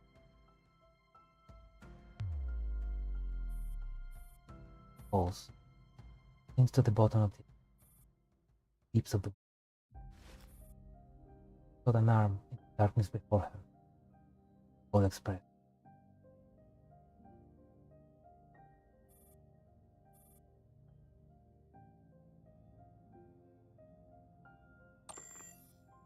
Maggie Nero Cloud finally gives down to the. He watched it away from afar. Maggie's body sliced on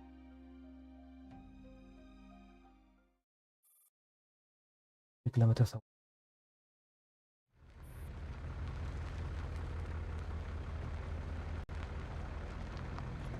But I mean, yeah, Maggie's joining Catherine, but she can't be saved, right? They just need to take their core, right? Right? The gigantic Elmo is driving steadily to fog door. Commander, the statue has been restored. We have reached the designated location, and as per the plan, we're going to leave the Elmo and head toward the future as. Copy that. Stay safe. Copy that. Stay safe. There are active targets in the area. Stay on alert. Rescue any human first, then render aid to the injured dolls. If you encounter any hostilities, you have my permission to retaliate. Understood. Yes, Commander. The Elmo slowly pulls up to the roadside. Small squad disembarks from the MB, proceeds to the train tracks in orderly fashion. They are about to make out the silhouette of the intercontinental great metal beast that.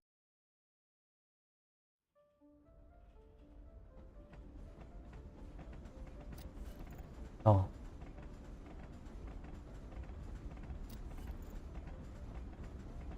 Find their quiet station.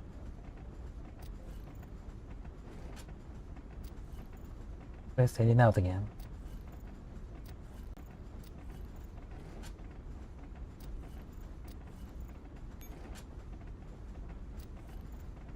Okay, the end.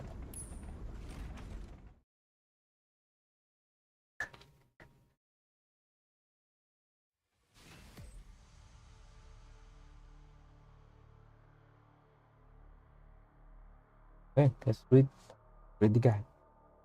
Everything is on random here, so you will need to adjust accordingly. Turn 1 should be copy paste, but anything further will need adjustment based on any positioning. Just try to set the woods ablaze on turn 2 if possible. All you have to do here is capture the left side helipads on 1. It becomes super easy. Helipads on the upper left side of the map are full RNG. Something they can. Let's just not deal with them. There is a Hydra death stack on the lower right hill, but it's safely ignored. Turn 3, car would come and I will be late, leaving us to mop up the last cases. Make sure to repair repeatedly. Where you cap the left helis, nothing more will span there. On third tier, you can also capture the bottom 2 helis if you can wipe everything. For Grape to work, I highly recommend targeting her after cycle of increasing weight, using damage the second minute, applying the step. I'm using a Grape with Sue mod here as well as Shield Fairy to protect. We're using Speed 22 to protect. Often the enemies will take a long later. Do here. Also with a Robo. Using Robo to attack opponents. Shield and then the air is the uphill to build the R2. Such a should really weak. And read.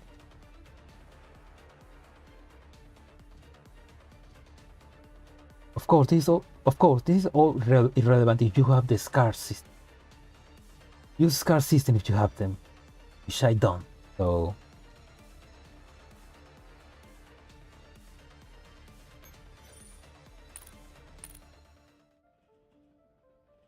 it's useless.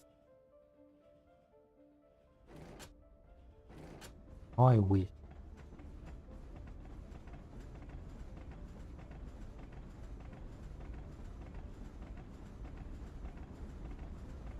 I wish I'd gotten this card system.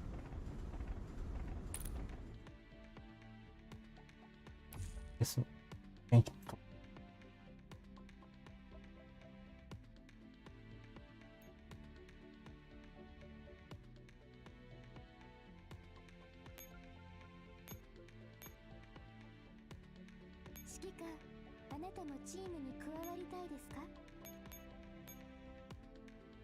Grape.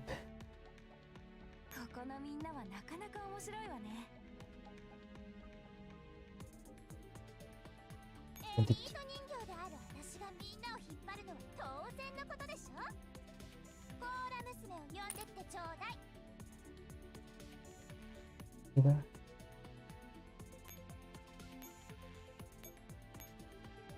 ペー社はいますか？ One air. 特に気にしているわけでは。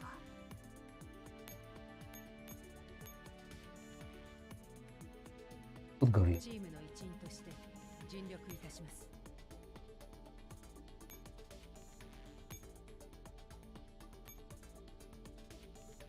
Hold on.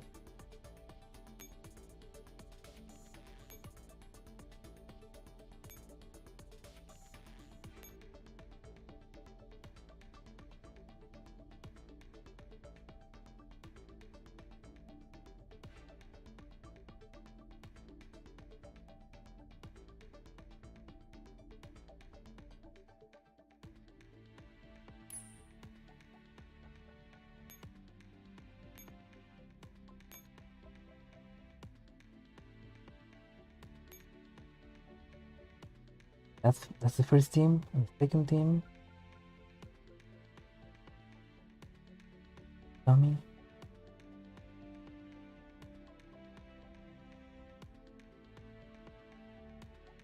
Oggy.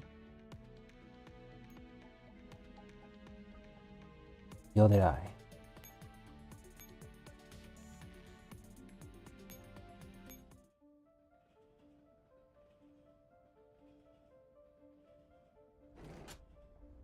Okay, so basically I need to kill all the enemies for this last stage. Cardu can face tank the laser tank that hits in a row, by the way. It'd be nice if I have this card. But I can. Wow.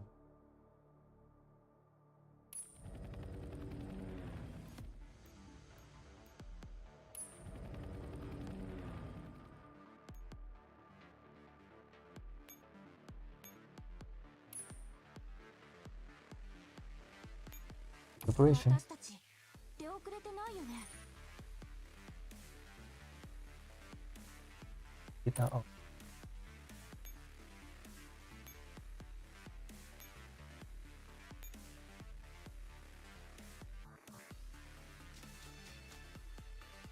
Hmm. 左それとも右。私のアクセサリーに触れないでちょうだい。お墓を作ってあげますよ。礼には及びません。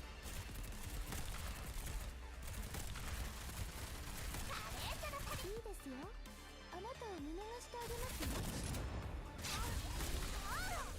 覚えておきなさい。手伝ってあげる。いいですよ。あなたを見逃してあげますよ。敗北からの巻き返し。 Let's go, Grape. 時間です。 I fucking love Grape, man. I'll never stop saying I fucking love Grape.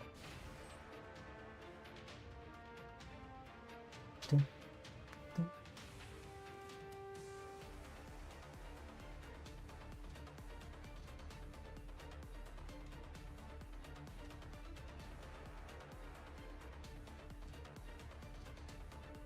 What do we do now?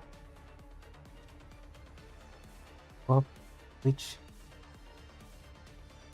Right. .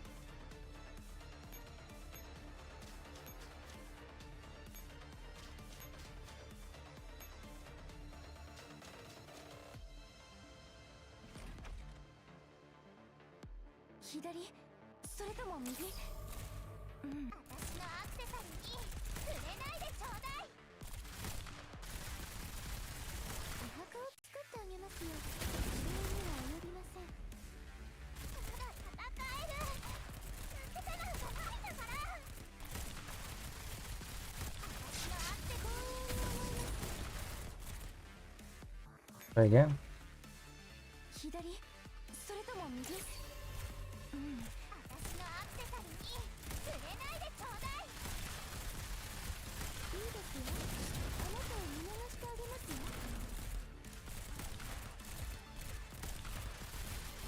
もう怒ったわよ。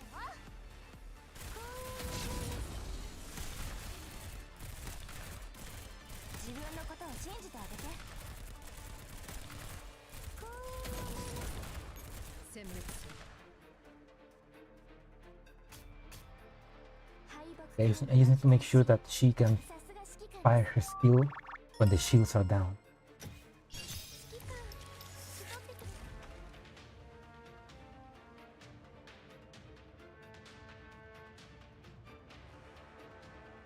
Two, two.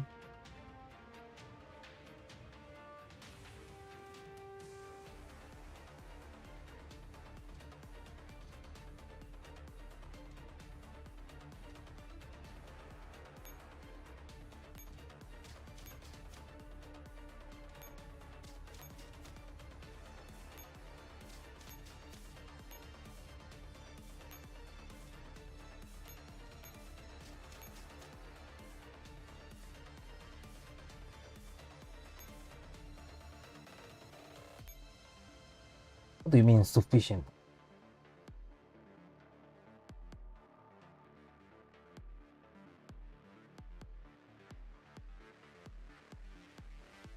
A wrong move?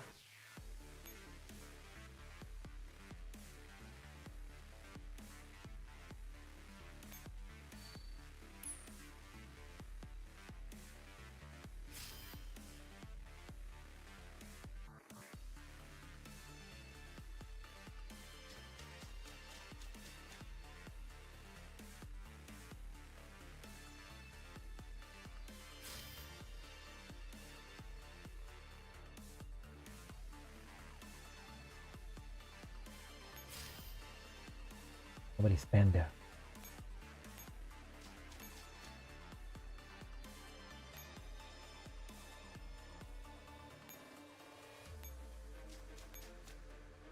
Tool obtained. Siphon fuel from the fuel barrel. It can be used to set fire.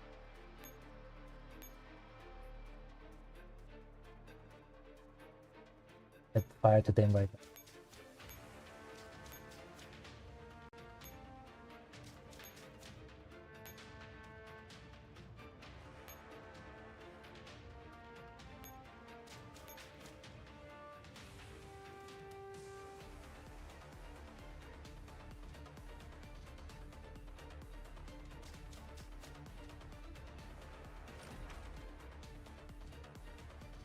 左それとも右、私のアクセサリーに触れないでちょうだい。いいですよ、あなたを見逃してあげますよ。カレーさん、お墓を作ってあげますよ。礼には及びません。いい考えがあるわ。お墓を作ってあげますよ。礼には及びません。 Oh, so they see if they detect. If they detect one of the units there, they shoot.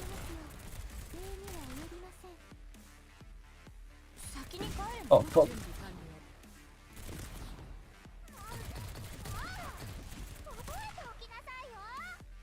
Oh, that was close.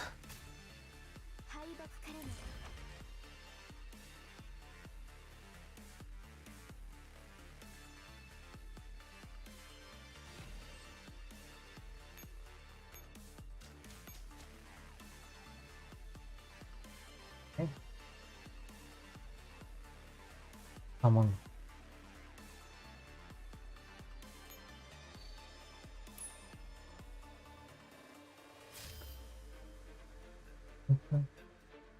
Two.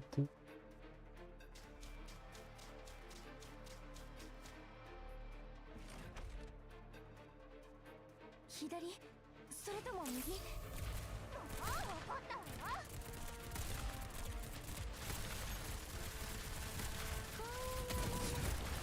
いい考えがあるわ。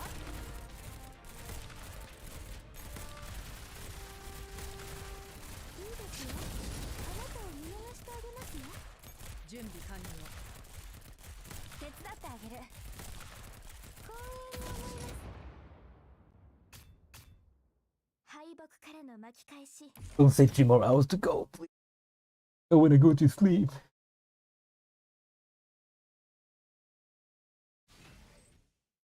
Ah, 3 more hours to go for 12 hours, you mean?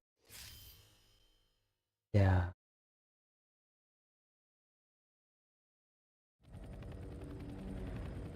There we go, my girls.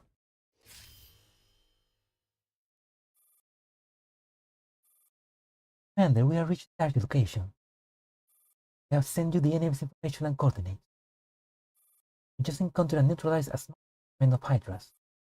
However, the enemy to our presence. By the fireworks going on in the distance, the situation on board the train must be extremely dire. We need to reach the train as soon as possible. Please guide us on our way. Got it, girls. Now they fight. And fight. Good.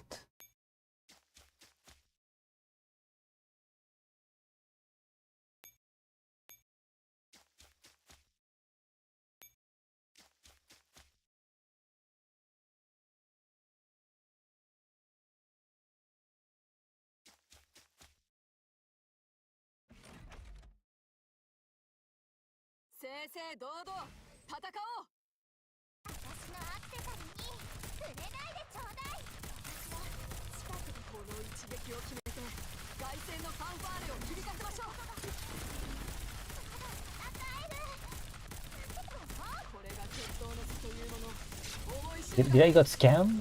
They're getting destroyed.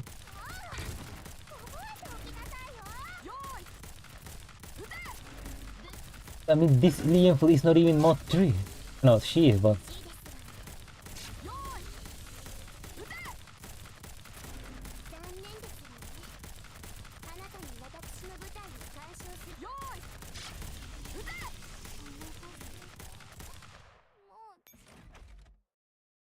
々堂々戦おう。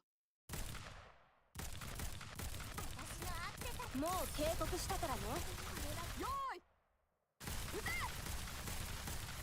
武器がなくたって一歩も引かないからね。これが決闘の差というもの、思い知るがいい。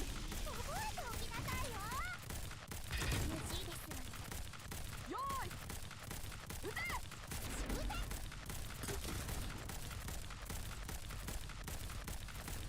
よーい撃て。今度出撃するときもっと慎重に作戦を考えるべきですわ。 Oh really? What the fuck? What the fuck was that?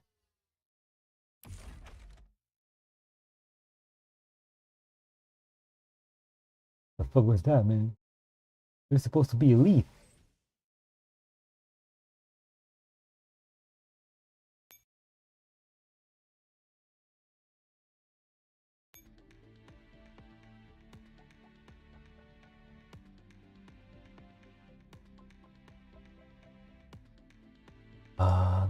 Another guide say that I can 5 おあいこだよね。 go いつでも出発できるよ。準備を整えておきます。 my second girl can never used before.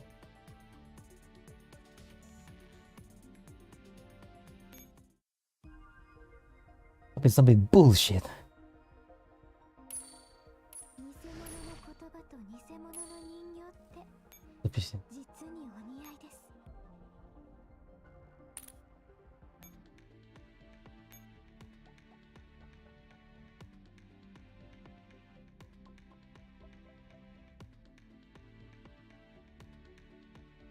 I didn't want to do this. But I'm taking out the second girl cannon.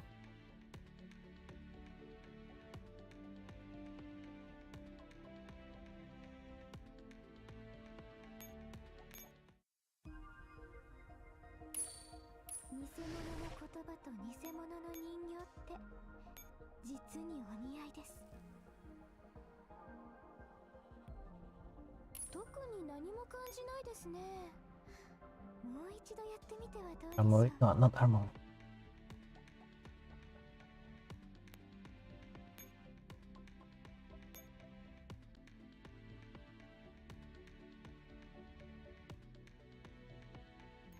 Here. Yeah. 指揮官、あなたもチームに加わりたいですか？ Big star. Use my other have another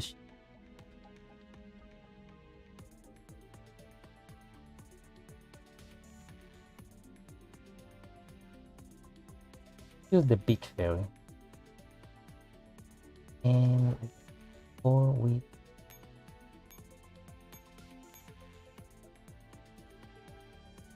wanna pull out my second beat in the duel. Put H2, S2. 面倒は自分で見るので大丈夫です。 It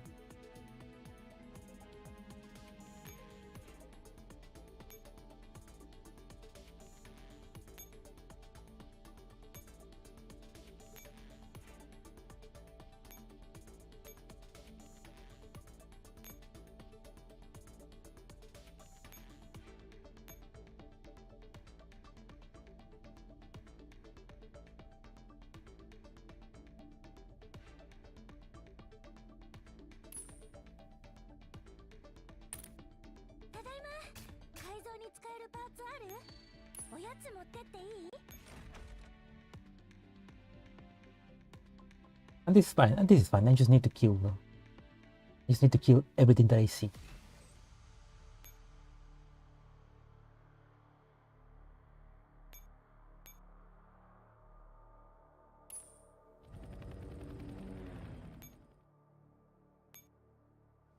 Let's see if that team is even good enough for that. Maybe not. どんな化け物かな。ごめんね、痛かった？お前の罪をかぶ私はもう変わったんだ。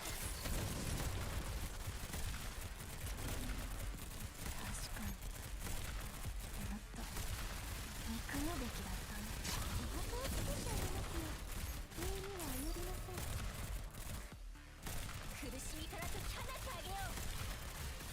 いいですよ、あなたを見逃してあげますよ。もう安心ですよ。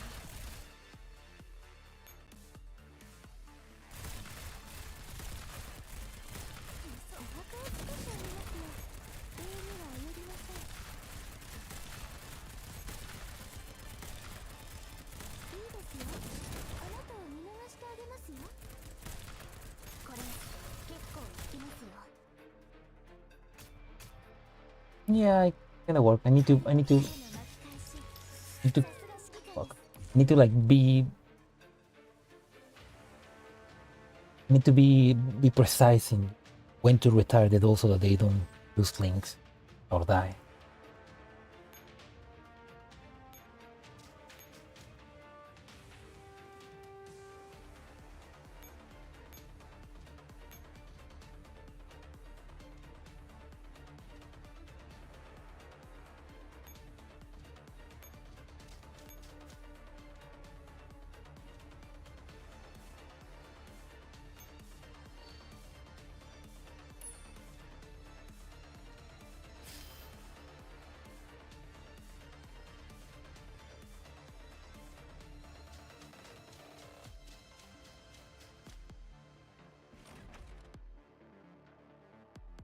左、それとも右？華麗さが足りないわ。お墓を作ってあげますよ。永遠には及びません。お墓を作ってあげますよ。永遠には及びません。いい考えがあるわ。光栄に思います。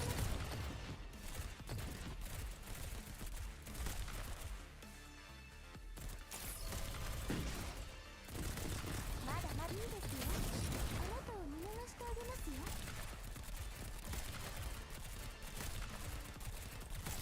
まだいいですよ。あなたを見逃してあげますよ。まだ終わっていません。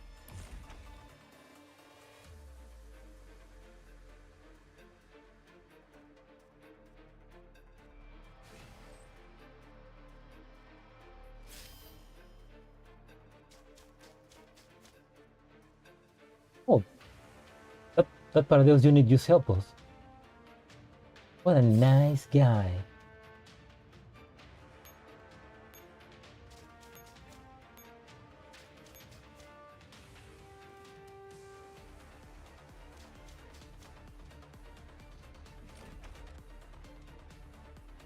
左、それとも右？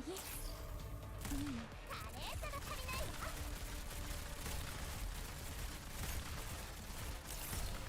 手伝ってあげる。光栄に思います。華麗さが足りないわ。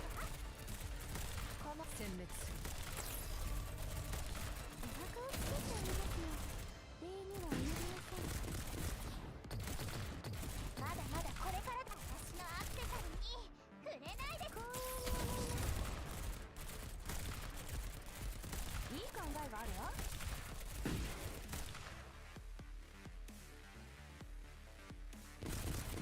いいですよ。あなたを見逃してあげますよ。 I should have 彼の巻き返し。 I should have like made them escape, but I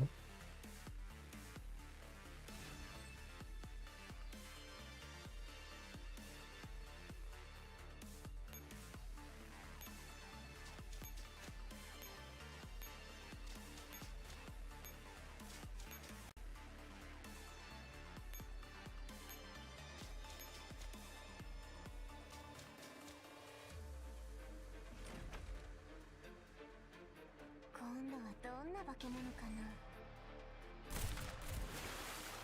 哀れね。虫けら化け物か。私はもう変わったんだ。もう安心ですね。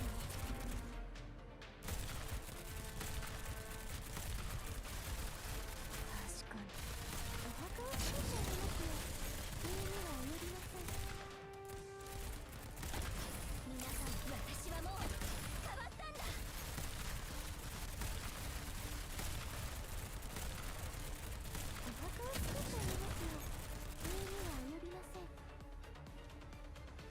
There we go.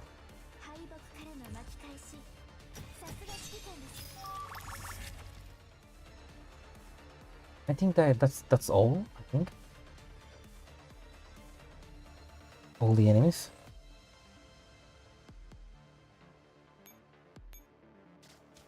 But well, do you also need to kill the Paradeus units?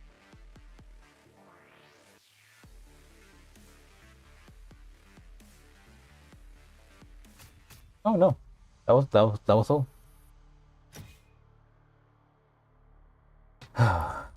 Good job, Peter. Good job, Blue. USB コンパクト。今日から指揮官の下で働きます。 Suomi can tank those rockets. お願いします。 That's Suomi. You can tank.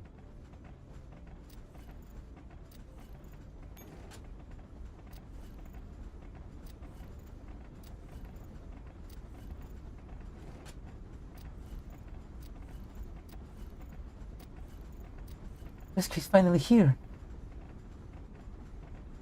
It's Griffin. They're on the G. Oh, come on.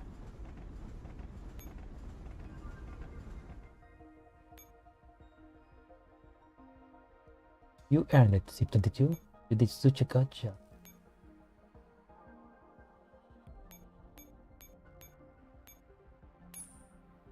緊張点か。また優秀になってしまったわ。いいわね、いいわね。まだあるのかしら。 And I'm so close to the end.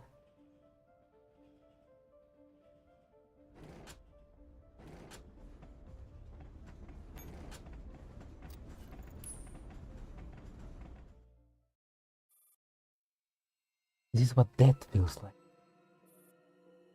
This is what death feels.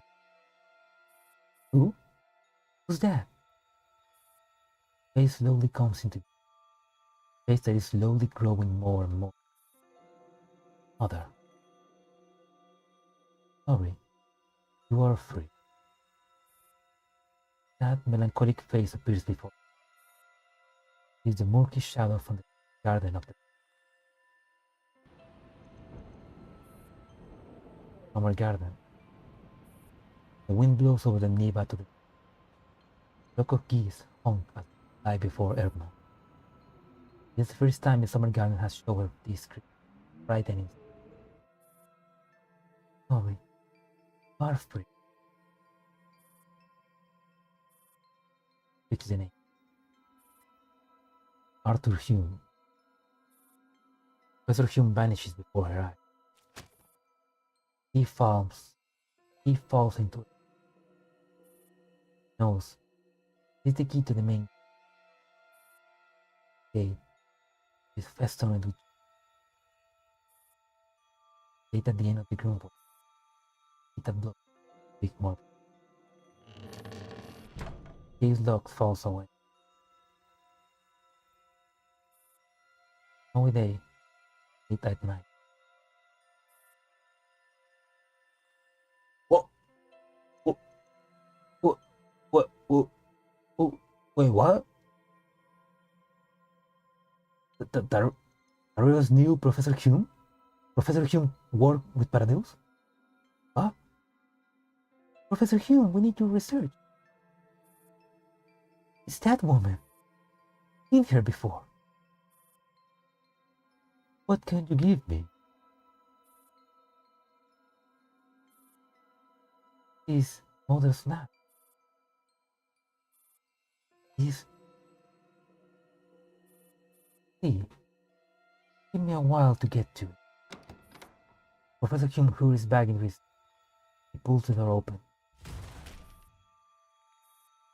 It's me from back then. Oh. Many times I told you not to peek through the gaps. Look, now you got a bump. Hume turns and gently closes the door, bowing apologetically to the woman who's still sitting in it. Hurry and pack. Mama, Are we going on a trip? Yeah. Perfume grabs Irma's hand. Not open the door that Ted pulls away a massive work desk, leading a set of stairs that lead to the basement. Go. We'll be about 3 kilometers from the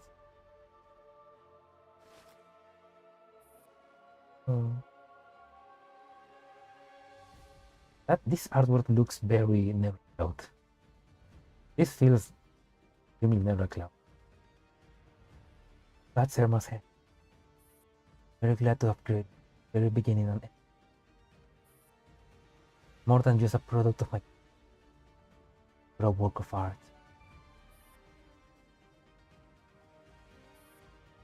Product is made. Knew what I wanted. Made her to the a work of art.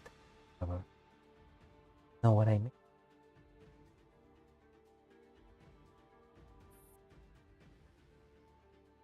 Proving to me that this forget how I tried.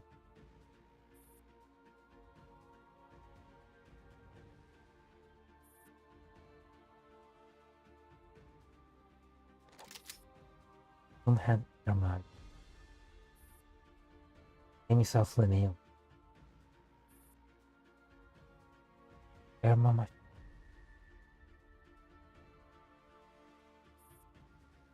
porter. No, 100.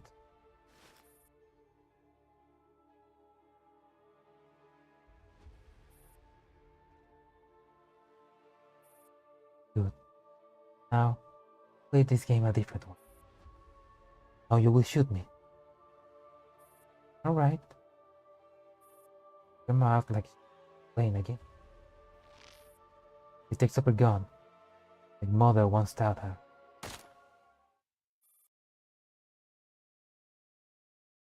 She was the one. That's why Lyudmila didn't want to tell her.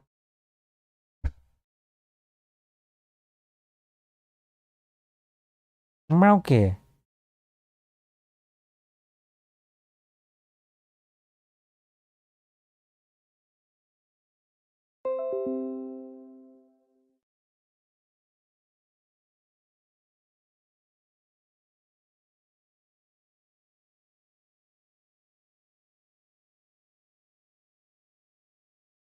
Really consider making a door. That's my windows. This isn't a happy memory, I promise. Happy memories in GIRLS FRONTLINE? Only love and hope. Love and hope.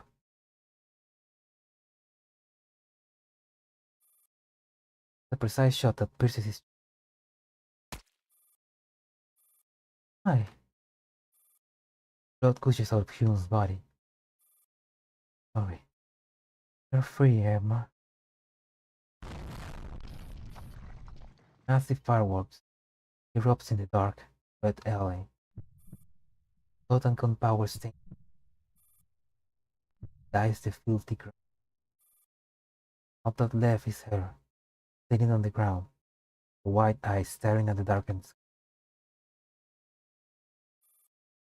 I don't understand.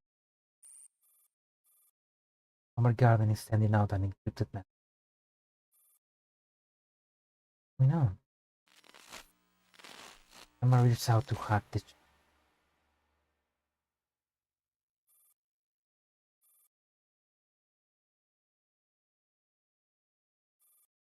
No need for survivors. Yes, I planted a time bomb on him. Kind that can't be disarmed. Clean it up. It.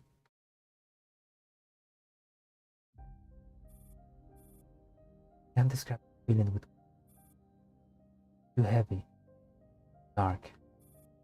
What you can do is expel them from the body with. Oh yeah. The thing before Irma now is Lyudmila Maggie, Catherine, table. Face after face appears, vanishes in darkness. A hollow loneliness down on them. Tear after tear falls silently. Always some.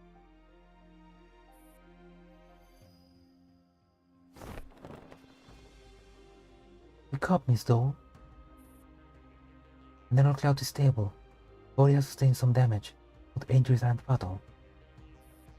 Will we dive into the nether cloud and bring her out of level 2? Minute. Why is here nether cloud?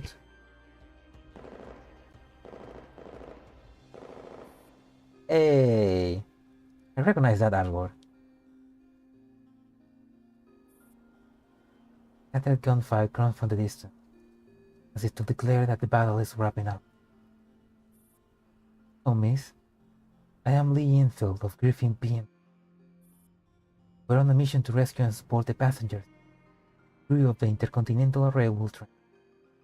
You alright? What? You're afraid. Afraid now. Very bad shape. Need to run a diagnostic on it. Yeah, I'll leave it to you.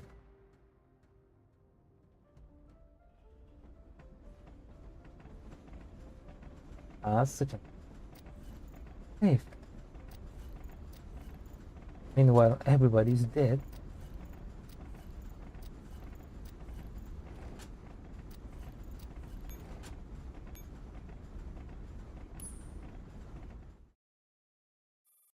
In the summer garden. Warm afternoon wind stirs the leaves. Letting branches rub against it, producing a of the wind guides a large map.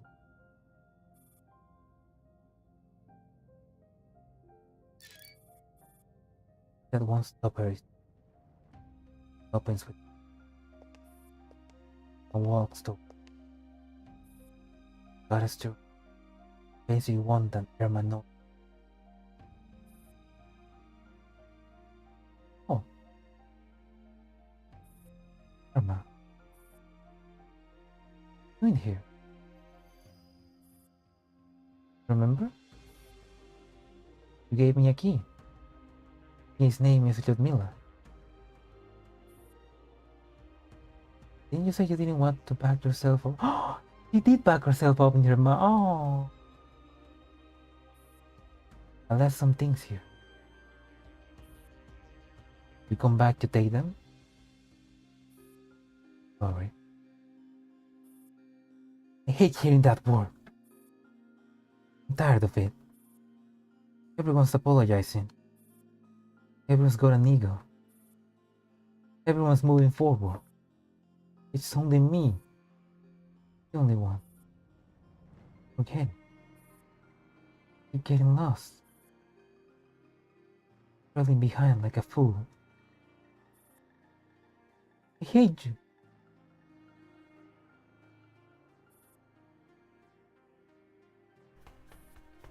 Runs away back down. When in the summer garden no longer caresses it. Or spill.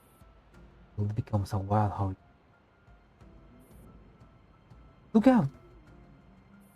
Ludmilla tries to grab hold of her. However, summer garden gradually. The original house becomes a pile of broken things. Clusters slowly rise from it. Be careful, Irma. Be careful, Irma. Irma, look out! In her arm. She watches as the sunlight shines over. The arm starts to slowly vanish. Distance. The other end of the summer garden. Tom is steering up this tower step. Thunder roars as the grass and fine. Not mad anymore. Don't hate you. hate myself. Hate how I keep forgetting you.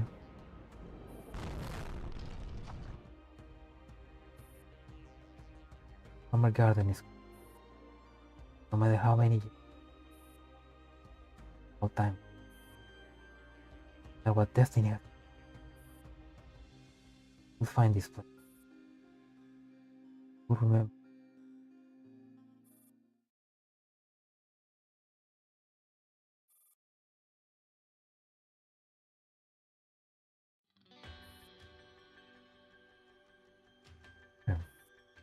The pioneer team from the Elmo. We found and neutralized an Ito of unknown model. The rescue party sent by the German authorities will also be there soon. Tally up the numbers of civilian survivors and prepare to hand them over. You can return after that. Good. 198 hangs up and turns to look at her back. Lee? The Antfield bends down, bringing herself level with the girl before her. You are? I am Irma. Please take me to Griffin. The Enfield a car 98 a changed look. It happened? I don't remember. Made me say that. You willing to come to Griffin with us then? Yes. Takes Lee's hand. He followed the two outside and emerged from the plane. Now, the forest outside has stopped burning. Sun rising in the horizon light. Then, seems to remember something and mutters to herself.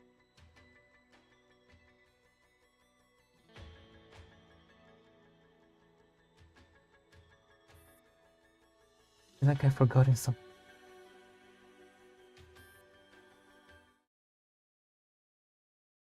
Did you, so the summer garden closes and she forgets everything?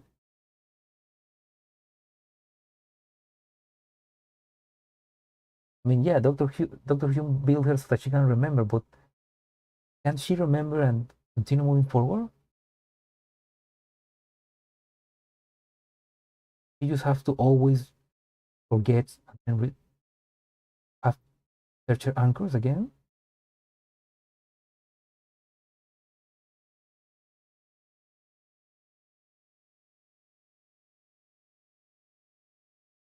Quite composing, but Commander ends the transmission and turns off the screen in front of them. They then swivel around. How did it go? Star, standing by the door. He looks surprisingly calm. He hasn't been so calm ever since they left his face with or under now. The Grand Duke has been secured. Operation Igor is in its final phase. Star 15 body begins to tremble. It only lasts for a short while. He exhales heavily. I'll go prepare. Turns around, takes 2 seconds to open the door, then hurries up. Commander watches her go wordlessly, takes her seat again. Touch the bridge of their nose and close their eye. This is the last time, Paradeus. Time you went to hell.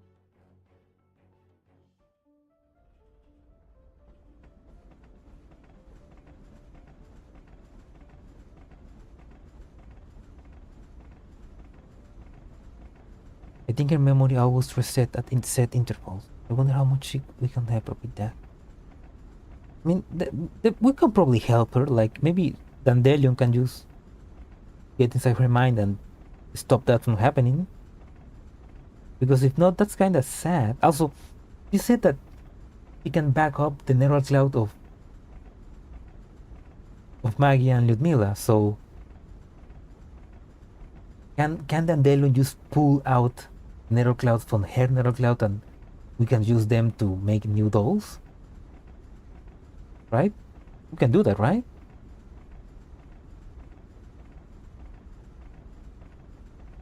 Ah, man.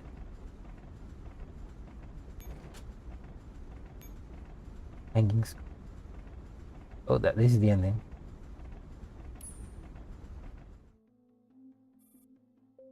Breaking news! The EN4401-3M train that went missing in Red Zone early has been confirmed to have crashed on German territory, near the Soviet-German border. The authorities have immediately dispatched a rescue party to the scene to provide disaster relief. Sources say that the gunland firefight which broke out in the second-class carriage of the train while it was in transit could be caused of the result. Traffic restrictions will be lifted in 2 hours' time. Please stay apprised of the latest updates. According to analysis of the site footage, the most serious accident in the 20 years that the Siberian Lifeline has been operating, involving over 300 people. Our reporters will provide coverage live on the scene shortly afterward.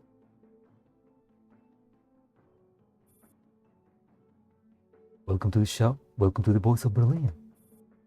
Your host Shadowless, bringing you urgent news. The EN44C013M intercontinental train future that met with an accident last night is now out of danger thanks to help from the local.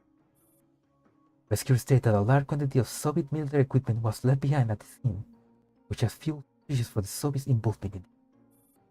Additionally, according to the railway authority, damage to the rails is severe. It is unclear as to when the Moscow Paris line will be.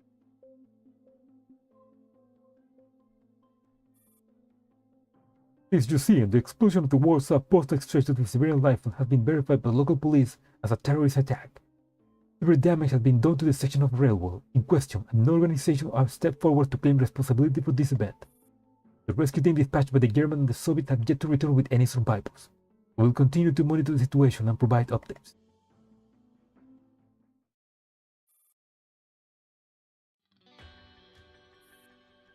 Outside the running carriage of the intercontinental train,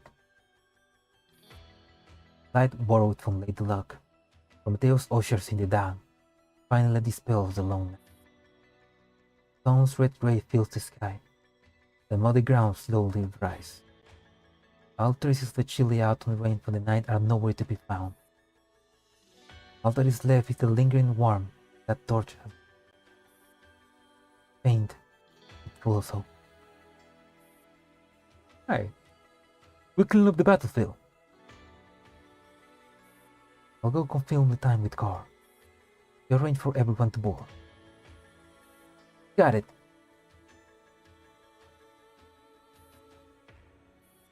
Right.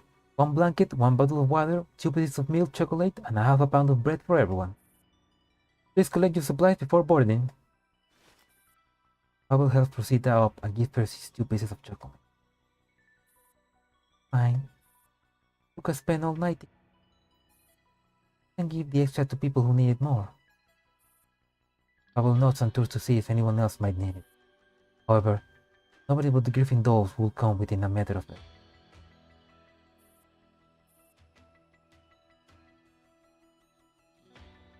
Pavel quickly brings the food that he and Rosita can't finish back to the supply crate where Type 51 is handed out supplies. Type 56-1 size some pots payable on the ship. The long night is over. Everything will be okay once you get to Berlin. Thank you.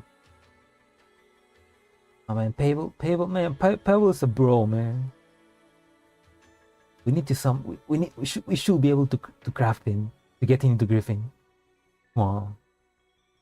Let's give him a job as construction worker.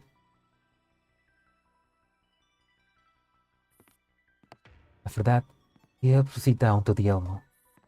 The other side, Cardinal the 8 leads the team over, followed by stewardesses.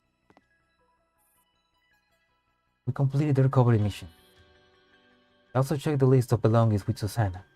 Passengers can collect them at their own pace. If there are any items whose owners cannot be identified, you can go check with Susanna. Got it. Do a final headcount and inventory of our remaining supplies. We'll leave in 5 minutes. Will do. Type 56-1 signals for Desert Eagle to come over. Go search the carriage one last time, then prepare to head back. Lucas has been watching from a distance. He looks on Dr. Rubosa, who's bent over looking for... Doctor, time to go. Dr. Rubosa adjusts his glasses. Never mind. Dr. Rubosa and Lucas walk hand in hand towards the elm. I can imagine Dr. Rubosa looking down to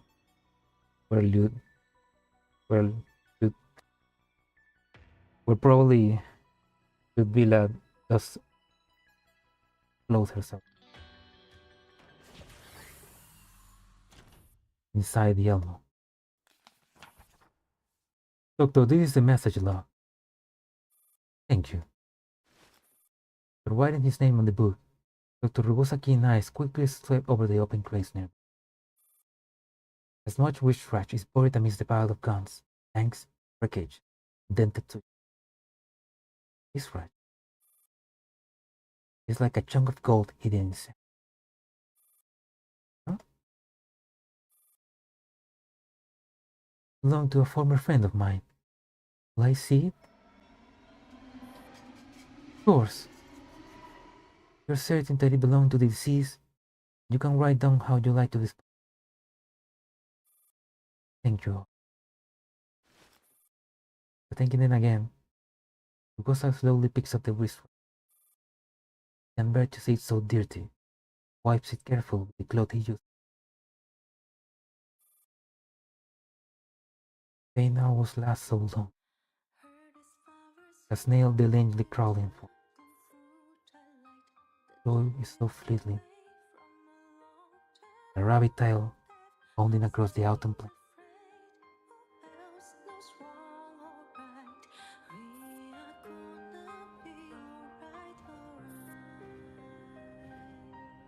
Longitudinal Strain.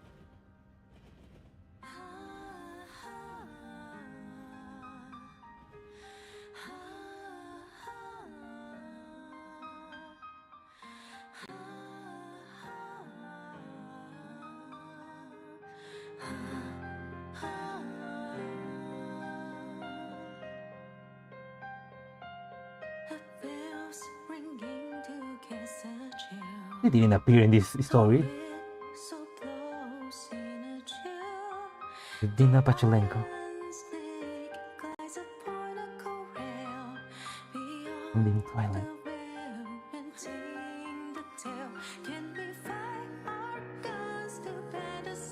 Maggie Ponce.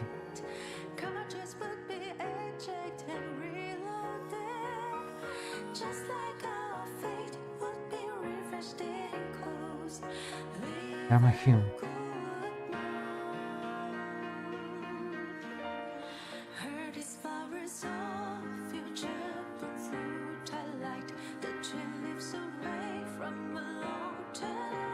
Catherine Ponce.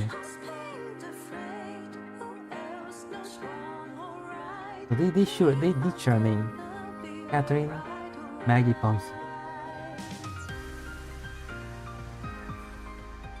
W.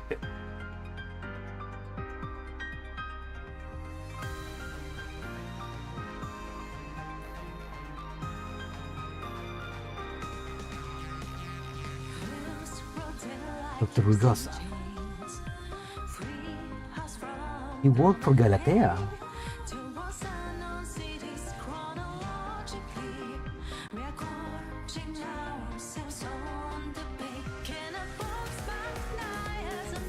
Nicolas. Namaste.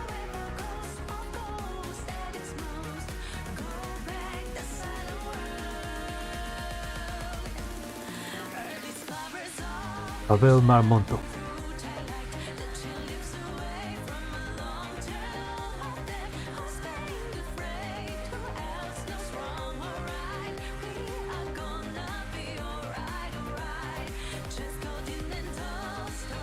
Lucas Rugosa.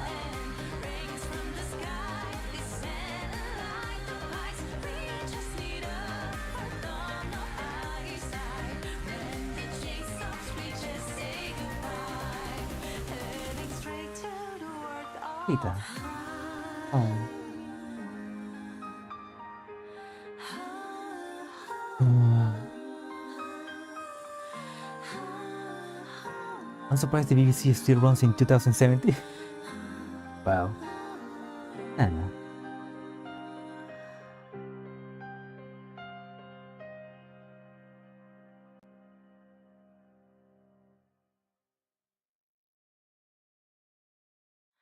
With a Neil Lucas.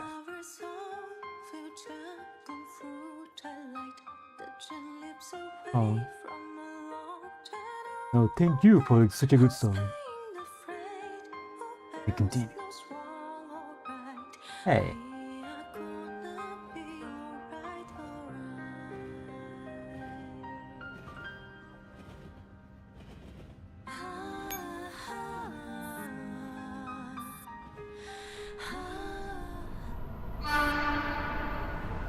In the small hours, Berlin Central train station, Germany.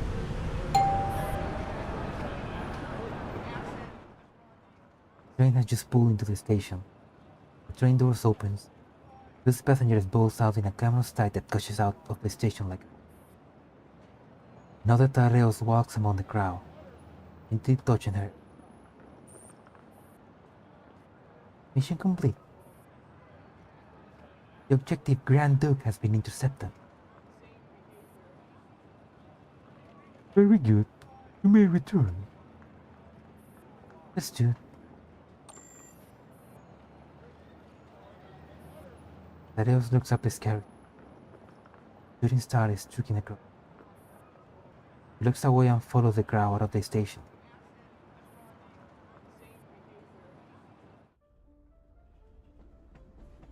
What? He was staring back at the outside the window.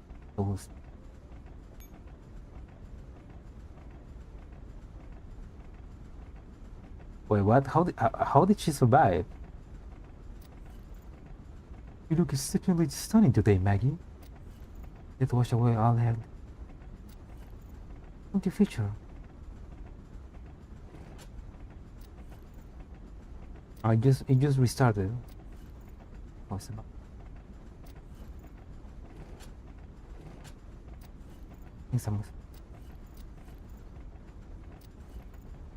They just restarted. But how does this bitch survive? What the? Notify T1. Dude number 2.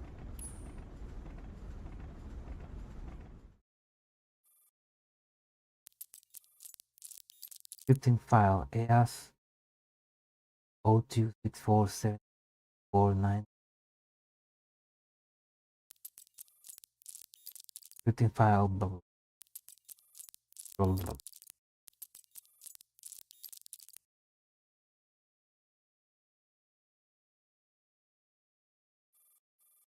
Tadeus opened her eye. Any questions? Not at all, Brick Sister Brammer. Must complete the interception. Flies to make it into Germany. Do you understand? Yes. All the routes are being watched. I will watch the lifeline throughout the process. Hell. Do you know what came of the last investigation? What else can help but tremble? We'll intercept it, no matter what. But the war sucks as problem. People quietly pass each other as they head to the protected camp. The sound is the robotic voice of the PA system that echoes across the battle. Passengers aboarding the EN 44013M service, please proceed to the platform as soon as possible. The train is departing at 8:15 precisely. The man standing behind a pillar on the platform checks his watch impatiently. The train will be leaving in 5 minutes. There's still no sign of her yet. What the hell is that woman up to? In the direction of the man's frantic gaze, the shadow of a pillar on the other side of the train station is a woman wearing a cowboy hat. She's leisurely humming a song. She occasionally glances at the clock in the middle of the hall. Tadeus approaches her. We are here at last. These flowers are for Miss Valeria. Dario hands Maggie a fresh flowers in her arms. Maggie weighs the flowers, and by noticing the card within the long stem, she plucks it out with her slender fingers. The card contains the direct information Dario has given. Secret operation. Court. Topic 8. Soul the bird.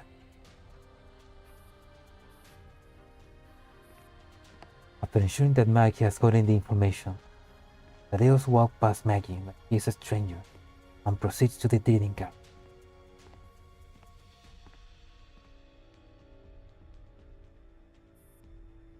Irish 9 feet. Observing all the passengers and ensuring that there are no suspicious people among them, Tadeo stares the windows. She smooths out the silver strand in her hair and looks outside, trying to verify Maggie's move. Chris chime of bells come from an ornament on Gil's backpack. Mom, I'm hungry. There, be good. I'll buy you some knives when the train starts moving. What do you want to eat now? The girl turns to the mother arms in a childish manner, and the bell on her backpack moves as well, filling the air with a merry tune. Before she realizes it, Tadeo's gaze is now fixed on the little girl's bell. It is nothing more than an ordinary silver bell with a speckled ribbon in it, attached on the side of a blue skull bag by a little chain. However, Tadeo's eyes, ringing bell gradually detached from the bag itself, faster as a pink sling.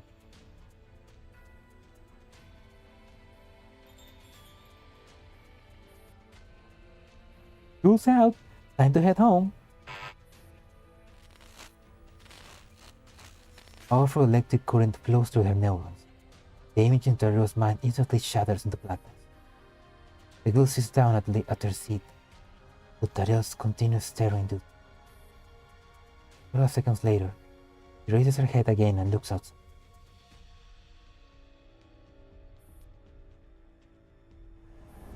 After a long, blurred in, the Longitudinal train begins to move, while Sasa Central Railway Station vanishes outside the window. Tadeo quietly watches the landscape go by. The long journey has begun. All she needs to do is wait for her foolish prey to walk into it. For the cold express. Tadeo sits alone in the carriage. A pale yellow drink rests on the table. He pushes the glass away disinterestedly and picks up the list that the glass was waiting down. It lists files on every single dog who has boarded the train. Most of them have been crossed out, indicating that there's nothing fishy about it. Maggie has made simple notes on them. Pavel Marmotov, Irma Hume, Ludmila Pachvilenko. File identification complete. After putting the list down, Tadeo looks aside at the grassy plains grass, quietly enjoys her snow.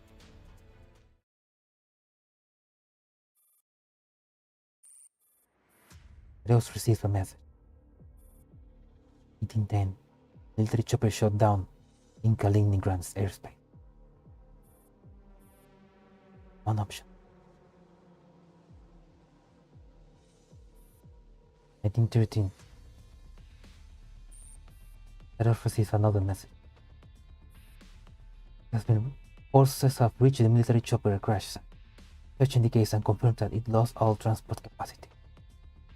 That's the what's the gold name? The Morning Star. One wrong option eliminated.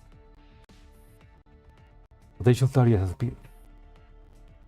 We'll confirm precise location once the signal is verified. Your trap has been sprung.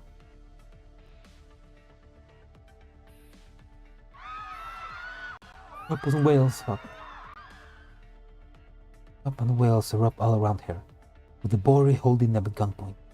All they can do is stay still. Shadows blends into the crowd. Volcan's gaze sweeping across the bory while in the middle of their plundering, coming to rest on the sleeping man. What an annoying insect. He opens a preavite commission. Awaiting your orders. A potential target has appeared. Understood. Standing by.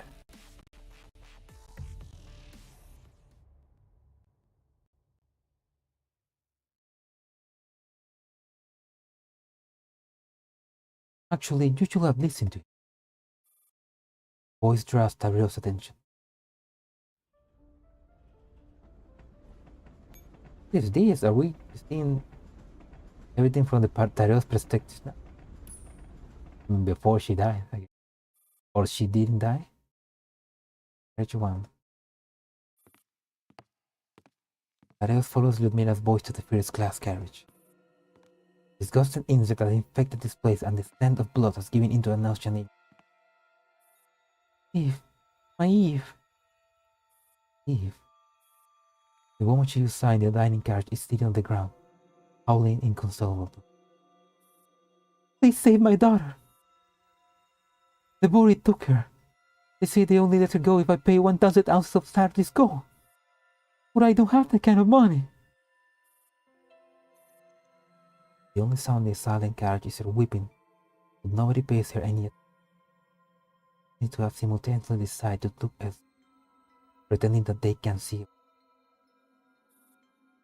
She's my one and only daughter. Please, my Eve. I can't lose my daughter again. Calm down. We'll think of something together.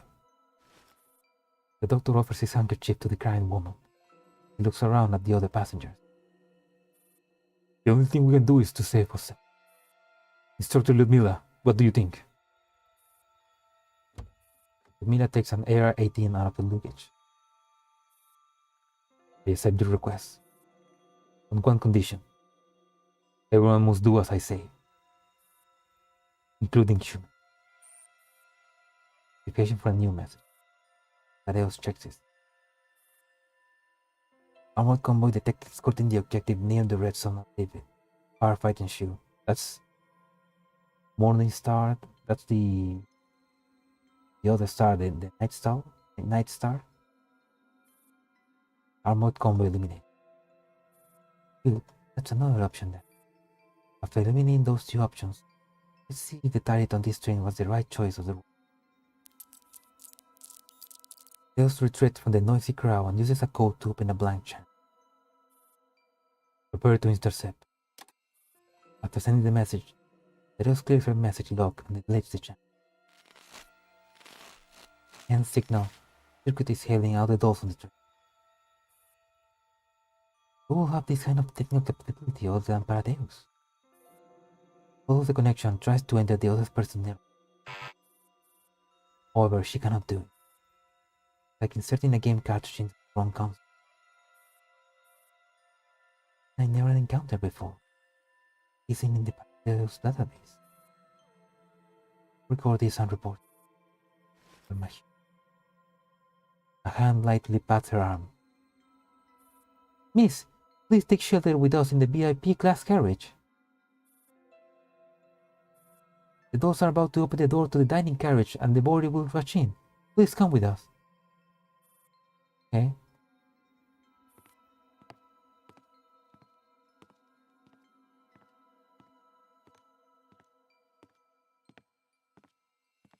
Thanks, Narish.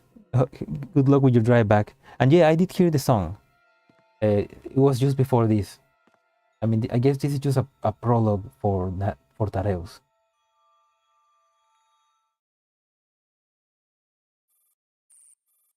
A new message from the special channel reaches her. A session bullseye fire. Tareus stares outside the window and begins a mental countdown. Come on, let's jam. It has been successful. Command AS has been sent. Guilty alteration.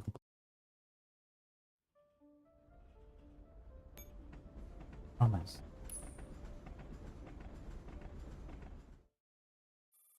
Carriage future. Carriage 1. Priority mission.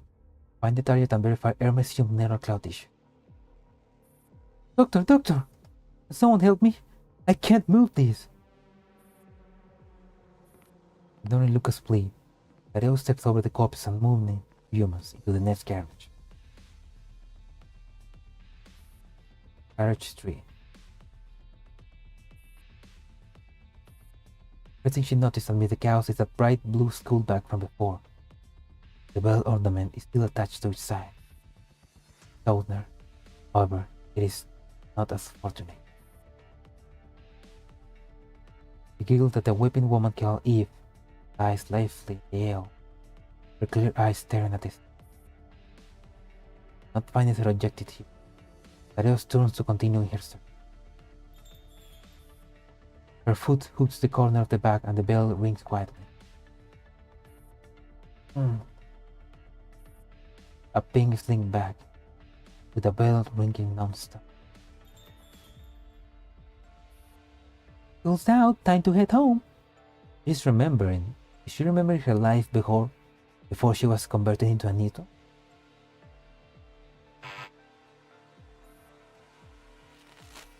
Another powerful electric current erupts inside her head.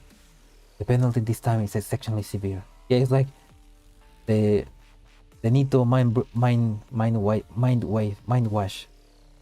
The Paradeus brainwash is like trying to stop her from remembering. Paradeus' entire vital connection image goes dark and it feels as if she's going a bit.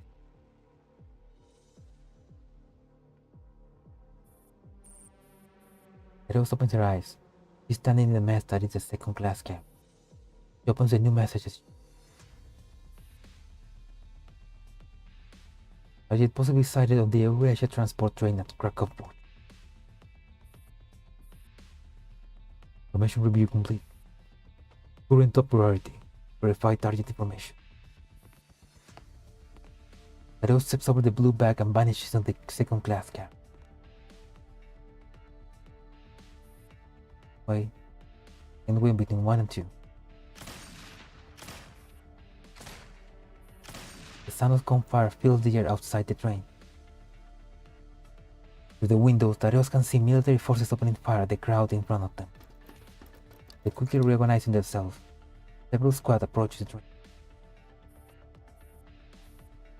They came to her. Tareos opened the blank channel again. Maintain the lockdown. Stand by for instruction. Several seconds later, the troops stop moving.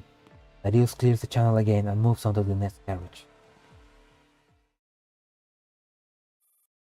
Carriage 2.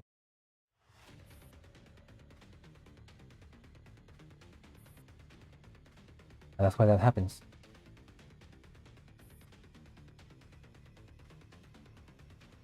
Pointless dispute has broken out among the three dolls.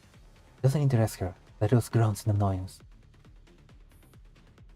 What's the matter, Mr. Reus? You take care of the short one. I want both neural clouds. She is in the way. As you wish. Tareos raises her arm and musters the firepower of floating cannons. But Ludmila suddenly jerks her up. Huh? Something's right. The strange sensation makes Tareos freeze for a moment.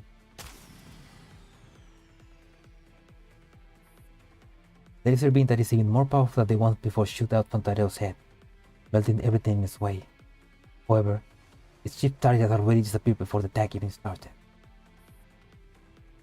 Yeah, because it was Maggie basically. It was Maggie making a fake version of the future train so that he can be top while she and Irma escape, and Ludmila as well. Irma, Ludmila, and even Maggie behind them. They have all vanished without a trace before the attack. Signal search. Ludmila searching. Failed. Maggie Ponzi. Failed. Crackle. A feeling that she can't quite understand bursts in her heart. She shakes her head, trying to expel this frustrating feeling. Requesting execution orders for command. Old boy expecting the virtual connection. Request denied. Burning sensation grows. Thaddeus grabs the inhibitor on their head, savagely yank it off. She falls to her knees, grunting in pain, bangs her head against the ground. But along, receiving several impacts, Thaddeus' painting gradually recedes. Target lost. Requesting permission to continue the mission. Adjusting current mission priority is locating the target doll, Maggie Ponce. The keys open the blank channel after. Commencing operation. After tuning out the communicator in their hand, Thaddeus moved on to the next cabin.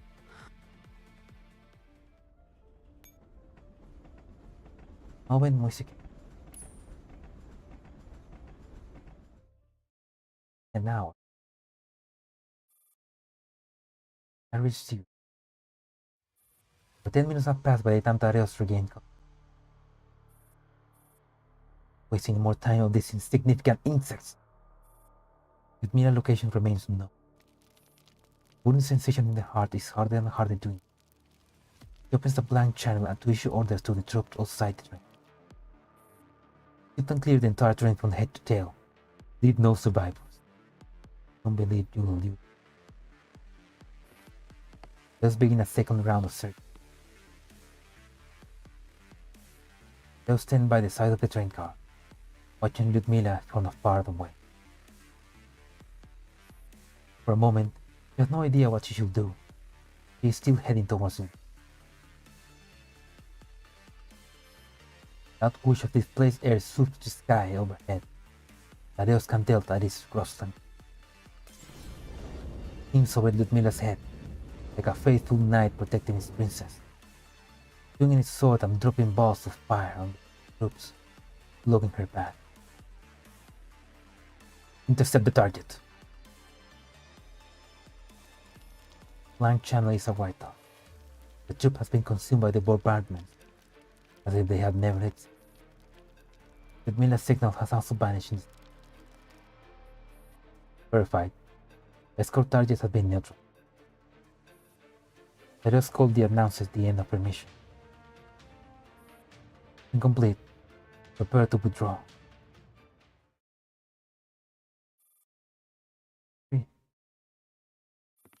Let us make a detour and does not proceed immediately to the VIP class carriage to meet up with the surviving passengers. Instead, he heads to the second class carriage. The gear called Eve is still lying there. Her wide open eyes started to cloud off. Thaddeus kneeled beside her and takes a little teddy bear. He won't need it. Hugging the bear, heads towards the VIP. That woman cries echo in her ear. Eve! My Eve! Eve. Those mothers the simple word. She's the only one she remembers. And after countless spiritual cognitive, Leo has named her match after.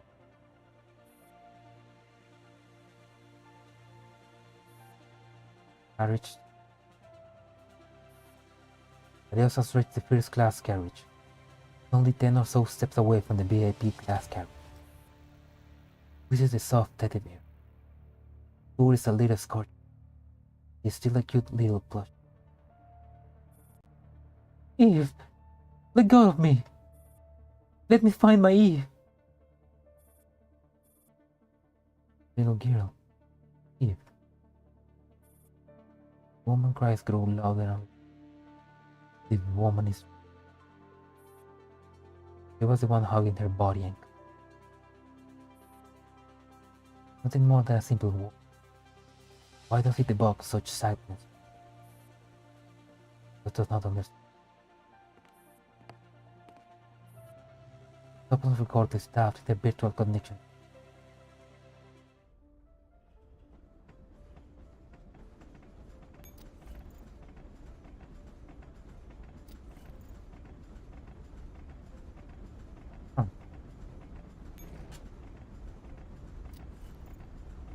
Oh my god, I can check everybody's history now. Oh my, how much time I'm gonna. But I don't get it. How did she survive at the end? Like, how did she survive?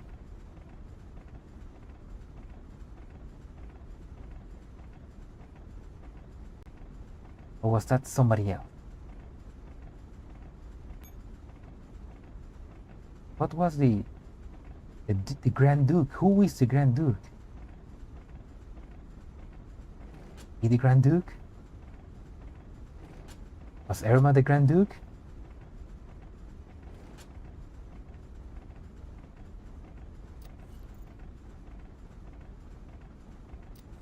I continue reading. 87, so I still have a lot of stuff. Maybe I just read it tomorrow. It's just story, I can just read it tomorrow. Yeah.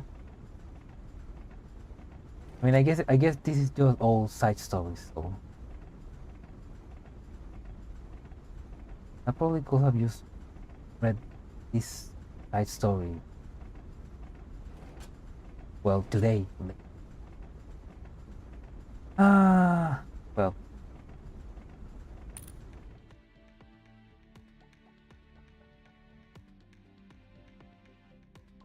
Actually, do this. Watch through the entire enclave of Longitudinal Strain. Actually, do this.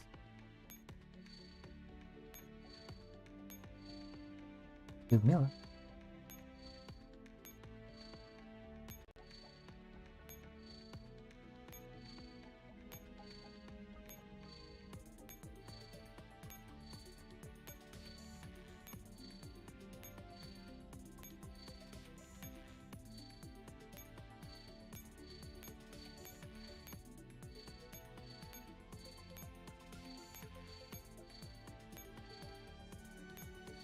This is gonna tell me when I get Lupin.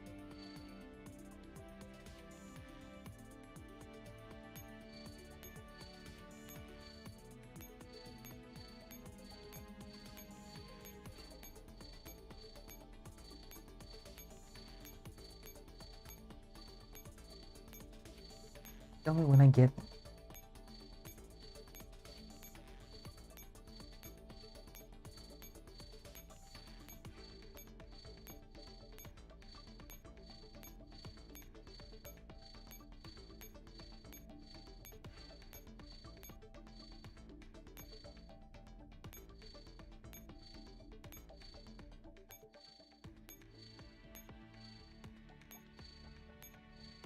Yeah, I already got her. You didn't tell me what the.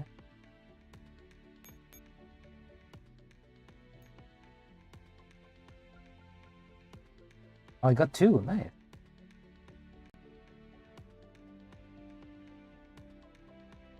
Her. Her. Her. Her intro words. 無事戻りました。みんなお疲れ様。マーク2行ってきます。